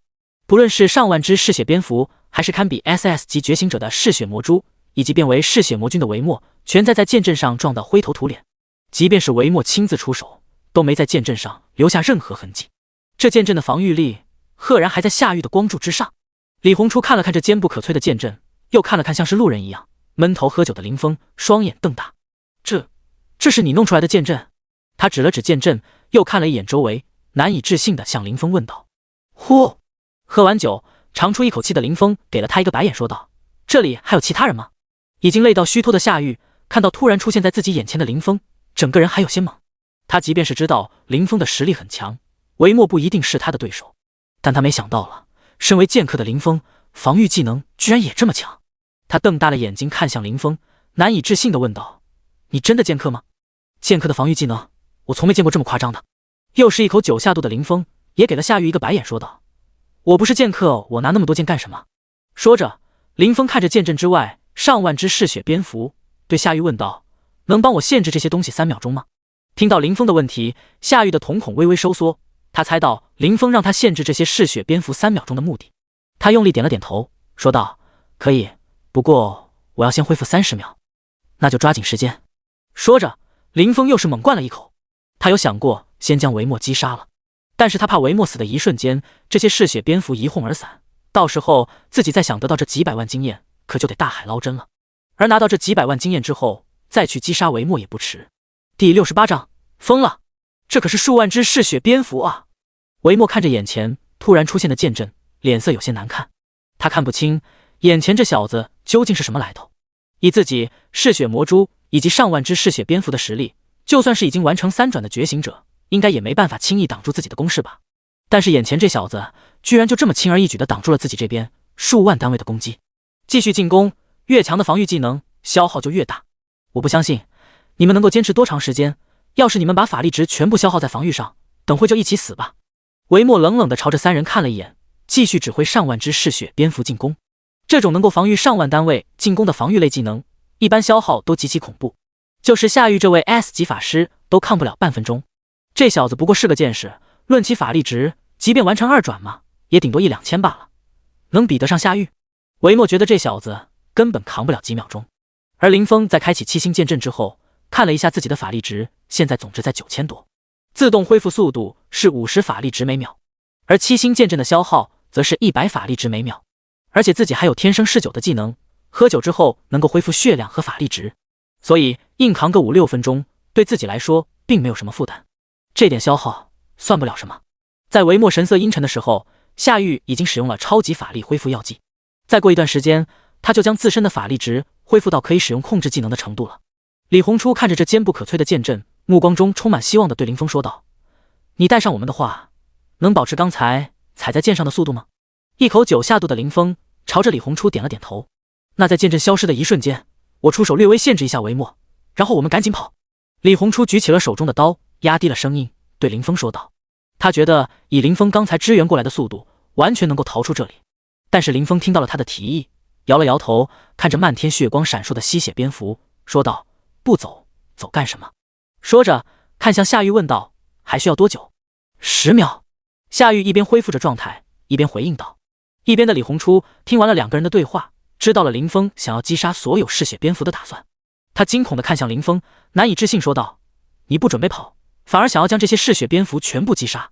你们这是疯了吗？这可是上万只堪比2转 B 级天赋觉醒者的嗜血蝙蝠，不是上万只蚊子啊！”李红初为林峰和夏玉这疯狂的想法捏了一把冷汗。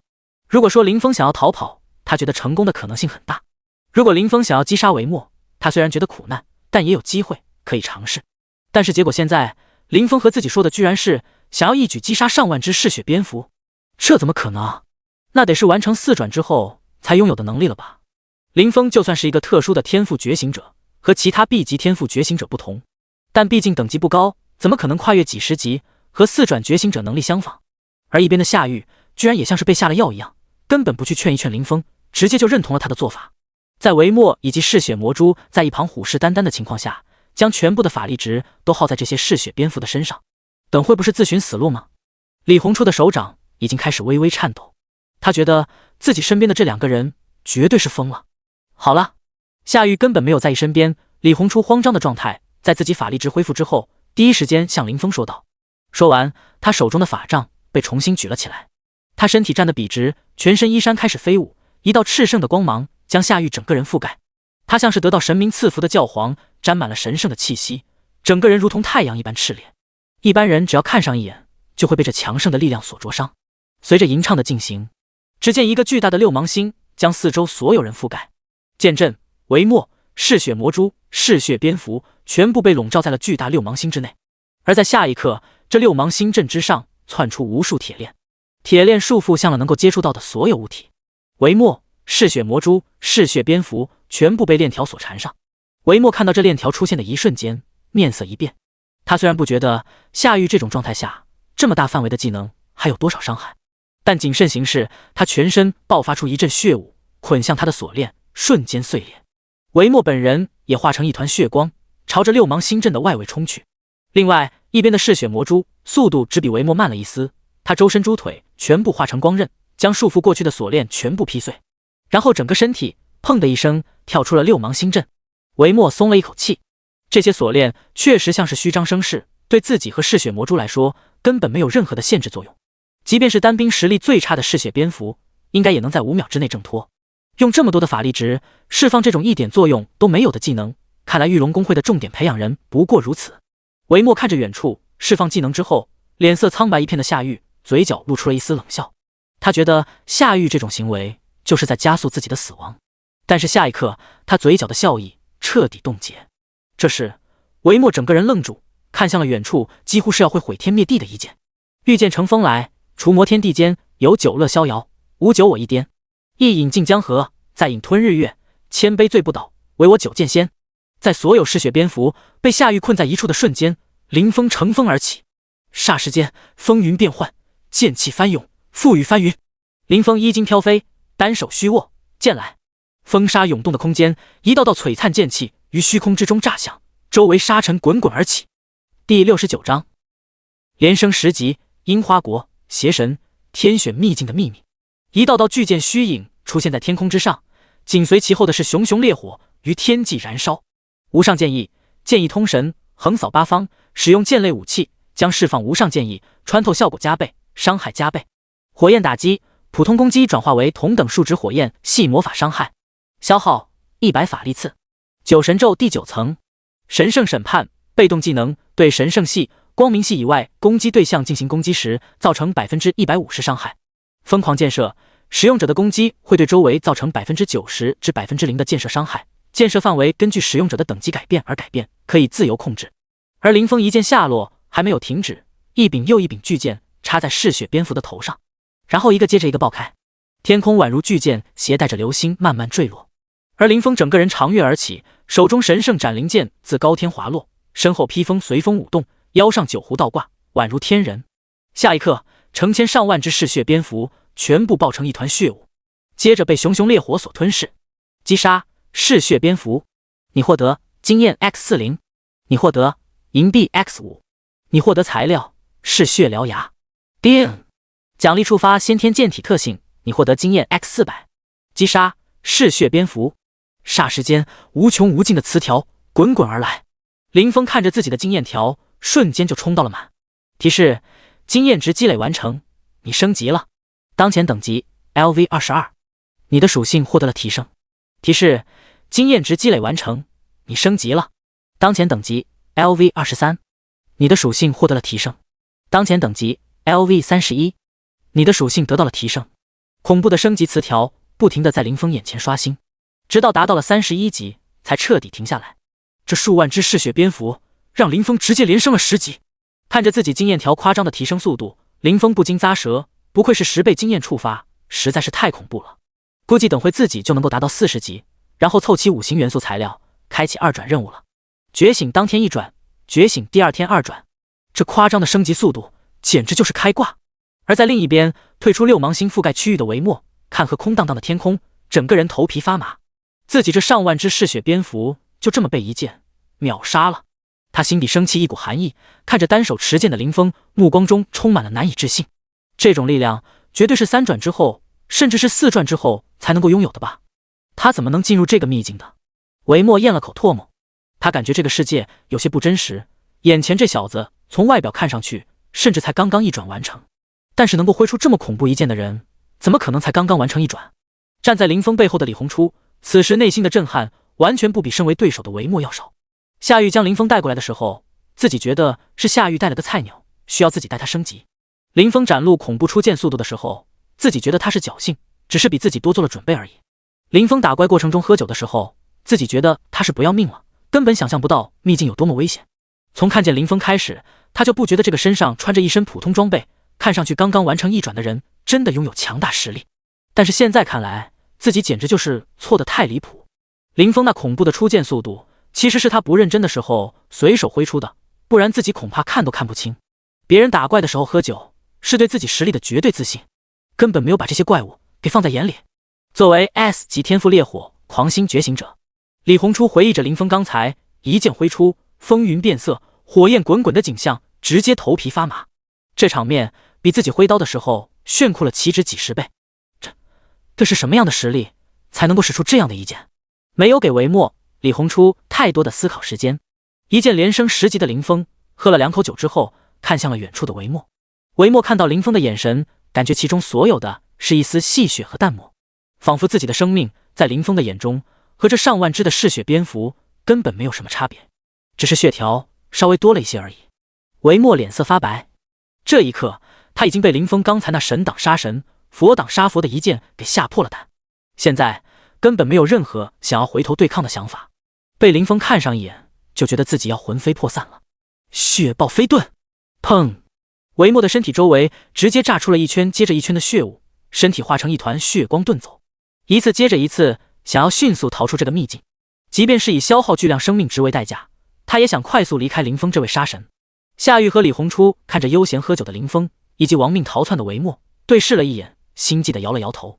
韦墨已经是无限接近3转，并且拥有 SS 级天赋的觉醒者了。刚才带着上万只嗜血蝙蝠，2只嗜血魔蛛，整个人气焰嚣张到不可一世。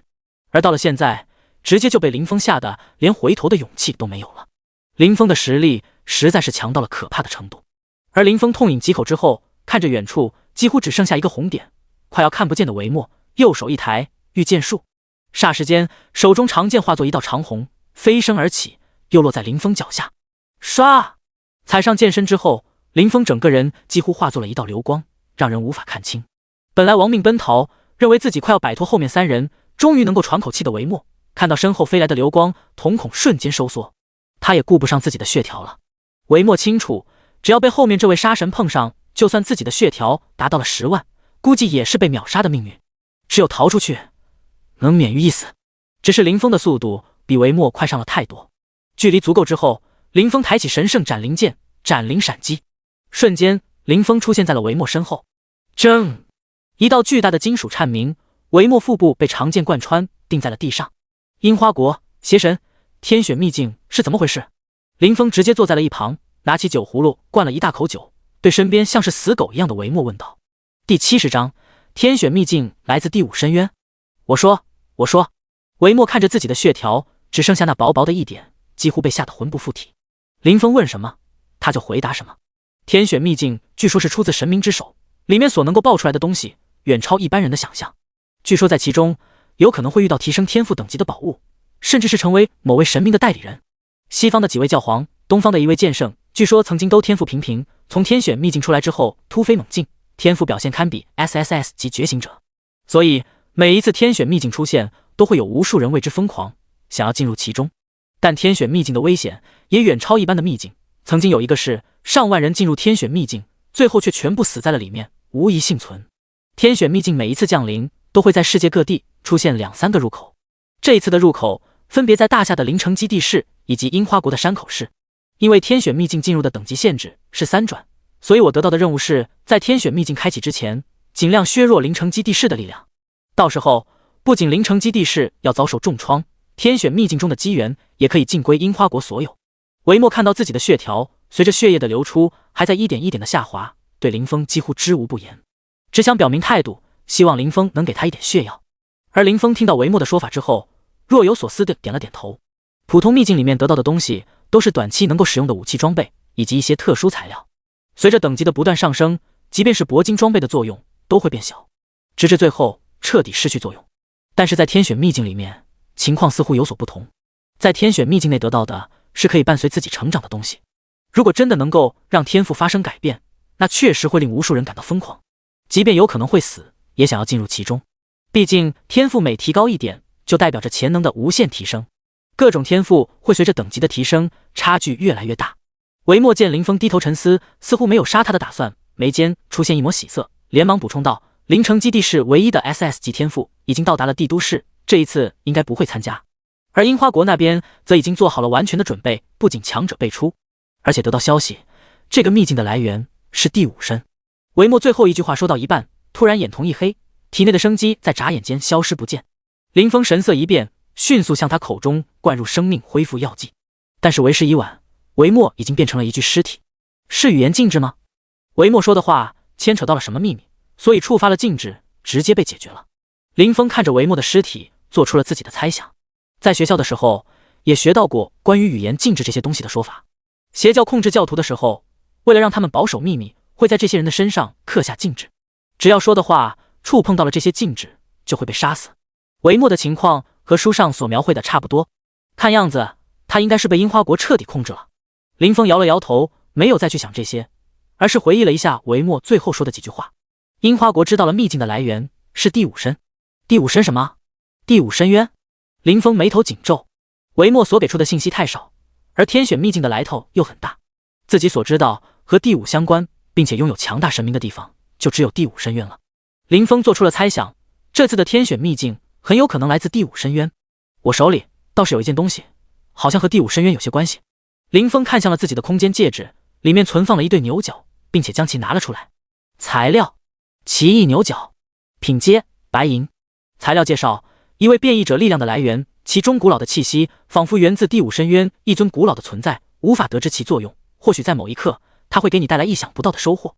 先不管了，等回去之后问一下高天灵，身为灵城基地市的官方人员，他知道的东西肯定比我多。奇异牛角不管能不能发挥作用，反正自己先带着。至于樱花国人的强势，其实从维莫这里就能够看出来，只是一个25载就已经堪比 SS 级无限接近3转的觉醒者了。他们派入天选秘境里面的阵容，绝对会比维莫更强。到时候再加上天选秘境里的怪物势力，这绝对会是一场硬仗。即便是自己，也得多做准备，谨慎行事了。林峰思考完之后，直接将维莫掉落的装备给拿了个精光。这个世界击杀对手之后，并不会获得全部装备，只是会出现部分掉落。正是因为这种特性，所以觉醒者之间的互相残杀才没有那么锋利。毕竟，如果杀人可以装备全部掉落的话，那杀人所得到回报可是比杀 BOSS 要强多了。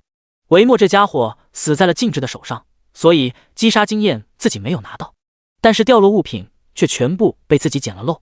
不得不说，维莫不愧是海沙公会的重点培养人，樱花国重点选定的25载，简直就是肥的流油。即便只是部分掉落，林峰就在他身上拿出了2件黄金装备，以及3件白银装备，还有一个和自己的差不多的空间戒指。戒指应该是觉醒了 S 级天赋官方所给出的奖励。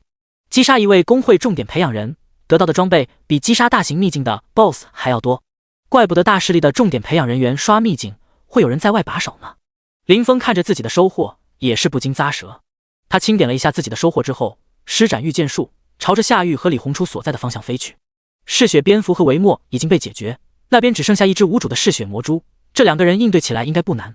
第71章达到40级，2次转职的条件。回到原处，林峰看到剩下的这只嗜血魔蛛已经被2人斩杀，只剩一个空壳留在原地。这么快就击杀了？我还认为要缠斗很久呢，看来你们俩没有那么弱。林峰看了看成为空壳、血肉已经被烧成灰烬的嗜血魔蛛，对一边正在气喘吁吁的2人笑着说道。说完，他依靠在长剑上打开了酒壶，猛灌了一口。而一边气喘吁吁正在打扫战场的2人，听到林峰的调侃，都不约而同的给了林峰一个白眼。我们俩消耗太多，本来是处于下风的，但是打到一半的时候，嗜血魔蛛突然就迟钝了起来，身上的血气也在消散。那时候你应该已经把维莫解决了吧？你这实力真的强到夸张。李红初看着林峰，一脸无所谓，一直喝酒的模样，嘴角开始抽搐。林峰刚才所发挥的实力已经有些超出他的认知了。一个技能秒杀上万只堪比2转 B 级天赋觉醒者的嗜血蝙蝠，这是一个普通人能做到的？就是噩梦级秘境里的 BOSS 也不太可能做到吧？只是稍微回忆一下，李红初就觉得头皮发麻。而在另外一边，夏玉也是深以为然地点了点头。他感觉半天没见，林峰变得更强了，根本看不透。而喝了几口酒的林峰看到这2人已经恢复的差不多了，当即将古龙召唤了出来，一跃而起之后跳了上去，对2人说道：我去刷一回秘境，你们恢复差不多之后，想直接出去还是刷秘境都随便你们。说完，林峰就消失在了视野中。夏玉和李红初对视了一眼，同时喝下了一瓶恢复药剂。反正已经刷了一回秘境，肯定要刷一回再走。夏玉本来觉得自己30天之内完成了2转，即便不是灵城基地是最强，也绝对是翘楚了。但是今天看来根本不够用，比自己强的还大有人在。不过此时他目光之中并没有沮丧，反而斗志满满。自己的 S 级天赋每升1级，每完成1次转职，提升都极其恐怖。转职的次数越多，自己的实力就越强大。夏玉双拳紧握，他觉得自己只要足够努力，未必就没有追赶上林峰的那天。1个小时之后，我们刚才扫荡了这么久，就击杀了10几只怪物，后面什么怪物都看不见了。你说会不会是林峰把怪物全部杀干净了？李红初将火色长刀拿在手中，不确定地向夏玉问道。夏玉看了看周围的环境，寂静无声的沙漠，不确定地说道：应该没那么快吧。这才过去了1个多小时，公会里100人小队想要清剿秘境，都要花很长时间呢。可能只是我们走的方向不对，再换个方向，怪物的数量应该会多很多。李红初听到夏玉的猜想，点了点头说道：应该是这样。这么大的秘境，即便以林峰的实力，想要完成扫荡，应该要花上不少时间。我们换个方向吧。2人准备换个方向继续前进。这时，远方突然出现滚滚烟尘，龙卷风带起无数沙粒在空中飘扬。注意，秘境内95%变异生物被击杀，外来者，你的行为惹怒了沙漠里真正的王者，被深渊力量强化过的存在。准备迎接沙漠帝皇的怒火，受死吧！一声提示出现在了夏玉和李红初的眼前，两个人对视了一眼，都看到了对方眼中的震撼。林峰居然真的只用了1个多小时的时间，就将秘境扫荡了一圈。走，我们去看一下。李红初一咬牙，对夏玉喊道。说完，李红初跑向了 BOSS 刷新点，而林峰的面板上则跳出了一个新的词条：您击杀了秘境 95% 的变异生物，触发了恐惧难度任务，击杀沙漠帝皇。任务奖励未知。半分钟之后，林峰看着在自己眼前慢慢倒下的沙漠帝皇巨大蛇身，将神圣斩灵剑插在了一边，打开了酒壶。沙漠帝皇是一只长达数十米的巨蛇，身体由沙尘组成，战斗的时候方圆100米全是黄沙所组成的小蛇。巨蛇身体摆动的时候，像是黄沙所组成的小山，一个接着一个朝着脸上撞过来。此时沙漠帝皇倒下，四周尘埃四起，整片天地都被黄沙所覆盖。林峰的眼前跳出了击杀提示：击杀 BOSS 单位沙漠帝皇，你获得经验 X5000，你获得金币 X100，你获得武器蛇形法杖黄金 X1，你获得武器巨蛇之牙黄金 X1，你获得材料金色宝石 X1，你获得材料土元素之心 X1，你获得材料黄沙蛇鞭 X1。叮！奖励触发先天剑体特性，你获得经验 X50000。提示：经验值积累完成，你升级了，当前等级 LV40，你的属性获得了提升。看到自己的等级成功达到40级的时候，林峰眉头舒展开。将这个大型秘境扫荡一圈之后，得到的经验值刚好够自己升到40级的。这次运气不错，刚完成转职，下了一个秘境，就遇到了给自己送经验送装备的维莫。顺带着将秘境给整个扫荡完，直接回去就可以着手准备2转了。想到2转，林峰看了一下自己现在的无形元素采集情况，金、火、土3种元素，将这座秘境扫荡完之后，自己都有了。只是水和木2种元素还缺着，不知道夏玉和李红初那有没有？有的话，我可以换一点。林峰正在思索的时候，夏玉和李红初刚好赶到了这里。呼呼，两人一边喘着粗气，一边看着远处已经成为尸体躺在沙漠中的沙漠帝皇，又看了看站在旁边闷头喝酒，似乎一切都和他没关系的林峰，整个人都有些麻木，嘴角抽搐。自己2个人从触发隐藏任务、唤醒 BOSS 开始，就飞速朝着这里赶来。从听到提示再到赶到这里，过去的时间还不到1分钟。结果这 BOSS 在这短短的时间里，居然已经被击杀了。第72章准备完成，离开秘境。你们俩也来了呀？喝完酒之后，林峰看到2人，洒脱一笑。我5行元素还缺木和水2种，你们那有吗？夏玉和李红初看着倒地不起、已经死透了的沙漠帝皇尸体，愣了好一会才反应过来林峰是在和自己2人说话。2个人都是一脸看怪物的表情看着林峰，夏玉更是叹了口气。自己刚才想的只要等级足够高，实力就能跟上，甚至超越林峰的想法，好像有些不切实际。林峰变强的速度比自己要快很多。他拿出了2块晶石，其中1块清脆欲滴，另1块碧蓝如洗。夏玉将2块晶石递给了林峰，说道：这2块晶石分别是木元素和水元素的材料，送给你了。你觉得不够的话，我还有很多。这次没有带你一起进来的话，我们俩应该躲不过维莫的追杀。这个是我给你的补偿，你还需要什么可以和我说。林峰也没有客气，接了过来。代表着5行元素的材料虽然并不贵重，但是在现在这个时间点，想要全部收集到，还是要花上不少功夫的。能够直接在这里凑齐，省去了自己不少的时间。拿过晶石，自己也得趁早去一趟转职神殿了，不然的话，估计会像昨天一样，自己到的时候别人下班了。一起出去吧。李红初将自己的火焰长刀收了起来。这个秘境里面大部分怪物已经被林峰给清了个精光，自己要是继续待在里面的话，也不会有什么收获。好，一边的林峰也将自己的古龙和2种新的晶石给收了起来，拿起酒壶朝着秘境外走去。秘境的外围人已经不多，很多人看到进入要求里面写着需要至少1位 A 级天赋觉醒者，就直接转头走人了。毕竟 A 级天赋觉醒者可不常见。而在人群的2边分别有着2方势力，一方是玉龙公会，另一方则是海沙公会。海沙公户这些人都是维莫带过来的，毕竟是他跑到别人的地盘上，而且打的杀人灭口的主意，要是没有带人的话，说不定就要被留下来。而玉龙公会和海沙公会几乎是势同水火，听说对方来人了，自然也不能落入下风，当场摇人。海沙公会一边，众人全部兴奋不已。关于维莫的实力，他们知道的并不多，但维莫完成2次转职，并且天赋堪比 SS 级觉醒者，实力在夏玉之上，他们是知道的。他们觉得维莫进入秘境之后得到的收益必然远远高于夏玉。哈哈哈哈！这个天选秘境的附带秘境好像快要消失了，这说明秘境的 BOSS 已经被击杀了呀！可喜可贺，可喜可贺！维莫在秘境里面肯定收获颇丰，黄金装备说不定只是保底，说不定能爆出铂金装备啊！啧，要是真的能爆出铂金装备，这一次工会少主的人选几乎可以确定了呀！海沙工会的众人看着眼前的情况，全都眉开眼笑。大型秘境的 BOSS 一旦被击杀，说不定就会爆2件黄金装备，甚至是铂金装备。能在低等级的时候拿到这么多的资源，维莫的地位肯定会上升一些。而他们作为维莫的势力，地位一样也会水涨船高，所有人都开心的不行。维少牛逼，第一次进入这个秘境就攻略了 BOSS， 我们海沙工会出马就没有拿不下的 BOSS。 玉龙工会在这里守了1天，一无所获，我们维少一出手就全部解决了。哈哈，我看凌城基地是第1工会的称号应该拱手让人了呀。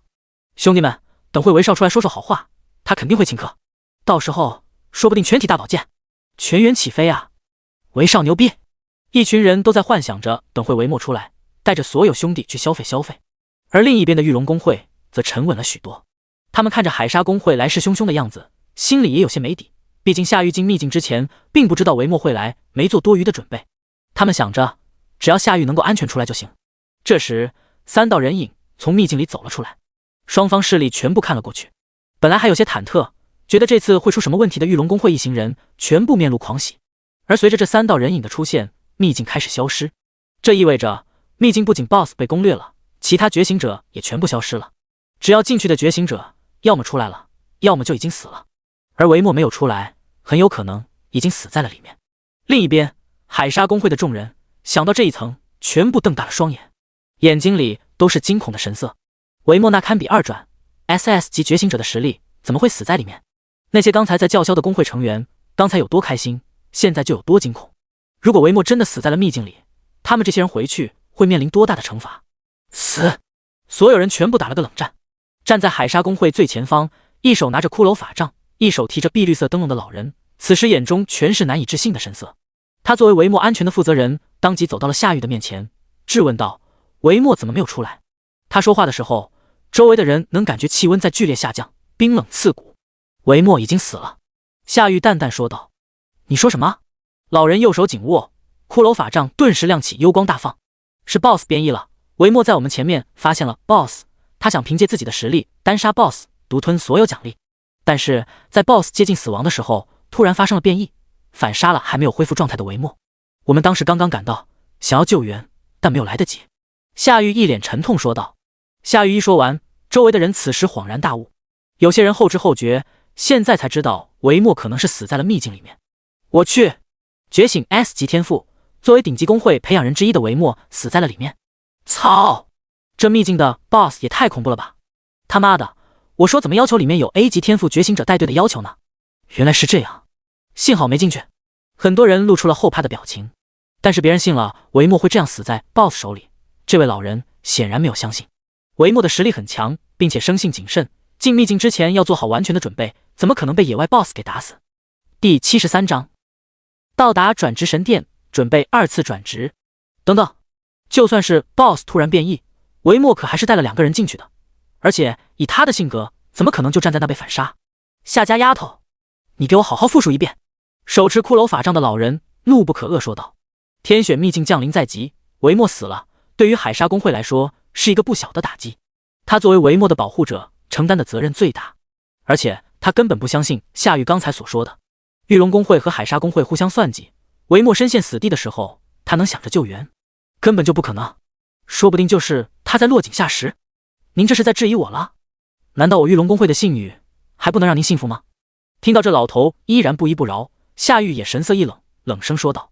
实力上虽然他没有这位老人强，但是在气势上，他作为玉龙工会重点培养人，一点不输。我不是，老人在没有证据的情况下，并不想让海沙工会和玉龙工会彻底对立。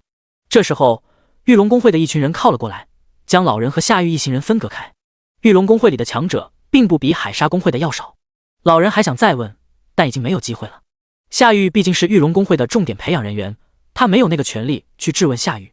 林峰站在一边闷头喝酒，直到跟着夏玉一行人到达了临城基地市城区才分开。一直等到林峰走远，站在夏玉旁边的中年人才压低了声音说道：“小姐，这小子虽然长得有几分模样，但从秘境里出来到现在一直都在喝酒，天赋好像也平平无奇。您喜欢的话，带他刷刷秘境还行，要是真找对象，嗨嗨，他不合适。”夏玉给了旁边中年人一个白眼说道：“王叔，你想什么呢？我带他刷秘境？整个临城基地市应该没人能带他刷秘境，他带我还差不多。”说着，夏玉就摇了摇头，朝着另一个方向走去了。被夏玉称为王叔的中年男人摸了摸后脑勺，他有些没听懂夏玉说的什么意思。那个小酒鬼带自己家小姐刷秘境，软饭硬吃，那不是闹吗？嗨嗨，咱不管谁带谁刷秘境，不合适就成，不合适就成。哈哈，王叔一边挠头一边陪笑说道。另一边，林峰正悠闲地走向转职神殿。林峰正要靠近转职神殿，林峰就听到了熟悉的声音在喊自己。林峰转头看去，只见穿着一身青铜战甲，手里似乎还拿着白银长刀的石家良正在朝自己打招呼。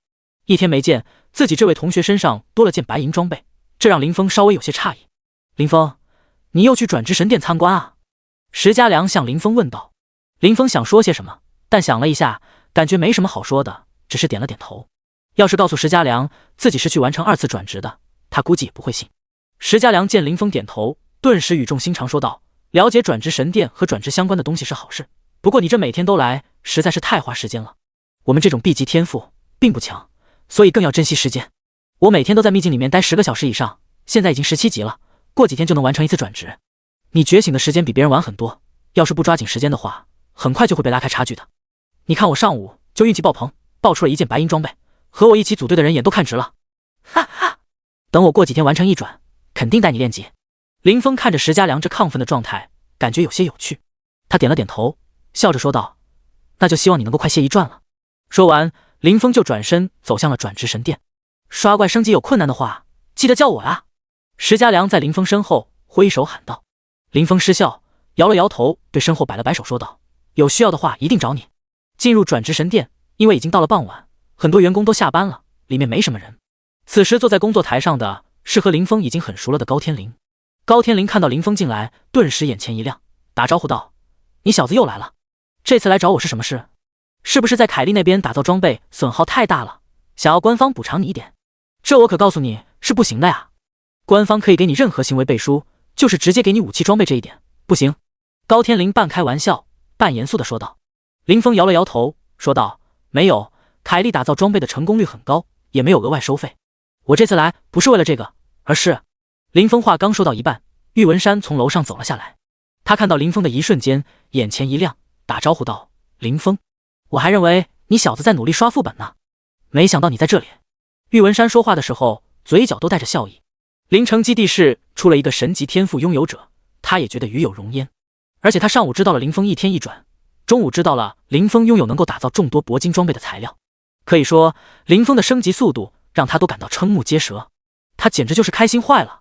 高天灵看到玉文山下来，笑着对他调侃道：“玉店主，我第一眼看到这小子过来，差点觉得他是来2次转职的。哈哈哈哈！不过我才想起来，他上午刚刚完成了1次转职。”玉文山笑着摇了摇头说道：“你这得是喝了多少酒，就了多少花生米，才敢冒出这种想法？林峰他上午才完成1转，中午还在凯莉那打装备，下午这么点时间，你就想他完成2转了？老高，要是让你这么期待下去，就是神级天赋都不够你期待的。”高天灵摸了摸后脑勺，笑着说道：“我这不是开心吗？林峰，说吧，你来是干什么的？光顾着聊天，差点把你给忘了。”高主任，我是来2次转职的，麻烦你登记一下。”林峰轻松说道。“哦，2次转。”高天灵话说到一半，猛然意识到不对，瞪大眼睛看向林峰说道：“你说你是来干什么的？2次转职？”林峰无奈耸了耸肩膀说道：“死！”转职神殿大厅内，高天灵和玉文山全部倒吸了一口凉气，一脸震撼地看向林峰：“你是来2转的？你真的2转了？”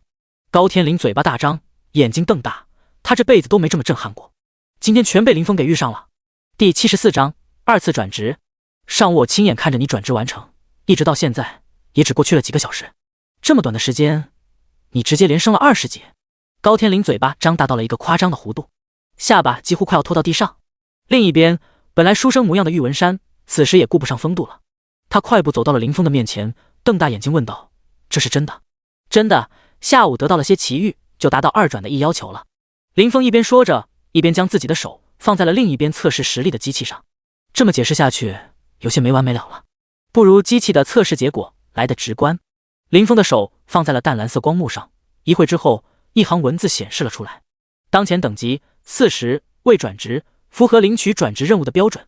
本来还有一堆问题想要问的高天灵和玉文山，看着出现在眼前的一行文字，瞬间安静下来。他们2个人对视了一眼，都看到了对方眼中的震撼。觉醒2天，40级，达到2次转职的要求。这些字眼，如果别人给自己口述的话，他们不仅一个字都不会相信，还会觉得对方是傻逼。因为作为一个人类，就算是不吃不喝，不眠不休，全天都在秘境里拼命，也不可能完成这种任务的吧。就算是那些顶级大能、神明代理人的后辈，拥有经验加倍、卷轴那些东西，也绝不可能做到这种程度。但是现在2天时间就达到40级的人，正活生生地站在自己的眼前。尤其是高天灵，他作为林峰从觉醒到1转，再到达到2转要求的负责人，看得最为直观。林峰这2天的恐怖升级速度，根本就不像是一个人类所能够做到的。玉文山看着光幕上显眼的一排文字，连连摇头。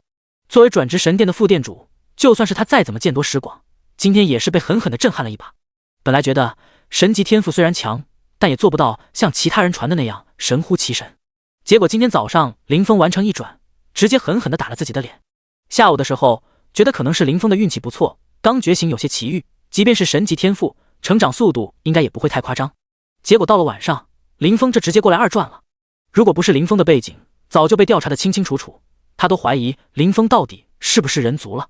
传说中那些毁灭种族，像各种巨龙、深渊魔兽以及神明子嗣，在出生的时候就拥有着很高的等级，而林峰现在的表现已经丝毫不比这些特殊的存在要逊色多少了。要是再给林峰几天时间，玉文山甚至怀疑这些特殊存在的幼年体恐怕也不是林峰的对手。高主任，现在相信了吗？林峰见到自己的等级信息已经显示了出来，笑着对高天灵说道。高天灵点了点头，一边在电脑上帮林峰登记信息，一边说道：“这提升速度实在是太夸张了。”高天灵说着不禁感叹道：“感觉要不了几天，你就根本不需要我们的保护了。”好了，你可以进转职空间了。林峰点了点头，直接走进了转职空间。走进房间里的时候，感觉和上午来的时候差不多，一个接着一个光球出现在自己的眼前。而随着实力的提升，林峰看到这些光球的后面似乎连接着一片星空，隐隐约约之中可以看到星辰的轨迹。林峰将5行材料拿出来放在了眼前之后，伸出手随手触碰到了一个光球，一个转职任务出现在了他的眼前。当前觉醒者职业为剑圣，检测当前觉醒者等级为40级，检测5行元素材料充足，符合转职条件，开始发布转职任务。任务发布成功。2转任务，难度恐惧。介绍：击杀怪物有可能会掉落装备和材料，击杀的怪物实力越强，能够得到的装备和材料就越好。请觉醒者上交7件白银装备，完成转职任务。提示：上交白银装备所需要的时间越短，在转职任务中完成度评价越高，转职效果越好。任务时间限制10天。提示：超过时间限制未完成任务，则任务自动失败。恐惧难度的任务，就这。林峰看到转职任务的一瞬间，眉头一挑，居然是收集类任务。7件白银装备，要是对别人来说，可能是这辈子都完成不了，或者完成一次要大出血。但是对自己来说，这种任务实在太简单了，只是击杀一个维末就获得了好几件白银装备。当即，林峰从空间戒指里拿出了7件白银装备，旋即这7件白银装备像是变成了丝质物品一般，被抽成一根根亮白色的丝线。紧接着，一道道光点从星辰上落下，正在对转职任务完成情况进行评估。评估完成，完成度评级完美。第2次转职开始。原职业剑圣，正在转职。下一刹，林峰整个人都被包裹成了一个光球。而在林峰进行转职的时候，外面工作台前，高天灵和玉文山看了看林峰的资料，都在暗呼变态。2人在转职神殿这么多年，都感觉自己什么样的天才都看了一遍了。即便别人的天赋再好，自己应该也不会太惊讶。但是直到看见了林峰，他们才感觉自己对天才2个字的理解似乎有点问题。在林峰面前，应该不存在其他的天才。玉文山看了一会之后，离开了工作台。而玉文山刚离开，一位工作人员从外面走了进来。高天灵轻轻按掉了林峰的个人资料，这位工作人员就是上午负责帮助林峰完成转职等登记的那一位。他急匆匆地跑了过来，将刚买的东西放在了桌上，对高天灵感谢道：“高主任，这次真多谢你来啊！要不是你帮我值了汇版，这限量款我可就买不到了。”高天灵摆了摆手，示意道：“没事，一小会而已。对了，小李，你怎么还没下班？”被高天灵成为小李的员工，挠了挠头说道：“这不是还有一会呢吗？我哪能让您一直帮我代班啊？”“没事，刚好我现在没有其他事，在这里白等也是等了，你先回去吧。”高天灵轻松说道。“那就谢谢高主任了。”被称为小李的员工听到高天灵的话，当即高兴的眼睛一亮。“那我先走了呀。”说着，小李连奔带跑的离开了转职神殿。忽悠走小李之后，高天灵揉了揉太阳穴。林峰这恐怖的升级速度，好像不能就这么简单的就来转职神殿进行转职登记。这才过了半天的时间，就算是和林峰一点都不熟悉的员工都能记住他，并且意识到不对劲。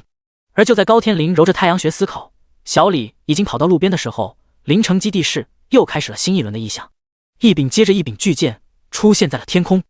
第75章新技能剑开天门。已经跑到门外，想着快点给女朋友送礼物的小李，看着天空，整个人又呆住了。一辈子只可能见一次的场面，自己这2天见3次。这2天路过临城基地室的顶级大能这么多吗？我去，你看这些巨剑虚影和之前的一模一样，这是哪位大能剑圣？火气也太冲了吧！2天和别人干了3次架，还次次都是这副毁天灭地的模样。这位是我大夏的强者吗？光是战斗的余波导致的异象就这么恐怖，他本人该是何等存在？从来没有听说过有这样的1号人物啊！废话，能发出这种异象的是何等人物？你是什么身份？能被你知道？和小李一样，在路上行走的人全部抬头看天。2天时间，3场绝世大战，临城基地室的所有人都感觉自己过足了瘾。这种待遇完全可以和其他地方的人吹嘘一辈子。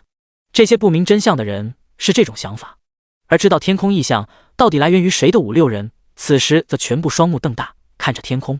于曼文正在为天选秘境的事情沉思，眉头紧蹙。这次的天选秘境进入的要求居然只是 B 级天赋以及完成1转，而且能够进入的范围也被扩张得很广。不仅是在最下方的临城基地室，周围的安城、江城2大基地室居然也可以进入。只是天选秘境的入口不在他们城市的正上方，想要进入要求高很多，至少得 A 级天赋才有可能能够进入其中。于曼文揉了揉自己的额头，天选秘境数百年才在临城基地室的上空出现一次，如果进去的人少了，浪费机会。但天选秘境的死亡率居高不下，有些天选秘境死亡率甚至高达100%。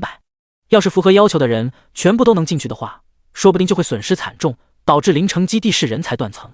而且据说这次的天选秘境另一个入口在樱花国，那一片地狱邪教林立，众多魔神信徒，和这些人进入同一个超大型秘境，必然会生出很多事端，甚至搅起腥风血雨。即便两边进入天选秘境的等级、天赋品阶要求相同，于曼文还是不得不谨慎考虑。这其中的考量让于曼文颇为头疼。轰！这时突然一道闪电划过天际，于曼文握住笔的手猛然捏紧，白玉材质的圆珠笔瞬间崩碎成齑粉。他猛然看向窗外，下一刻天空的景象让他的瞳孔一阵收缩。于曼文惊呼道：“林峰2次转职了，这是什么速度？”即便是于曼文实力强劲，见多识广，曾在众多种族留下足迹，此时也被惊得说不出话来。昨天晚上得到高天灵和林星的通报，说临城基地室出了一位神级天赋的拥有者，而今天早上就看到了他1次转职成功，中午的时候还帮他完成了装备打造，结果到了晚上他就去2次转职了。于曼文看着那飞溅凌厉的天空，被惊得久久说不出话来。即便是在供奉神明的地域，出生就拥有2转以及以上实力的都是极少数种族，绝对的凤毛麟角。而现在林峰一介肉体凡胎，居然依靠自身修行，在觉醒之后的第2天就打成了这一步。于曼文看着窗外的天空，静默许久。刚刚走上楼的高天灵扫视了一眼窗外，这一次巨剑的虚影比之前2次要清晰一些，隐隐约约之中甚至能够看到一些纹路，有些像是上古先民在祭祀，有些像是人族与各类凶兽搏斗，有些则像是缭绕在云雾之中的神明。千万柄巨剑，每一柄上面的图案似乎都代表着一段历史。天空忽明忽暗，雷霆交加之中，巨剑缓缓消失。在转职空间内，林峰的转职也到达了尾声，转职成功。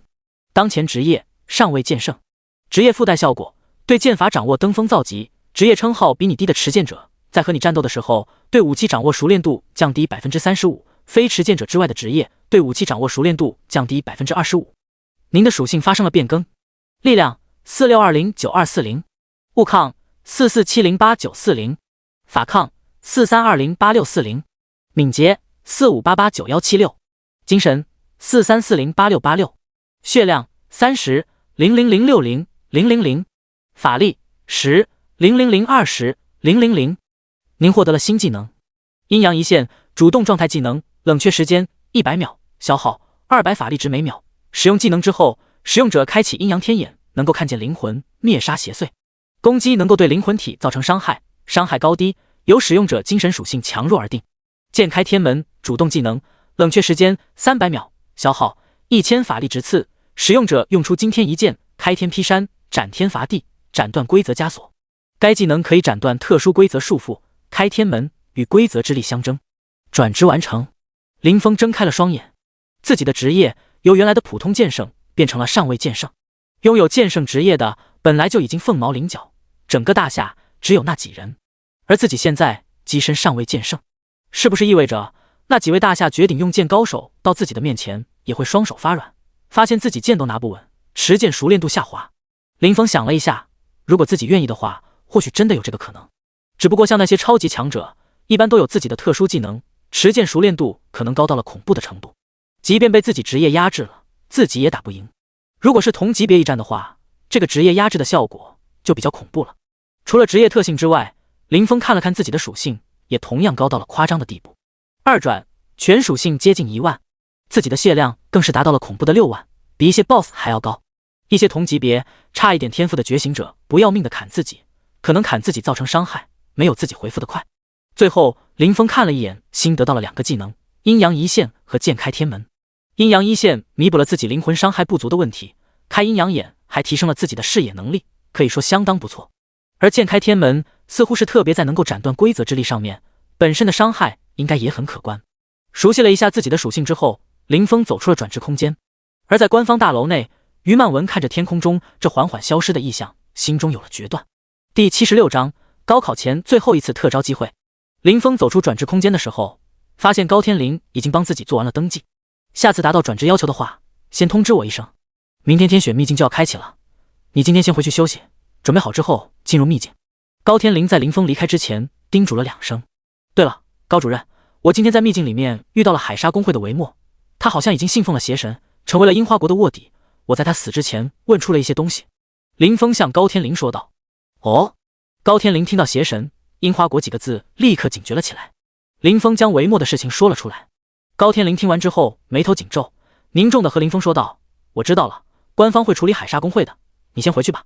林峰点了点头之后，舒展了一下手臂，离开了转职神殿。路过路口，刚好看见了从转职神殿里出来，此时正呆呆看向天空，被高天灵称为小李的员工。小李听到有人走了过来，连忙将看向天空的眼神收了回来。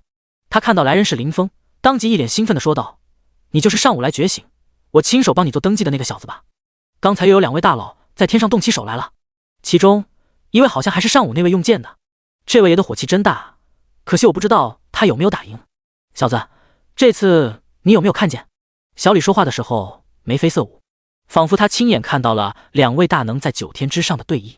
能够看到这样的异象，身为临城基地市的一员，他与有荣焉。林峰看到他这副模样，有些忍俊不禁，摇了摇头，说道：没有，我刚才在转职神殿办一些事。本来还眉飞色舞的小李，听到林峰又一次没看到异象，顿时露出了痛心疾首的表情。你小子真亏待了呀！小李连连摇头，对林峰没有看到这幅景象感到可惜的不行。这样的强者对决，一般人这辈子都见不到几次，今天有2次在你头顶发生，你居然都没看见。哎，可能你小子和这样的强者就没有缘分吧。小李最后叹了口气说道。林峰嘴角微微上扬，轻松说道：也不用太遗憾，说不定过2天那位强者就又来了，到时候就算是天塌下来，我肯定也出来看一下。过2天还有。小李失笑说道：小子，你真是太天真了，那种程度的大能每动手一次就是毁天灭地，临城基地市上空能出现3次，已经是不知道烧了多少年的高香了。过2天还有，我做梦都不敢这么想。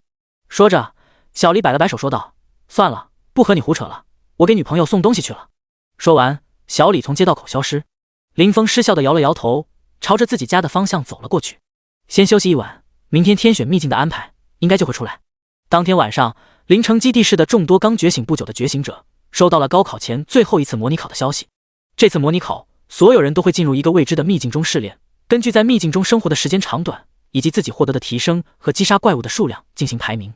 这一次考试和周围的安城、江城两大基地市联合，可以说，只要参加了这次模拟考，就意味着已经被强大高校所选中了。所有收到消息的学生都感觉热血沸腾，握紧了自己刚刷出来的装备，想象着自己在考场上大杀四方的场景。因为以前也经常发生突然通知第二天要模拟考试的消息，只要能够进入秘境考场，那就说明已经被一些强力的高校所选中了。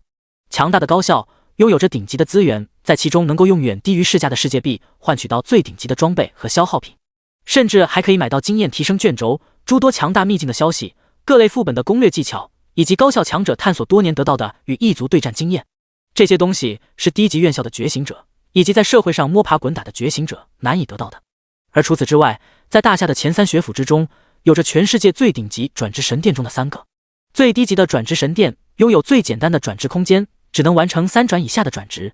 当觉醒者的等级高了之后，转职的成功率就会降低，并且即便侥幸转职成功，转职的效果也差了很多。普通的转职神殿像临城基地市这样的能够支持4转甚至是5转，但如果觉醒者的等级更高一些，转职效果就会变得很差，成功率变得很低。而且同样天赋的觉醒者在世界前10转职神殿里获得的职业普遍比普通转职神殿里获得的职业要好上许多。诸多的原因汇总起来，就导致了这个世界升级明明并不需要高校，却有数不尽的觉醒者对顶尖高校趋之若鹜。进入了顶尖高校，从环境到心态再到能够将所有人上限拔高的资源都是完全不一样的。第二天，临城基地市第7中学，林峰到场的时候，这里就已经人山人海了。2次转职的时候出现在这里的人都没有现在多，除了一些因为特殊原因已经被高校录取，早就离开临城基地市的学生，其他人基本全部回到了学校。即便天赋再差的，也想碰一下运气，会不会因为操作失误让自己进入了模拟考的名单。这时，作为第7中学的校长站在了台上。同学们，昨天晚上突然收到要突击模拟的消息，不得已之下将大家叫了回来。如果打扰了同学们的升级，那就请同学们多多包涵。咱们闲话少说，毕竟这一次的模拟考十分重要。我得到了一定的内部消息，这一次模拟考上脱颖而出者不仅会得到强大高校的关注，甚至连大夏3大绝巅高校也会直接破格录取。如果真的有人得到这样的机会，那改变自己平庸的资质，后来居上，走向人生巅峰，这都完全有可能。校长上来就是一碗鸡汤，开始振奋人心。和林峰前世那些校长在学生考试之前说的差不多，学生的情绪也很快就被调动了起来。所有人都对高考之前最后一次特招机会充满了期待。林峰听校长说话的时候，发现一些工会居然和学校一样拥有选择人进入的机会，似乎权力比学校还要大一些。这种发现让林峰有些惊讶，不过转念一想，各大工会的终点培养人都是临城基地市的顶级天才，而且这次的秘境还会有樱花国的势力进入其中，到时候说不定危险重重。临城基地市的官方肯定不想这些天才集体发生意外死在里面，所以让工会得到更多的名额对他们进行保护，这也算情有可原。只是对于普通学生有些不公平罢了。但是只要有人的地方，怎么可能会出现绝对的公平呢？在绝对的力量面前，公平永远是弱者之间需要讨论的事情，而不是强者与弱者之间需要讨论的事情。这样想着，林峰拿出了酒壶，开始一顿豪饮。一见青云意，一壶酒中仙。莫思身外无穷事，且尽生前有限杯。呼，一顿鲸吞牛饮之后，林峰只觉得浑身畅快。好酒。第77章，肯定有黑幕，林峰有大背景。好了，同学们，下面我宣布一下考生名单。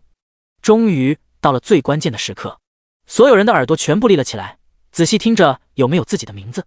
林平 A 级天赋破碎魔刀，李飞 S 级天赋破灭之炎，寒霜 A 级天赋万里行云，白彻 S 级天赋真理之言。每说出一个名字，台下就会爆发出一阵惊呼。能够进入考场就已经是一个不小的证明了。沈书梦 SS 级天赋早已经赶往了帝都，不在临城基地市。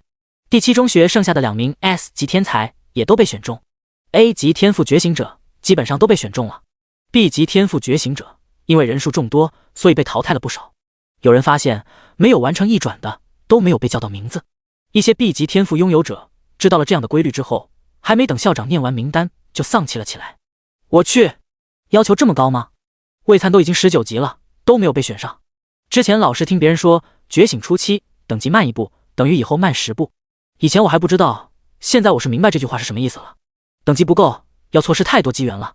啊，那我们这些2次觉醒的，岂不是完全没有机会了？唉，可惜了。不过周通好像才是最倒霉的，他都已经20级，接了转职任务了，只是还没有完成而已，这都被刷下去了，真惨啊！台上还在宣读名单的时候，知道名额完全和自己没有关系的人开始了窃窃私语。这时，校长的嘴里蹦出了一个名字：林峰 ，B 级天赋，疾风剑客。顿时，台下炸开了锅。林峰作为初次觉醒 F 级天赋，2次觉醒奇迹逆袭得到 B 级天赋，在第7中学可以说是一位大名人了。所有人都知道他刚刚觉醒2天，所有因为等级被刷掉的 B 级天赋学生，此时都懵了。林峰这2天就算是不眠不休的练级，应该也只有3、4级吧？这种等级怎么被选上的？只要被选上，岂不是就能进入强力高校？林峰这个之前还是 F 级天赋的酒鬼，就这么躺着，稀里糊涂的就改变了人生。卧槽，这搞错了吧？黑幕啊！刚觉醒2天的得到了进入资格，我已经20级了，只是没有完成转职，结果被刷下去了。有猫腻！我勒个去！林峰刚觉醒2天都能去模拟考，我18级的不服，我19级的更不服，我17级的也不服，我们也应该有机会去参加模拟考。操，这学校也太黑了吧！其他事情搞手段，让一些人走后门的算了，这可是关系到进入高校的大事情啊！妈了！我原来还觉得林峰没有什么背景，没想到林峰在这方面都有操作。林峰这是傍上了哪个有背景的富婆吧？我昨天听说玉龙公会的重点培养人夏玉亲自带着林峰去练级啊，还有这回事？林峰不仅得到沈校花的支持，还得到了玉龙公会千金的青睐，肯定是这样啊！羡慕啊！刚刚觉醒2天就能够参加这样的考试，直达强力高校，说不定林峰能进一流高校，因为在模拟考秘境里面，夏玉肯定会出手带他啊！酷热，长得帅就可以为所欲为吗？我去，富婆的软饭真的香啊！林峰只是长得好看了点，为什么会受到这么多的偏爱？现场直接吵个不停，所有没能别选上的学生全部都对林峰羡慕不已，情绪激动的开始对学校破口大骂，说学校让林峰走了后门。情绪平和一点的也摇了摇头，感觉其中肯定有些不为人知的事情。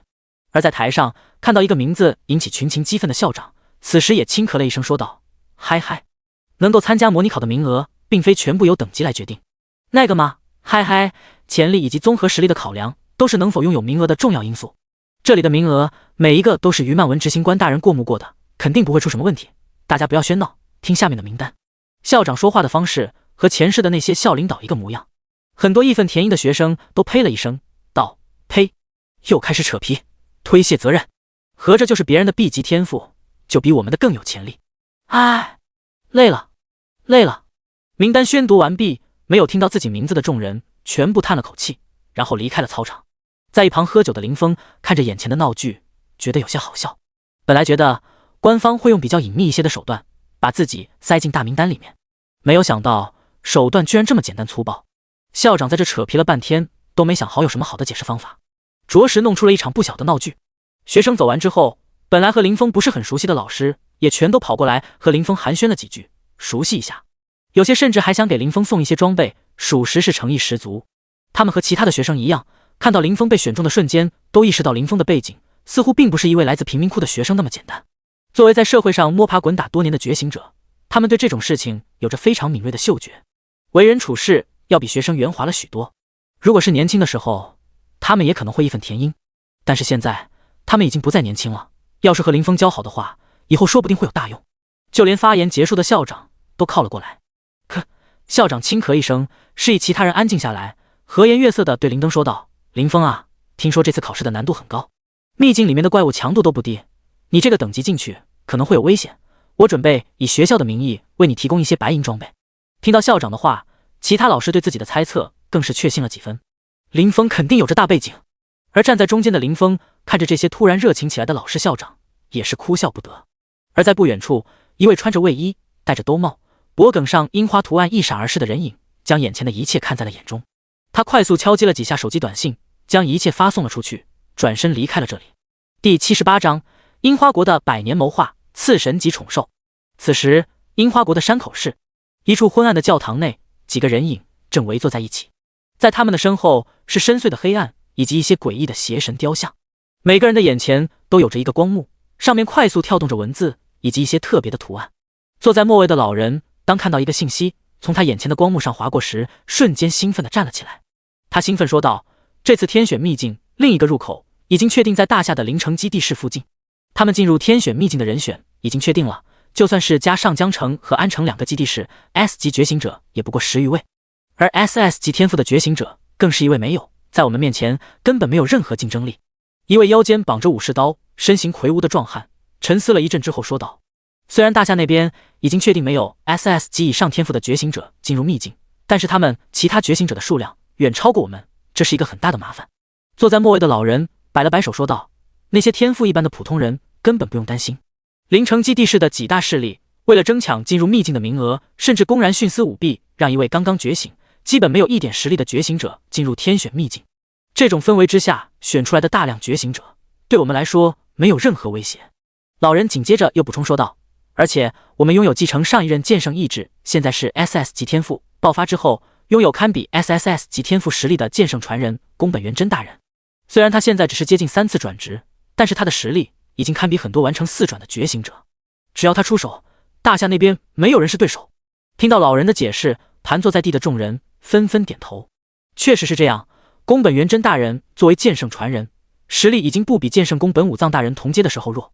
一位2转之时就成功得到剑豪职业的觉醒者，大夏那些人怎么可能是对手？见到下方的一群人已经商讨的差不多，坐在首位的黑衣人说道：“根据邪神大人的指引，我们已经知道这个秘境是100年前所出现的那个。上一次距离深渊之子只有1步之遥，结果最后功败垂成。这一次不容有失。经过血祭，我们得到了邪神大人的赐福，拥有了一串血色符文，这些符文能够散发出第5深渊的气息。剑圣传人会带着血色符文取回成熟之后，就拥有次神级力量的深渊之子。那些大夏学生，就让他们在天选秘境里面自生自灭吧。”听到为首的黑衣人爆出这一段隐秘，围坐在这里的人顿时全部露出狂喜的神色。什么？这次的天选秘境里面有深渊之子级别的宠兽？我的天！我说怎么会开启万人血祭来得到邪神指引，获得那一丁点第5深渊的气息？原来是因为这个。如果得到了深渊之子，岂不是说我樱花国也可以像西方一样开创不朽教会？有人第一次听说这个消息，脸上露出了狂喜的表情。整个世界都知道，有些横跨诸国的不朽教会在最开始的时候就只有一位普通的觉醒者以及一只深渊之子级别的宠兽，所以每一次这种级别的宠兽出世都会带来腥风血雨。樱花国在100年前偶然在一处秘境中发现了深渊之子级别宠兽的踪迹，本来有希望得到，但是最后功败垂成，因为准备不足而没有成功。这件事是高层众多强者心中的遗憾。没想到这一次的天选秘境居然会带来这样的惊喜。这一次樱花国已经做好了完全的准备，天选秘境结束，深渊之子必然会被剑圣传人带回。所有人想到那个画面就都兴奋到不行。这时一位穿着和服、肩膀上纹着龙爪的女子出口问道：“我们动用邪神之力在灵城基地市埋下的棋子维莫，好像在执行任务的时候失去了生命特征，有人查到这是怎么回事吗？”坐在末位的老人说道：“根据我们的调查，维莫好像是在秘境里单刷 BOSS 时被2位同级别 S 级觉醒者偷袭，最后死在了秘境里面。他应该没有机会透露我们的计划。我们在灵城基地市的棋子也都还在，没有被大夏拔除，所以不用太过担心。”是这样。女子闻言皱了皱眉，最后厌恶似的说了一声：“邪神之力灌注给这种废物真的是浪费，2个同级别 S 级觉醒者都对付不了，拖累我樱花国大业。”而在灵城基地市，名单已经完全公布完毕。很多人虽然为自己没有被选上愤愤不平，但也没有办法，毕竟没有办法在重重把手中冲进天选秘境。所有得知自己已经拥有考试参与资格的学生，早早就赶到了天选秘境的入口处，生怕自己错过秘境的开启时间。考试的地点位于城郊的一处秘境旁边，这里万里无云，风轻云淡，丝毫看不出有超大型秘境在这里出现的迹象。林峰稍微看了看周围，不时有传送阵的光点亮起，随即就是几个人影走出。既然是3试联考，必然有着隔壁市的人参加。这些人看样子收到消息的时间也很晚。很多人都是在秘境将要开启的时候才赶到这里。学生到齐之后，这一次作为考试负责人的高天灵站在了最中间的空地上。他扫视了一眼周围，等周围的工作人员确认人员信息和数量无误之后，开口说道：“这一次模拟考试是模拟，但秘境却完全真实。天选秘境内的怪物强度远比寻常秘境要高，随着探索的深入，怪物还会变得越来越强。所有人都不要勉强，在这座秘境之中，一旦察觉到自己的实力不足，立刻使用空间石离开秘境。”高天灵说完，所有参加考试的考生都得到了一块绿宝石模样，上面画满了刻印的石头。这就是能够从超大型秘境中快速离开，并且回到主世界的空间石。只是超大型秘境的空间壁垒要比小型秘境要厚实得多，所以这种空间石想要使用成功，需要30秒的吟唱时间。这样的情况就导致考生没有办法在战斗的过程中使用空间石逃离战场，作用无疑小了很多，学生的安全保障也下降了一些。学生拿到空间石的时候，全部心中一凛，在秘境里必须谨慎挑选对手了，不然的话恐怕逃走都来不及。上顶级高校固然重要，但最重要的还是能把自己的命保住。第79章，你别做傻事啊！大佬，林峰也接过了空间石，他看着自己手中的空间石，仔细观察了2眼，然后对比了一下身边其他人的空间石。他突然发现自己空间石上的刻印似乎更加繁复一些，材料上似乎也略微有些差异，比其他人用的要好上那么一点。抬起头，林峰看到高天灵给了自己一个暗示的眼神，当即无奈一笑之后摇了摇头。果然，拥有顶级天赋的待遇就是和其他人不一样。如果自己的神级天赋官方并不知道的话，恐怕自己根本就进去不了这个考场，更别说得到其他天才学生都难以得到的优待了。在明面上，大夏乃至整个世界都没有公布过这种天赋的存在，只要在一些特殊的卷宗以及网络小说里会出现个一灵半爪。林不知道像自己这样的人一共有多少，但是想来一定不会太多。自己想要在最快的时间里得到无限的成就，就必须获得这些资源。只有资源跟上，自己的神级天赋才不会被浪费掉，才能最大限度的节省时间。想到此处，林峰目光通透，提起身边的酒壶，直接痛饮一口。这时，作为考场负责人的高天灵完成了自己的任务，走了下去。而下一刻，一道女性身影像是瞬移一般出现在了高天灵刚才所站立的地方。唰！只见这人抬手一撕，本来万里无云、碧蓝如洗的天空瞬间被撕成2半，一道巨大的裂缝出现在了正上方的天空。裂缝似有无穷吸力，光线只要靠近就会被吞噬。整片天空的正中心此时漆黑一片，与两边似乎是完全不同的世界。看到这种改天换日的强大手段，所有学生全部瞳孔微微一震，脸上露出惊骇的表情。这种实力堪称恐怖。于曼文，灵城基地市的最强者，不知道他现在的实力达到了第几转。林峰看到这手撕天空、扭转空间、打开秘境入口的手段，也是心神俱震。自己找凯莉打装备的时候，在手机里面看到过于曼文，不会认错。这位执政官的实力似乎比自己想象中的要更强。徒手撕开天选秘境入口的于曼文，转身看了看周围的这一圈学生，点了点头，目光中露出了满意的神色。经过这么多次严格的筛选，这里还能剩下这么多人。灵城基地市这一届觉醒的学生实力确实不差。扫视了一圈之后，他开口说道：“秘境大概10分钟之后开启，10分钟之内，所有人可以自由组队。天选秘境的要求，组队人数最高为6人，同一小队的人进入秘境也会被传送到不同的初始点，需要自行集合。不过，即便是没有集合，同一个小队的人都可以吃到相同的秘境增益效果。不组队同样可以进入秘境，大家自行选择。”说完，于曼文朝着林峰所在的方向看了一眼，目光中似乎露出了一丝满意的表情，嘴角在微微上扬的时候，瞬移离开了原地。于曼文一离开，所有听说能够组队的学生直接沸腾了起来。组队能够共同吃增益效果，却不会吃减益效果。组队之后，多一个人，多一份力量，说不定就能在秘境之中探索更深的距离。这么多好处的积累之下，所有人都觉得组队势在必行。尤其是本来同一个班、同一个学校或者是同一个工会的，瞬间开始抱团。毕竟距离秘境开启只剩下10分钟，现在再不组队，等会秘境开了来不及了。A 级天赋大佬组队，还差2个 B 级或者 B 级以上天赋的，最好是牧师和刺客。机不可失，时不再来。S 级顶尖大佬组队，还差5个位置，要求妹子实力强、颜值高、单身，符合条件的赶紧来啊！周围瞬间嘈杂声一片，各种声音纷至沓来。林峰看着眼前的情况，摇了摇头，拎起酒壶就是猛灌一口。大佬！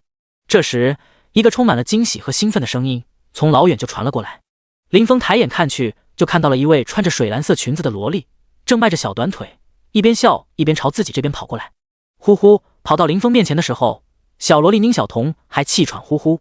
她擦了擦额头的汗，睁大了发光的大眼睛向林峰问道：大佬，你来这里监考？林峰看到他这副气喘呼呼的模样，失笑地摇了摇头，随即又是一杯酒下肚，并未作答。小萝莉见林峰摇头，皱眉挠了挠头，一会之后，她眼睛一亮说道：啊，大佬，你带后辈来这里参加考试，你过来看一看。噗！听到宁小婷这个问题，林峰差点把一口酒都喷出来。他又摇了摇头。啊！宁小彤见到林峰又是摇头，有些不解问道：那大佬，你来这里的地方干嘛？宁小彤像是想到什么，眼睛一亮，压低了声音靠在林峰的耳边说道：大佬，你不会是想进入这个秘境刷怪吧？说着，宁小彤指了指天空。旋即，宁小彤连忙摆手说道：大佬，我知道你神通广大，但你可千万别这种事，这个秘境可是只有学生才能进的，以你的实力，进去就算不被秘境驱逐，也会被于曼文执政官大人追责的。他的实力可恐怖了，破坏考试可是大罪，大佬你可千万别干傻事。宁小彤说话的时候，整个人都紧张起来。他觉得林峰只是看起来年轻，年龄上估计早就过完了100岁大寿了，说不定就是某个家族的成名强者。要是强闯秘境，今天恐怕会闹出大事来。第80章，大佬，你也来考试？林峰看着宁小彤这一副认真分析，给自己权衡利弊的模样，差点没绷住，笑出声来。他拍了拍宁小彤的脑袋，憋笑说道：你说有没有一种可能，我也是学生，而且是来这里参加考试进行试炼的学生？不可能，绝对不可能。宁小彤的头摇得像是拨浪鼓一样，他笃定地说道：大佬，你就别逗我笑了，你之前的那一剑，我觉得差点就把秘境给劈开了，还有那条古龙，精神力至少得达到2-3千才能够勉强驾驭吧？怎么可能有学生会拥有像大佬你一样的实力？宁小彤说话的时候又回忆了一下上午林峰在西山矿场中的一剑，那恐怖的视觉效果，即便是很多强者也用不出来吧？一位和自己一样刚刚觉醒1个多月的学生就拥有了这么恐怖的实力，不可能，完全不可能。宁小彤又是摇了摇头。这时，一张学生证出现在了正在摇头的宁小彤面前。大佬，这是你家的后辈吗？我来看看他的模样，等会进入秘境之后，我会帮大佬照顾一下他的。宁小彤一本正经地看向了学生证上的照片。咦？宁小彤轻咦了一声，说道：大佬，这位是您的直系后裔吧？长得和你一模一样啊！你放心，进去之后我一定会帮他忙的。说着，宁小彤拍了拍自己单薄的胸脯，补充道：虽然我的实力一般般，但是我的眼睛比较好，什么地方有危险我都可以提前避开，而且我和我的小姐妹已经和好了，她的实力很强，进入秘境拿个好成绩完全没有问题。林峰看到宁小彤这热情的模样，已经不知道该说什么好了。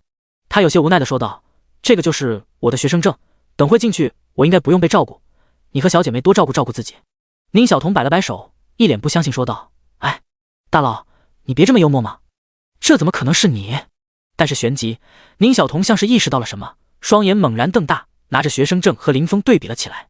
几秒钟之后，他一脸震撼地看着林峰，双眼中全是不可思议地说道：我去，大佬，你真的没和我开玩笑？这真的是你？一口酒下肚的林峰点了点头。咕噜，宁小彤咽了口唾沫，整个人几乎呆立在那，随手一剑秒杀西山矿场众多怪物，闪身一剑秒杀数十万血量的终极 BOSS 斜眼暴君，硬抗精神瓦解射线毫发无伤，挥手之间就能召唤来那样的恐怖古龙。这种实力居然和自己一样，是刚刚觉醒1个多月时间的学生。宁小彤感觉自己的世界观正在遭受严重的挑战。自己的小姐妹已经是很强的 S 级天赋了，但是在大佬的面前打怪的过程好像是小孩子过家家。大佬的画风似乎和自己这些人完全不一样啊！反应过来的宁小彤看向林峰的眼神几乎快要发光。大佬，我们再组队一次吧，我眼睛很好，什么 BOSS 都能帮你指出来，到时候我们强强联合，什么30联考状元，什么天选秘境中的顶级机缘，统统手到擒来。宁小彤用自己的小手做出了一个对着空气狠狠一握的举动。说完，他用可怜巴巴的眼神看向林峰，说道：大佬，你等会就把我当成一根腿毛，我根本不重，你打怪的时候找好地方躲好，绝对不拖一点后退。林峰看到宁小彤这夸张的表情，以及像是在郑重发誓的模样，感觉有些好笑。林峰仔细想了一下，宁小彤这种能够看穿空间构造的眼睛，在秘境里面确实有着很大的作用。其他不说，单是找 BOSS 刷新节点，以及看穿周围生命气息，知道有没有人靠近，就已经是探查神技了。和他组队的话，确实能给自己省却不少的烦恼。正当林峰快要同意组队请求的时候，一个人影走了过来。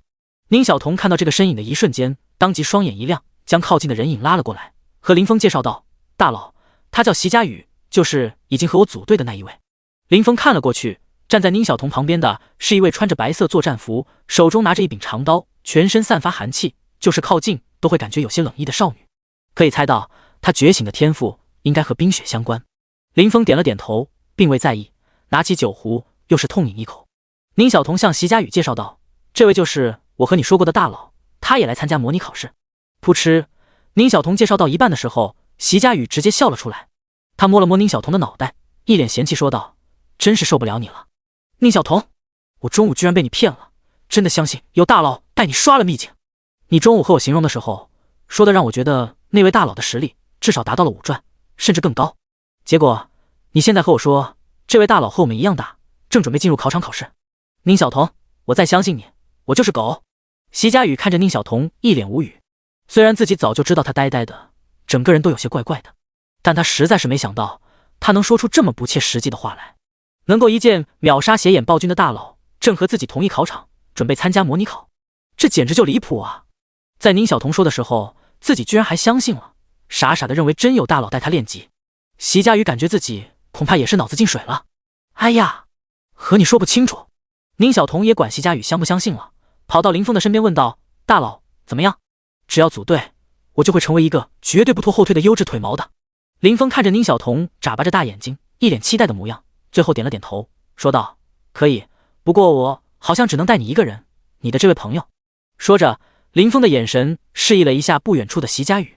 宁小彤顿时明白了过来，他有些烦恼的挠了挠头，最后他握了握拳，做了决定，说道：“大佬，我还是选择做你的腿毛。”宁小彤的话刚说完，不远处的席佳宇像是感觉自己听错了一样，他眼睛睁大，看向宁小彤问道：“你刚才说什么？你要让他带你刷秘境？”第81章，疯了！入队要求上交黄金级装备。哈！席佳宇简直快要被气笑了。他看了看林峰，全身上下似乎全是青铜装备，来参加考试似乎什么东西都没有准备，除了腰间挂了个酒壶，一直在喝酒之外，没有任何其他的行为，气息也只是在1转到2转之间，没什么特殊的。而且周围几个是获得 S 级以及 S 级以上天赋的，一共就那么几个人，他也全部记得。林峰显然不在这些人里面。这样分析下来，林峰除了长得帅之外，没有其他特殊的地方了，实力肯定不会太强。宁小彤这家伙居然抛弃了自己，和这家伙跑了。席佳宇皱着眉头向宁小彤说道：“我可告诉你，这次的模拟考试关系到高校录取，你要是觉得其他觉醒者长得帅，就跟别人跑了，最后早早被淘汰，去不了想去的学校，可别后悔啊！”宁小彤双手叉腰，得到和林峰组队机会的他，难得的硬气了起来，说道：“大佬可没你想的那么肤浅，和你说了，大佬的实力很强。”席佳宇看了看一脸自信的宁小彤，以及旁边独自饮酒的林峰，总觉得不放心。虽然宁小彤没什么实力，还经常拖自己的后腿，自己当然也经常数落他，但是两个人毕竟是最好的朋友，席佳宇总觉得要是把小萝莉宁小彤交给这个酒鬼，肯定得出点问题。思考了一会，他开口说道：“那我也要加入你们的队伍，我是 S 级天赋冰霜之刃38级，接近2转了，不会拖你们后腿。”宁小彤看了看这位经常数落自己但还是很贴心的小姐妹，整个人有些异动。不过是否组队的决定权并不在他的手上。他看向了一边正在喝酒的林峰，想要和我们组队的话，需要保证在从秘境出来的时候上交一件黄金装备。喝酒的间隙里，林峰开口说道：“黄金装备？”席佳宇的双眼瞪得老大，他想过加入队伍需要支付一些条件，但是这一开口，直接就是一件黄金装备，着实让他瞠目结舌。有多位 S 级觉醒者一起合作的队伍，招人的条件确实是黄金级装备，有些甚至条件还要更高一些。毕竟只要在秘境里探索的程度深一点，获得的成绩就好上一点，能够上的大学也更强一些。一些天赋只能算得上是中上的富二代，也乐于在这方面花钱。但席佳宇看了看对面，一个失去了魔法卷轴就没有任何战斗力，只能当引路人的宁小彤，一个从刚才到现在就一直在喝酒，看上去装备一般般，实力平平无奇，除了能喝酒长得帅之外没什么优点的酒鬼。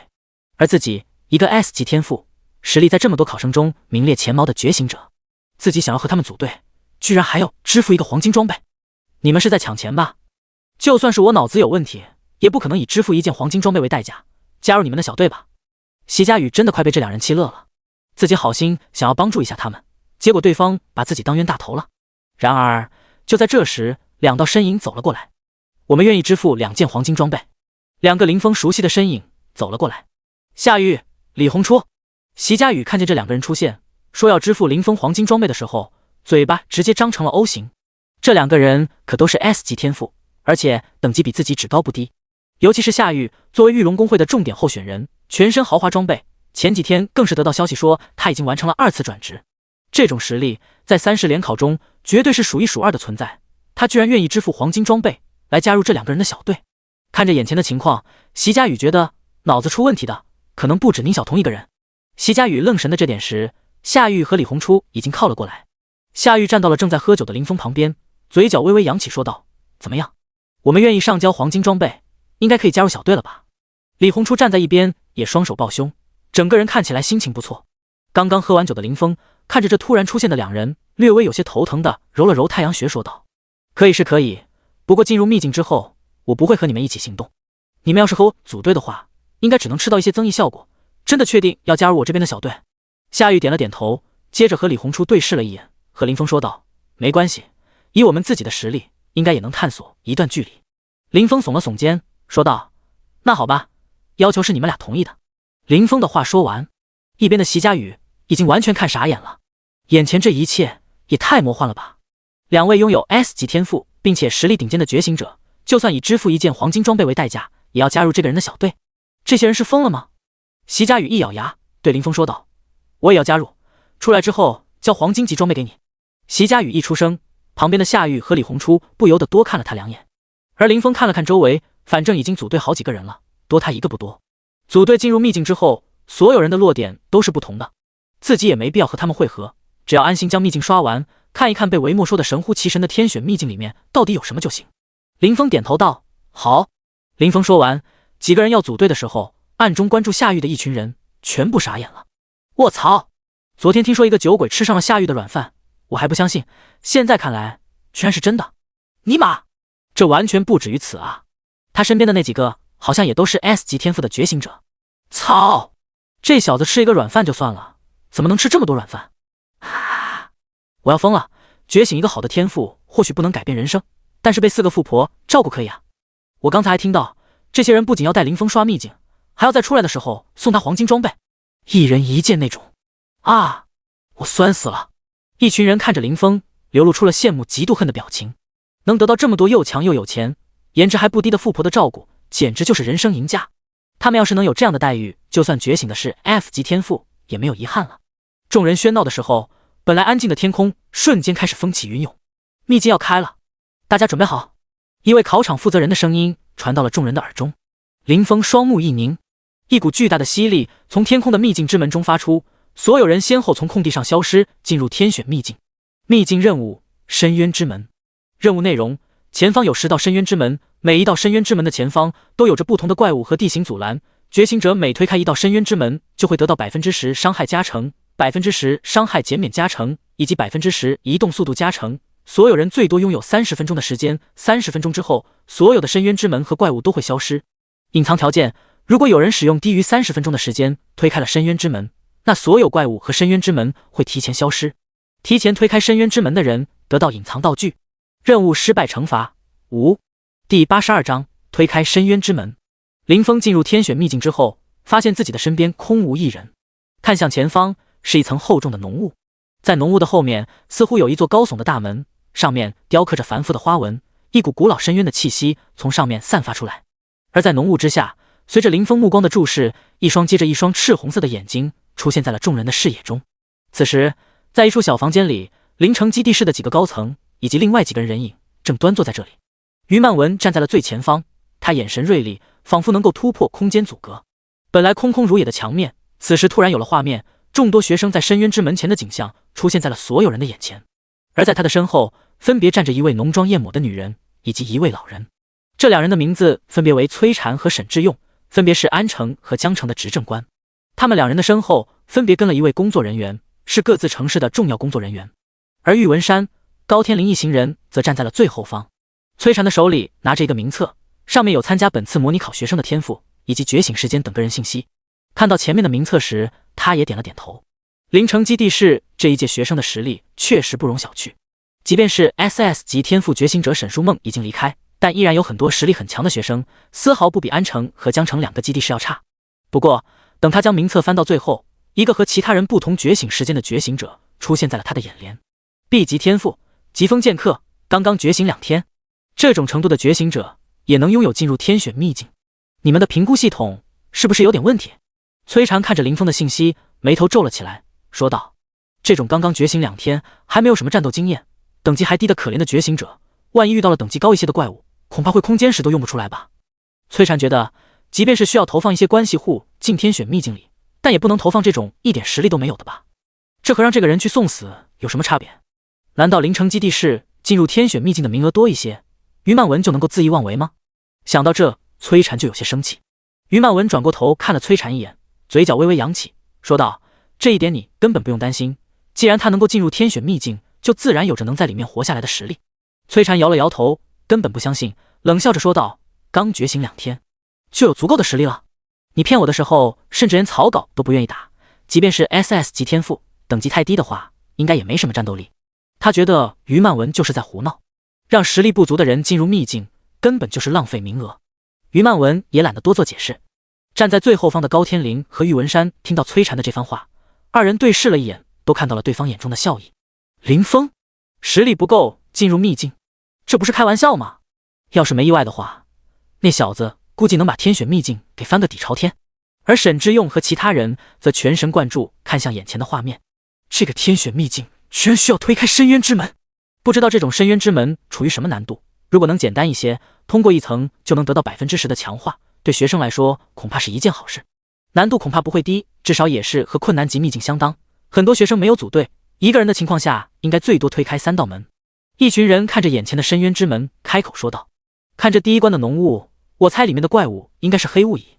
这些怪物虽然不强，但是能和深渊雾气短暂融合，进入黑雾之后攻击让人防不胜防。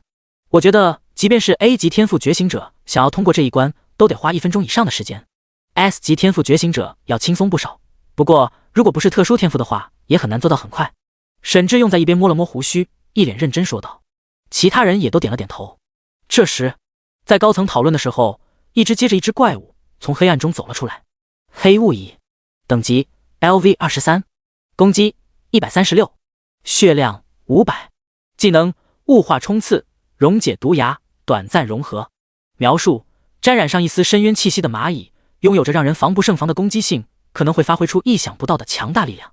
黑雾蚁的身上有着一层雾气，身体看上去有半个人的大小，看数量约莫有着300-400只。林峰看着眼前从浓雾之下钻出来的黑雾蚁，神情微微有些诧异。最近去的地方都是40级左右刷怪的地点，突然看到20多级的怪物，反而是有些不习惯。不过不习惯归不习惯，这深渊之门还是得快点推开的，一道门 10% 的加成，对自己夸张的基础属性来说也是很高的加成了。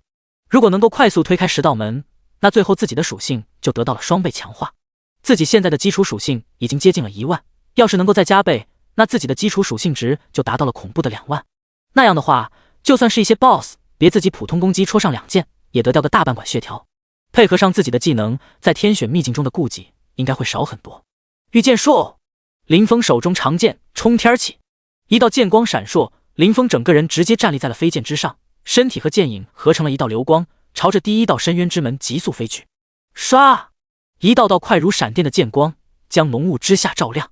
黑雾蚁的雾化的速度根本跟不上林峰的御剑术以及出剑速度，全部在雾化之前就被林峰一剑秒杀。击杀黑雾蚁，你获得经验 X1， 你获得铜币 X1。叮，奖励触发先天剑体特性，你获得经验 X10。击杀黑雾蚁，一道道词条在林峰的眼前出现。不出所料，当自己的等级比怪物等级高很多之后，击杀之后获得的经验值会减少。也是这种规则导致了高等级的觉醒者并不愿意在低等级秘境逗留时间太长。几乎是在眨眼之间，林峰就冲到了深渊之门前。看着眼前足有30-40米高的深渊之门，林峰抬手按了上去。而在林峰眨眼之间就解决掉黑雾蚁，达到深渊之门的同时，站在崔禅身后的工作人员猛然间注意到了他。我的天，这是什么情况？进入秘境还不到3秒钟，他已经开始推第1道深渊之门了。随着这道声音传出，其他所有人都看了过去。第83章，第2道深渊之门。崔禅也第一时间看了过去，脸上顿时出现了一丝惊愕。这小子就是刚才我看到那个刚觉醒2天的 B 级天赋。他有些狐疑地向于曼文问道。于曼文点了点头。他是怎么做到的？看到于曼文点头，崔禅和沈志用全部惊讶地看着林峰。沈志用刚才分析了，这一次进入秘境的学生大多数都是完成1转时间不长的学生，只有极少数的人达到了2转。这样的情况之下，林峰这个刚刚觉醒2天的觉醒者居然做到了比 S 级觉醒者还要快的通关速度。高天林和玉文山看到这几人惊讶的眼神，全部都暗爽了一把。之前都是自己被林峰惊得说不出话来，现在总算是看到林峰震惊到别人了。沈之用看着这几位闭口不言的凌城基地市高层，眼睛微微眯起来，对凌城基地市一群人说道：你们几个，我说最近怎么藏着掖着的？原来凌城基地市不止沈书梦一个天才。而在秘境中推开了一扇深渊之门的林峰，感受到了一股加成出现在了自己身上，整个人似乎都轻松了很多。在另外几处深渊之门，夏玉刚刚将自己的法杖抬起来，想要用光咒横扫整片浓雾，他就感觉到一道加成 buff 已经出现在了自己的身上。进入秘境才几秒钟的时间，林峰就已经推开了第1道深渊之门。这么点时间没有看见他又变强了。夏玉嘴巴微张，感觉整个人有些乏力。原本他认为自己 S 级天赋成长能力极强，以后肯定会有超越林峰的一天，但是从现在看来，林峰似乎每天都在变强，而且变强的幅度远远超乎自己的想象。而另一边，手持火红色长刀进入浓雾砍杀的李红初，刚刚砍死几只黑雾蚁，就觉得手中的长刀一轻，一道增益效果出现在了自己的身上。这么快？李红初诧异道。旋即他将长刀收了起来，叹了口气。在林峰这样的实力面前， S 级天赋似乎连追赶的机会都没有。另一边，因为宁小童没有任何的伤害技能，所以他和席佳宇传送到了同一个深渊之门的前方。席佳宇皱着眉头对宁小童说道：你到底走不走？再继续待在这里，等会一个深渊之门的增益效果都吃不上，真的到秘境里面我们谁都打不过。宁小童十分坚决地回答道：我不去，一个小队的人员增益效果是同步的，只要我在这里待着不动，就可以死死抱住大佬的大腿，我才不过去拼命呢。你……席佳宇看着宁小童这死猪不怕开水烫的样子，简直就气得不行。相比于自己这个 S 级天赋的天才，他居然更愿意相信一个很有可能是骗子，丝毫看不出战斗力的陌生觉醒者。哼，你不去的话，那我自己去好了。席佳宇冷哼一声说道。他身上开始凝结出一层寒霜，这些寒霜逐渐凝结，吸附在身体的表面，成为一件冰甲。席佳宇走向浓雾，正当他准备将自己的水蓝色长刀拔出来的时候，一道增益效果出现在了他的身上。夏玉他们这么强，这么点时间就推开了第1道深渊之门。席佳宇瞪大了眼睛，他没想到自己和夏玉这些人只差了几级，结果差距这么大。自己还没动手，他们已经推开第1道深渊之门了。本来已经要躺下准备休息一会的宁小童看到他这震惊的模样，给了他一个白眼说道：什么夏玉，我都和你说了，大佬会出手，这么几道深渊之门，大佬只需要几分钟的时间就能推完了，你这纯粹是浪费时间。说着，宁小童还真的就躺了下来，准备休息休息再出发。你闭嘴！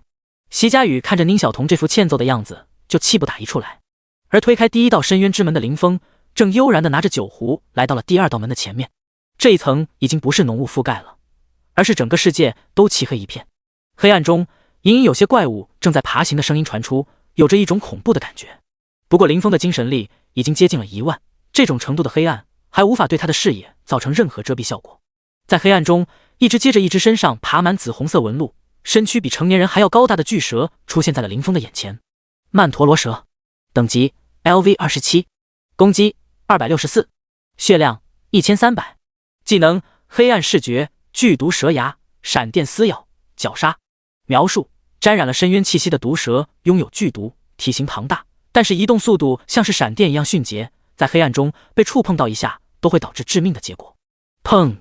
林峰还在喝酒的时候，一只曼陀罗蛇像是一道闪电一般冲了出来，血红巨口张开，斑斓的毒牙朝着林峰的脖颈上咬去。林峰单手持剑，轻轻挥动，一道剑芒轰然斩出。砰！不仅飞过来曼陀罗蛇，几只还躲藏在暗处的曼陀罗蛇全部被林峰一刀两断。击杀曼陀罗蛇，你获得经验 X2， 你获得铜币 X2。叮！奖励触发先天剑体特性，你获得经验 X20。一个接着一个词条出现在林峰的眼前，虽然经验值不多，但也聊胜于无了。喝完酒，清理完附近的怪物之后，林峰又开始了御剑飞行。第二道深渊之门附近的怪物并不强，地形自己也能很快看清楚，御剑飞行不会出什么问题。第二道深渊之门前，随着林峰的急速飞行，周围剑气纵横，光影交错，这些曼陀罗蛇还没有来得及做出反应，就被林峰的剑气所绞杀。即便是同等级的情况下，林峰都可以秒杀这些怪物，更何况他现在已经完成了转职，在等级上还碾压曼陀罗蛇。第二道深渊之门被应声打开，被第一道增益效果的震惊到，考虑了一会，觉得不能像宁小童一样摆烂的席佳宇，刚拿起手中的武器，就又是一道增益效果出现在了自己身上。这怎么可能？才过去10几秒的时间吧，有人推开了2道深渊之门。席佳宇呆呆的看着手中还没有来得及抽出来的水蓝色长刀，难以想象组队的几个人之中，居然真的有人比他强了这么多。第84章天才御兽师。躺在一边的宁小童给了他一个白眼，说道：都说了让你别浪费时间了，你要是不喊我，我都能休息好一会了。席佳宇选择性忽视了宁小童，他持刀冲进了浓雾之中，看到别人这么快就推开深渊之门，他想知道自己需要用多长时间，是不是差距真的有这么大。而在外界，沈志勇看到林峰这么快就推开第二道深渊之门，他看向了于曼文，摇了摇头叹气说道：你们灵城基地市的运气是真的好，除了一位 SS 级天才沈书梦之外，居然还有这么有天赋的学生。他的这些信息都被你们修改过了，不仅是天赋的具体内容，就连天赋的觉醒时间都被更改过了是吧？1个月之前就准备好了一位天才，结果非要说1个月之后才觉醒，你们这些年轻人的心思真的是比我这个老头子还要多。沈志用已经是白发飘飘，他看着于曼文、玉文山以及高天灵几人，气得有些吹胡子瞪眼。本来他还认为自己带过来的学生虽然数量不多，但是在这次的考试中脱颖而出，发挥出色，完全不成问题。没有想到灵城基地市的几人居然留了这么个心眼，这不是欺负老实人吗？他摇了摇头说道：看来只有这小子一个人能够吃到满层的增益效果了。说话间，沈志用看向了一边的崔禅，似乎这位执政官和自己一样，被灵城基地市的众人蒙在鼓里。2个人算是同病相怜了。不过出人意料的是，崔禅脸上的表情和自己脸上的完全不同。崔禅的嘴角浮现了一缕笑意说道：你们留下的这个杀手锏确实不错，学生的实力很强，不过他想一个人吃完所有的增益效果，好像没有那么简单。说着，崔禅重新看向了屏幕。沈志用的脸上露出了一丝疑惑的表情。虽然前2道深渊之门附近的怪物并不强，不能检测出觉醒者的全部实力，但是这小子能够这么快通过，也已经说明了他的伤害、精神力以及速度都处于极其顶尖的水平。单从这些方面看下来，就比很多普通 S 级觉醒者要强上很多。崔禅他那最强的也只是和夏玉差不多的 S 级，难道他也有留一手？这时又有人推开了第2道深渊之门。这么快？我去，这个大家伙是什么？龙？不对，这家伙只是接近了3转的实力，并没有达到龙族没有等级这么低的族群。蜥蜴？不，蜥蜴怎么可能有这么大的体型？是有着龙族血统的宠兽。所有人的放眼看了过去，只见又有一个人推开了第2道深渊之门。这个人影骑着一只长达10几米的巨兽，巨兽的头颅如巨龙一般，深邃的眼神中有着古老的纹路，那是巨兽有着一丝龙族血统的证明。而巨兽的身体则缺失了强大巨龙的力量感，鳞片也有些混乱，没有巨龙一族的华丽感，但强大的威压依然从其躯体中释放出来，堪比顶级天赋的2转气息从这只怪物的身上散发出来。所有曼陀罗蛇被这只怪物看上一眼，竟直接被威慑，吓得不敢上前。巨兽轻松背着身上的男子推开深渊之门，进入下一层。这是属于龙族的天赋，威慑！变异龙息！沈之用看着眼前的怪物，惊呼出声。有龙族血统还在幼年期的巨兽，这种东西不是只有禁地无人区才会有吗？这个学生是怎么得到的？沈之用看向崔禅问道。崔禅嘴角浮现了一缕笑意，自信说道：我们市的学生也有着自己的机缘，我带过来的这名学生名为陈奇，他的天赋本来只有 A 级，预受强化，但他在机缘巧合之中成功驯养了这只幼年期的变异龙息，龙息体内的一丝龙族血统让他的天赋更进一步，他和自己的宠兽双向强化之后就拥有这种实力了。正常情况下，同等级 S 级甚至是 SS 级的觉醒者都打不过他，成长潜力可能也没有他强。崔禅说话的时候，得意地看向了于曼文。显然，于曼文之前隐藏自己这边学生实力的行为，让他非常不爽。现在，这名名为陈奇的学生发挥，让他颇为满意。虽然变异龙息的速度比起林峰要慢上一些，但他觉得在战斗力方面，变异龙息这种拥有顶级血统、庞大体型的生物，还是要占上一些领先的。居然能够驯服这种拥有龙族血统的巨兽，这名学生的运气真不错啊！最低等级的亚龙族都接近了人类4转左右，普通人根本无法驯服。这只变异龙息的价值已经完全不低于一只亚龙族宠兽了。能够在2转的时候就驯服这种生物，真的难以想象这到底是怎么做到的。这只变异龙息等级提升之后，体内的血统纯度应该还有上升的趋势。对于觉醒了御兽天赋的陈奇来说，这只变异龙息的作用简直无法想象。沈之用看着骑着变异龙息的陈奇，忍不住称赞道：“这种御兽类天赋就是双刃剑，驯服了合适的宠兽，就冲刺于跃龙门，一切山高海阔。如果没有合适的宠兽，即便是 S 级，甚至是超过 S 级的天赋，也不会有任何战斗力。”沈之用在说话的时候，余光看到了于曼文、玉文山和高天林这一行凌城基地式的人。他微微有些惊讶的是，这3个人在看到陈奇脚下是变异龙息的时候，表情丝毫没有改变，似乎这种程度的天才，他们根本不放在心上的感觉一样。沈之用皱眉，什么时候凌城基地是这么阔了？就连看到堪比 SS 级，如果以后驯养了真正龙族，天赋堪比 SSS 级的天才，都这么风轻云淡了。不过，就在他疑惑的时候，林峰和陈奇都已经站在了第3层怪物的前方。第3道深渊之门前是一片巨大的沼泽，沼泽中巨木丛生，巨木每一根都达到了100米之高，树冠遮天蔽日。在巨木的顶部，似乎有一些乌鸦模样的鸟，全身乌黑，在死死盯着下方。和乌鸦相比，有些不同的是，这些鸟的体型比人类还要庞大。而在沼泽泥潭内，一节一节宛如枯树枝一样的东西漂浮在水面上。靠近了看会发现，这并不是枯树枝，而是一只接着一只鳄鱼。到达第3道深渊之门，这里出现的不是像之前一样单一的生物了，而是有着2种怪物的组合。第85章变异龙息。只见更早来到第3道深渊之门的林峰似乎一点都不着急，反而慢悠悠的在那喝起酒来。他看了看天空，魔化乌鸦，等级 LV34， 攻击267，血量1500，技能黑羽冲刺，猛然啄击，深渊污染。描述：曾经生活在沼泽上空，以小型动物以及一些腐肉作为食物的乌鸦，在被深渊气息沾染之后，跟随着周围的环境发生了变异。魔化巨齿鳄，等级36，攻击301，血量2000，技能死亡翻滚，血盆巨口，深渊吞噬，巨鳄尾击。描述：曾经生活在沼泽的鳄鱼捕食者，在被深渊气息沾染之后发生了变异魔化，身体进一步变大，属性也得到了巨大的提高。几位还在观战的领导看到林峰的举动，全部无语起来。这还在考试呢，现在可是分秒必争的重要时刻，推开一道门就是10%的增益，万一慢了几分钟，说不定就要比其他人少几十的增益效果。你就这么停了？就连最信任林峰的高天林此时眼睛都有些直了。本来他觉得林峰稍微拖一点时间没什么问题，但是现在对面有位觉醒者，可是驾驭着堪比顶级觉醒者的变异龙息啊！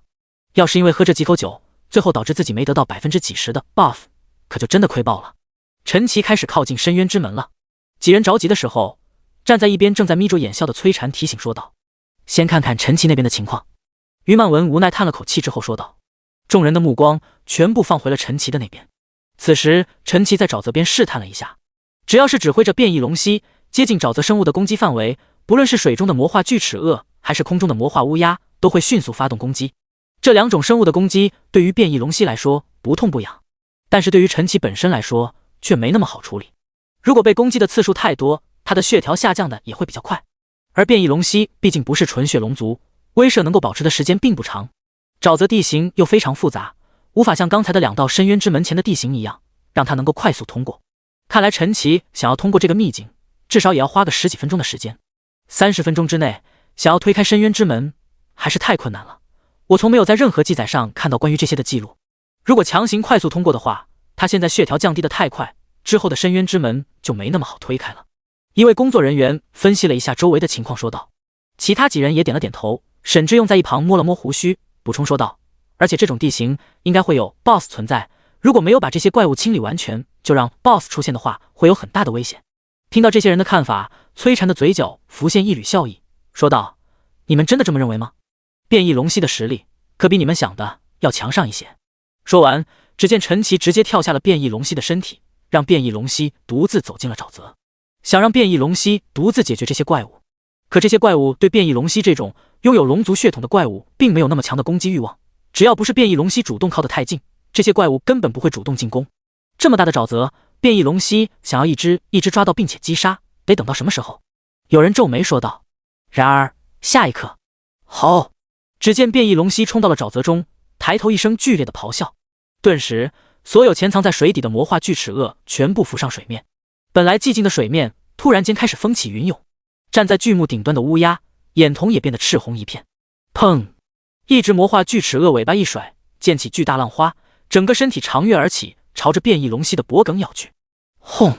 变异龙息巨爪挥动，数米长的魔化巨齿鳄直接被按倒在地，血迹汹涌而出。强大的力量直接将皮糙肉厚的魔化巨齿鳄打得陷入淤泥之中。轰！变异龙息爪子挥动的时候，粗壮的尾巴同样开始横扫，所过之处，不论是魔化巨齿鳄还是魔化乌鸦，全部被击退几十米远。即便有一两只怪物偶尔靠近了变异龙息，也无法突破其厚厚的鳞甲。这些怪物根本不是变异龙息的一合之敌。巨大的威压释放出来，所有怪物的眼神中出现了一丝惊恐。但是怪物刚刚想要撤退，变异龙息又是一声嘶吼，巨大的咆哮声在沼泽中回荡。这些怪物双目又重新变得赤红，继续向变异龙息发起攻击。这只变异龙息居然拥有反向嗜血这种控制技能。看着眼前所有怪物像是送死一般的朝着变异龙息冲去，沈志用有些诧异说道：反向嗜血这种精神控制类技能一般只会出在体型较小的种族身上，为吸引仇恨，帮助族群牵引躲藏来使用。但是眼前这只变异龙息仅仅幼年期，体型就已经达到了10几米长，以后完全成熟，恐怕不会比亚龙种族要小，居然也能拥有反向嗜血。看来这只变异龙息并没有想的那么简单。沈之用摸了摸胡须说道。崔禅的嘴角浮现一缕笑意道，他变异的方向确实不止一种，不过现在还在幼年期，强度比起一些亚龙种还要差上一些。崔禅说罢，沼泽中的怪物已经被变异龙息给击杀的差不多了。这时一只足有10多米长的黑影从水下猛然窜出，砰！变异龙息的手掌猛然拍在这只巨兽的脸颊上。一只体型比普通魔化巨齿鳄大上一圈，但比变异龙息小上1号的魔化巨齿鳄出现在了沼泽表面。秘境中的第一个 BOSS 魔化巨齿鳄王终于显露了自身的踪迹。两只庞然大物开始了近身搏杀。魔化巨齿鳄王虽然实力并不弱，但是相比等级和潜能都领先自己的变异龙息还是差了很多。几分钟之后，魔化巨齿鳄轰然倒地，陈奇也悠然自得地踩上了变异龙息。外界以陈奇这小子的速度以及变异龙息的强度，确实有可能超越林峰。看一下林峰现在到哪了吧，不知道他酒有没有喝完。高天灵在一边扶额，感觉林峰这次想要吃满增益效果可能有些危险了。这时画面出现在林峰的那边，只见沼泽前空空如也，深渊之门也被推开。高天灵看见眼前被推开的深渊之门，瞬间喜上眉梢。这小子没丢神级天赋的脸，居然在画面切过去的时候就已经走到了下一层深渊之门。于曼文看向了下一处深渊之门前的场景，这里漫天黄沙，能见度很低。众人看了过去，依然什么都没看到，不仅是林峰，就连怪物都没有看到。这是……高天灵皱眉，你们看。这时突然有人惊呼道，这一层的深渊之门也已经被推开了。所有人全部瞪大了眼睛看去，赶紧看下一层。第86章，林峰在哪？沙漠之中空无一人。这么点时间，林峰不仅推开了第3道深渊之门，居然连第4道深渊之门都被推开了。变异龙息和魔化巨齿鳄王战斗的几分钟里，林峰居然连推2座深渊之门。变异龙息的实力已经强到让正常人匪夷所思的地步了，耐够比变异龙息还快这么多的林峰得强到什么程度？即便是高天灵在内的一行人也是第一次这么直观的看到林峰的实力，心中暗道不愧是2天时间就达到40级的恐怖天赋。林峰在我们查看陈奇通关情况的时候已经通关了2层秘境，这怎么可能？深渊之门中的怪物怎么会这么弱？不是应该一层比一层强吗？于曼文的目光看向了第5道深渊之门前，这里是一处洞窟，巨大的钟乳石柱从洞窟的顶部横贯下来，四处充满了阴冷潮湿的味道。此时这里寂静至极，没有一丝声音，像是根本没有人出现过一样。卧槽，不会是连第5层深渊之门都被这小子推开？他现在已经在第6层了吧？高天灵看着眼前毫无打斗痕迹的洞窟，惊呼说道。其他人看向了高天灵，言语中有着一丝难以置信。不可能吧？如果这样的话，林峰清怪的速度得快到了什么程度？尤其是崔禅，他怎么都不相信有人推开深渊之门的速度能比拥有变异龙息的陈奇快这么多。但是前一个深渊之门已经被推开，这一处洞窟又像是战斗已经结束的模样，让他整个人都有些迟疑。于曼文听到众人的议论，当即素手一挥，画面转到第5道深渊之门前。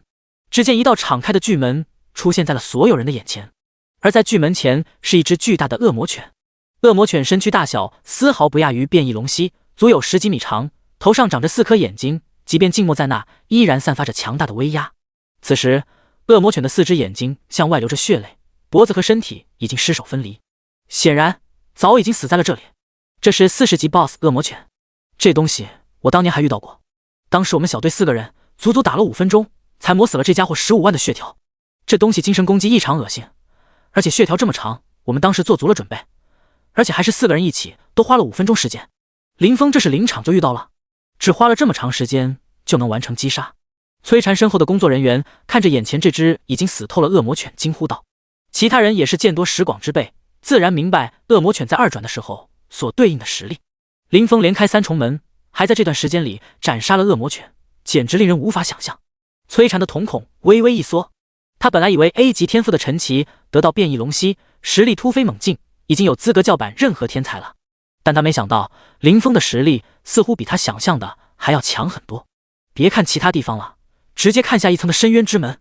沈志用在旁边眼睛一眨不眨说道。其他几人几乎也屏住了呼吸，看向画面。天选秘境出现之后，有10层深渊之门关卡的并不少，能在30分钟之内推开所有深渊之门的都是绝世天才。虽然在场众人没有具体了解过，但是以他们的地位，自然能够得到一些秘闻。30分钟之内推开深渊之门者，后来无一不是绝顶大能，而眼前的林峰似乎有可能在10分钟之内推开所有深渊之门。如果见证了这一幕，很有可能就是见证了一项新的纪录的诞生。于曼文也意识到了林峰的实力可能比他猜想中的更强，他双手挥动，画面转向了第6层。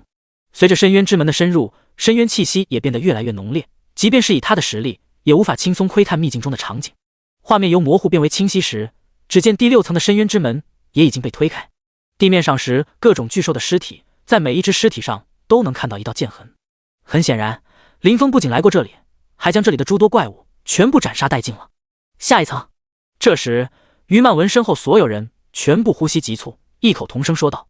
即便是以他们众人的地位，此时也是呼吸有些急促。这样恐怖的推门速度，简直是所罕见。于曼文也是目光一凛，直接看向了第7层。迷雾从画面中慢慢散尽，模糊之中可以看到一道身影在天际挥剑。所有人都瞪大了眼睛看去，但是在这团迷雾快要完全散去，于曼文能够整个看到现场的时候，只见一道浩大的剑气在秘境中轰然飞过，砰！一声巨响，只见迷雾彻底散尽，而于曼文所调出的视野里也出现了一道巨大的裂纹。众人能看见林峰踩着一只巨型蜘蛛一样的怪物，推开了第7道深渊之门。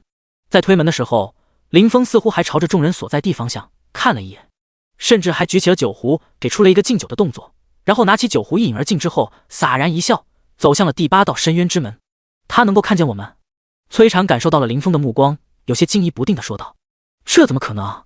于执政官是什么实力，林峰才什么实力？他怎么可能看穿执政官的手段？”高天灵在一旁难以置信说道。其他人露出了疑惑的表情，看向于曼文。于曼文皱眉，这种天选秘境他能够打开并且窥视外围，但是想要影响内部，就要付出比较严重的代价，所以强一些的人能够看穿自己的手段也很正常。只是林峰现在只是刚刚完成2转而已，他如何能有这种实力？于曼文想了一会，摇了摇头说道：“应该是想多了，林峰应该看不见我的手段。”说着，于曼文看见画面中的裂纹，皱了皱眉，想要将画面移向下一道深渊之门。但是画面刚开始转动，只听咔嚓一声，屏幕应声破碎。所有人都是一愣，看向了于曼文。以他的实力，看一个实力不超过3阶觉醒者的秘境，居然会画面破碎，这怎么可能？第87章第10道深渊之门。于曼文也是一愣，刚才出现裂纹，他只是觉得自己没操作好，但是现在这屏幕直接碎了，这说明自己和林峰所在空间内的规则之力直接失去了联系。难道是因为那一剑？于曼文的眉头皱起，想到了画面还迷糊的时候，林峰最后斩杀蜘蛛形态 BOSS 的一剑。自己对林峰所在空间的规则掌握慢慢丢失，似乎就是从那一剑开始的。但于曼文摇了摇头，自己已经是绝顶天赋了，也到了5转之后才勉强摸到了规则之力的边。林峰这才刚刚完成2转，就能斩断规则之力，这简直是天方夜谭。可能是深渊之门的第8层有特殊的禁止，我的规则之力看不了吧？于曼文解释说道。呼！听到于曼文的解释，看着他的一群人全部松了口气。林峰如果能够在2转的时候就能看出自己这些人在查看情况，并且出手打断于曼文的查看，扰乱规则，那简直就太怪物了。此时刚刚推开第2层深渊之门的席佳宇感受到自己身上出现的第8道增幅，颓然地坐了下来。好像真和那个摆烂的宁小彤说的一样，自己根本什么都不用做，就有人在最快时间里帮忙加上所有的增益效果，自己拼尽全力急速前行，也就才推开2道深渊之门。可是别人已经整整推开8道了。席佳宇蹲了下来，抓着自己的头发看了看地面，又看了看天空，眼神中有些迷茫。他一直觉得自己的实力在同一届觉醒者中，即便不是0成基地是最强几人，但也肯定差不了多少。但是现在似乎一切都并不是自己想的那样。夏雨和李红初他们只比自己高了几级而已，即便是装备比自己好了不少，但战斗力能提升这么多。席佳宇有些不相信，但如果这不是夏雨他们做的，那也就只有宁小彤认为的那个大佬一直在喝酒的人有可能这么快通过秘境了。毕竟宁小彤还在后面摆烂，现在估计连自己已经推开的深渊之门都不愿意进来，而自己也只是推开了2道深渊之门而已。但自己不相信2位 S 级的觉醒者，相信一个宁小彤不知道从哪认识的觉醒者。席佳宇越想越是觉得想不清楚。这时候宁小彤从后面走了过来，他看着蹲坐一边的席佳宇，得意地说道：跟你说了不用打怪，安心当大佬的腿毛，把大腿抱紧就成。你看你非要拼死拼活的打怪，这就累得走不动了吧？嘿嘿，让你下次还不听我的，我宁小彤的眼睛可比你厉害多了。宁小彤越说越得意，在一边嘿嘿笑了起来，似乎林峰打出来的增益 buff 他也出了一份力一样，与有荣焉。席佳宇白了他一眼，内心不禁感叹，傻人有傻福。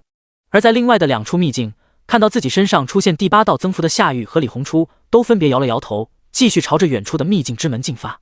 他们俩觉得似乎每一次见到林峰的实力都会变得更强，自己和林峰之间的差距更大。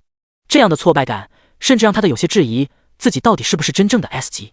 而在另外一边，骑在变异龙蜥身上的陈奇成功推开了第4道深渊之门，走向第5道深渊之门。他的嘴角微微上扬，脸上露出了一抹自信的笑容。他是 A 级天赋，本来怎么都比不上 S 级以上的顶级天赋，但是他拥有属于自己的机缘，这次模拟考他有信心一举夺魁，逆天而行，进入大夏顶尖高校，走出自己的路。陈奇看了看被自己驾驭的变异龙蜥，随后看向前方，目光坚定。这是自己的起点，但绝不是自己的终点，自己要一举击败同届所有觉醒者。而在秘境的另一侧，一位身穿黑袍手拿长剑的觉醒者正站在第5道深渊之门前 BOSS 的脸上。他是宫本云真，得到樱花国剑圣传承的觉醒者。这一次进入天选秘境，目标远大，要带回那位100年前未被带回的深渊之子。他目光狠辣，手上戴着一个戒指。砰！最后一剑轰然刺出， BOSS 应声倒地。宫本云真冷冷扫视了一眼 BOSS， 露出了不屑的表情。即便没有得到任何实力加成，他也能轻松击败这只 BOSS。而现在他不仅得到了秘境各层 BOSS 以及怪物的基本信息，还得到了剑圣的传承。对付这些存在实在是太过简单。宫本云真觉得即便是同级别 SSS 级的觉醒者也没有办法做到比自己更快。至于长老们所担心的大夏觉醒者，根本就不可能是自己的对手。那些人之中连个 SS 级都没有，只要自己解决了所有深渊之门，进入天选秘境中，就可以利用秘境中的原住民让对面损失惨重。血祭之后就是深渊之子被自己夺取的时刻。宫本云真推开深渊之门后，快速进入了下一层。而在外界紧盯着宫本云真的一种长老，看着他这么短时间就推开了第5道深渊之门，全部兴奋了起来。宫本云真大人，不愧是我樱花国剑圣传人，实力恐怖，推开10道深渊之门的速度恐怕要开历史之先河。有他在，即便我们没有深渊之子，恐怕也能建立不朽教派。在那些大夏人最多只得到30-40%加成的时候，我们已经得到满层加成了。哈哈哈哈！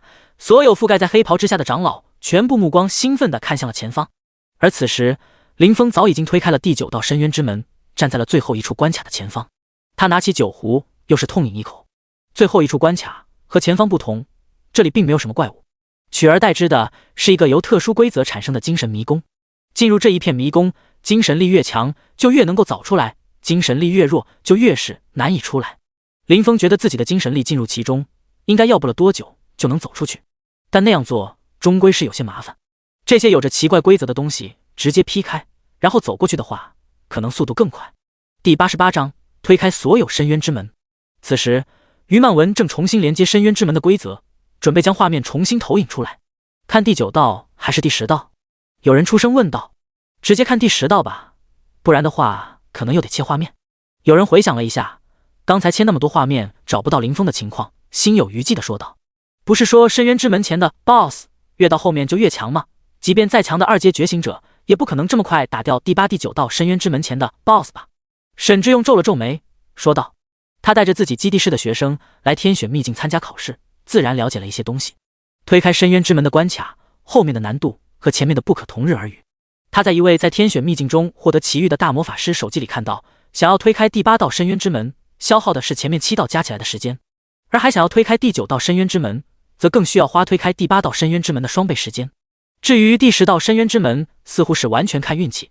有些第10道深渊之门只需要一直往前走，不需要做出任何多余的事情就能够推开，而有些第10道深渊之门则充满了危险，随时都有可能命丧当场，陷入迷失。林峰能这么快推开第8、第9道深渊之门，沈志用眉头皱了起来。他本来是绝对不会相信有人能在这么短时间之内推开天选秘境第8、第9道深渊之门的，但林峰刚才通关的速度实在是太过于夸张，他不得不去相信一下。于曼文听到众人的讨论，皱眉思索了一下，就连一向自信的他，现在也摸不准林峰会出现在哪一道深渊之门前。他也没有头绪，淡淡说道：“先看第10道深渊之门吧，没在的话再看前面。”说完，他感受到了第10层深渊之门前的规则，将画面切了出来。他身后的众人也全部眼都不眨一下，看向迷雾还未散去的画面。林峰这推门的速度实在是太快了，快到让他们感到有些不真实。这才不到10分钟，林峰就很有可能已经站在了第10道深渊之门的前面。如果不是亲眼所见，不管是谁和他们说，他们都不会相信。看到了，林峰真的已经到了第10层。众人举目看去，只见林峰一手将长剑插在地上，一手拿着酒壶痛饮，而在林峰的身前是一处扭曲的空间。死！这2分钟不到的时间，林峰居然又推开了2道深渊之门。深渊之门前的 BOSS 对林峰来说形同虚设吗？这速度也太快了吧，简直就快到了一种吓人的地步了。一行人瞪大了眼睛，尤其是沈之用，他可是从那位大魔法师的手记里得知，最后几层的 BOSS 强度是前几层的很多倍，但是林峰的速度竟然还没有丝毫的减慢，这岂不是意味着不仅是前几层的 BOSS， 就连第8、第9层的 BOSS 都对林峰没有任何威胁？你们看，这一道深渊之门前没有怪物，这是精神迷宫。崔禅看着林峰前方混乱的环境说道，好像还是强度挺高的精神迷宫。玉文山在一边点头说道，这种精神迷宫，精神力在2000以下的人进去应该会直接迷失吧，精神属性达到3000才勉强算安全，但是想要走出精神迷宫，恐怕至少半个小时。只有精神属性达到4000甚至5000的人才能够在10分钟之内走出这座精神迷宫。前期只有法师类、灵魂类以及一些少数职业才有可能会出现4000以上精神力吧。确实是这样，林峰是一个剑客，虽然他的属性必然不会太低，但精神属性和其他属性比起来应该还是差了些。想要通关这一处深渊之门，恐怕要花不少时间了。高天灵站在一边说道，其他人都点了点头。这最后一道深渊之门没那么容易通过。精神迷宫，精神力差的人进去会产生各种各样的幻觉，精神错乱，永远迷失。精神力强一些的也要承受莫大压力，谨慎前行。若是急功近利，想要快速通关，很有可能就会出现一定的精神错乱，产生大问题。这一道深渊之门想要快速推开，没有其他的那么容易了。而在秘境里，刚将酒壶收起来的林峰就感觉到了几道视线出现在了自己所在的空间。他在2转之后觉醒了剑开天门技能，对于规则之力的改变极其敏锐，一些细微的改变他都能察觉到。林峰大概也猜出了这些人是官方人员，所以也并未在意。刚才试了一下剑开天门，确实能够阻断这些人的窥视，也只是尝试一下而已。自己每时每刻都在变强，每天都会拥有新的底牌，被他们看见一些没有，并不会给自己带来负担，反而会增加自己在官方的地位。林峰将酒壶别在腰间，长剑拿出，目光凝滞，整个人衣袖无风自动，整片空间里剑气纵横，诸多剑影蜂拥而至。剑开天门，霎时间，于曼文所切画面中，屏幕再次出现一道裂纹，一柄遮天蔽日的巨剑横空而起，似乎能撕破规则、破碎时空一般，扶摇而上。轰！伴随着窥视屏幕的碎裂，精神迷宫也被劈出一道巨大的裂纹。于曼文看着眼前的一切，眼睛瞪大，这怎么可能？林峰真的在二转的时候就触摸到了规则之力，这不是应该五转之后才能接触到的东西吗？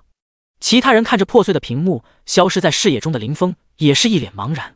刚才那一剑真的斩断了规则，让他们无法看到画面中的情况。他这真的只有二转？刚才那一剑触摸到了规则，我刚才有种感觉，那一剑简直要破开空间，出现在我面前了。难以想象，二转的等级怎么会有这样的实力？众人对视了一眼，都看到了对方眼中的震撼。而在秘境之内，一剑飞出，精神迷宫裂开一道巨大的裂缝，长剑飞驰，一条空旷的道路出现在林峰眼前。道路的尽头是一座雕刻满古老纹路的大门，悠久古老的气息从上面散发出来。林峰拿起酒壶，一边喝酒一边慢悠悠地走了过去。当推开最后一道深渊之门的那一刻，所有人都从深渊之门的探索中强行传送了出来。通知，已有觉醒者在规定时间之前推开10道深渊之门，其他所有觉醒者将失去推开深渊之门的机会。秘境试炼正式开始。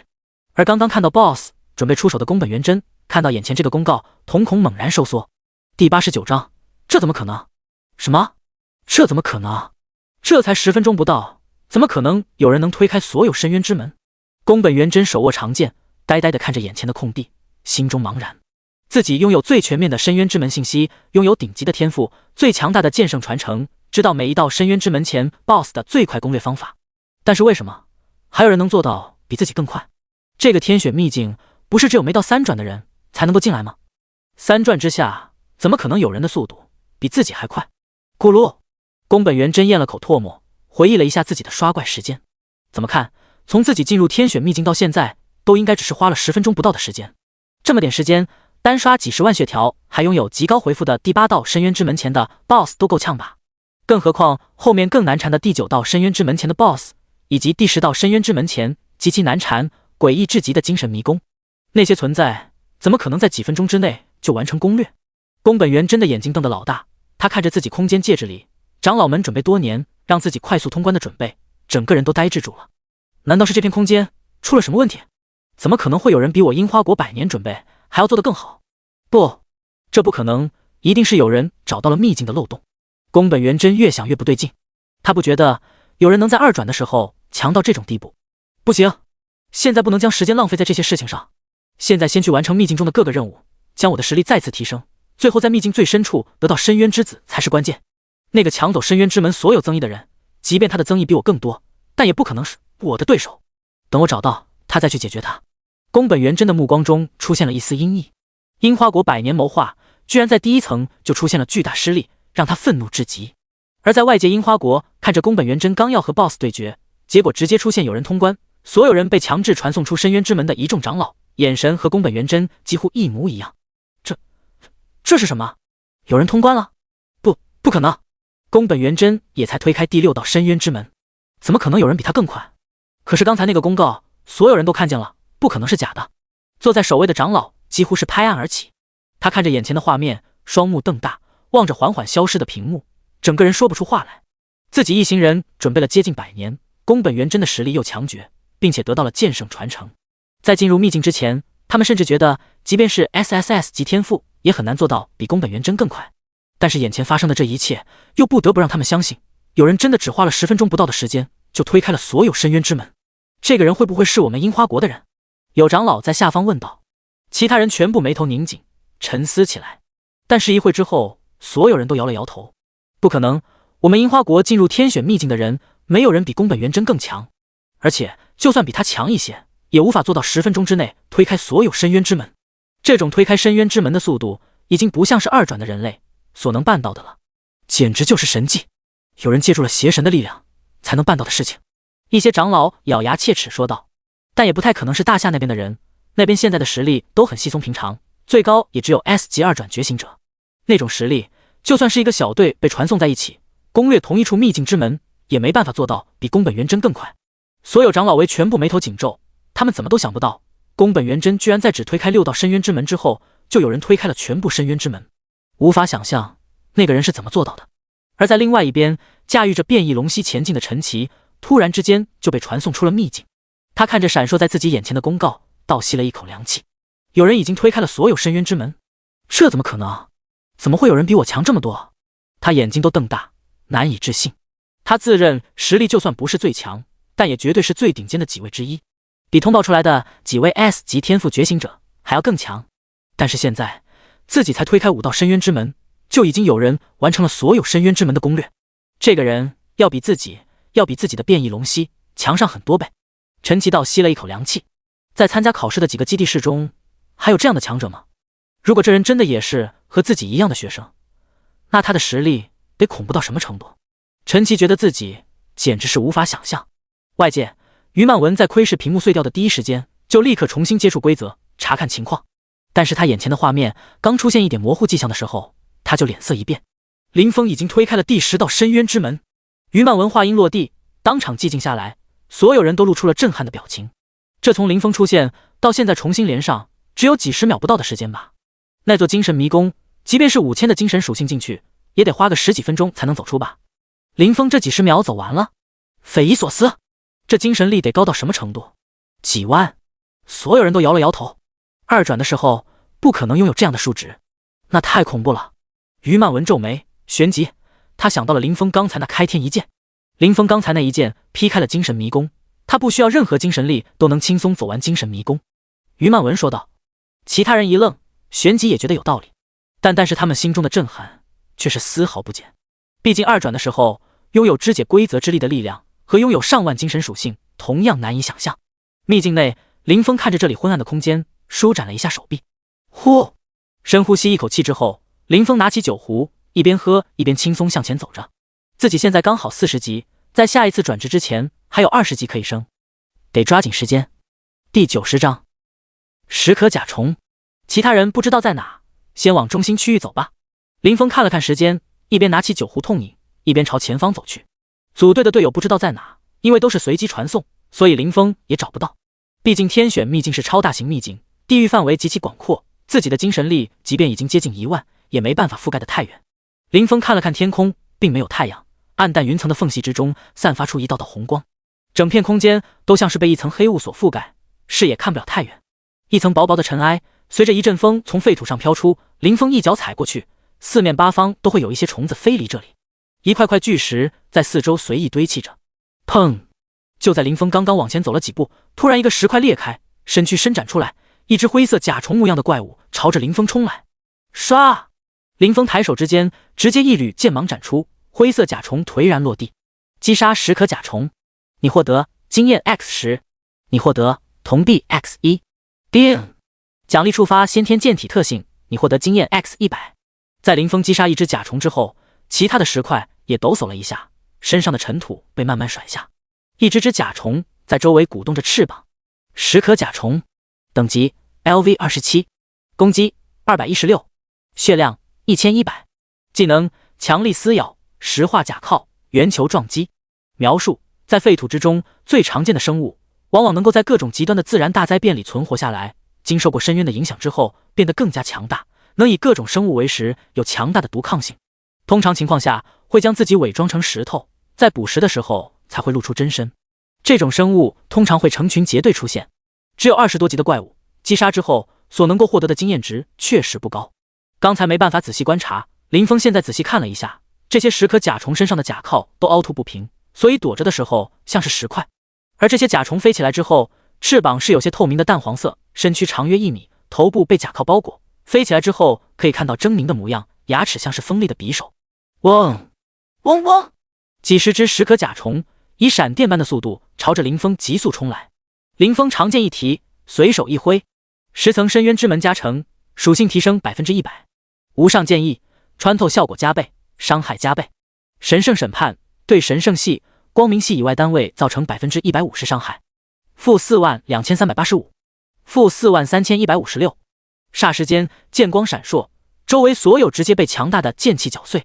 1000多血量的怪物遇到随手一击平 A 能打出4万多伤害的林峰，连炮灰都算不上。一剑出手之后，林峰的眼前出现了新词条，提示：经验值积累完成，你升级了。当前等级 LV41，你的属性获得了提升。刚才推开10层深渊之门，虽然一开始的怪物等级不高，数量也不是很多，但是在最后毕竟还是击杀了几只强度很高的 BOSS， 所以加上现在新得到的几千点经验，还是提升了一级。林峰并没有着急前进，一边喝着酒，一边慢慢朝前方进发。找到宁小彤这张人形地图，比快速前进效率要高得多。一会之后，林峰前方出现了几个人影，这些人影骂骂咧咧地说道：“他妈的，不愧是模拟考用的秘境，真他妈难！那些10个甲虫真的是飞得又快，可又硬，一来还直接来一群，要是一个人得花上半小时时间才能解决吧？谁说不是呢？我们这天赋和等级本来就是擦线进来的，打怪难打也很正常。这里更强的怪物都是给那些天才准备的。是啊。我们这些 B 级天赋的，如果不组队，估计只能在外围探索了。”这几人有些垂头丧气，显然进来的时候信心满满，结果刚刚打几个就有些沮丧了。唉，是这样，今天我才认识到我和天才差距有多大。刚才推开深渊之门，我甚至用了点魔法卷轴，我觉得自己的速度已经够快了。结果我刚刚推开第2道深渊之门，就发现有人推开了整整10道门。确实啊，你说那人是谁啊？这速度也太恐怖了吧，简直不像是人类能够做出来的。我甚至都怀疑，是不是有人找到通关判定漏洞了？这通关速度也太恐怖了！就算是 S 级天赋觉醒者，已经达到2转的下域那一行人，也不太可能这么快吧？唉，谁知道呢？万一对别人来说，后面几道深渊之门比前面更好推开呢？毕竟我们也不知道后面的深渊之门是什么难度，那可是提升100%的属性啊！居然有人能拿到，真羡慕。羡慕也没什么用，休息一下，准备继续前进吧。等会再拉一些人。组队还是比一个人好多了。这些人羡慕地讨论了一下深渊之门给的增益之后，各自坐下，开始恢复状态。毕竟这里还是模拟考，增加探索深度以及得到更多的经验才是首要的事情。林峰从这些人旁边经过的时候，其中一个人眼前一亮，说道：“这位同学，我看你还是一个人，你应该也还没找到队友吧？我们这边人刚好不多，要不要加入我们？这个秘境的怪物实力远超一般地方，像大家这种 B 级天赋，组队肯定比一个人好处大的。”林峰对这人摇了摇头说道：“多谢好意，不过我有队友了。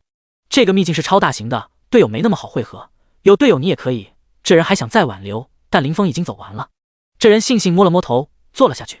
旁边的人笑着说道：“顾老大，你看这人一边走一边喝酒，连个打怪防范都没做好，一看就是不知道这里怪物的强横，没挨过打。这时候我们拉他不答应，等会他被怪物围攻，想撤都撤不走的时候，估计会哭着回想刚才为什么没加入我们。哈哈，我看他装备一般，等级好像也不高，估计一会就能见到这样的场面了。”几人嬉笑着看着林峰的背影说道。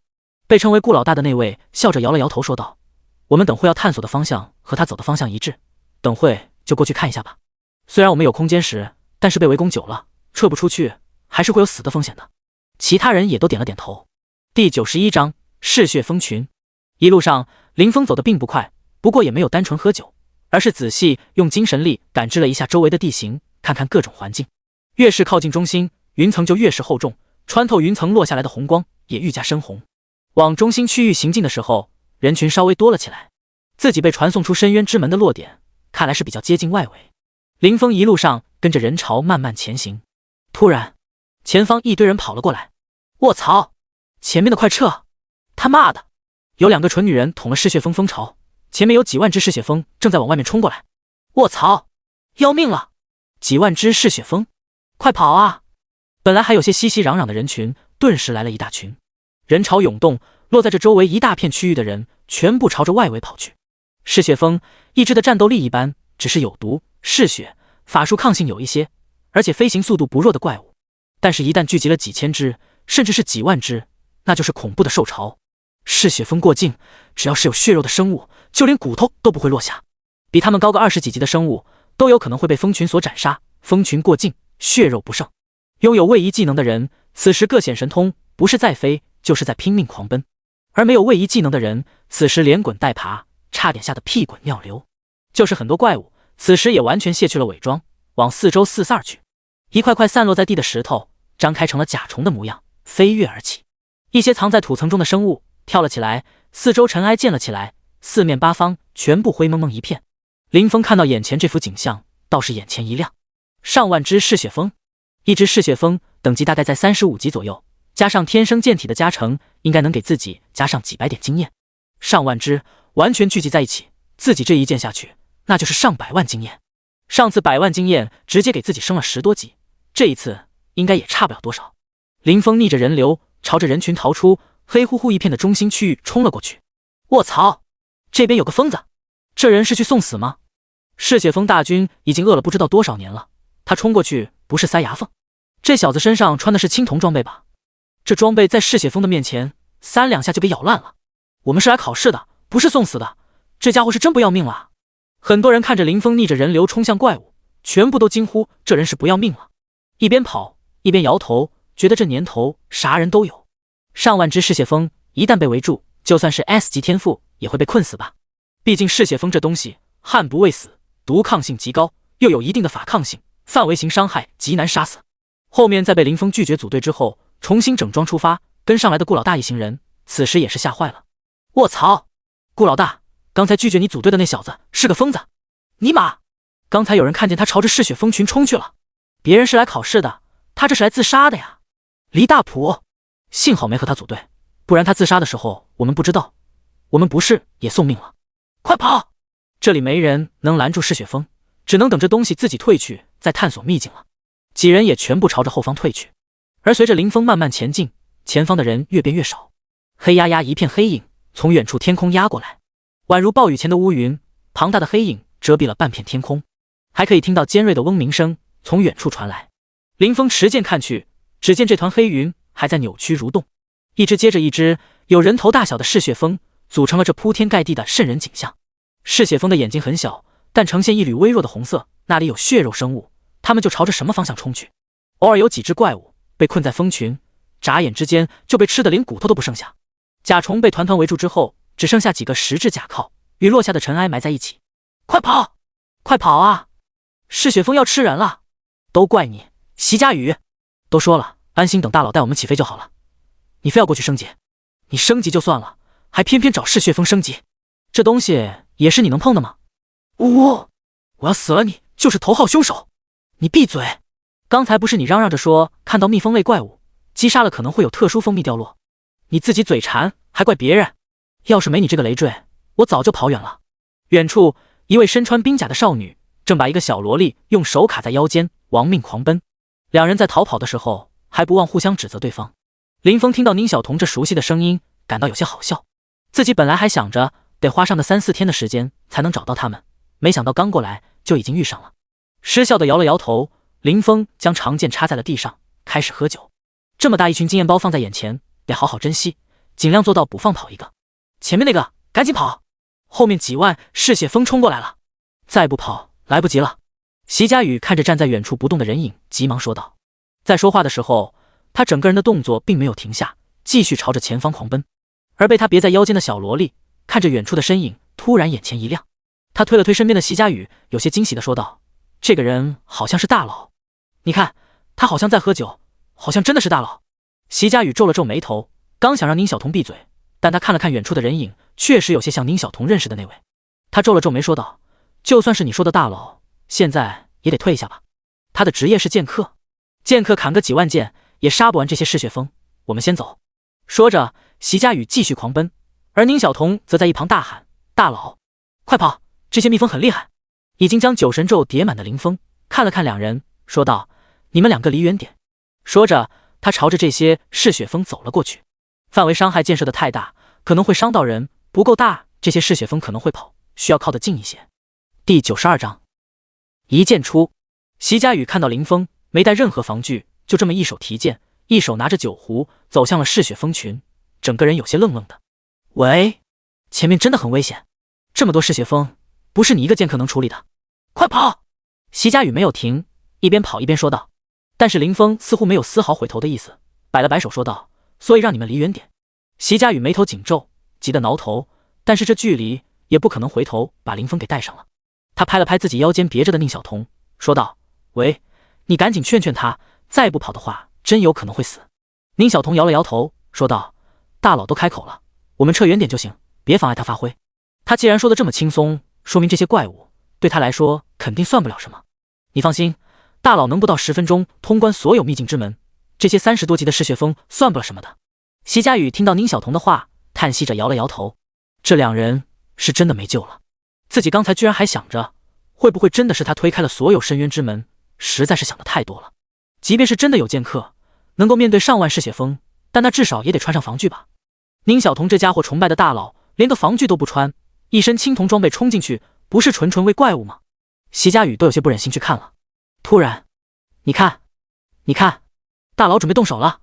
席佳宇正跑的时候，被他别在腰间的宁小彤摇头摆尾的说道。席佳宇一巴掌拍在了他屁股上，不耐烦的说道：安分点，再乱动把你丢这位蜜蜂，你个小短腿连只鸡都跑不过，别说跑赢嗜血锋了。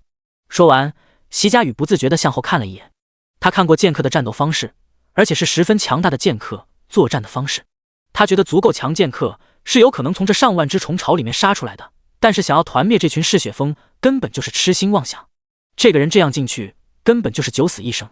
毕竟在没有防具的情况下，一只嗜血锋只要咬了一点伤害，尾刺扎出10点毒伤，几百几千只嗜血锋加起来，就足以杀死任何2转觉醒者了。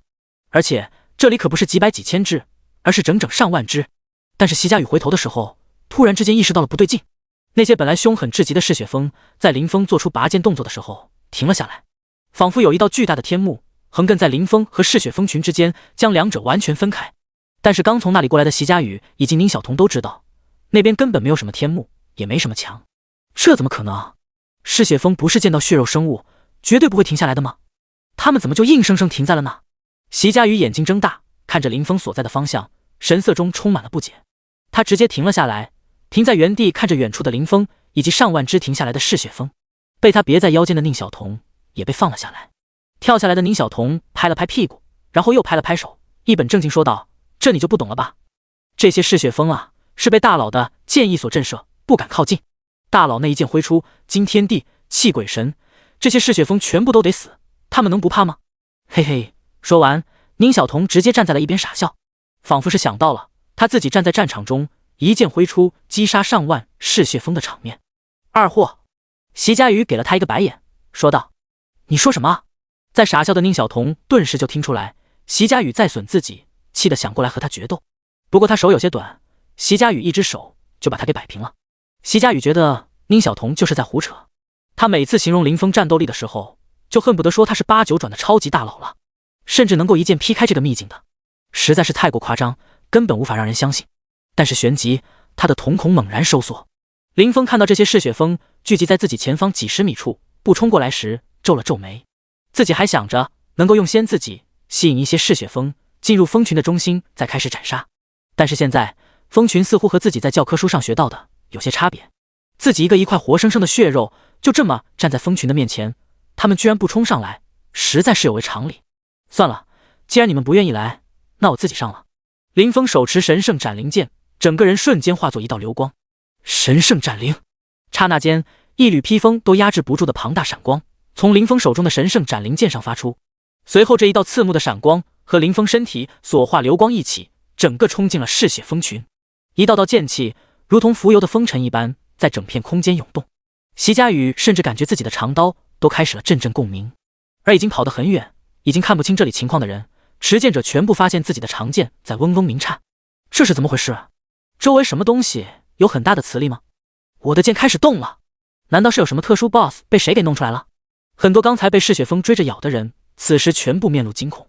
能够影响这么大范围的 BOSS 绝对不简单，根本不是一般人能够对付的。前有嗜血锋，后有这未知 BOSS， 这情况变得越来越复杂了。他们感觉有些见了鬼了。这只是刚刚进入考试秘境，现在还只是在最外围，就这么危险，简直是离谱。林峰在进入了嗜血蜂群的一瞬间，所有的嗜血蜂居然开始四散而逃。林峰当即不再犹豫，单手持剑猛然挥出，10层深渊之门加成，无上剑意加成，神圣审判加成，满层9神咒加成。霎时间，诸多 buff 像是一道道光圈，覆盖在了神圣斩灵剑之上。长剑斩下，天空中无数柄巨剑从天空出现，四散开来，朝着下方的嗜血蜂群覆盖而去。而在巨剑落下的途中，一股股熊熊燃烧的烈火将一只接着一只巨剑包裹，天空宛如火流星陨落，大地在轰鸣。第93章禁咒式的一剑。随着灵风属性的疯狂提升，这一剑的伤害以及视觉效果也在急剧提高。炽盛的火焰几乎笼罩了整个空间，巨剑伴随着烈火，将所有接触到的嗜血锋瞬间撕成碎片。死！席佳宇瞪大了双眸，看着这火光遮天蔽日的天空，眼睛里全是难以置信。这是什么？用剑的都这么打架的？这是火焰系禁咒吗？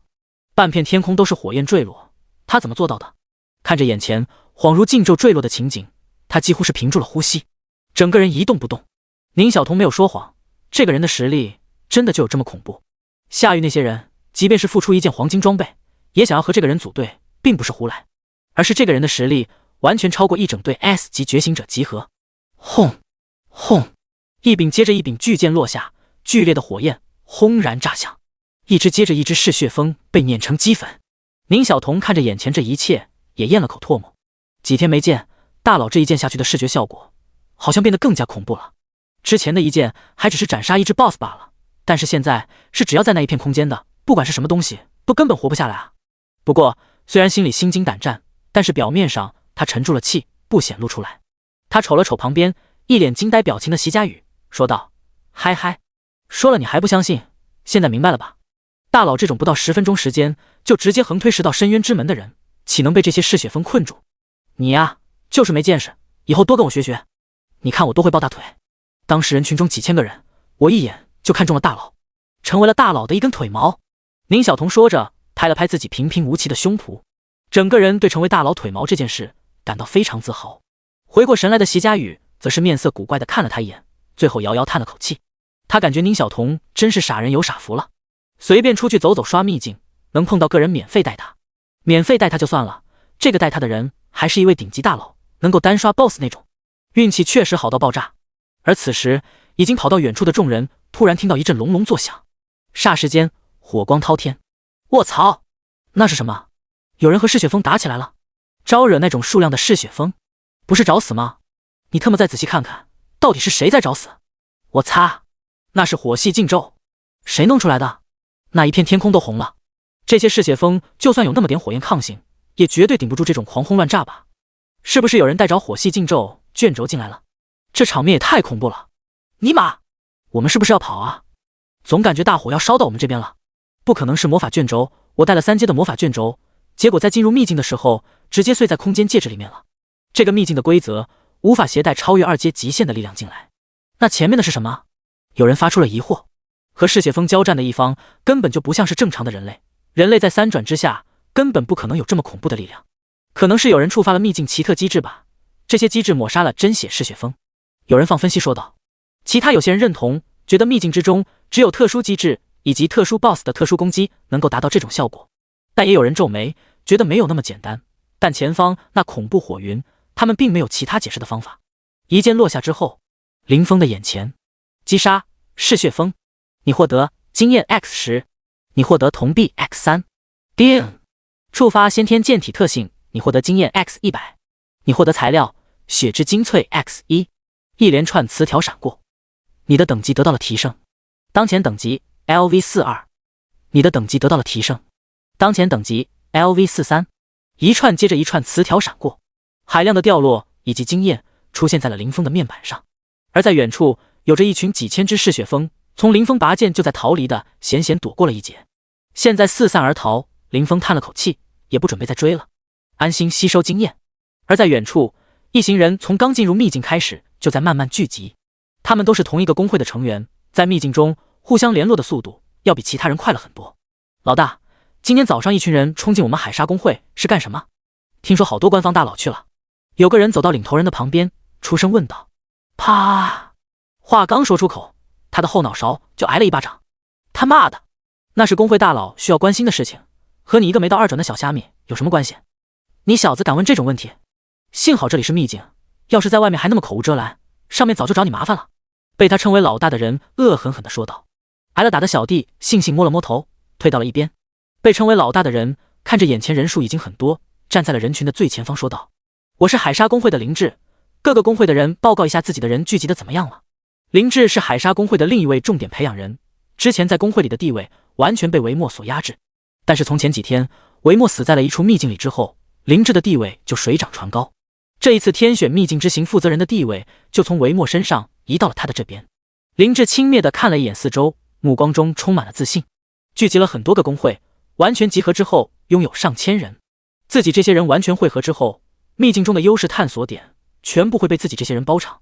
到时候，在这场模拟考中获得最好成绩的只有自己以及自己这一批人，其他个人学生只能捡来一些剩下的，想要获得优秀成绩，门都没有。甚至，林志的目光变得阴冷起来。海沙公会和玉龙公会敌对已久，而现在夏玉又很可能是击杀维莫的凶手。要是能在夏玉那群人集结完毕之前带人将他们击杀，恐怕自己在公会里的地位会更加水涨船高。林志虽然对维莫的死并不在意，甚至还隐隐有些高兴，但是击杀夏玉替维莫报仇则是他必须要做的事情。我们星魔公会共进入秘境300人，现已集结165人。我们赤火公会共进入秘境270人，现已集结148人。我们后面几个下级公会分别报出了自己的情况。林志听完这些汇报之后，满意的点了点头。对于自己来说，这些有着不小的意义。自己的力量在秘境内空前强大，足以横扫任何势力。第94章，等级急速提升。老大，你看那边是有人放禁咒吗？卧槽，天都烧红了，这是什么东西？不是说3转以上的力量带不进来吗？那边会不会是有什么特殊任务触发，等会有宝物出世？我刚才那边过来，好像是几万只嗜血蜂在追人，不知道情况怎么样。这种强度的火焰烧下去，应该没什么东西能活下来吧？太恐怖了！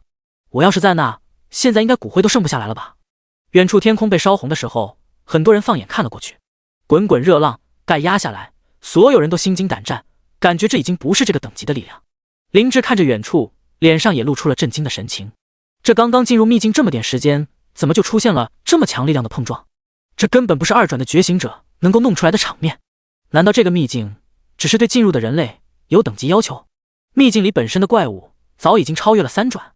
林志摇了摇头，身为顶级公会重点培养人之一，他有稍微了解过天选秘境的真相，知道这里能够突破自身的极限，让自己的天赋更进一层。而在外层是绝对没有超过40级的怪物的，应该是有人打开了什么隐藏任务吧？他对身边的一行人解释道。思考了一会之后，林志的目光变得凌厉起来。自己现在拥有数千人，秘境里任何一个隐藏任务都不能错过。按曾经天选秘境的情况来看，任何一个隐藏任务都有可能是成为顶级强者的契机。他挥了挥手说道：大家跟上我，前面应该是一个隐藏任务，我们过去抢了。好，海沙公会天下无敌，谁敢和我们抢任务？冲！一群人浩浩荡荡朝着前方出发了。而林峰一剑落下之后，跑掉的几千只嗜血蜂所跑向的方向刚好与他们一致。蜂群在一路上不断有其他零散的嗜血蜂加入，重新壮大了起来。虽然没有和林峰对峙的时候数量那么恐怖，但也黑压压一片，着实不少了。而在所有人关注的中心，林峰正一边喝酒，一边等着自己眼前的词条慢慢消失。击杀上万只嗜血蜂，光是掉落和经验值上涨就持续了好几分钟。如果不是自己有多个装备都具有存储效果，林峰怀疑自己明天东西就没地方放了。当前等级 LV47， 唉，果然还是漏了不少嗜血蜂。这些家伙不是悍不畏死，只要看见血肉生物就完全不会后退吗？怎么看见我之后一直都在躲着？最后一个词条跳出来的时候，林峰叹了口气说道：从看见嗜血蜂开始，自己就感觉对方不是很敢靠近自己，即便自己已经贴到了脸上，嗜血蜂还是不那么愿意冲过来，宁愿停留在原地。等自己使用了斩灵闪击进入了蜂群之后，这些嗜血蜂甚至开始四散而逃，这是以前从来没有遇到过的事情。林峰皱了皱眉，看了看自己浑身上下的装备以及自身的增益状态，没有看出什么异常。算了，反正这个秘境还有其他的怪物。林峰摇头，拿剑起身。起身之后，他看了看储物空间，掉落的材料和装备很多，白银装备掉落了6、7件，黄金装备掉落了1件，其他青铜、黑铁装备一堆。嗜血蜂毕竟只有小怪，没有精英，更没有 BOSS 单位，想要刷出强力装备还有些困难。不过在这些装备之外，一个技能书的出现让林峰眼前一亮。技能书电刃，描述战士类职业可学习，使用之后攻击造成伤害可转化为雷电伤害，根据伤害的高低对对手施加不同的麻痹效果，雷电伤害可以在接触物体中进行传导。等级要求 LV40， 是否学习？是。林峰眼睛一亮，当即选择了学习。攻击造成雷电伤害，这对自己来说可有可无，不过对对手施加麻痹效果，这可是好东西。以自己出剑的恐怖攻速以及 AOE 建设效果，说不定在面对远高于自己等级怪物的时候，能够完全用麻痹效果控制住对方。学习了之后，林峰微微挥剑，就可以看到剑身上密密麻麻的电弧。而已经跑得远远的宁小彤见林峰站起了身，连忙跑了过来。大佬，你那一剑也太帅了，这一剑下去，我都认为是哪位大魔法师在开禁咒。那么大一团火呀，还有这一团火从天上掉落的时候，居然会是剑的形状。宁小彤叽叽喳喳说个不停，而在另外一边，席佳雨则安静了很多，但是他看着林峰的眼神也是充满了敬畏。那种恐怖火焰造成的力量，如果不是亲眼所见，根本就无法相信那是人用一剑劈出来的。一剑下去带有火焰伤害非常常见，但是这一剑下去直接劈出了一道火系禁咒，他从来没见过。宁小彤叽叽喳喳了一顿之后，期待地说道：大佬，我们现在准备去哪？林峰朝着远处看了看，想到了维莫死之前交代的那些话，说道：先往里面走吧，你用你的眼睛帮我仔细找一下，什么地方有什么特殊的蛋，或者有什么奇怪地形，我们都去看一下。好，保证完成任务。整个秘境里绝对没有比我眼神更好的人了。宁小彤信心满满，拍了拍自己光板的胸脯说道。他一说完，林峰的手轻轻一抬，一只古龙凭空出现在了半空中，庞大的龙威从天上洒落下来。席佳雨看到这古龙的一瞬间，瞳孔微微一缩，这庞大的龙威让这只古龙看起来像是活的一样。直到这古龙停在了几个人身前，他才意识到这是林峰的坐骑。而林峰在一旁看着眼前的古龙，此时已经能够操作的得心应手。自己刚得到古龙的时候，精神力才勉强到2000，现在已经近万了，现在已经可以驾驭古龙进行战斗，并且用出不小的威能。他抬脚踩了上去，小萝莉宁小彤和席佳雨也跟上，古龙直接扶摇而起，龙威阵阵，远处的人远远能够看到一只古龙飞向了中心区域。第95章遭遇围攻的海沙公会。卧槽，真的是隐藏任务，那里居然有一只古龙。刚才是有人误打误撞把这条古龙的隐藏任务给触发了吗？这人完成了任务没？刚才那场面还想完成任务？我看肯定是跟着那些嗜血蜂一起被古龙召唤来的火焰烧成炭块了吧。离得这么远，古龙的威压还是传递了过来，真是恐怖。如果任务的内容是击杀这只古龙，应该没有人能够完成吧。躲在远处不敢接近嗜血蜂群的人看着这一冲而起的古龙，心中立马有了决断。关于这只恐怖古龙的隐藏任务，说不定没做好就要被一口火焰吐死。众人看着天空中远去的古龙，心有余悸。没人看出来，这庞大的古龙其实只是一个坐骑道具。林志一行人浩浩荡荡朝着嗜血蜂的方向进发。你们几个刷这么长时间的怪，弄出了什么装备？全都交出来，不然的话直接滚出秘境。我们海沙公会过境，你们那是什么眼神？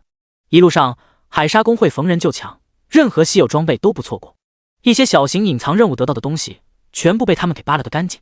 你们公会这么肆无忌惮，出去不怕被处分吗？这些东西是我们打出来的，凭什么交给你们？有人皱眉想要反抗，但是林志轻蔑地看了他们一眼，身后足有上千觉醒者，这些人根本就不是对手。处分？考试都是公平竞争，谁强东西归谁。我们比你们强，你有什么好说的？海沙公会的人笑着说道。呸！你们上千人也配讲公平竞争？真不要脸！很多人都对他们怒目而视，但没有办法，只能选择上交自己辛苦得来的装备。算你们识相，我们走。海沙公会一行人继续前进。林志嘴角带笑，这种能够掌控一切的情况让他极其满足。走了一段时间之后，突然远处传来了尖锐的嗡鸣声。林志神色一变，暗道不好，前面有成群的嗜血蜂，快往后退！林志大声喊道：快跑！刚才还沉浸在抢劫喜悦中的海沙公会一行人，此时也是全部脸色一白，所有人都撒腿就跑。嗜血蜂这东西一旦成群了就极难处理，虽然这里有上千人，真血拼起来不一定输，但人多也总有人会被咬到。嗜血蜂毒性不小，说不定自己就是被咬多了死掉的那个，谁都不敢赌。只不过这一次的嗜血蜂不是从一个方向过来的了，被林峰一剑击杀大半，打散之后从不同的方向围拢了过来。嗡！霎时间，杀气阵阵的嗜血蜂将这群人围拢了起来。林志站在最前方，面色难看。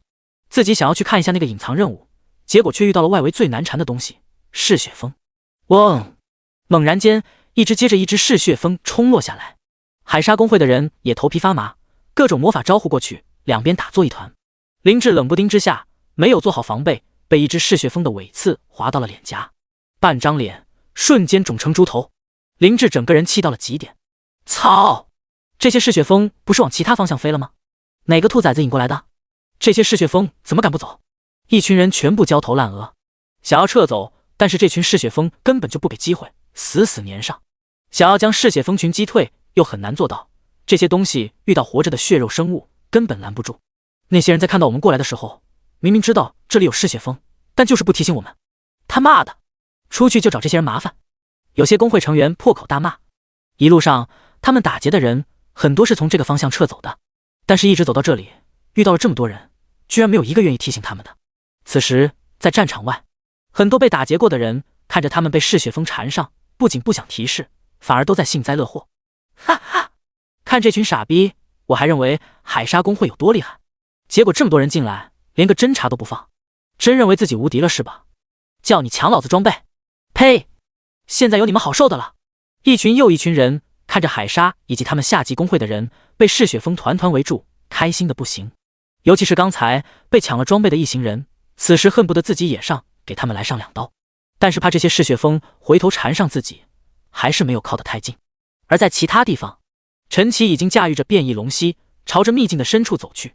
变异龙蜥在这边嗅一嗅，那边看一看，就能找到精确的方向，从一个安全的路径走向深处。陈奇看着变异龙蜥的表现，目光中涌现出惊喜的神色。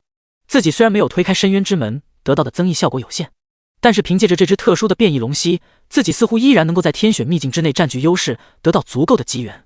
到时候，自己的 A 级天赋将不再会是自己成长的束缚，自己也可能像西方那些教皇、神明代理人一样，拥有着近乎见证永恒的实力。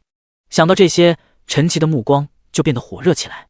另外一边，樱花国人从另一处入口传送进来，落点和大夏不同。宫本元真让其他樱花国人集结，去做其他的一些隐藏任务，而自己则带上了几个人，直奔秘境的深处。那些重要的隐藏任务以及 BOSS 才是自己需要快速解决的。深渊之子级别的宠兽，必须保证万无一失。他现在唯一忌惮的就是自己并没有得到多少深渊之门的增益，这让他很多在计划中可以轻松解决的任务，此时做起来就有些困难，可能会多花不少时间。但如果不去做这些任务，那根本没有什么人能够凭实力硬生生压制住已经3转的深渊之子。宫本元真思考这些的时候，想到了那个10分钟之内推开10层深渊之门的人，他还是觉得这个人肯定是找到了深渊之门的漏洞。10层深渊之门不可能有人能在正面对决之下硬生生在10分钟之内全部推开。第96章隐藏空间。林峰驾驭着古龙前进的时候，强大的龙威落下以及威慑的存在，让地面上的怪物全部瑟瑟发抖，根本不敢向林峰发起攻击。他就这么静静地坐在古龙的背上，拿起酒壶，一边喝一边朝着下方看去。一身白衣随着风向轻轻飘动，而站在一边的宁小童则睁开双眼，一眨不眨地看着下方。他的眼睛里散发出一阵阵淡蓝色幽光，组成了一个奇怪的纹路。这些淡蓝色纹路就是宁小童力量的体现。暂时，这种力量没有给他带来任何战斗力，只让他拥有了看清一些空间轨迹的能力。刚好，林峰现在所需要的就是这些。只要是隐藏空间，必定代表着隐藏任务。而席佳宇则站在了一边，看着两个人的配合，目光微微有些失神。他没有想过，这两个人的组合居然会有这么强的效果，简直是难以想象。一般来说，宁小童所拥有的实力，至少也要一个工会进行配合才能发挥出效果。毕竟拥有隐藏空间的 BOSS 都拥有着很强的实力，没有工会的大量人手，很少有人敢单独去挑战。但这种观点似乎并不适合林峰。他想起了林峰像是扔进咒一样砍出的那一剑，嘴角微微有些抽搐。那场面实在是太夸张了，即便自己是见证者，此时再回想起来也是觉得不真实。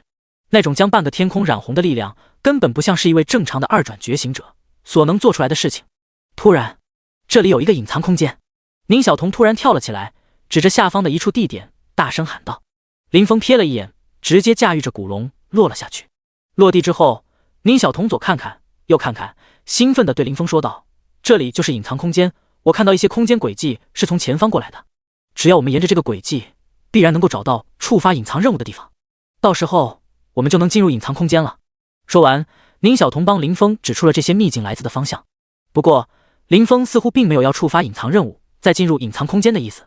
林峰摇了摇头说道：“应该不用这么麻烦。”宁小童有些不解，席佳宇的目光中也微微有些困惑。如果不去触发隐藏任务的话，怎么进入隐藏空间？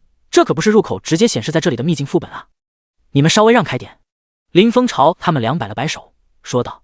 说完，林峰直接拿起了剑。我去，大佬，你不会是想要直接把隐藏空间的入口给劈开吧？这可不新劈啊！想要越过隐藏任务，直接进入隐藏空间，那得是5转之后空间系觉醒者才能做到的事情吧？而且在没有做隐藏任务的情况下，直接进入隐藏空间，好像会将隐藏空间的难度变得特别高。宁小彤看着林峰的动作，心脏提了起来。席佳宇也吃惊地看着林峰，他并不相信有人能在2转的时候就突破空间和规则的束缚，但是林峰刚才的表现实在是太过惊人，让他也不敢肯定。剑开天门，林峰目光坚定，一剑挥出，霎时间风起云涌，一股风云激荡的剑气横亘在林峰和隐藏空间之间，逆风而起的气流让一边的席佳宇和宁小彤被吹得后退几步，无法站稳。这一剑不论是范围还是那天地动荡的效果，都比不上才刚的一剑。但是席佳宇和宁小彤对视了一眼，都感觉眼前这一剑比林峰刚才的一剑要恐怖得多。尤其是宁小彤，他对空间和规则的观察远比普通人要强得多。他能够清楚地看到，这一剑挥出之后，隐藏空间前的规则发生了剧烈的扭曲，然后轰然断裂。一道道波纹从隐藏空间的入口处触发，透射而出的空间乱流，让人看着心惊胆战。林峰真的一剑断开了空间，劈断了规则，强行越过隐藏任务，进入了隐藏空间。宁小彤看着远处已经进入其中的林峰，眼睛瞪大。我去，这就是大佬的实力吗？太夸张了！隐藏任务不触发，直接进了隐藏秘境。他淡蓝色的眼瞳看着周围夸张的空间线条，整个人露出惊讶的表情，实在是太离谱了。席佳宇的嘴角也在抽搐。如果怪物的数量太多，就直接砍出一道禁咒；如果隐藏空间难进，直接一剑劈开入口。任你无穷变化，我自一剑破之。使用这种作战方式的觉醒者，林峰是他见到的第一位，应该也是最后一位。因为这种夸张的作战方式，别人根本学不来，也没法学。强行去用，不是直接被某个 BOSS 一个大招秒杀，就是被成群的怪物围殴致死。而在林峰已经进入隐藏空间的时候，一些人的目光游离在了这些人之外。在宁小彤一开始指着的方向，宫本元真正带着一大群黑袍人四处跑。亡灵一族的宝物天选秘境中前面最重要的一个任务，完成之后能够获得3转才能装备的钻石装备噬灵之刃。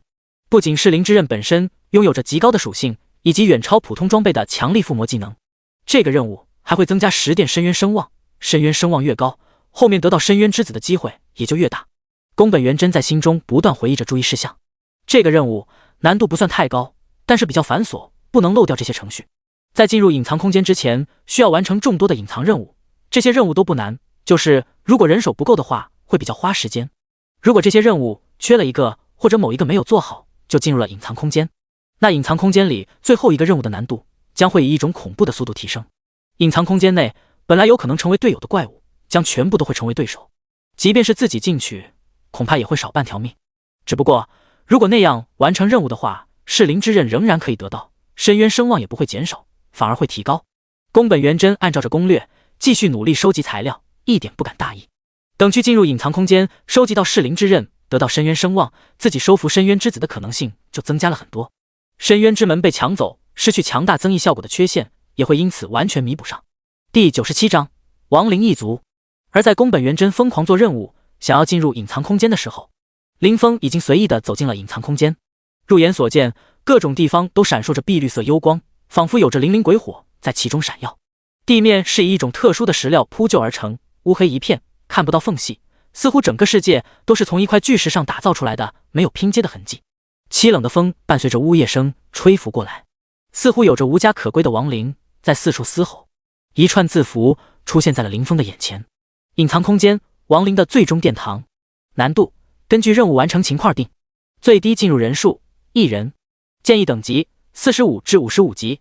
介绍：这是一处传承久远的殿堂，来自亡灵一族，曾经这里也充满了欢声笑语。但是随着亡灵一族的逐渐强盛，亡灵一族的不死君王之一对开疆拓土充满了野心。他们带着亡灵大军冲向了第5深渊，2大顶级势力爆发出了恐怖的战争。第5深渊的诸多领土被打得4分5裂，成为游离在外的空间。而亡灵一族也有诸多族人被永远留在了深渊之内。这一场战争没有人知道结局，但对于士兵来说，没有胜者。这一处殿堂内沉眠着永远无法离开深渊领土的亡灵一族成员。你的到来可能会随时惊醒他们。一串词条闪过，林峰了然。原来这一处天选秘境形成的原因是亡灵一族和第5深渊之间的战争。这也怪不得来自深渊的污染，遍布世界的各处了。看样子，因为当年那场战争，第五深渊早就不知道崩碎出来了多少块，每一块都洒向了不同地方，有些成为了污染源，有些则成为了这样的天选秘境，还有一些则永远消失在了时空之中。林峰看向了这一处空间的深处，这里是亡灵一族所在的宫殿，他们没有及时撤离，被永远留在了这里。可以猜到，如果完成了各种任务，有些亡灵应该不会对自己发起攻击，甚至会短暂和自己成为队友。那样的话，攻略这个秘境的难度将会大大降低。但是现在情况发生了改变，自己是强行破门进来，所有残留在这里的亡灵都会对自己有着极强的敌意。自己现在只有一个选择，那就是将这里的亡灵全部杀光。林峰神色肃穆，手中长剑举起，一身白衣随风飘荡。在四面八方黑暗的角落里，一双接着一双比绿色的眼瞳亮了起来。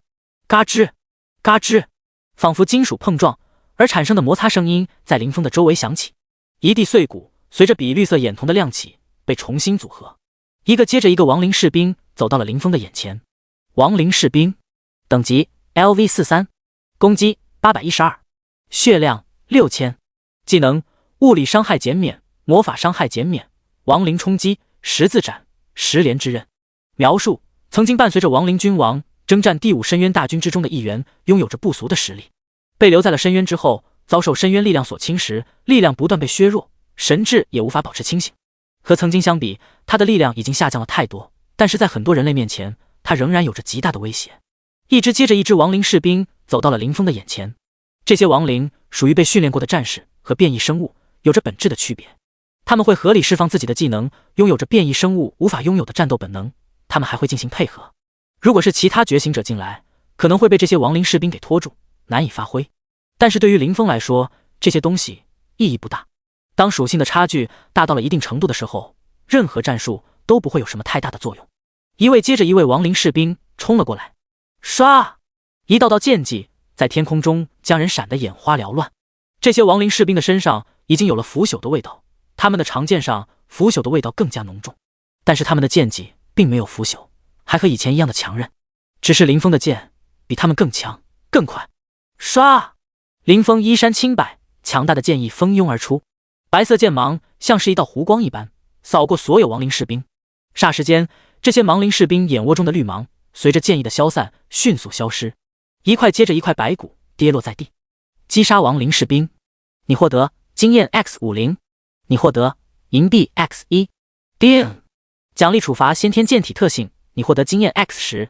击杀亡灵士兵，击杀。一串接着一串词条出现在林峰的眼前。林峰没有停留，继续向前。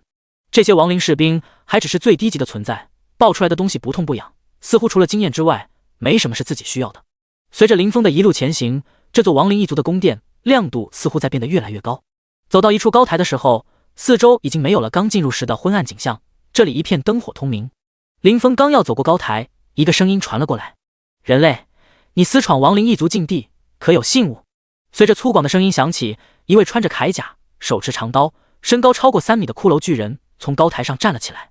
他看向了林峰，说话的声音十分冷峻。林峰也看向了这位骷髅巨人，强大的亡灵族人。 BOSS 单位亡灵军官，等级 LV42， 攻击1680，血量15万 X2， 技能亡灵免疫之赐福，死亡绝剑，恐怖突袭，十字斩，连击死神斩。描述：曾经带领亡灵一族征战四方的军官，得到过亡灵君主的赐福，拥有对3阶以下物理魔法输出恐怖的抗性，能够死而复生。亡灵君王给了他2次生命，是一位极其恐怖的对手，遇到他尽量躲得远一点。没有，林峰目光坚定说道：无信物，擅闯亡灵一族禁地者死。亡灵军官的声音掷地有声，在死字出口的瞬间，他双瞳中碧绿色的火焰变得赤红。第98章亡灵统领。在亡灵军官声音落地的一瞬间，诸多亡灵从黑暗的角落里走了出来，他们的身上穿着破旧的铠甲，一股来自远古的气息扑面而来。林峰站在中心，淡淡的看着眼前这一切。亡灵军官的血条后面有一个 X2 的标志，林峰知道这种标志代表着什么，这意味着这位亡灵军官在被击杀一次之后，仍然能够再一次站起来。这种力量一般只有龙族这样的超级种族，以及一些拥有神明的种族才能够拥有。亡灵一族的君王实力应该和神明类似，不然的话，他们也不会贸然进入拥有神明的第5深渊。多个血条是神明所赐予的力量，可以躲过很多的斩杀技能。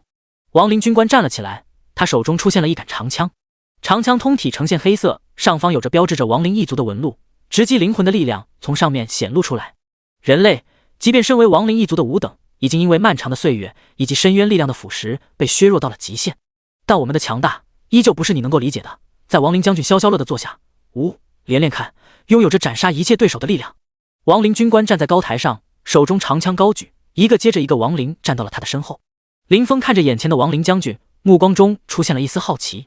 自己之前所遇到的怪物似乎都只是勉强留有一丝神智，根本没有任何其他的智慧，但是眼前这位亡灵军官似乎不仅保留了大部分记忆，甚至还拥有着思考能力。这应该是自己第一次遇到这种单位。看着眼前这位亡灵军官，林峰的嘴角露出了一丝淡淡的笑意，说道：你似乎很自信，觉得自己随时都能杀了我，难道你们感受不到我比你们更强吗？哈哈哈！手持长枪的亡灵军官听到林峰的声音，放肆大笑说道：人类，你真的认为漫长的岁月过去，我不仅失去了力量，还失去了脑子？哈哈！即便过去再漫长的岁月，连连看也不会失去自己的智慧。亡灵一族征战四方的时候，人类还只是处于蒙昧阶段的弱小种族，根本没有任何力量。你小子身上虽然穿着一层特殊披风，让我无法看清具体实力，但我能感受到，你应该也只是刚刚完成2转罢了。2转，多么弱小的一个数字！我处于这个境界的时候，已经不知道是多少岁月之前了。现在，即便我衰落到了这个程度，也依然拥有着顶级强者才拥有的战斗素养。你这种人类，连连看一个可以打100个。连连看身躯庞大，他手中拿着黑色长枪，不把林峰放在眼里。哦，是这样吗？林峰看着这位自信到极点的连连看，嘴角露出了一丝笑意。长剑被林峰拿了起来。人类，你觉得自己很强，可以和伟大的亡灵一族对决是吧？大爷我就让你知道，你的这种想法到底有多可笑。在无神的力量面前，你们的力量根本就不堪一击。在连连看召集下属的时候，一个骷髅站了出来，他手持长刀，眼窝中的绿芒极其强盛，在这一圈亡灵之中，实力可以排得上前几。精英单位亡灵统领，等级 LV42， 攻击980，血量15000，技能亡灵免疫之赐福，恐怖突袭，十字斩。描述：曾经跟随亡灵军官带领亡灵一族征战四方的统领，得到过亡灵君主的赐福，拥有对3阶以下物理魔法输出恐怖的抗性，实力强横，是亡灵军官的得力干将。你只是一位小小的剑客，现在不过2转实力，只拥有一些物理攻击手段，而且我可以感受到你的身上并没有神明的赐福，不知道这是因为你们人族并没有诞生神明，还是单纯你身上没有。不管怎么样，随便你如何攻击，你都不可能打破我们君王所赐予的亡灵免疫之赐福。亡灵统领直接站在了林峰身前，示意林峰可以对自己身体上砍。人类在2转的时候所拥有的力量和亡灵一族类似，眼前这个人类即便是属性再高，也肯定无法突破2000。自己是亡灵，承受物理伤害本来就只有 50%， 如果再加上亡灵君王所给的赐福，几乎就可以做到 90% 几的物理伤害免疫。眼前这个人类一剑下来根本就不可能砍伤自己。林峰看着眼前这位求着自己用剑砍他的亡灵，又看了看自己的力量属性，在没有推开10层深渊之门加持的情况下，就已经达到了恐怖的12000，算上加成，此时已经达到了24000。如果加上各种各样的伤害加成，自己一记平 A 下去，应该就能造成7、8万伤害。而且无上剑意的破甲效果是随时触发的，即便自己不去动用能斩杀灵魂的阴阳一线，眼前这位亡灵领主15000的血条似乎根本撑不住自己一剑。林峰的嘴角有些抽搐，问道：你真的要我砍你一剑？他是从来没有见过这么奇葩的怪。亡灵统领看着林峰，一脸不相信，觉得一剑下来自己真的会死的表情，有些不高兴说道：人类，这是我最后给你见证无亡灵一族强大力量的机会，如果你仍然不懂得珍惜的话，恐怕会错过很多东西。说完，其他的亡灵也点了点头，他们戏谑地看向林峰，眼前这个人类居然敢不带信物私闯亡灵一族的境地，简直就是找死。能够在死之前见证一下亡灵君主的无上神力，亡灵君王赐福之后亡灵一族的强大防御力，这个人类的一生也算是值得了。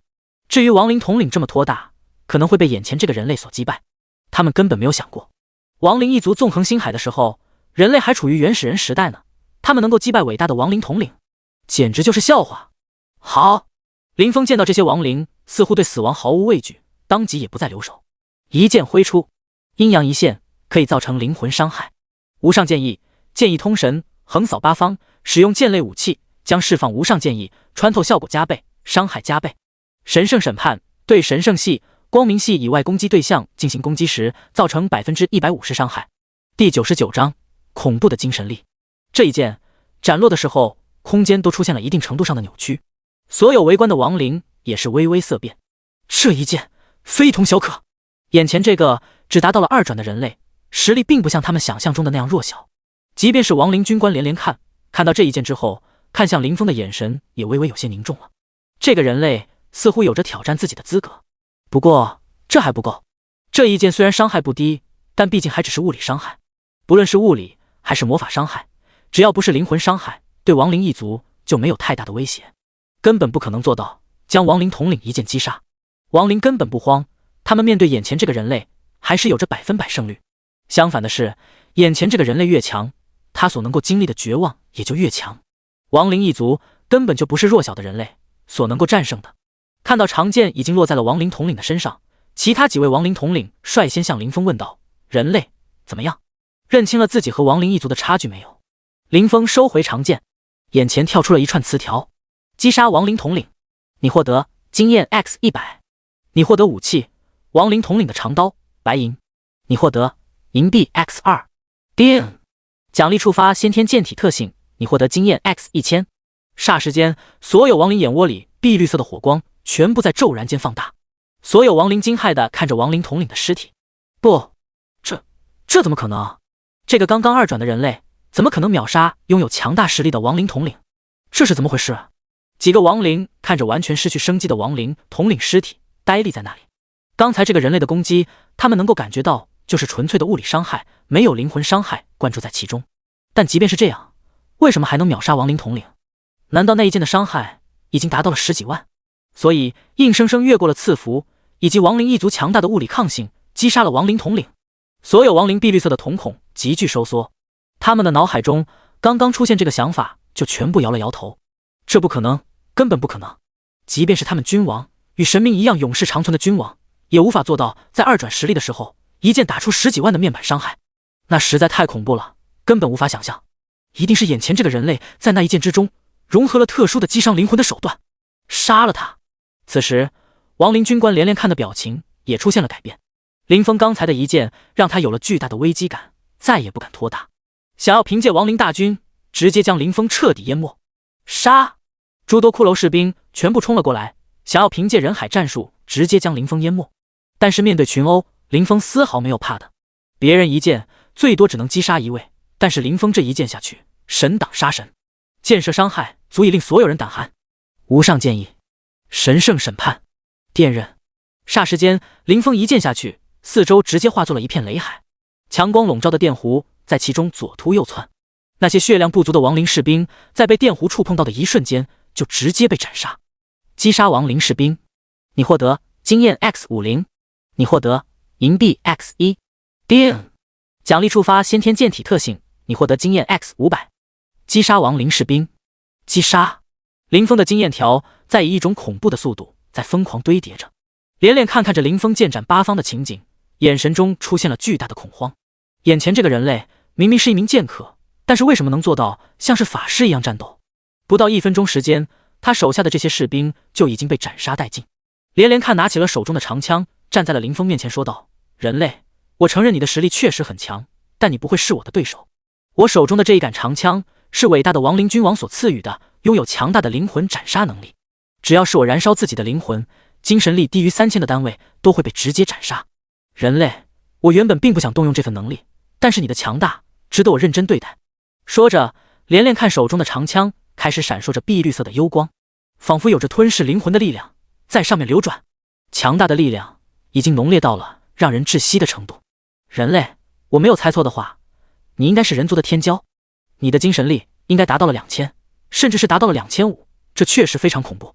即便是无在同阶的时候，也根本无法做到这一点。但是这还远远不够，因为亡灵君王的力量等同于神明，可以直接斩杀3000精神力以下的生命。受死吧！轰！刹那间，被墨绿色光柱所包裹住的长枪径直朝着林峰袭来。林峰看了看自己面板上的精神属性，13400，好像自己并没有什么危险。长枪的虚影一闪而逝，林峰感觉似乎有什么东西碰了自己一样，只是这个东西异常的脆弱，只是刚刚碰到自己就直接碎了。林峰纹丝不动，甚至打开了酒壶，灌了一口酒，丝毫没有将眼前这位亡灵军官放在眼里。这位身材高大的亡灵军官用一脸骇然的表情看着林峰，随即他反应了过来，用惊骇至极的表情看向林峰说道：这怎么可能？你的精神力已经超过了3000。连连看眼窝中火红色的幽光闪烁，他的语气中充满了震惊。在他的印象中，只有亡灵将军萧萧乐以及传说中的亡灵君王能够在同等级的时候达到这么高的精神属性。眼前这个人类凭什么能做到这些？这个人类到底是什么身份？连连看整个人呆立在那里。第100章击杀亡灵军官，你到底是什么人？连连看赤红色的眼窝里充满了震惊，3米高的身躯愣愣地站在那。一口酒喝完的林峰瞟了他一眼说道：我是大夏国灵城基地市的一名普通学生，刚好学生证我还带着，你要看不？说着，林峰做出了一个摸裤兜想要掏出学生证的动作。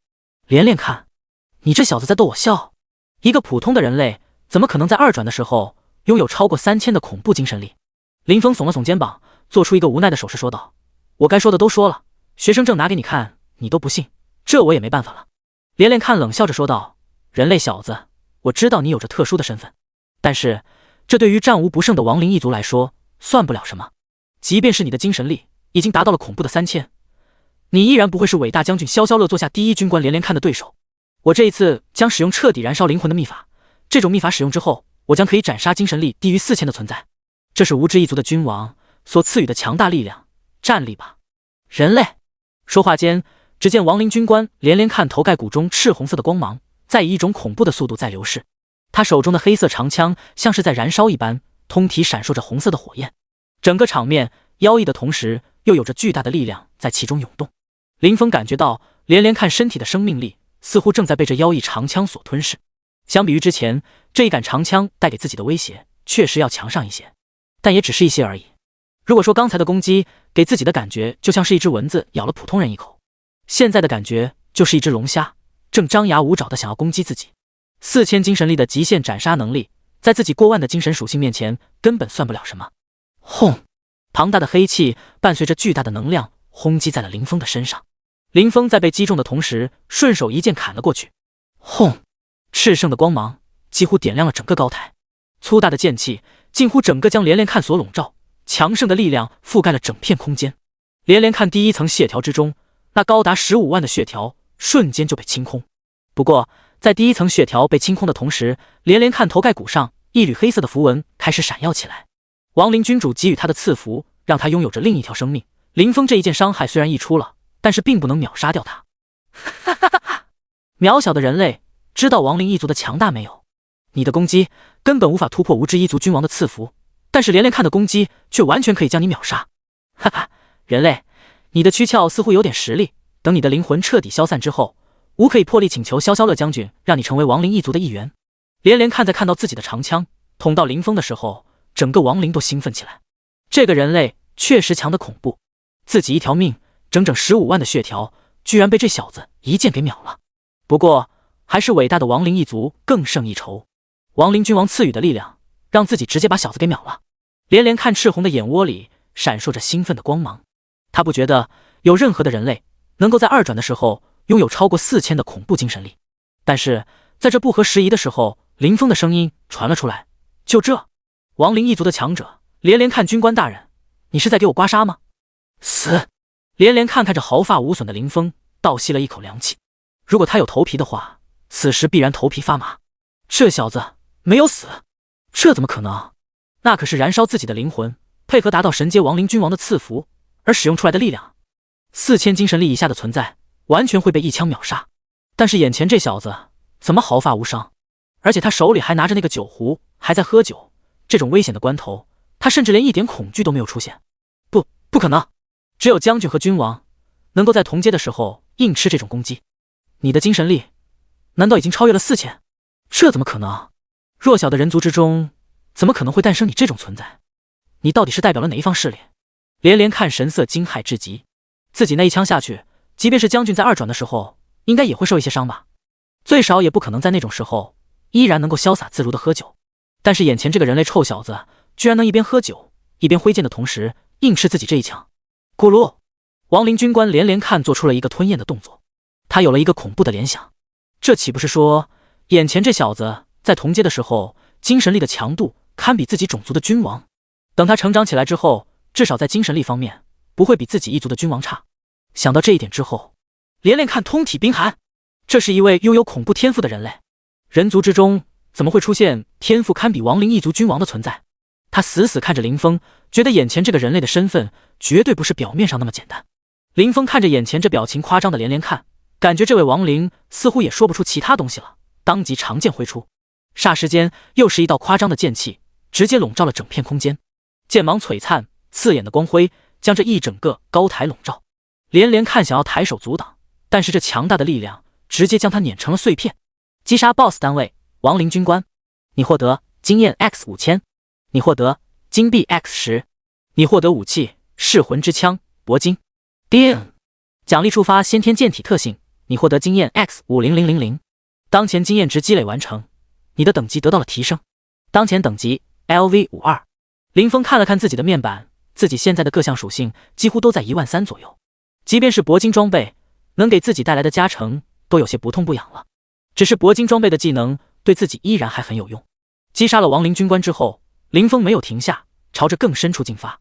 第101章亡灵将军。轰！一声恐怖的雷霆炸响，整片空间似乎都处于电闪雷鸣之中，闪耀的雷霆几乎快要离开这一处空间，逃向了外界。无数雷霆在爆裂炸响，站在隐藏空间外面的宁小彤和席佳宇看着这里电闪雷鸣的景象，两人全部头皮发麻。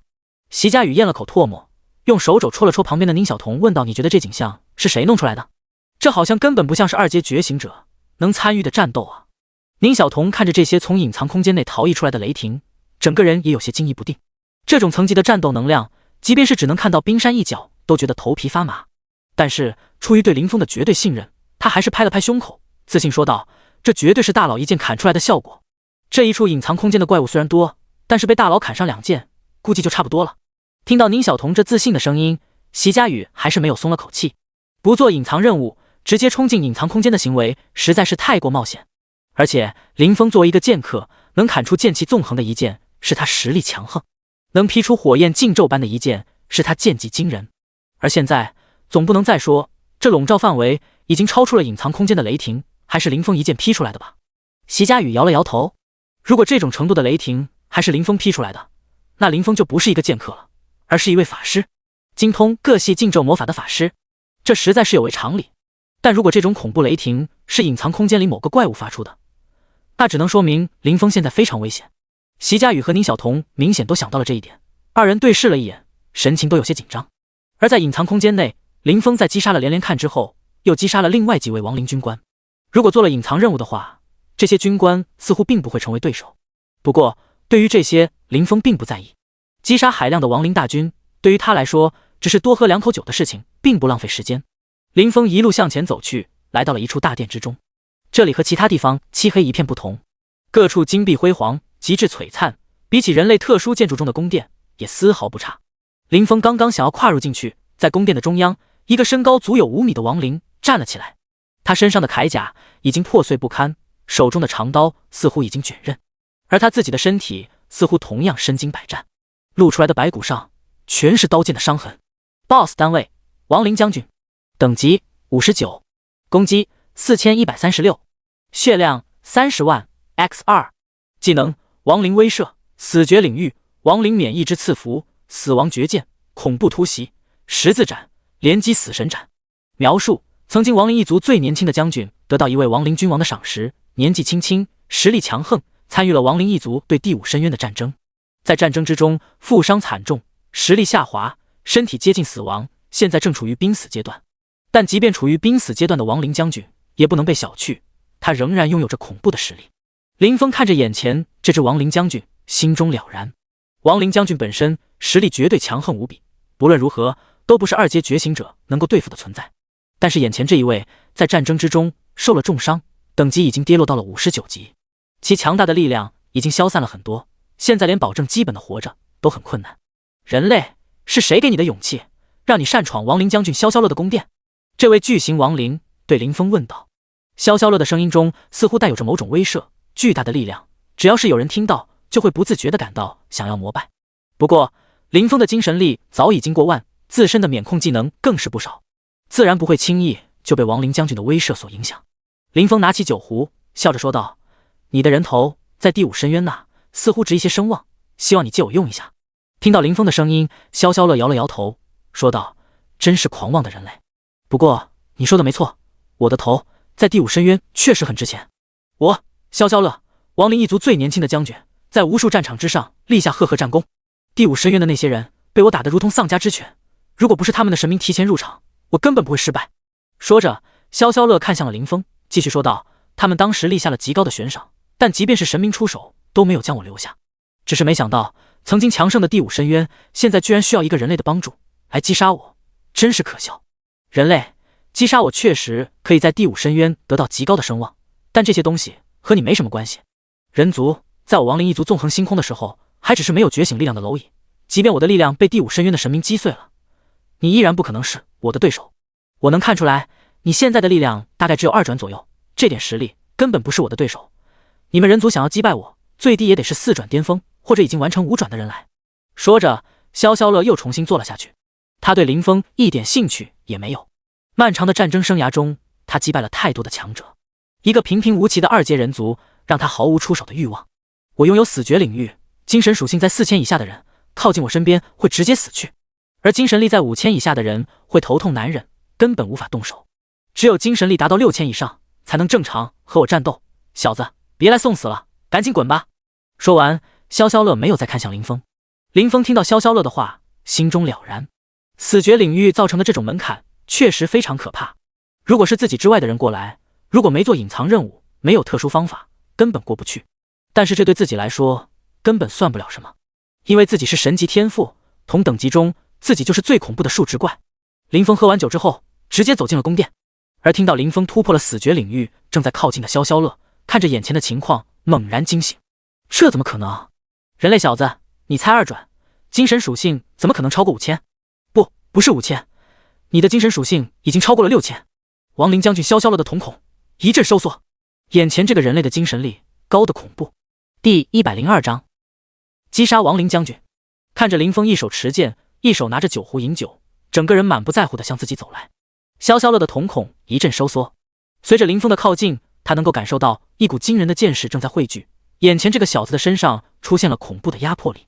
人类在2转的时候能够拥有这么恐怖的力量吗？萧萧乐内心一阵胆寒，这种压迫力在同阶的时候，他只有在亡灵君王的身上感受到过。眼前这个人类此时的战斗力堪比亡灵君王。想到这个可能，萧萧乐目光一凝，手中长刀陡然之间抬了起来。他不相信真的有人能够在同阶的时候真正比肩君王。或许这小子只是有着能够提升精神力的手段，其他的属性必然不会太高。自己身经百战，还得到过君王的赐福，速度属性在6000以下的人根本躲不开自己的攻击，自己的攻击属性高达4000，只要这小子被自己攻击到一下，就会彻底消亡。亡灵将军萧萧乐的手抬了起来，刹那间，巨大的身躯直接化作了一道残影冲出。轰！恐怖突袭，十字斩，连击死神斩。霎时间，巨大的骷髅将军伴随着刀光化作了流光。他庞大的身躯丝毫没有限制他的移速，技能使用之后，他整个人快到让人看不见，漫天都是刀光，一片碎影从天空向着林峰笼罩而来。林峰双脚轻蹬，整个人化作了一片流光，竟然从这一片刀光之中飞跃而起。轰！萧萧乐最后一刀砍下的时候，林峰直接站在了他的身后。亡灵将军看着毫发无损的林峰，喃喃自语道：“这怎么可能？你的速度同样超越了6000，2阶的时候只有我们一族的君王能够做到这些，你到底是什么人？”亡灵将军看着林峰，目光之中透露出浓浓的难以置信。一个人类凭什么能够做到这种程度？林峰将酒壶挂在腰间，手中长剑挥动，嘴角带笑说道：“我只是一个想要拿你人头增加点声望值的学生而已，你现在可以去死了。”说完，林峰手中的长剑挥出，阴阳一现，九神咒，神圣审判。众多 buff 在林峰挥剑的时候猛然冲出，本剑意笼罩的亡灵将军萧萧乐想要避开这一剑，但是林峰挥剑的速度快到了让他窒息的程度，他即便用尽了全力，却还是只能眼睁睁地看着这一剑朝着自己的身体上覆盖而来。轰！粗大的剑气直接笼罩了整个空间，无数剑芒一撒而去，庞大的宫殿都被这极具摧毁性的剑意所笼罩。轰隆！宫殿坠落，各种发光物质被剑气横扫，流光在四周飞舞。扑通！亡灵将军萧萧乐倒了下去，他的额头出现了一道符文，这是亡灵君王、亡灵一族的神明所赐予他的力量。他拥有着2条生命，即便灵风伤害溢出的再多，也无法直接将萧萧乐秒杀。但是在萧萧乐头盖骨中的红光再次出现的一瞬间，林峰没有给他任何的反抗机会，一道道剑芒朝着他的额头笼罩而去。轰隆！萧萧乐拿出了跟随自己多年的长刀，拼命想要反抗，但是眼前的人类已经强到了一种令他感到恐惧的程度了。即便自己用尽全力，使用了亡灵君王的赐福，也完全看不清眼前这个人出剑的速度。巨大的身躯挥出来的长刀，即便将碎石砍成了齑粉，也无法伤到林峰一丝一毫。砰！最后一剑落下，萧萧乐整个身体崩毁，颓然落地，成为一地碎骨。作为亡灵一族最年轻的将军，拥有崇高地位，征战星空多年的强大存在，在这一处秘境之中，为林峰发挥了自己最大的余温。击杀 BOSS 单位亡灵将军，你获得经验 X10,000，你获得武器噬灵之刃钻石，你获得武器亡灵将军的长刀铂金，你击杀了深渊死敌亡灵一族的将军深渊声望加50。叮！奖励触发先天剑体特性，你获得经验 X100,000，经验值积累完成，你的等级得到了提升。当前等级 LV53。一连串的词条出现在了林峰的眼前，尤其是一个名为噬灵之刃的武器，让林峰眼前一亮。钻石装备，那可是高等级之后才会出现的高阶装备。一般来说，4转之前铂金装备就是极限了，钻石装备只有4转之后才有可能出现。自己居然从亡灵将军的身上爆出来了一剑，林峰简直狂喜。他赶忙看了过去，噬灵之刃钻石，装备等级要求 LV70，类别手持武器，效果力量加6000，血量加5000，精神加4000，耐久10000，10000，附魔效果噬灵，使用该装备击杀对手，有 10% 的概率将对手转化为灵奴，听从使用者命令，灵奴的数量和强大程度由使用者的精神属性强弱决定。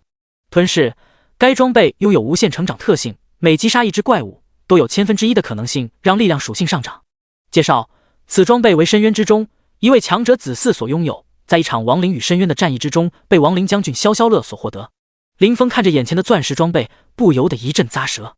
这件钻石装备的加成实在是太恐怖了，根本就不是一般装备所能比得上的。高达6000的力量属性加成，已经比很多3转觉醒者全部力量属性还要高很多了。而2个附魔效果更是恐怖，一个是斩杀之后有可能对对方进行操控的技能，另一个则是无限成长技能。这样恐怖的效果，即便是放在钻石装备里也是顶尖的存在，只是等级要求稍微高了些，达到了70级才能装上。即便自己有玲珑剑心，能够跨越10级装备，现在也不是很够用。林峰看着眼前的噬灵之刃，也有些庆幸等级要求比较高，不然的话萧萧乐自己应该也能使用这件装备，那样说不定会给自己造成不小的麻烦。第103章下狱到达。将噬灵之刃拿到手之后，林峰在秘境里逛了一圈，确定没什么疏漏之后，走出了隐藏空间。因为自己的平 A 带着极其恐怖的 AOE 效果，所以林峰进去之后并没有花太多的时间，不到10分钟的时间，他就彻底解决了这一处秘境。林峰快要走出隐藏空间的时候，宁小彤和席佳雨正在闲聊。你觉得大佬能活着出来不？听说没有完成隐藏任务，贸然进入隐藏空间都是九死一生。宁小彤双手托腮，看着天空说道。席佳雨摇了摇头，说道：我也不清楚，不过应该没什么问题吧。宁小彤叹了口气，说道：我也不知道啊，以前都听说隐藏空间极其凶险，估计大佬得要很长时间才能出来吧，应该要等上不少时间吧。席佳雨点了点头，没有将隐藏任务做完的情况下，贸然进入隐藏空间绝对是一件不理智的举动，即便是林峰，他们也不觉得能够很快就出来。这时2个人影刚好经过这一片空间，来人发出了惊喜的声音：你们也在这里？宁小彤抬头看了过去，恰好看见了夏玉和李红初从远处走了过来。你们是找到林峰了吗？怎么都待在这里不走了？夏玉走了过来问道。他和李红初2人在秘境之中的落点距离并不远，很快就遇到了。2位 S 级的觉醒者在外围试炼的话效率并不高，所以他们直接选择进入了内层。这一路上，怪物似乎都被什么存在给吓退了，所以并没有遇到让他们俩速度放慢的存在。宁小彤向夏玉解释道：“大佬已经进入隐藏空间了，我们正在等他出来呢。”隐藏空间？夏玉和李红初对视了一眼，有些疑惑地问道：“刚刚进入隐藏空间这么短时间，你们就完成了隐藏任务，进入了隐藏空间？”李红初的眼中同样露出了疑惑的神色。虽然他知道林峰实力强横，同阶之中，即便是 SS 级的觉醒者，应该都不是林峰的对手，但是刚进入秘境这么短时间，就已经完成了一个隐藏任务，那是不是太快了？毕竟一个隐藏任务可不是只要实力就能通过的，需要完成采集以及团队配合，完成各种信息的交互。进入秘境这么点时间，仅靠眼前这3个人就完成了发现隐藏任务，并且完成隐藏任务，那是不是太离谱了？宁小彤看到夏玉2人的疑惑，和席佳宇对视了一眼，无奈说道：“大佬不是完成隐藏任务之后进去的隐藏空间？”呼，夏玉和李红初松了口气，林峰给他们的压力实在是太大了。他们俩都是 S 级觉醒者中的天才，但是在林峰的面前，他们却被林峰这恐怖的变强速度压得喘不过气来。如果林峰在完成隐藏任务方面还能拥有这么恐怖的速度，那实在是太惊人了。但是旋即，两人意识到了什么，两人全部眼睛瞪大，对视了一眼。刚才宁小彤说的是林峰没有完成隐藏任务，但并没有说林峰没有进入隐藏空间。难道林峰越过了隐藏任务，直接进入了隐藏空间？夏玉和李红初两人都有些呆滞，他们看向了宁小彤。宁小彤自然知道他们想要问的是什么，当即耸了耸肩说道：“大佬他没有通关隐藏任务，而是直接一片劈开了隐藏空间的入口，他进去已经快10分钟了。”什么？听到宁小彤说林峰一剑劈开了隐藏空间的入口，夏玉和李红初两人全部眼睛瞪大。想要劈开隐藏空间的入口，破开规则和空间，那至少也得是5转之后的能力吧？夏玉神色惊恐说道：“规则和空间都是极其神秘的力量，难以掌握。一般来说，即便是顶级天赋，也得5转之后才能触摸到一点边缘。而现在，居然有人告诉自己，林峰这只有2转的实力，就已经能够劈开隐藏空间的入口了。”李红初的眼神中同样充满了难以置信。破开规则和空间的力量，那都是顶级强者才能熟练掌握的力量。就像是于曼文强行打开这一处秘境的大门一样，那都是要强大力量作为支撑的。没有达到5转的人，几乎就不可能完成这一项任务。你们没有看错，确定林峰真的劈开了隐藏空间的入口？李红初思索了一会，反复向宁小彤和席佳宇确认问道：“我们就是跟着大佬过来的，怎么可能看错？你们看这个空间入口还在这呢。如果大佬是用正常手段进入的话，这一处入口在进去的时候应该就已经关闭了，等大佬完成任务才能出来。”宁小彤指了指旁边的空间入口，说道。夏玉和李红初抬头看了过去，一道巨大的空间裂缝出现在了两人的眼前。两人过来的时候，因为角度的问题，无法直接看到这一处隐藏空间的入口。但是现在，站在空间入口的正前方，夏玉和李红初两人将断面看得清清楚楚。真的有人用一剑直接劈开了隐藏空间的入口。死！夏玉和李红初倒吸了一口凉气，对视一眼，都看到了对方眼中的震惊。仅仅是半天没见，林峰居然就已经掌握了一定的规则和空间力量，这可是很多觉醒者究其一生都无法完成接触到的力量。就这么半天，林峰就已经掌握得这么完美了。两人不由得骇然，林峰这天赋简直就强到逆天了。他们两人 S 级天赋提升的速度已经很快了，但是在林峰的恐怖提升速度面前，他们甚至觉得自己的提升速度像是蜗牛在爬。你们知道林峰什么时候能出来吗？夏玉甩去了自己脑海中的杂念，对宁小彤和席佳宇问道。宁小彤坐在了一边，仔细想了想说道：“听说没有完成隐藏任务，直接进入隐藏空间会极大提升隐藏空间内的难度，甚至有可能在其中遇到比自己高个20-30级的恐怖怪物。即便大佬的实力在同阶之中无人能敌，应该也要不短的时间才能出来吧。”第104章，林峰洗劫了官方武器库。夏玉和李红初两人点了点头。越过隐藏任务，直接进入隐藏空间，确实会导致非常恐怖的变化。不论是在学校，还是他们自己所属势力的记载中，都曾看到过这种说法。林峰就这么冲进隐藏空间，绝对是一件极其冒险的行为。即便他们都相信林峰的实力远超常人，绝对可以从隐藏空间中退出来，但估计是要等不少时间了。我们坐下等一等吧。如果几个小时之后林峰不能出来，我们可以进去找一找他，防止出现什么意外。夏玉思考了一会，说道。李红初也点了点头，坐在了宁小彤和席佳宇的旁边。林峰这种直接劈开入口，强行进入隐藏空间的行为，实在是太过惊世骇俗。他们也不知道林峰到底能不能正常出来。不过正当夏玉准备坐下的时候，一道脚步声从隐藏空间的入口处传了出来。谁？警觉的李红初率先问道，他手中火红色的长刀被拔了出来。其他几人也警觉起来，他们怀疑是隐藏空间内的怪物逃出来了几个。这种神秘的隐藏空间发生什么都不算太奇怪，怪物从其中脱离，进入正常世界行凶的事情也发生过很多。不过在其他几人警觉的时候，宁小彤听着脚步声感觉有些熟悉。大佬，他有些疑惑地问道。席佳宇在一旁戒备地说道，你别听到个脚步就认为是林峰，他进入隐藏空间还没到10分钟，这里隐藏空间的难度本来就高得吓人，他还是强行破开入口进去的，哪有那么快就能出来？夏玉和李红初两人同样点了点头，但是旋即一个熟悉的声音出现在了众人的耳边，你们都在啊，我还认为要过好一会才能集合呢。说着，一位身着白衣，手里拿着酒壶，正在喝酒的身影出现在了众人的眼前。林峰，你这么快就出来了？看到林峰出现的一瞬间，夏玉直接瞪大了双眼，其他几人顿时也全部流露出了难以置信的神色。你进入隐藏空间不是还没到10分钟吗？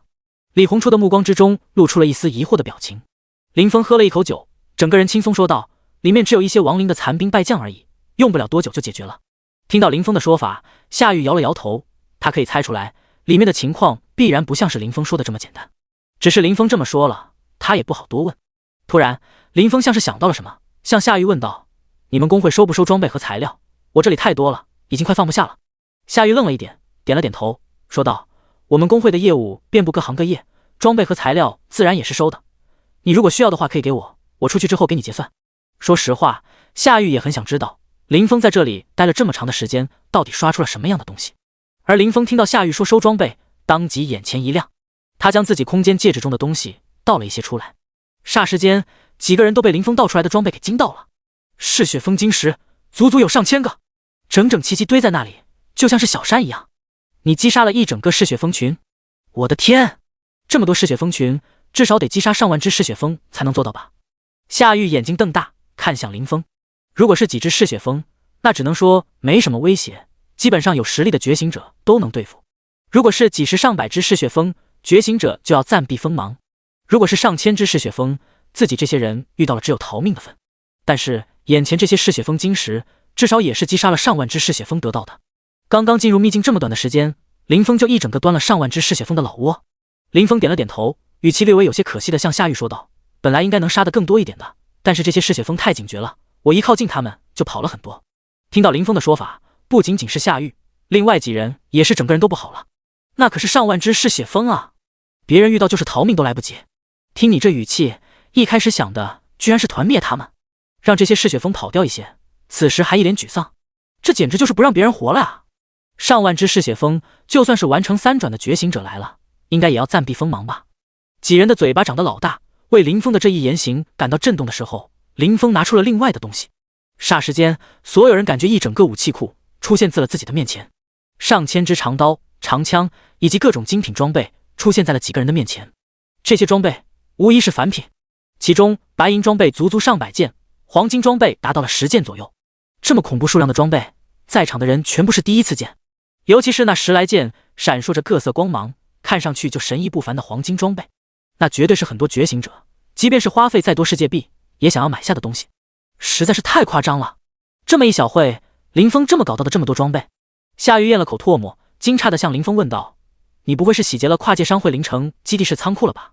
不对，跨界商会在灵城基地室的仓库应该也没有那么多黄金装备，你该不会是洗劫了官方的武器库？除了官方武器库之外，我是完全想不到还有什么地方会有这么多的武器装备。夏玉说完摇了摇头，眼前这些装备数量实在是太多了，质量上也高得吓人，像是一整个正规军团使用的，根本不像是野外刷出来的。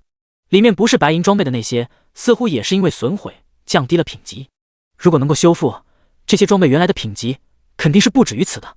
大佬，要不你去投案自首吧，这么多装备得坐好多年牢啊。宁小彤看见这么多装备，只觉得自己的眼睛像是要被闪瞎了，这些装备的数量已经多到了夸张的地步了。第105章独自解决亡灵军团。李红初和席佳宇也点了点头，他们两个也是第一次见到有人弄出这么多精品装备，而且这些装备还没有一件是凡品，看上去每一个都很不凡。尤其是最前方的10来件黄金装备，这简直就像是从某个精锐军团上拿下来的，根本不像是野怪爆出来的。林峰给了他们几个一顿白眼，说道：“这里的隐藏空间里面有一群当年攻入第5深渊的亡灵大军，这些装备都是从他们身上爆出来的。你们看这些武器上的刻印，根本不是什么商会图标，也没有官方的文章，全部都是亡灵的标志。”说着，林峰拿起了几件装备，指着上面的亡灵标志对他们说道。几人闻声看去，果然在每一件武器装备上面都可以看到亡灵军团的标志。亡灵军团，那不是传说中战无不胜，拥有恐怖抗性，只有攻击灵魂的手段才能对他们造成伤害的种族吗？他们还是进攻第5深渊的那一批军团。我曾经在一篇古籍上看到过记载，当年那一批亡灵军团可是战无不胜，纵横星空啊！据说最后是因为其他深渊的神明出手，众多亡灵君王被牵制，亡灵军团才败退。你直接一个人端掉了这上万人马的亡灵军团。听到这些装备来源于一个强大的亡灵军团，夏玉双眸中的震惊丝毫不亚于林峰抢劫了官方武器库。那个纵横星空的军团可是纳入教材，在人类觉醒之前就拥有了恐怖影响力的超级军团。宁小彤、席佳宇和李红初三人自然也听说过亡灵军团的故事，他们全部瞪大了眼睛看着地上的武器，几人又是敲又是咬，甚至用自己的装备上去碰了碰。最后三人对视了一眼，都看见了对方眼睛里惊恐的神色。这些装备全部都是真的，完全来自于亡灵军团。这里这么多黄金装备，还有这些因为损坏品级下降的装备，这里的亡灵军团至少得有很多个军官吧。亡灵军官在同阶之中可是号称战无不胜的存在，精神力稍微差上一点就会被他们秒杀。你居然能在他们的眼皮子底下端掉了整个亡灵军团。他们几个人全部眼睛瞪大，咽了口唾沫。林峰在隐藏空间内的经历实在是太魔幻了。亡灵军团即便是因为和第5深渊的一战损失惨重，已经销声匿迹的很长的时间，但是这个名字依然是强大的标志。在无垠的星空之中，很多种族提到这个名字的瞬间还是会产生恐惧，因为他们都曾被征战过。看着这群人惊讶的样子，林峰喝了一口酒，整个人随意说道：“这个亡灵军团并没有你们想象中的那么强，他们在与第5深渊的战斗中受了很严重的伤。很多亡灵就是保持活性还能站起来就很不容易了，战斗的时候他们也只是2转的实力，并不算难对付。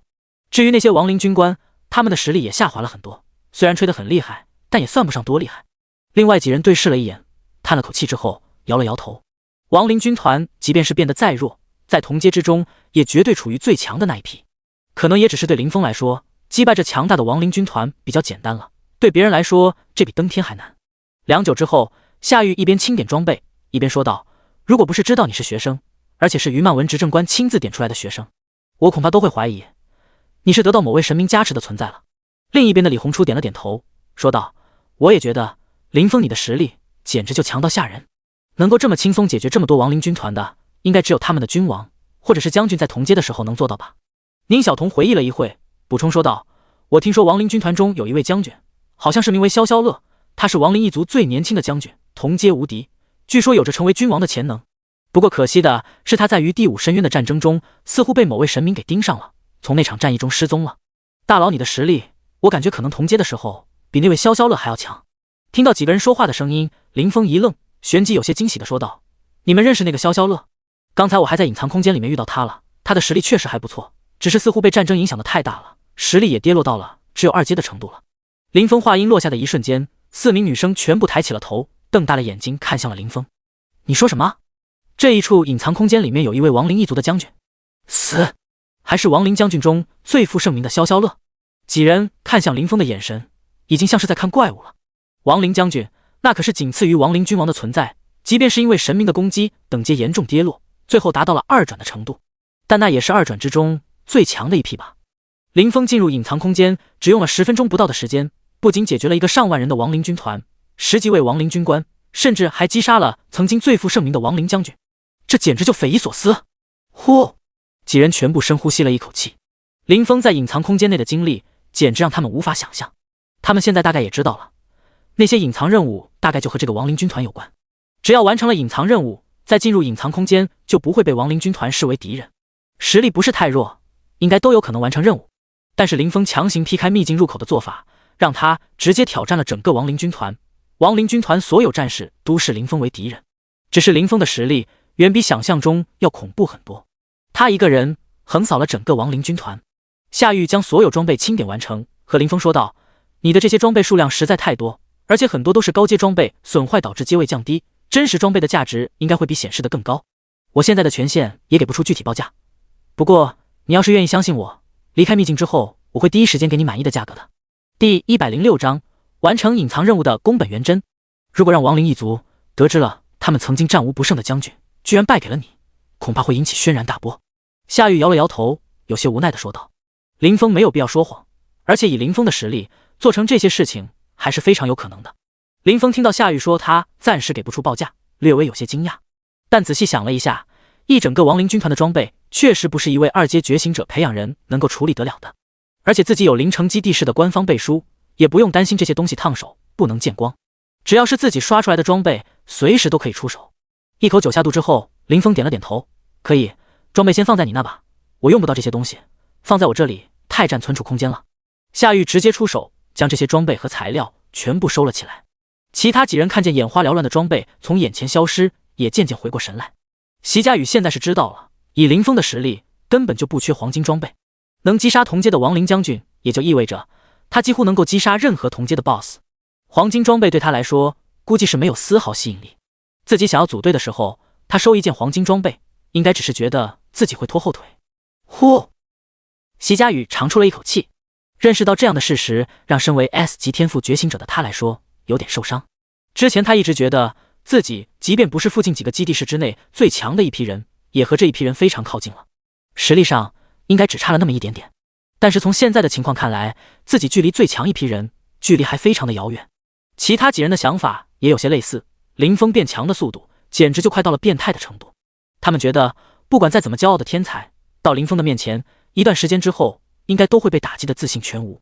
不过宁小彤的想法显然和其他人有些不一样，他看着这些装备被拿出来，然后又被收走，一对大眼睛亮得像是手电筒一样。我去，大佬，我们俩真强！上一次配合秒杀了邪眼暴君，这一次10分钟解决了亡灵军团，我们俩合作战无不胜啊！大佬，宁小彤挑了挑眉，拍了拍胸脯，与有容焉地说道。席家宇率先鄙视的给了他一个中指，不愧是一丁点战斗力没有，只能做腿毛抱大腿的宁小彤，这时候都能冒出来一句我们俩真强，简直了。林峰看到宁小彤这骄傲的小眼神，也是觉得有些好笑。他整理了一下自己的装备，说道：这里应该没有其他的隐藏空间了，我们继续往核心区域进发。说着，古龙被林峰召唤了出来，一双巨大的白骨之翼在天空飞扬，滚滚龙威从天上洒落下来。夏玉看着眼前的古龙，越来越像是活物了。这么大体积的坐骑被骑得栩栩如生，林峰的精神力肯定已经高到了吓人的程度。上来！林峰率先跳上了古龙，斜坐在古龙头上，打开酒壶猛灌一口。好！其他人应了一声，也全部跳了上去。古龙双翼展开，疾驰而去。宁小彤坐在古龙的背上，眼睛中又一次出现了淡蓝色的丝线，看向了远处。而在林峰一行人离开几分钟之后，宫本元真终于做完了所有的隐藏任务，来到了这一处隐藏空间。根据得到的信息来看，噬灵之刃可是钻石级装备，而且是能够不断进化，最高等级能够超越钻石级的装备。如果能够得到，可以对自己提供极大的助力。而噬灵之刃还不是最关键的，最关键的是完成这个隐藏任务会得到第5深渊的声望，这些声望对自己获得深渊之子的认可有着重要的帮助。他神色凝重，按照隐藏任务中得到的指引，准备用记载的方法打开隐藏空间。但是刚刚拿出道具准备动手的瞬间，他意识到了一丝不对劲。他往另一侧看了看，瞬间脸色大变，一道巨大的空间裂痕赫然出现在了他的眼前，甚至朝着里面看去，可以清楚地看到隐藏空间。宫本元真的眼睛瞪大，这道裂痕他怎么看怎么像是有人劈开的。呼，他深呼吸一口气，放平稳心情，想要越过隐藏任务，强行破开隐藏空间，至少也得有5转的实力。那种实力的觉醒者根本不可能进来，这一处空间裂痕应该不是人为的。宫本元真看着眼前的裂痕，自语分析道：就算有其他人看见了这道空间裂痕，进入了内部，也只是自寻死路而已，不会对我造成什么影响。根据记载，这一处隐藏空间里面可是当年纵横星空战场战无不胜的亡灵军团，有人没带信物进去，别说是拿到战利品了，恐怕连逃跑的机会都不可能有。分析完之后，宫本元真镇定了下来，眼前这个意外应该不会对自己收服深渊之子产生太大的影响。当宫本元真分析的时候，几个黑袍人也跟了过来，他们站在了宫本元真的背后，说道：大人，我们的隐藏任务完成了。宫本元真点了点头，说道：先进去吧。说完，宫本元真直接走了进去，几个黑袍人也闻声跟上。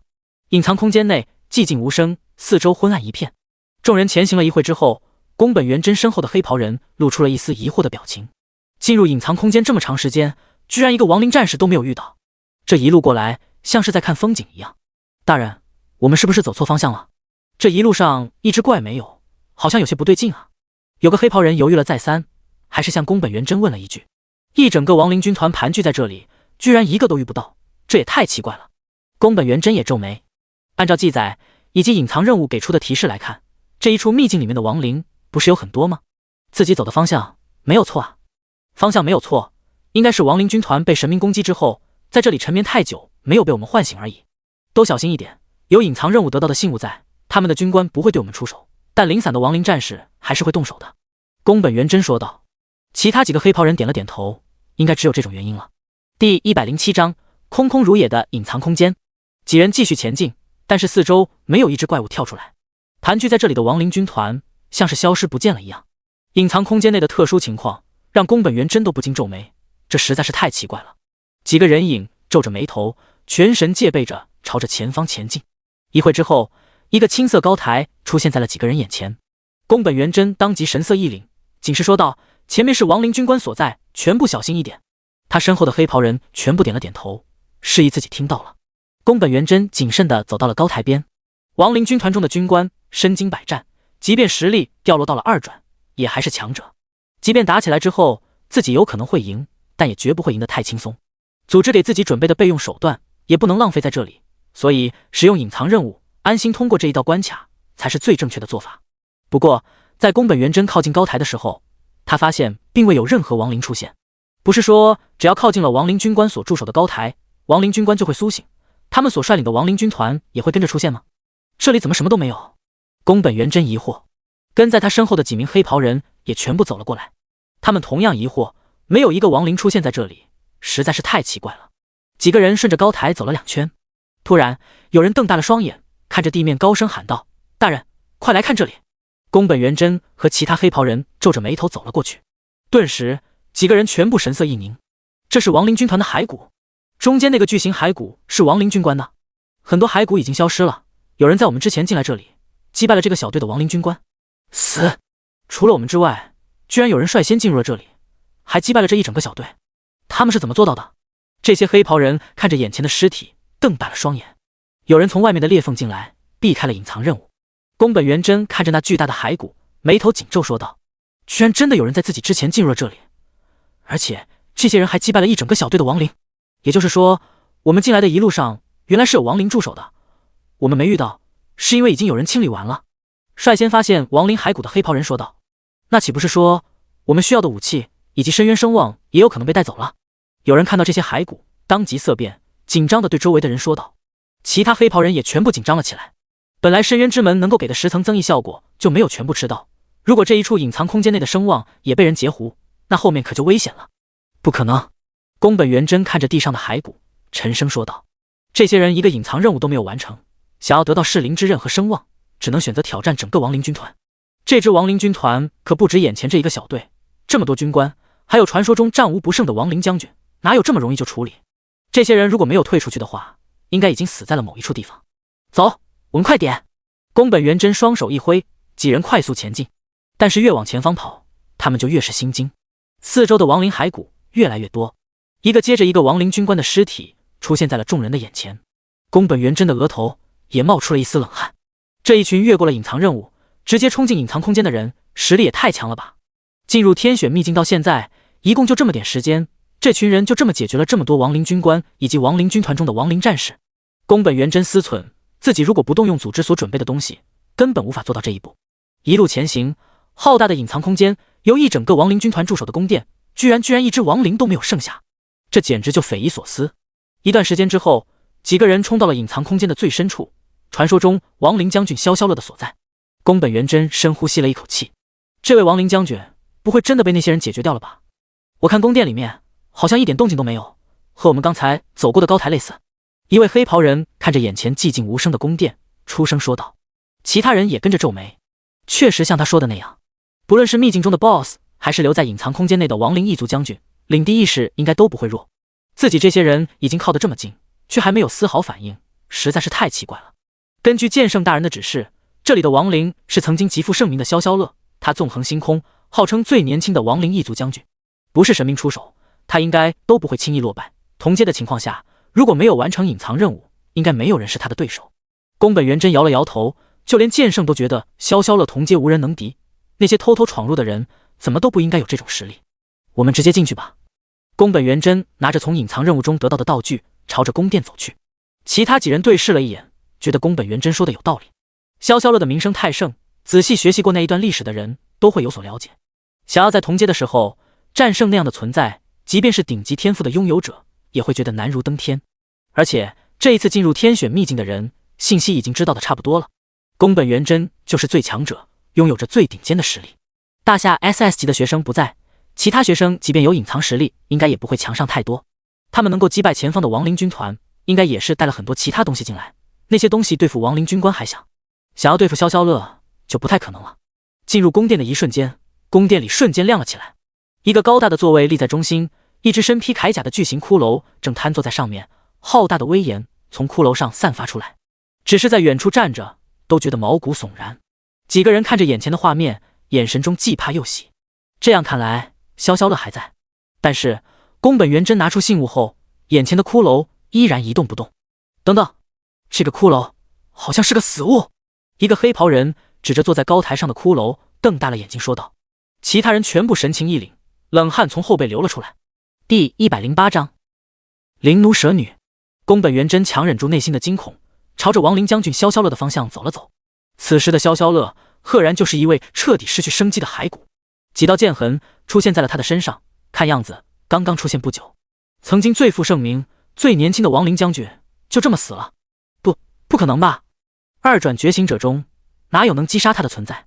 此时不仅是宫本元真身后的黑袍人，就是宫本元真他自己也陷入了难以置信之中。真的有人越过了隐藏任务，没有去搜集任何信物，就屠掉了整个亡灵军团？这怎么可能？樱花国内应该只有自己使用剑圣传承才有可能做到这一步，但动用了剑圣传承，即便是能解决掉亡灵军团，也不会赢得太过于轻松。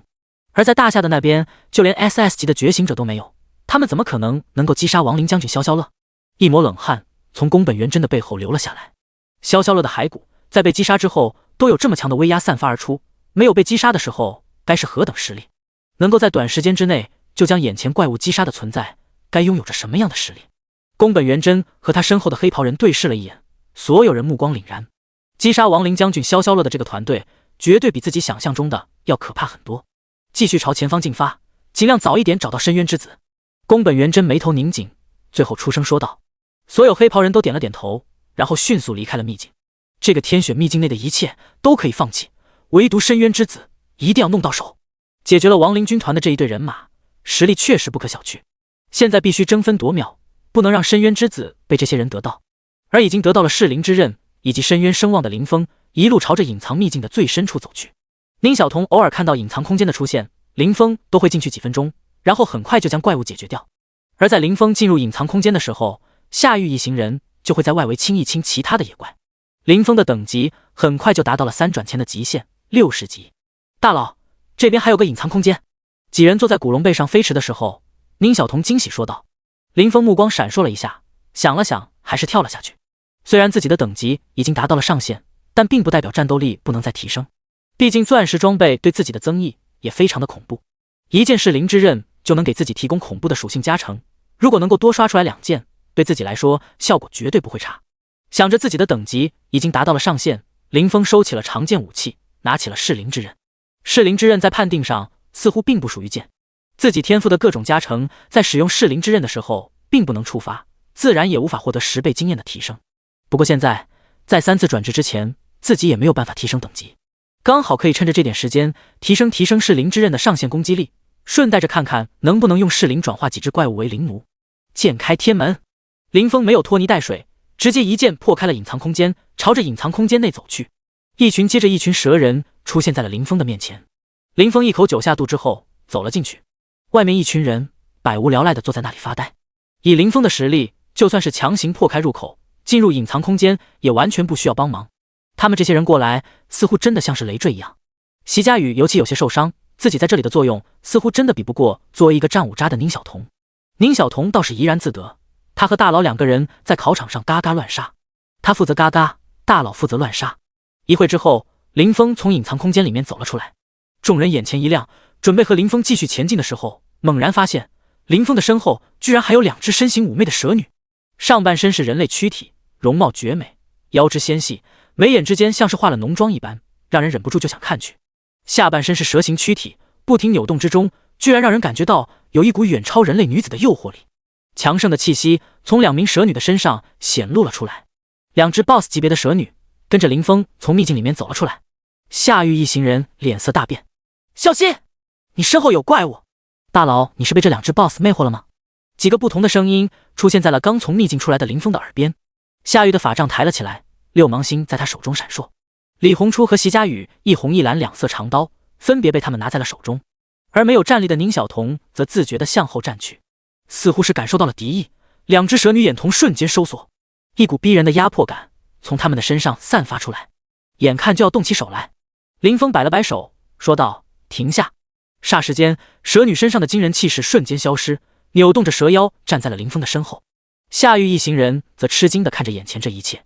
这两只神力强横的蛇女受到林峰的控制，林峰除了剑客之外，还有着法师、召唤师的身份。第109章发现。我去，这两只蛇女都不弱于一些 BOSS 单位吧？大佬，你到底是什么职业？居然连这些 BOSS 都能控制的？宁小童看着林峰身后两位气息强盛、身形妖艳、容貌过人的蛇女，张大了嘴巴。如果说剑客伤害高，还情有可原，这剑客的身后直接跟了两个 BOSS 强度的召唤物，可就太离谱了。而且宁小童看向这两个召唤物的时候，感觉他们两个似乎并不是普通的召唤物那么简单，他们的眼中有着理智和智慧。从自己的角度看来，他们的智慧至少是不比人类要低的。林峰带着两只 BOSS 强度的蛇女出来，自然是想到了这么解释。他看了看一脸懵逼的四个人，解释说道：“这是隐藏空间里一个任务的奖励，你们不用多想。”哇塞，还有这种任务吗？他们是不是很厉害啊？我感觉他们好像很强啊。听到林峰说两位蛇女是任务的奖励，宁小童瞬间来了兴致，走到了他们的面前，仔细打量了一会。其他几人也颇为羡慕地看着林峰，说道：“原来是从任务中得到的，能够得到召唤物的任务还是非常少见的，没想到这一处隐藏空间里面竟然会有。不过应该只有林峰能用强大的战斗力横推这种任务了。”几个人听说过那种任务，也幻想过自己在除了宠物之外，能够得到一些追随者。看到林峰身后跟的这两位长得貌美如花、身材相当不错，与此同时实力也很强的蛇女，不由得多打量了两眼。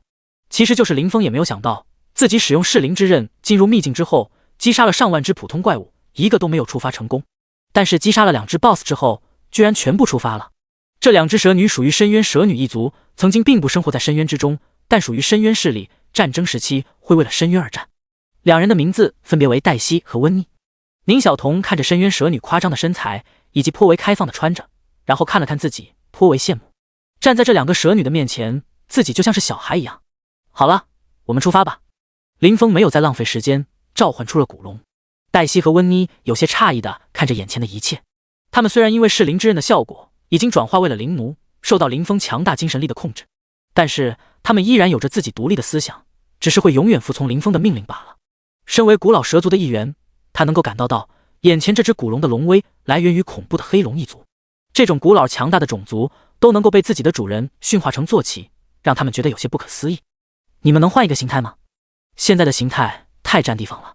林峰看着黛西和温妮长长的蛇尾说道。蛇尾给他们带来了恐怖的速度，战斗的时候会给别人带来恐怖一击。只是现在这2-3米长的蛇尾就显得有些占地方了。黛西和温妮对视了一眼，旋即身形微微转动，两人的形态发生变化。原来妖艳的蛇女变成了制服秘书的形象，两个人甚至都戴上了眼镜。看到这一幕，林峰微微点头，没有多做理会，驾驶着古龙朝着最核心的区域进发。黛西和温妮在隐藏空间战斗的时候，有着蛇女形态以及长达数十米的巨蛇形态，现在人类办公女郎样貌是他们的第3种形态。林峰对此并不介意，其他几人却是对黛西和温妮充满了兴趣。他们开始主动和黛西、温妮交流。古龙飞行了一段时间之后，一道巨大的黑幕从远空直接落到了地面上，强大的力量从黑幕上散发出来。驾驭着古龙的林峰站在了这道黑幕的前方，静静凝视。这道黑幕的后方就是深渊之子所在的深渊祭坛。林峰看着眼前的庞大黑幕，向黛西和温妮问道。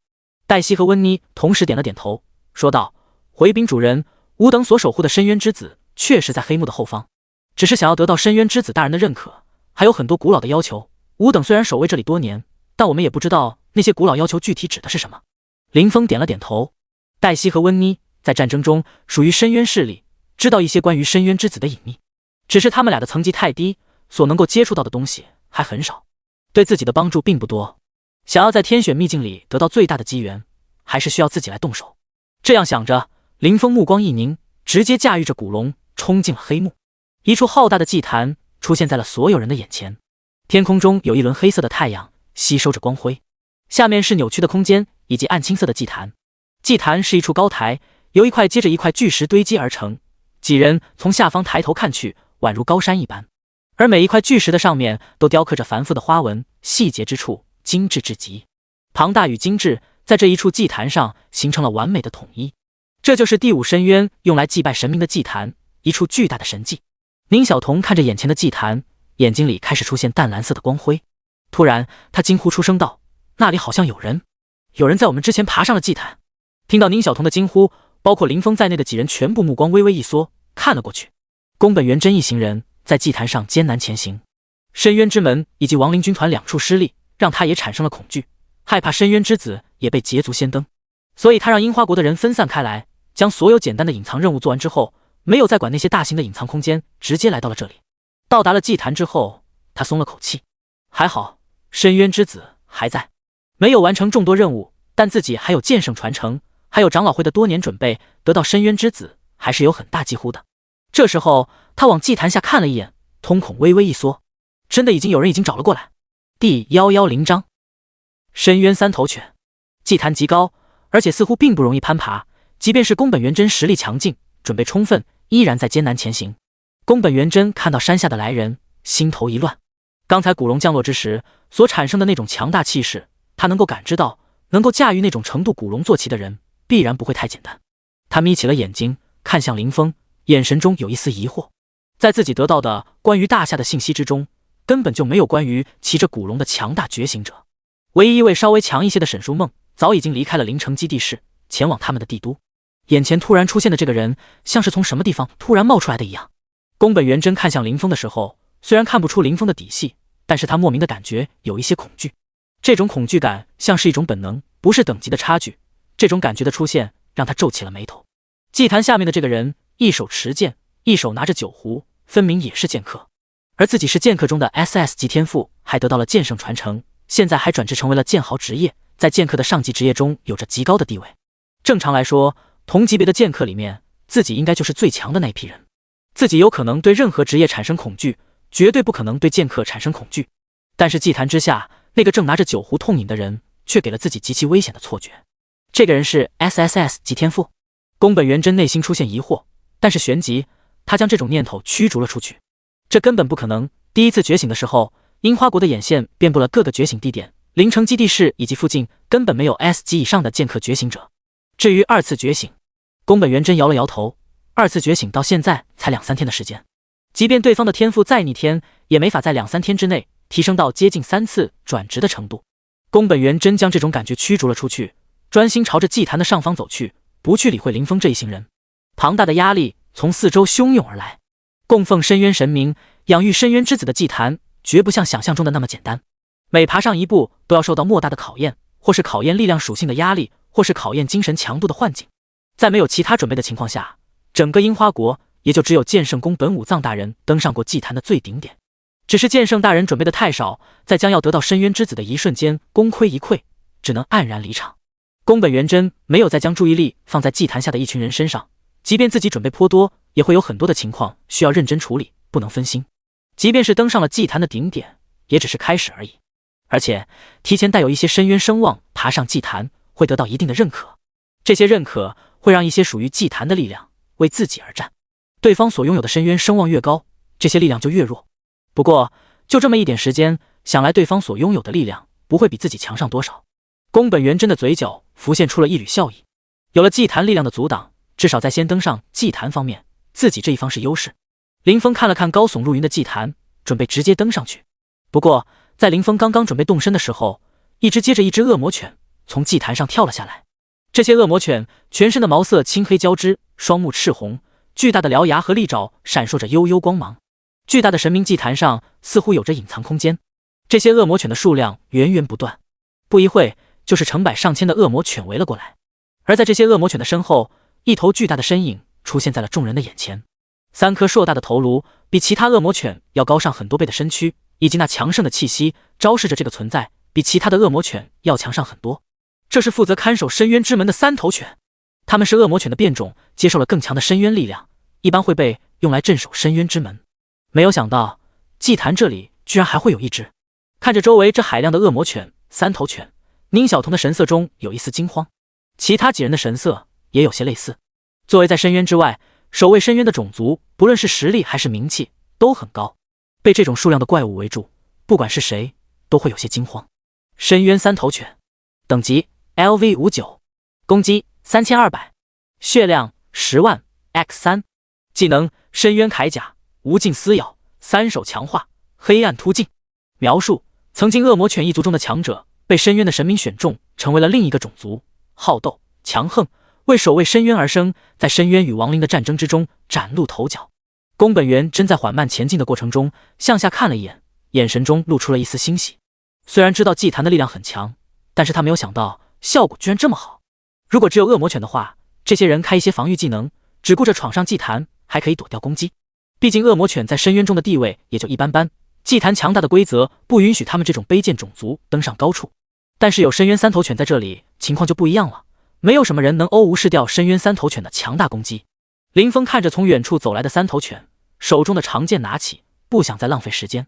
不过在林峰准备出手的时候，黛西和温妮分别拉了一下林峰的衣角，说道：主人，科尔百洛斯是我们的朋友，只要我们劝说一下他，他应该会放下对主人的敌意，自觉进入主人的麾下。黛西和温妮露出了恳求的表情。听到2位蛇女的话，林峰神情不变说道：好，不过你们注意时间，我没有办法等很久。黛西和温妮弯腰示意道：明白。说着，2人走向了深渊3头犬科尔百洛斯。科尔百洛斯，请你立刻放下对我们主人无礼的举动，他才是来自深渊的代理人，得到神明指示，带领吾等离开这里的存在。黛西和温妮在科尔百洛斯的面前显露出了真身，2只巨型大蛇盘坐在地面上与科尔百洛斯交流。黛西和温妮的真身丝毫不比科尔百洛斯小。科尔百洛斯3颗头颅分别看向了眼前的2条蛇，露出了轻蔑一笑说道：原来是黛西和温妮，看来你们俩已经背弃了神明，投向了敌方。身为忠诚的深渊3头犬一族，我羞于和你们为伍，滚吧，我不想再看见你们。如果你们还想跟随着你们的主人，我和我的手下会将你们撕碎。第111章收服科尔百洛斯。黛西和温妮看着科尔百洛斯这副油盐不进的模样，脸上出现了一丝怒容。他们愤怒说道：科尔百洛斯，吾等主人在深渊的声望无人能及，你想要自误，别带上别人。说着，黛西和温妮看向了一边围观的恶魔犬，提高了声音说道：你们的科尔百洛斯大人已经背叛了深渊，若是继续跟随他，形如叛变。黛西和温妮的声音刚刚落地，所有恶魔犬和科尔百洛斯的神色都是一阵巨变。恶魔犬看了看科尔百洛斯，然后看了看林峰，双眼之中全部露出惊恐的神情。所有恶魔犬全部后退了几步，远离了被拱卫在中心的科尔百洛斯。林峰这一路走来，在隐藏空间内得到了诸多深渊声望，按数据来看，此时已经达到了300，而黛西温妮姐妹在100左右，科尔百洛斯高上一些，也只有150这样。在深渊势力的眼中，他身上的深渊气息比起科尔百洛斯都要浓郁很多，一看就会觉得是深渊来的大人物。而且黛西和温妮2人的地位也不算低，他们都认可了这位主人，处于最低地位的恶魔犬自然不敢再反抗。科尔百洛斯看着这些缓缓后退，不准备再支持自己的恶魔犬，目光愤怒到了极点。这样的场面是他根本没有想到的。前方的那个人分明就是一个人类，身上浓重的深渊气息，说不定就是从哪里偷来的，自己怎么可能会让这种存在抢走属于自己的势力？黛西、温妮，你们这2个背叛者，你们自己背叛了深渊的同时，居然还蛊惑人心！我科尔百洛斯，深渊最忠诚的仆人，现在就要替深渊清理门户。你们这2个垃圾，过来受死！科尔百洛斯双目圆瞪，一团黑雾将他彻底笼罩。黑雾不停扩大，科尔百洛斯的一双眼睛在黑雾中散发出红光，一股惊人的气势从其中散发而出。所有恶魔犬见到这一幕，全部如避蛇蝎，迅速向后退去。科尔百洛斯的强大，他们已经见证了无数岁月，自然能够明白。不过，就在黛西和温妮脸色一变，准备动手的一瞬间，一柄长剑从他们身边飞过，以电光火石一般的速度直插黑雾。很多人还没注意到发生了什么，黑雾之中就爆发出了一声剧烈的长啸。嗷呜！只见一道剑芒划过，黑雾散尽，科尔百洛斯的一颗头颅已经从头上掉落了下来。他那高达10万的血条，后面乘以3的数值已经变成了除以2。林峰这块如闪电的一剑，直接将这只深渊看门犬的3条命给斩掉了一条。重新恢复过来的科尔百洛斯用自己剩下的2颗头颅看了看地上被斩下的那一只头颅，整个人露出了惊恐的神色。眼前这个人也太恐怖了吧！这小子和自己一样，都是2转之后接近3转的水准，怎么就把自己给秒了？咕噜！科尔百洛斯咽了口唾沫，惊恐地看向了林峰。只见林峰在砍完他之后，还拿出了酒壶，喝了一口酒，似乎犹有余力。而现在又重新拿起了长剑。既然你这么想要守护深渊，那你就先死吧，神明会接引你的灵魂，让你回到深渊的。林峰举起了长剑，准备给科尔百洛斯来一个痛快。正当林峰快要斩下去的时候，砰！一声下跪的声音出现在了这一片空间。只见科尔百洛斯4个膝盖全部跪地，剩下的2只头颅目光忠诚地看向林峰。科尔百洛斯用极其谄媚地看向林峰说道：“大人，科尔百洛斯感受到了您来自深渊的强大力量，愿意追随大人，请你满足科尔百洛斯的请求。科尔百洛斯的忠诚神明可见。”举起了长剑的林峰看着眼前的科尔百洛斯，嘴角略微有些玩味。这就是对深渊最忠诚的看门种族。而除了林峰之外，其他人看着刚才凶神恶煞，发誓要清理门户，而现在就像家里小狗狗一样的科尔百洛斯也是一脸无语。黛西和温妮捂住了头颅，这家伙还认为是什么硬汉，没想到变节的速度居然这么快，简直就是天生的2五仔。科尔百洛斯，我真的是羞于与你为同一势力，居然连战斗的勇气都没有。黛西和温妮不约而同地摇了摇头。嗨，我这是接受了伟大神明的指引，我科尔百洛斯弃暗投明。科尔百洛斯说话的时候，还用自己的头颅谄媚地蹭了蹭林峰的腿脚。而在后方充满警惕的李红初看着科尔百洛斯这摇尾乞怜的模样，直接瞪大了眼睛说了一句：“卧槽，这年头狗都这么现实的吗？”话音落地，科尔百洛斯幽怨地看了他一眼。嗨，李红初轻咳了一声，似乎自己也觉得称呼科尔百洛斯这种存在为狗有些不妥。夏玉、宁小彤一行人则是惊奇地看着眼前这一切。科尔百洛斯刚才还一副宁折不屈的模样，说自己对深渊永远忠诚，结果才过了这么点时间就直接变节了。他们着实有些没想到，深渊势力居然也像人类一样这么容易变节。宁小彤则是一脸惊喜地走了过去，看了看一脸讨好的科尔百洛斯，思索道：“大狗狗，你今天这么容易叛变，大佬要是真的收下你，你下次再叛变怎么办？”说完，宁小彤的眉头皱了起来，似乎真的在思考这个问题。林峰也摸了摸手中的长剑，似乎是觉得宁小彤的疑虑是合理的。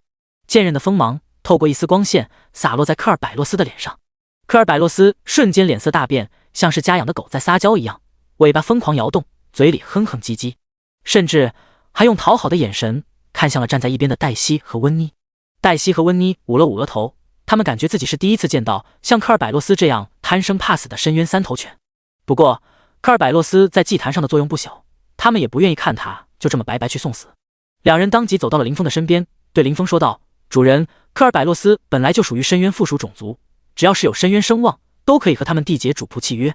缔结了契约之后，科尔百洛斯就永远不能再背叛了。”说着，黛西专享了科尔百洛斯，目光严肃说道：“科尔百洛斯，将你的契约放出来，主人会原谅你的罪过。”科尔百洛斯听到要签订主仆契约，耳朵都垂了下来。不过他看了一眼林峰手中锋利的长剑，还是老老实实的在头部显示出了一个赤红色的契约。黛西和温妮仔细看了一眼，朝着林峰点了点头。林峰将自己的手掌放了上去，契约当即完成。科尔百洛斯，带我们去祭坛的最高处。黛西和温妮同时出声道：“嗷呜！”科尔百洛斯长啸了一声，示意林峰坐到他的背上。林峰跳了上去，当即只见一个青黑色的身影朝着祭坛的最高处狂奔去。守护了祭坛诸多岁月，没有人比他更了解这里。快要接近祭坛顶点的宫本元真一行人朝着下方看了一眼，想看一下林峰一行人被深渊3头犬以及恶魔犬纠缠的模样。但是他刚刚看过去，只见一个巨大的青黑色身影以一种恐怖的速度冲上了祭坛。第112章，祭坛之上，那是什么东西？守护祭坛的深渊3头犬，那种东西不是在有人登祭坛的时候誓死守卫祭坛吗？为什么会背着这些人冲过来？这些人收服了那一头深渊三头犬。几个黑袍人都露出了皱眉。世代守护深渊，号称绝对不会叛变的深渊三头犬，就这么叛变了。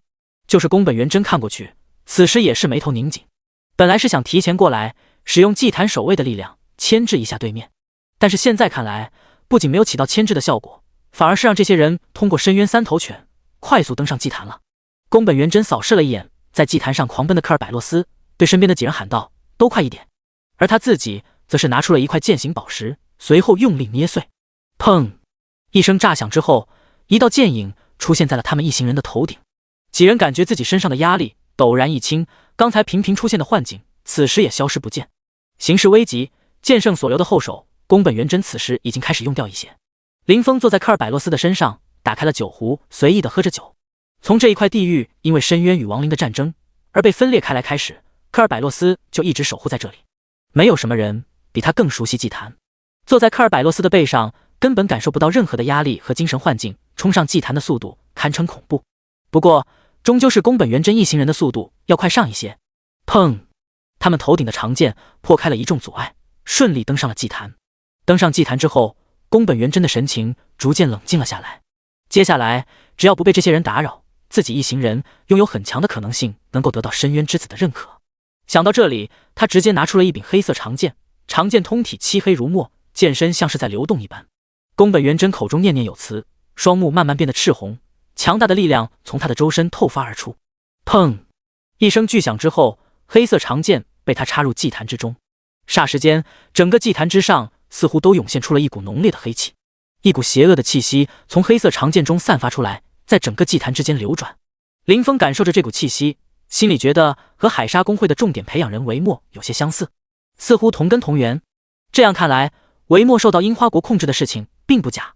本来被科尔百洛斯避开的祭坛守护者，似乎受到黑色长剑的影响，从一个接着一个隐藏空间之内走了出来。这些祭坛守护者的气息有些弱于科尔百洛斯，但更多的是比科尔百洛斯更加强横。牛头人身的怪物，身体大如山岳的老鼠，以及双翼展开足有10几米的蝙蝠，一个接着一个充满了深渊气息的怪物出现在了四面八方。林峰扫视了这些怪物一眼，他们的组合和科尔百洛斯类似，都是一只或是多只 BOSS， 身后跟着一群常见种族。放眼看去，这些怪物的数量已经达到了10几万。如此庞大数量的怪物横亘在前方，科尔百洛斯感觉自己的双腿都在打颤。他强行镇定住心神，对这些挡在前方的怪物说道：“主人得到了神明的指示，需要登上祭坛，你们退开。”说着，科尔百洛斯显露出了自己的獠牙，想要将这些自己原来的同伴喝退。这些同伴每个都有着相当强横的实力，科尔百洛斯面对任何一个其实都有些虚。同时面对这么多，如果不是林峰正坐在他的身上，他早就逃跑了。轰！科尔百洛斯的声音刚刚落地，那头牛头人身的怪物就手持重锤，朝着科尔百洛斯所在猛然轰出。你看着昔日的同事如此不顾念旧情，科尔百洛斯连忙避退，眼神中有了一丝慌乱。科尔百洛斯险险避开重锤，只听一声巨大的轰鸣声从重锤与地面接触的地方发出，剧烈的余波汹涌而出，巨石崩碎，空间震颤。这牛头人身的怪物上来就下了重手，其他的怪物也全部跟上，惊人的压迫力朝着林峰众人汹涌而来。科尔百洛斯，你身为祭坛的守护者之一，居然能够忍受一个弱小的人类坐在你的身上，你简直就是深渊三头犬一族的耻辱！今天我们就要替深渊之神将你清理！一些 BOSS 级的怪物看着科尔百洛斯，口中出现了愤怒的声音。而林峰看着这恐怖数量的怪物，若有所思地点了点头。祭坛之上，那些樱花国的人拿出的黑色长剑虽然诡异，但也无法做到同时操控这么多 BOSS 级的祭坛守护者。黑色长剑的作用应该只是引出这些祭坛守护者，并且激怒他们。宫本元真在祭坛之上，目视前方，一道金光出现在了他的眼前。炽盛的符文从金光中涌出，似乎有一个活物在金光中孕育，一种强盛的力量在其中汹涌。看着金光中的存在，宫本元真心脏跳动的速度都快了几分，整个人都兴奋起来。按照剑圣的记载，那里就是深渊之子的所在，成长之后堪比次神级的宠兽就在其中孕育。能够得到它，那就代表着一个不朽教会的雏形产生，自己迈向至强者的路途也将更进一步。他压抑住自己的兴奋，一步一步朝着前方走去，手中的剑紧紧握住。正当他一步迈出的时候，一道金光猛然间朝着宫本元真冲来。当！他抬手挡了过去，金属撞击声响彻四周。只见一位由金色光柱凝结而成的人影出现在了前方。这道人影的身上布满了一个接着一个符文，无法看清其面容。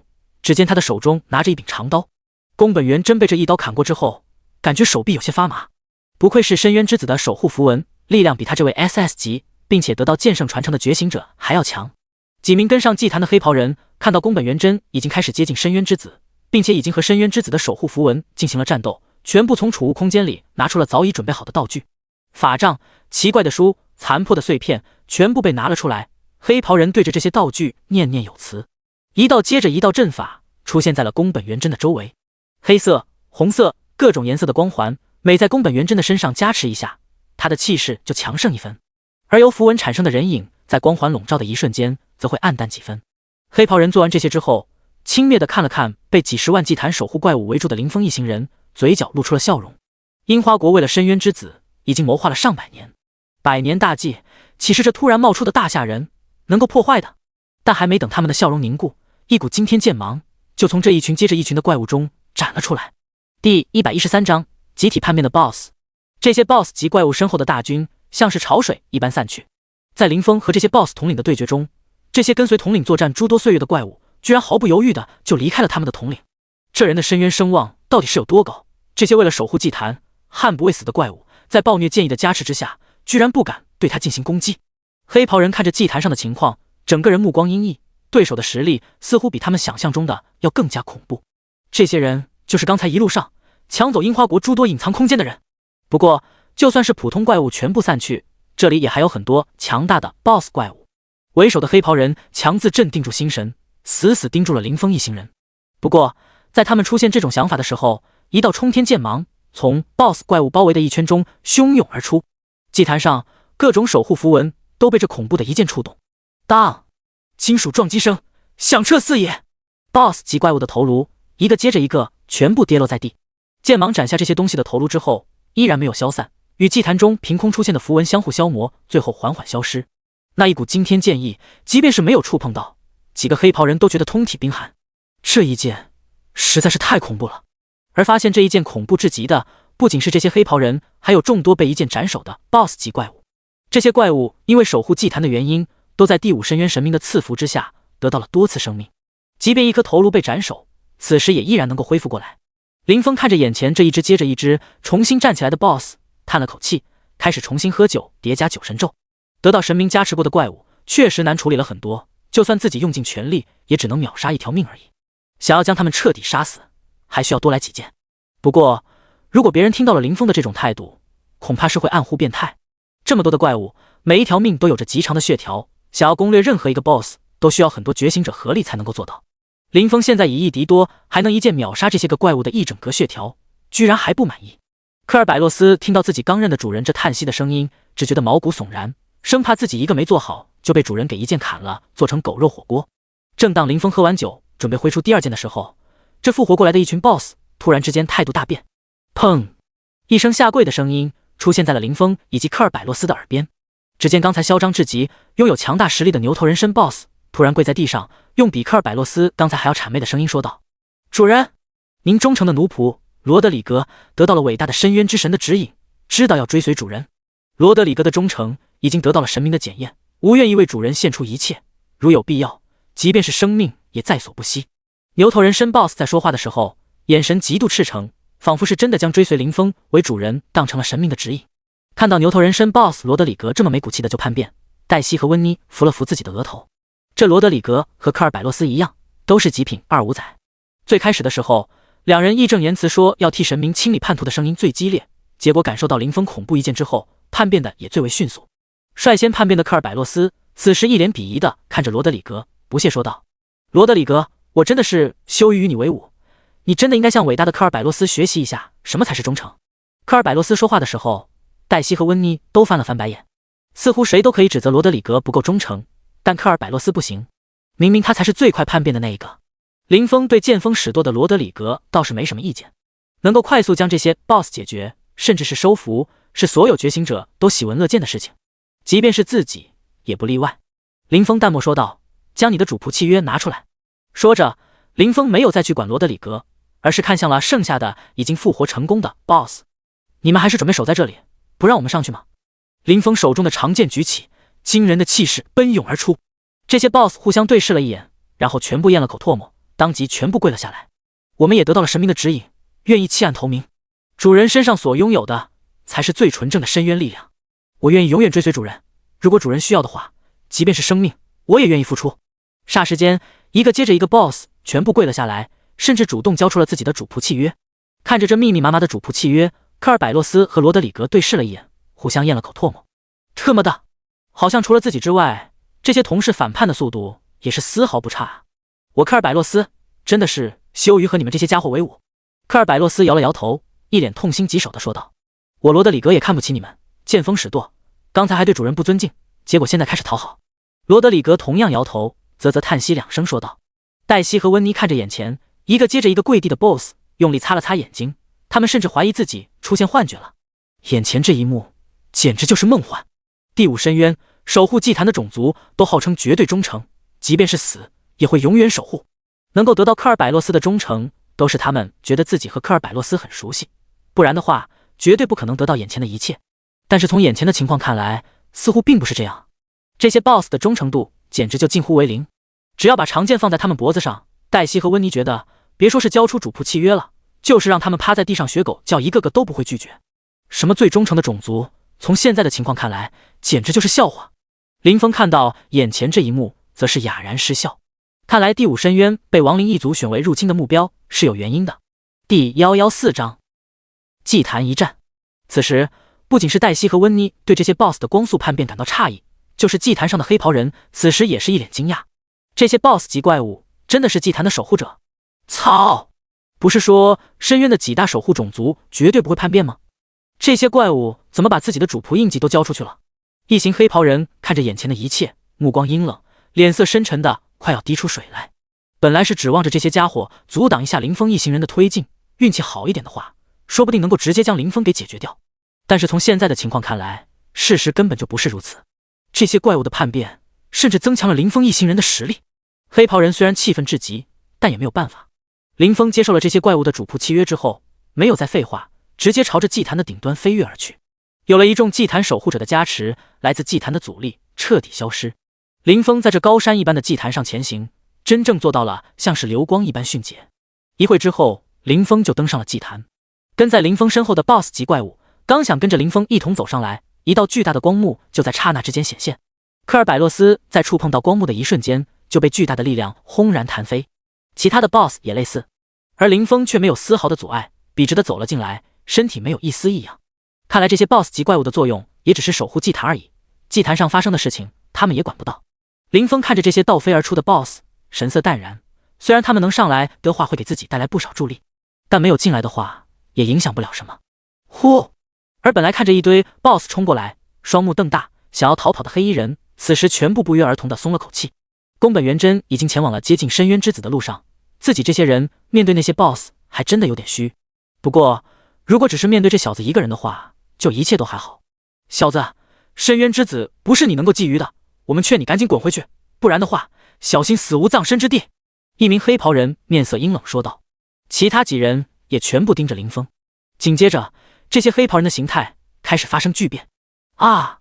一名黑袍人痛苦地嘶吼了一声，他穿着的黑袍瞬间被几根身体内钻出的肉刺捅穿，痛苦的嘶吼声传遍了祭坛的上空。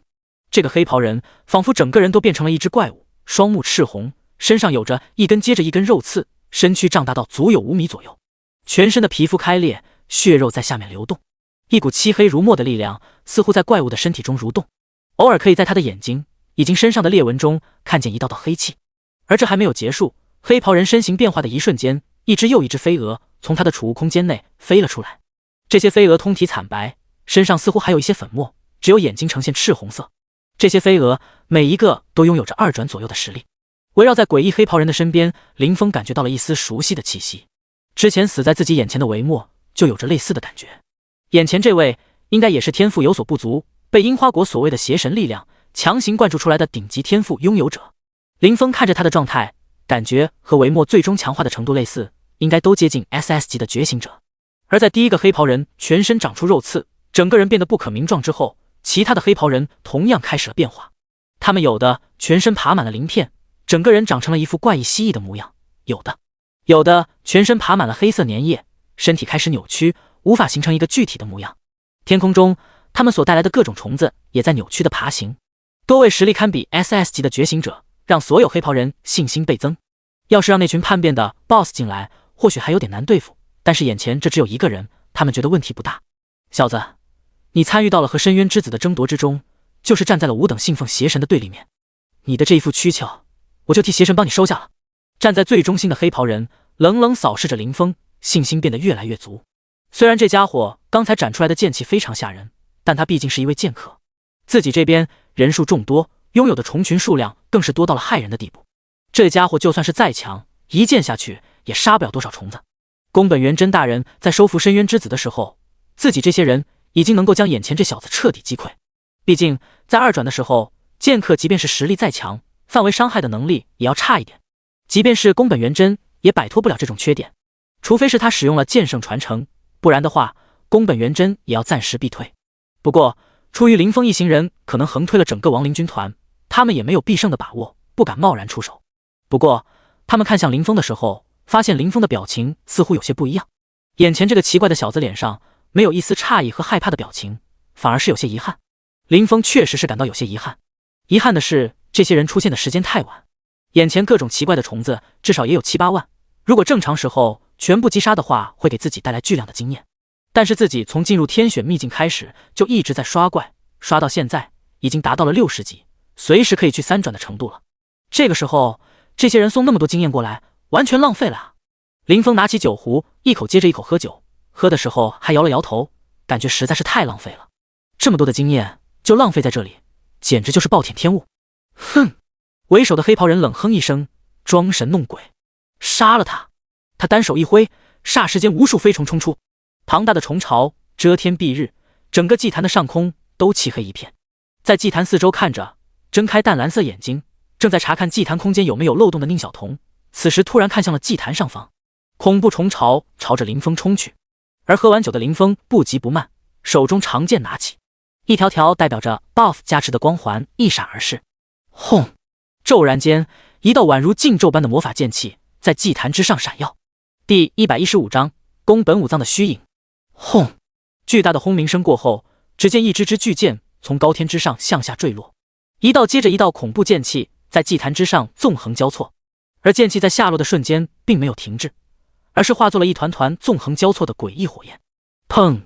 火焰爆炸声响起，一只接着一只蜂拥而来的虫子被剑气与火焰直接搅碎，然后直接化成了飞灰。看到眼前这一幕，林峰整个人的神色不变，单手持剑，一身白衣在茫茫大火中飘荡。恐怖火焰在祭坛上燃烧，本来凶悍至极，朝着林峰扑杀而来的虫群瞬间被吞噬。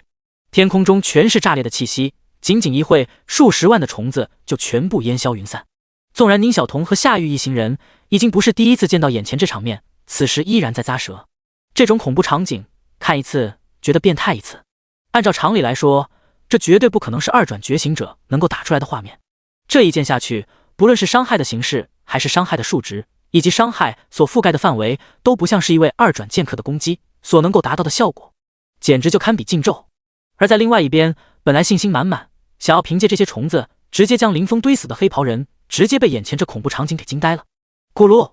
终于有人咽了口唾沫，回想起刚才那剑气纵横、火浪滔天的景象，他只觉得头皮发麻。这是剑客所使用出来的技能？这真的是2转剑客所能够使用出来的能力吗？这根本不是剑技，是禁咒啊！不，别说是2转剑客了，就是2转法师、3转法师，甚至是4转法师，都没办法用火球术弄出这么恐怖的伤害吧？这种人为什么能够进入秘境？不是说2转以上的觉醒者，不论再强也进不来的吗？这些黑袍人看到林峰出手的画面，心态大崩。这么恐怖的实力，让他们无法相信林峰只是2转。和这样的对手对决，即便他们现在的实力堪比 SS 级天赋的觉醒者，他们也看不到任何希望。被这样的一剑砍上一下，他们觉得自己的下场不会比那数十万只被烧成灰烬的虫子要好上多少。黑袍人朝着后方看了一眼，只见宫本元真在这段时间里已经靠近了深渊之子，只要拖延足够久的时间，自己的使命也算完成了。想到这一点，所有的黑袍人全部对视了一眼，朝着林峰冲去。全身爬满了肉刺的黑袍人，整个身体化作了一个炮弹，轰然飞去。其他黑袍人也全部跟上，他们现在接受了邪神的力量，身形扭曲，朝着林峰冲过来的时候，像是一个接着一个不可名状的诡异物质。只是在他们快要接近林峰的一瞬间，林峰的整个身体直接化作了一团流光，霎时间，所有黑袍人全部扑了个空。林峰在这一刹那直接从他们的感知中消失。正当黑袍人瞳孔微微一缩，想要找到林峰位置的时候，只见一道粗大的剑芒从他们的头顶轰然落下，那恐怖的力量以及一股死意让他们全部毛骨悚然。所有不可名状的黑袍人拼尽了全身力量，想要摆脱这股剑芒，但是那粗大的剑芒不仅速度快到了恐怖的程度，就连大小也在不断变大。黑袍人只觉得无论怎么样移动，都被这一道剑芒所锁定。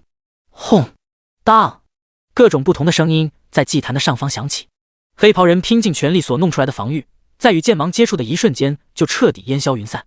这几名黑袍人很快就死得不能再死，全身的气息都被剑气所搅碎，化成了一堆劫灰。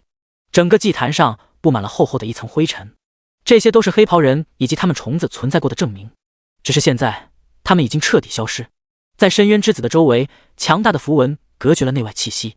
宫本元真忙于对付符文所产生的强大怪物，并没有注意黑袍人那边的情况。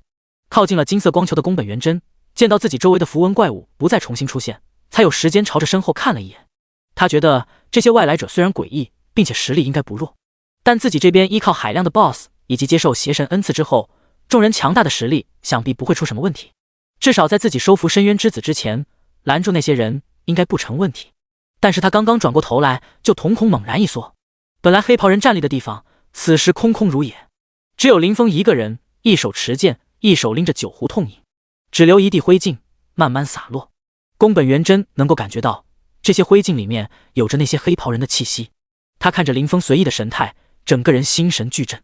这个人只花了这么短的时间，就解决掉了所有守护祭坛的 BOSS 以及邪神重点赐福过的黑袍人。脑海中出现这种想法之后，宫本元真只觉得自己的身体在微微颤抖。这怎么可能？即便自己动用了剑圣传承，也没有办法做到这么快吧。宫本元真的眼神阴翳，一咬牙，直接拿出了一道血色符文。白色的符纸上面是血红色的诡异纹路，这些纹路出现在金光的周围，瞬间就散发出了一股来自远古的气息。强横的力量直接将四周笼罩，血红色的符文开始流动。这是樱花国为了得到深渊之子，使用血迹从邪神那里得到的符文，其中有着一股奇异的第五深渊气息。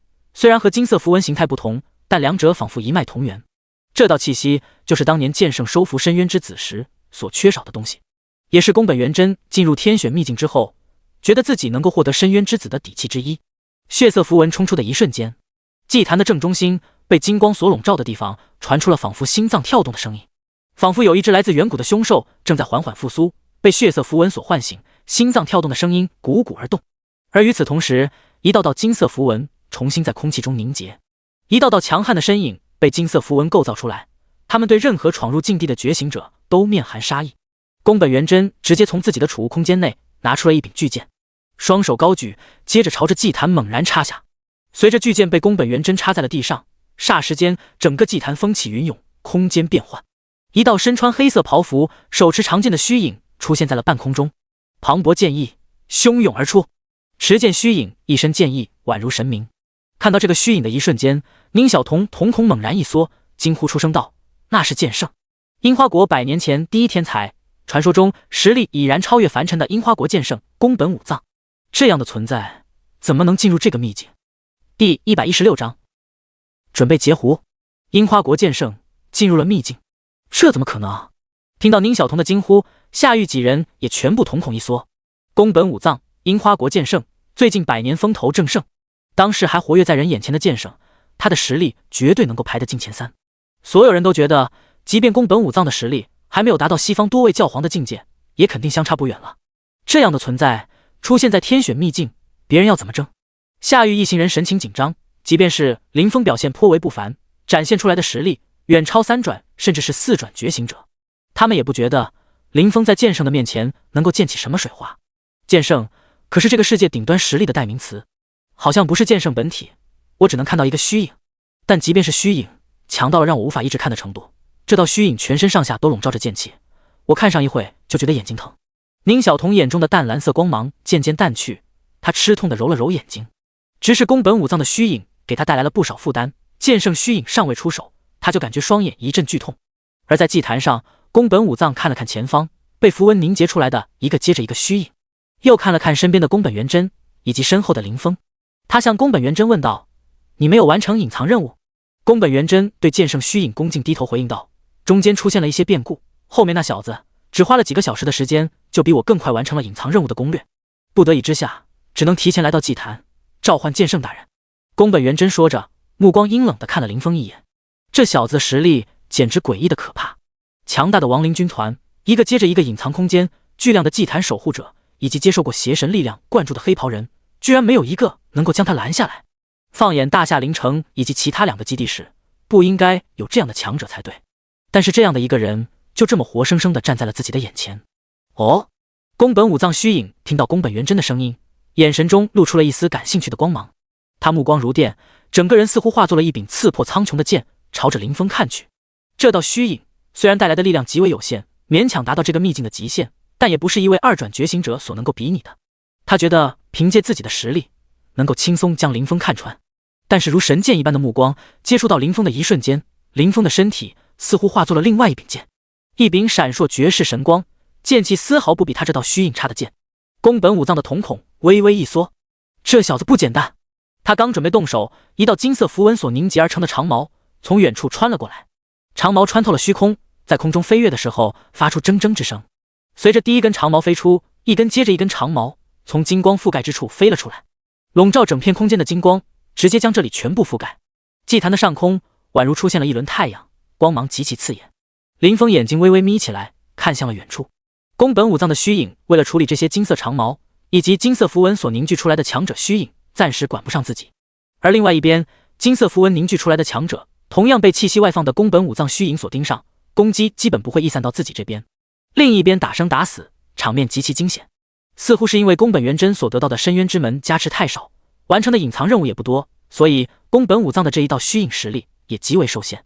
面对金色符文所凝聚出来的强者，没那么容易分出胜负。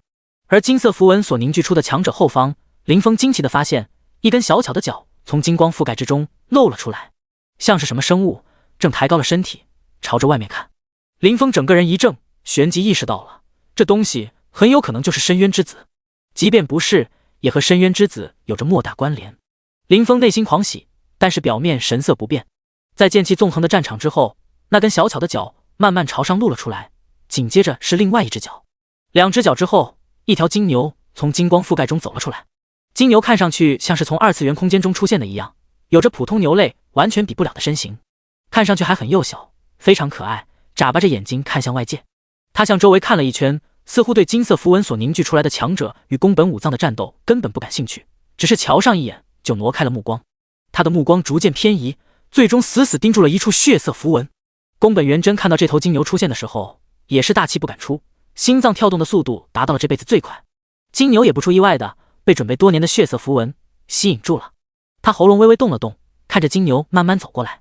而林峰看着那血色符文，瞧了瞧被吸引的金牛，目光微凝。他感受到血色符文中的气息和自己身上所带着的一样东西极其相近。林峰看了看一边宫本武藏所在的战团，依然刀光剑影。这些由金色符文所凝结而出的战士似乎被击杀之后能够复活，纵然剑气纵横，这些人被打碎了多次，依然数量越打越多。林峰看向了自己储物空间内的奇异牛角，这东西对这只金牛的吸引力，没有猜错的话，应该要比那些人强上一些。林峰随时出手，准备截胡。第117章对决剑圣。林峰慢慢朝着金牛的方向靠近，而宫本元真则心脏狂跳，注意力全部放在了金牛身上。他没有注意林峰，因为他觉得自己已经召唤了剑圣大人的虚影，这小子就算是实力再强，也威胁不到自己。在剑圣大人的恐怖实力面前，2转的觉醒者根本翻不起任何风浪。毕竟剑圣和被神明击溃的消消乐不同，剑圣宫本武藏正处于巅峰时期，没有任何的衰败。想要击败这样的强者虚影，在他的理解中，只有其他强者的虚影才能够做到。林峰一边饮酒一边靠近，宫本元真终于注意到了林峰，他猜到了林峰想要截取深渊之子。不过他并未惊慌，如果不是深渊之子主动想要跟随，就算是实力再强，在这一处深渊秘境里面也无法将深渊之子带走。毕竟深渊之子可是受到第5深渊神明庇佑的存在，对深渊中空间的控制拥有着强大的掌控力。然而就在宫本元真觉得大局已定，自己将得到深渊之子的认可，回到樱花国的时候，突然林峰的手中出现了一只牛角。这一只牛角出现的瞬间，一股浓烈的气息直接遮蔽了邪神符文，黑雾整个将林峰笼罩。金牛也瞬间停了下来，他看向林峰的方向，先是露出了一丝茫然，旋即他身形变化，璀璨的金光瞬间沸腾，金牛像是一道流光一般朝着林峰冲去。空间、规则、祭坛的束缚根本无法将他留住。刹那间，宫本元真瞳孔猛然收缩，将要得手的深渊之子跑了。这小子在没有邪神的帮助之下，拥有着更强的道具，那个道具拥有着更强的第五深渊气息。啊！宫本元真看着远去的深渊之子，目眦欲裂，他大吼一声，黑色长剑拔出，轰！一缕缕剑意朝着林峰斩了过来。而在宫本元真机遇发狂的同时，宫本武藏的虚影也同时感受到了林峰带走了深渊之子。霎时间，剑圣虚影杀气沸腾，虚影的瞳孔直接变得赤红，巨大的空间之内升腾起一片血雾，整个祭坛似乎都被一股恐怖剑意所笼罩。只要深渊之子被拿走，此时即便是杀了林峰，也无法将深渊之子夺回了。如果是在外界，宫本武藏有自信能够限制住深渊之子的穿行能力，强行将其留下。但是在这一片深渊的空间之内，他自己的实力仅凭借一道虚影的情况下，根本不可能将深渊之子留下。也就是说，樱花国以及自己的百年谋划，都因为这偶然出现的小子功亏一篑了。宫本武藏虚影全身愤怒到沸腾，他根本想不到樱花国献祭了诸多生灵，使用众多祭品才从邪神手里拿到的符文道具，居然没有这小子随便拿出的一件道具效果要强。啊！宫本武藏一声嘶吼，声音几乎传遍了整个天选秘境。骤然间，无数人看向了这里，即便无法看到画面，所有人也都知道那里绝对是发生了顶级强者的对决。随即，所有持剑的觉醒者都感觉自己手中的剑在颤鸣，仿佛在秘境的最中心传出的不是一声暴怒的嘶吼，而是一道贯通世界的剑意。樱花国众人感受到这剑意的瞬间，所有人都面露狂喜，这绝对是剑圣才能够拥有的实力。本来只是知道宫本元真大人带着剑圣的传承进入天选秘境执行任务，结果现在看来，分明是剑圣大人亲自出手。虽然不知道这份力量从何而来，如何使用，但樱花国众人依然一脸热切，觉得有剑圣出手，一切就全部没问题了。而在祭坛之下，宁小彤、夏玉一行人听到这股剑意的瞬间，全部毛骨悚然。这哪里还是二转觉醒者能够参与的对决？林峰以及樱花国的这些人已经强悍到这种程度了吗？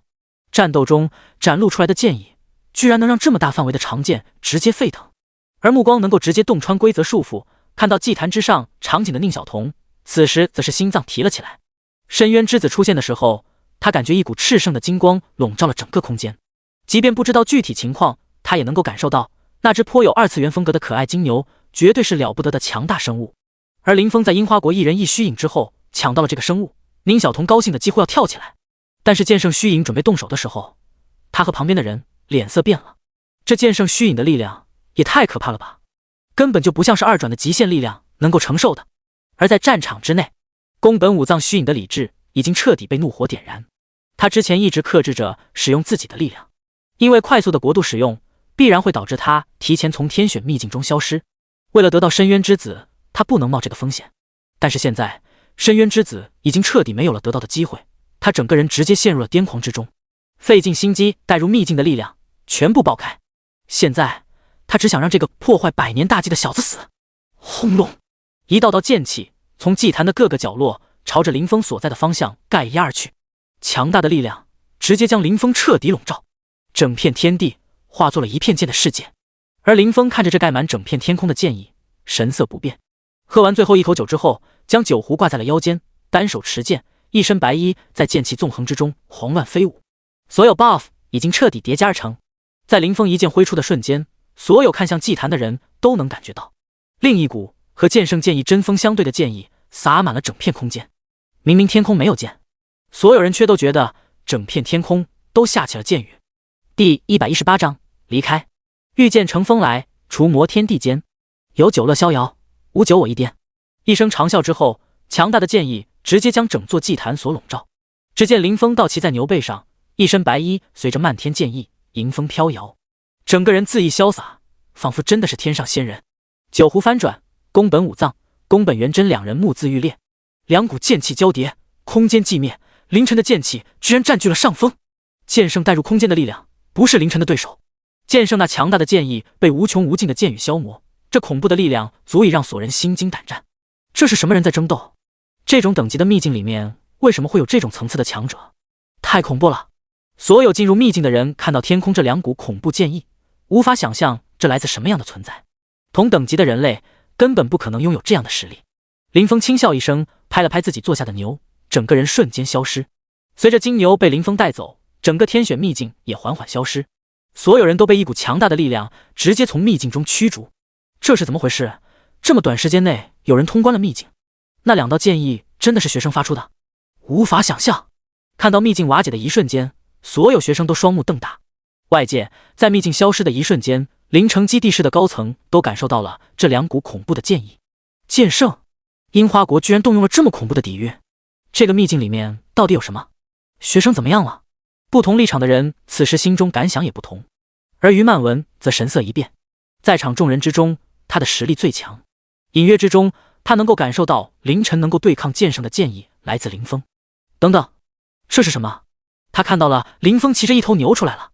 林峰从剑圣的手里抢来了一头牛，这就是天选秘境内的最大机缘吗？于曼文若有所思。他虽然猜测不到这头金牛到底什么来头，但他能够感觉到金牛的不凡之处。此时庞大的场地内人声鼎沸，十分嘈杂，所有人都很难相信自己刚进天选秘境，还没怎么开始打怪，秘境任务就已经被完成了。宁小彤看到自己闺蜜一脸惊诧的表情看着林峰，她与有容焉，昂首挺胸走到了林峰的身边。大佬，这就是你和那些黑衣人打架抢来的东西啊，看着有点可爱。说着，宁小彤摸了摸有些卡通的金牛，整个人都有些兴奋。凭她的眼睛都看不穿这金牛的底细，只能说这头牛的强大远超她的想象。而夏玉一行人则在一边苦笑着摇了摇头。他们几人跟着凌晨一起行动，在天选秘境里面的积分已经高到了一种恐怖的程度，几乎可以选择联邦内所有的大学。但再多的积分也无法掩盖他们心中的苦涩。林峰和他们明明是同一届的学生，结果他居然已经能和剑圣分身交手了。那毁天灭地、无数剑雨坠落的场景，他们实在难以忘记。相比之下，他们几个就显得平平无奇了很多。林峰的存在让他们都有了很大的挫败感。而随着天选秘境的快速结束，诸多消息都透露了出来。樱花国谋划多年，剑圣分身都用上，结果还功亏一篑的消息让全世界都大跌眼镜。而凌晨则和于曼文沟通了一段时间之后，快速走向了下一个炼级地点。10年后，诸多神明终于找到了地球的准确空间节点，准备入侵。诸天神魔，漫天巨雾，无数遮天蔽日、堪比星辰大小的生物出现在银河系内。而在这时，一道贯穿天地的剑意从那蔚蓝的星球内飞出，霎时间无穷剑意滚落，诸神陨落，妖魔喋血，鲜血染红了天空，无穷剑意自九天洒落，一剑飞出，超越了时间、空间与那永恒不灭的神明规则。诸天神魔被这一剑阻在银河系边关之外。这一天，人们想起来10年前，在一个小小基地室内，一位名为林峰的学生在觉醒时，整片天空都下起了剑雨。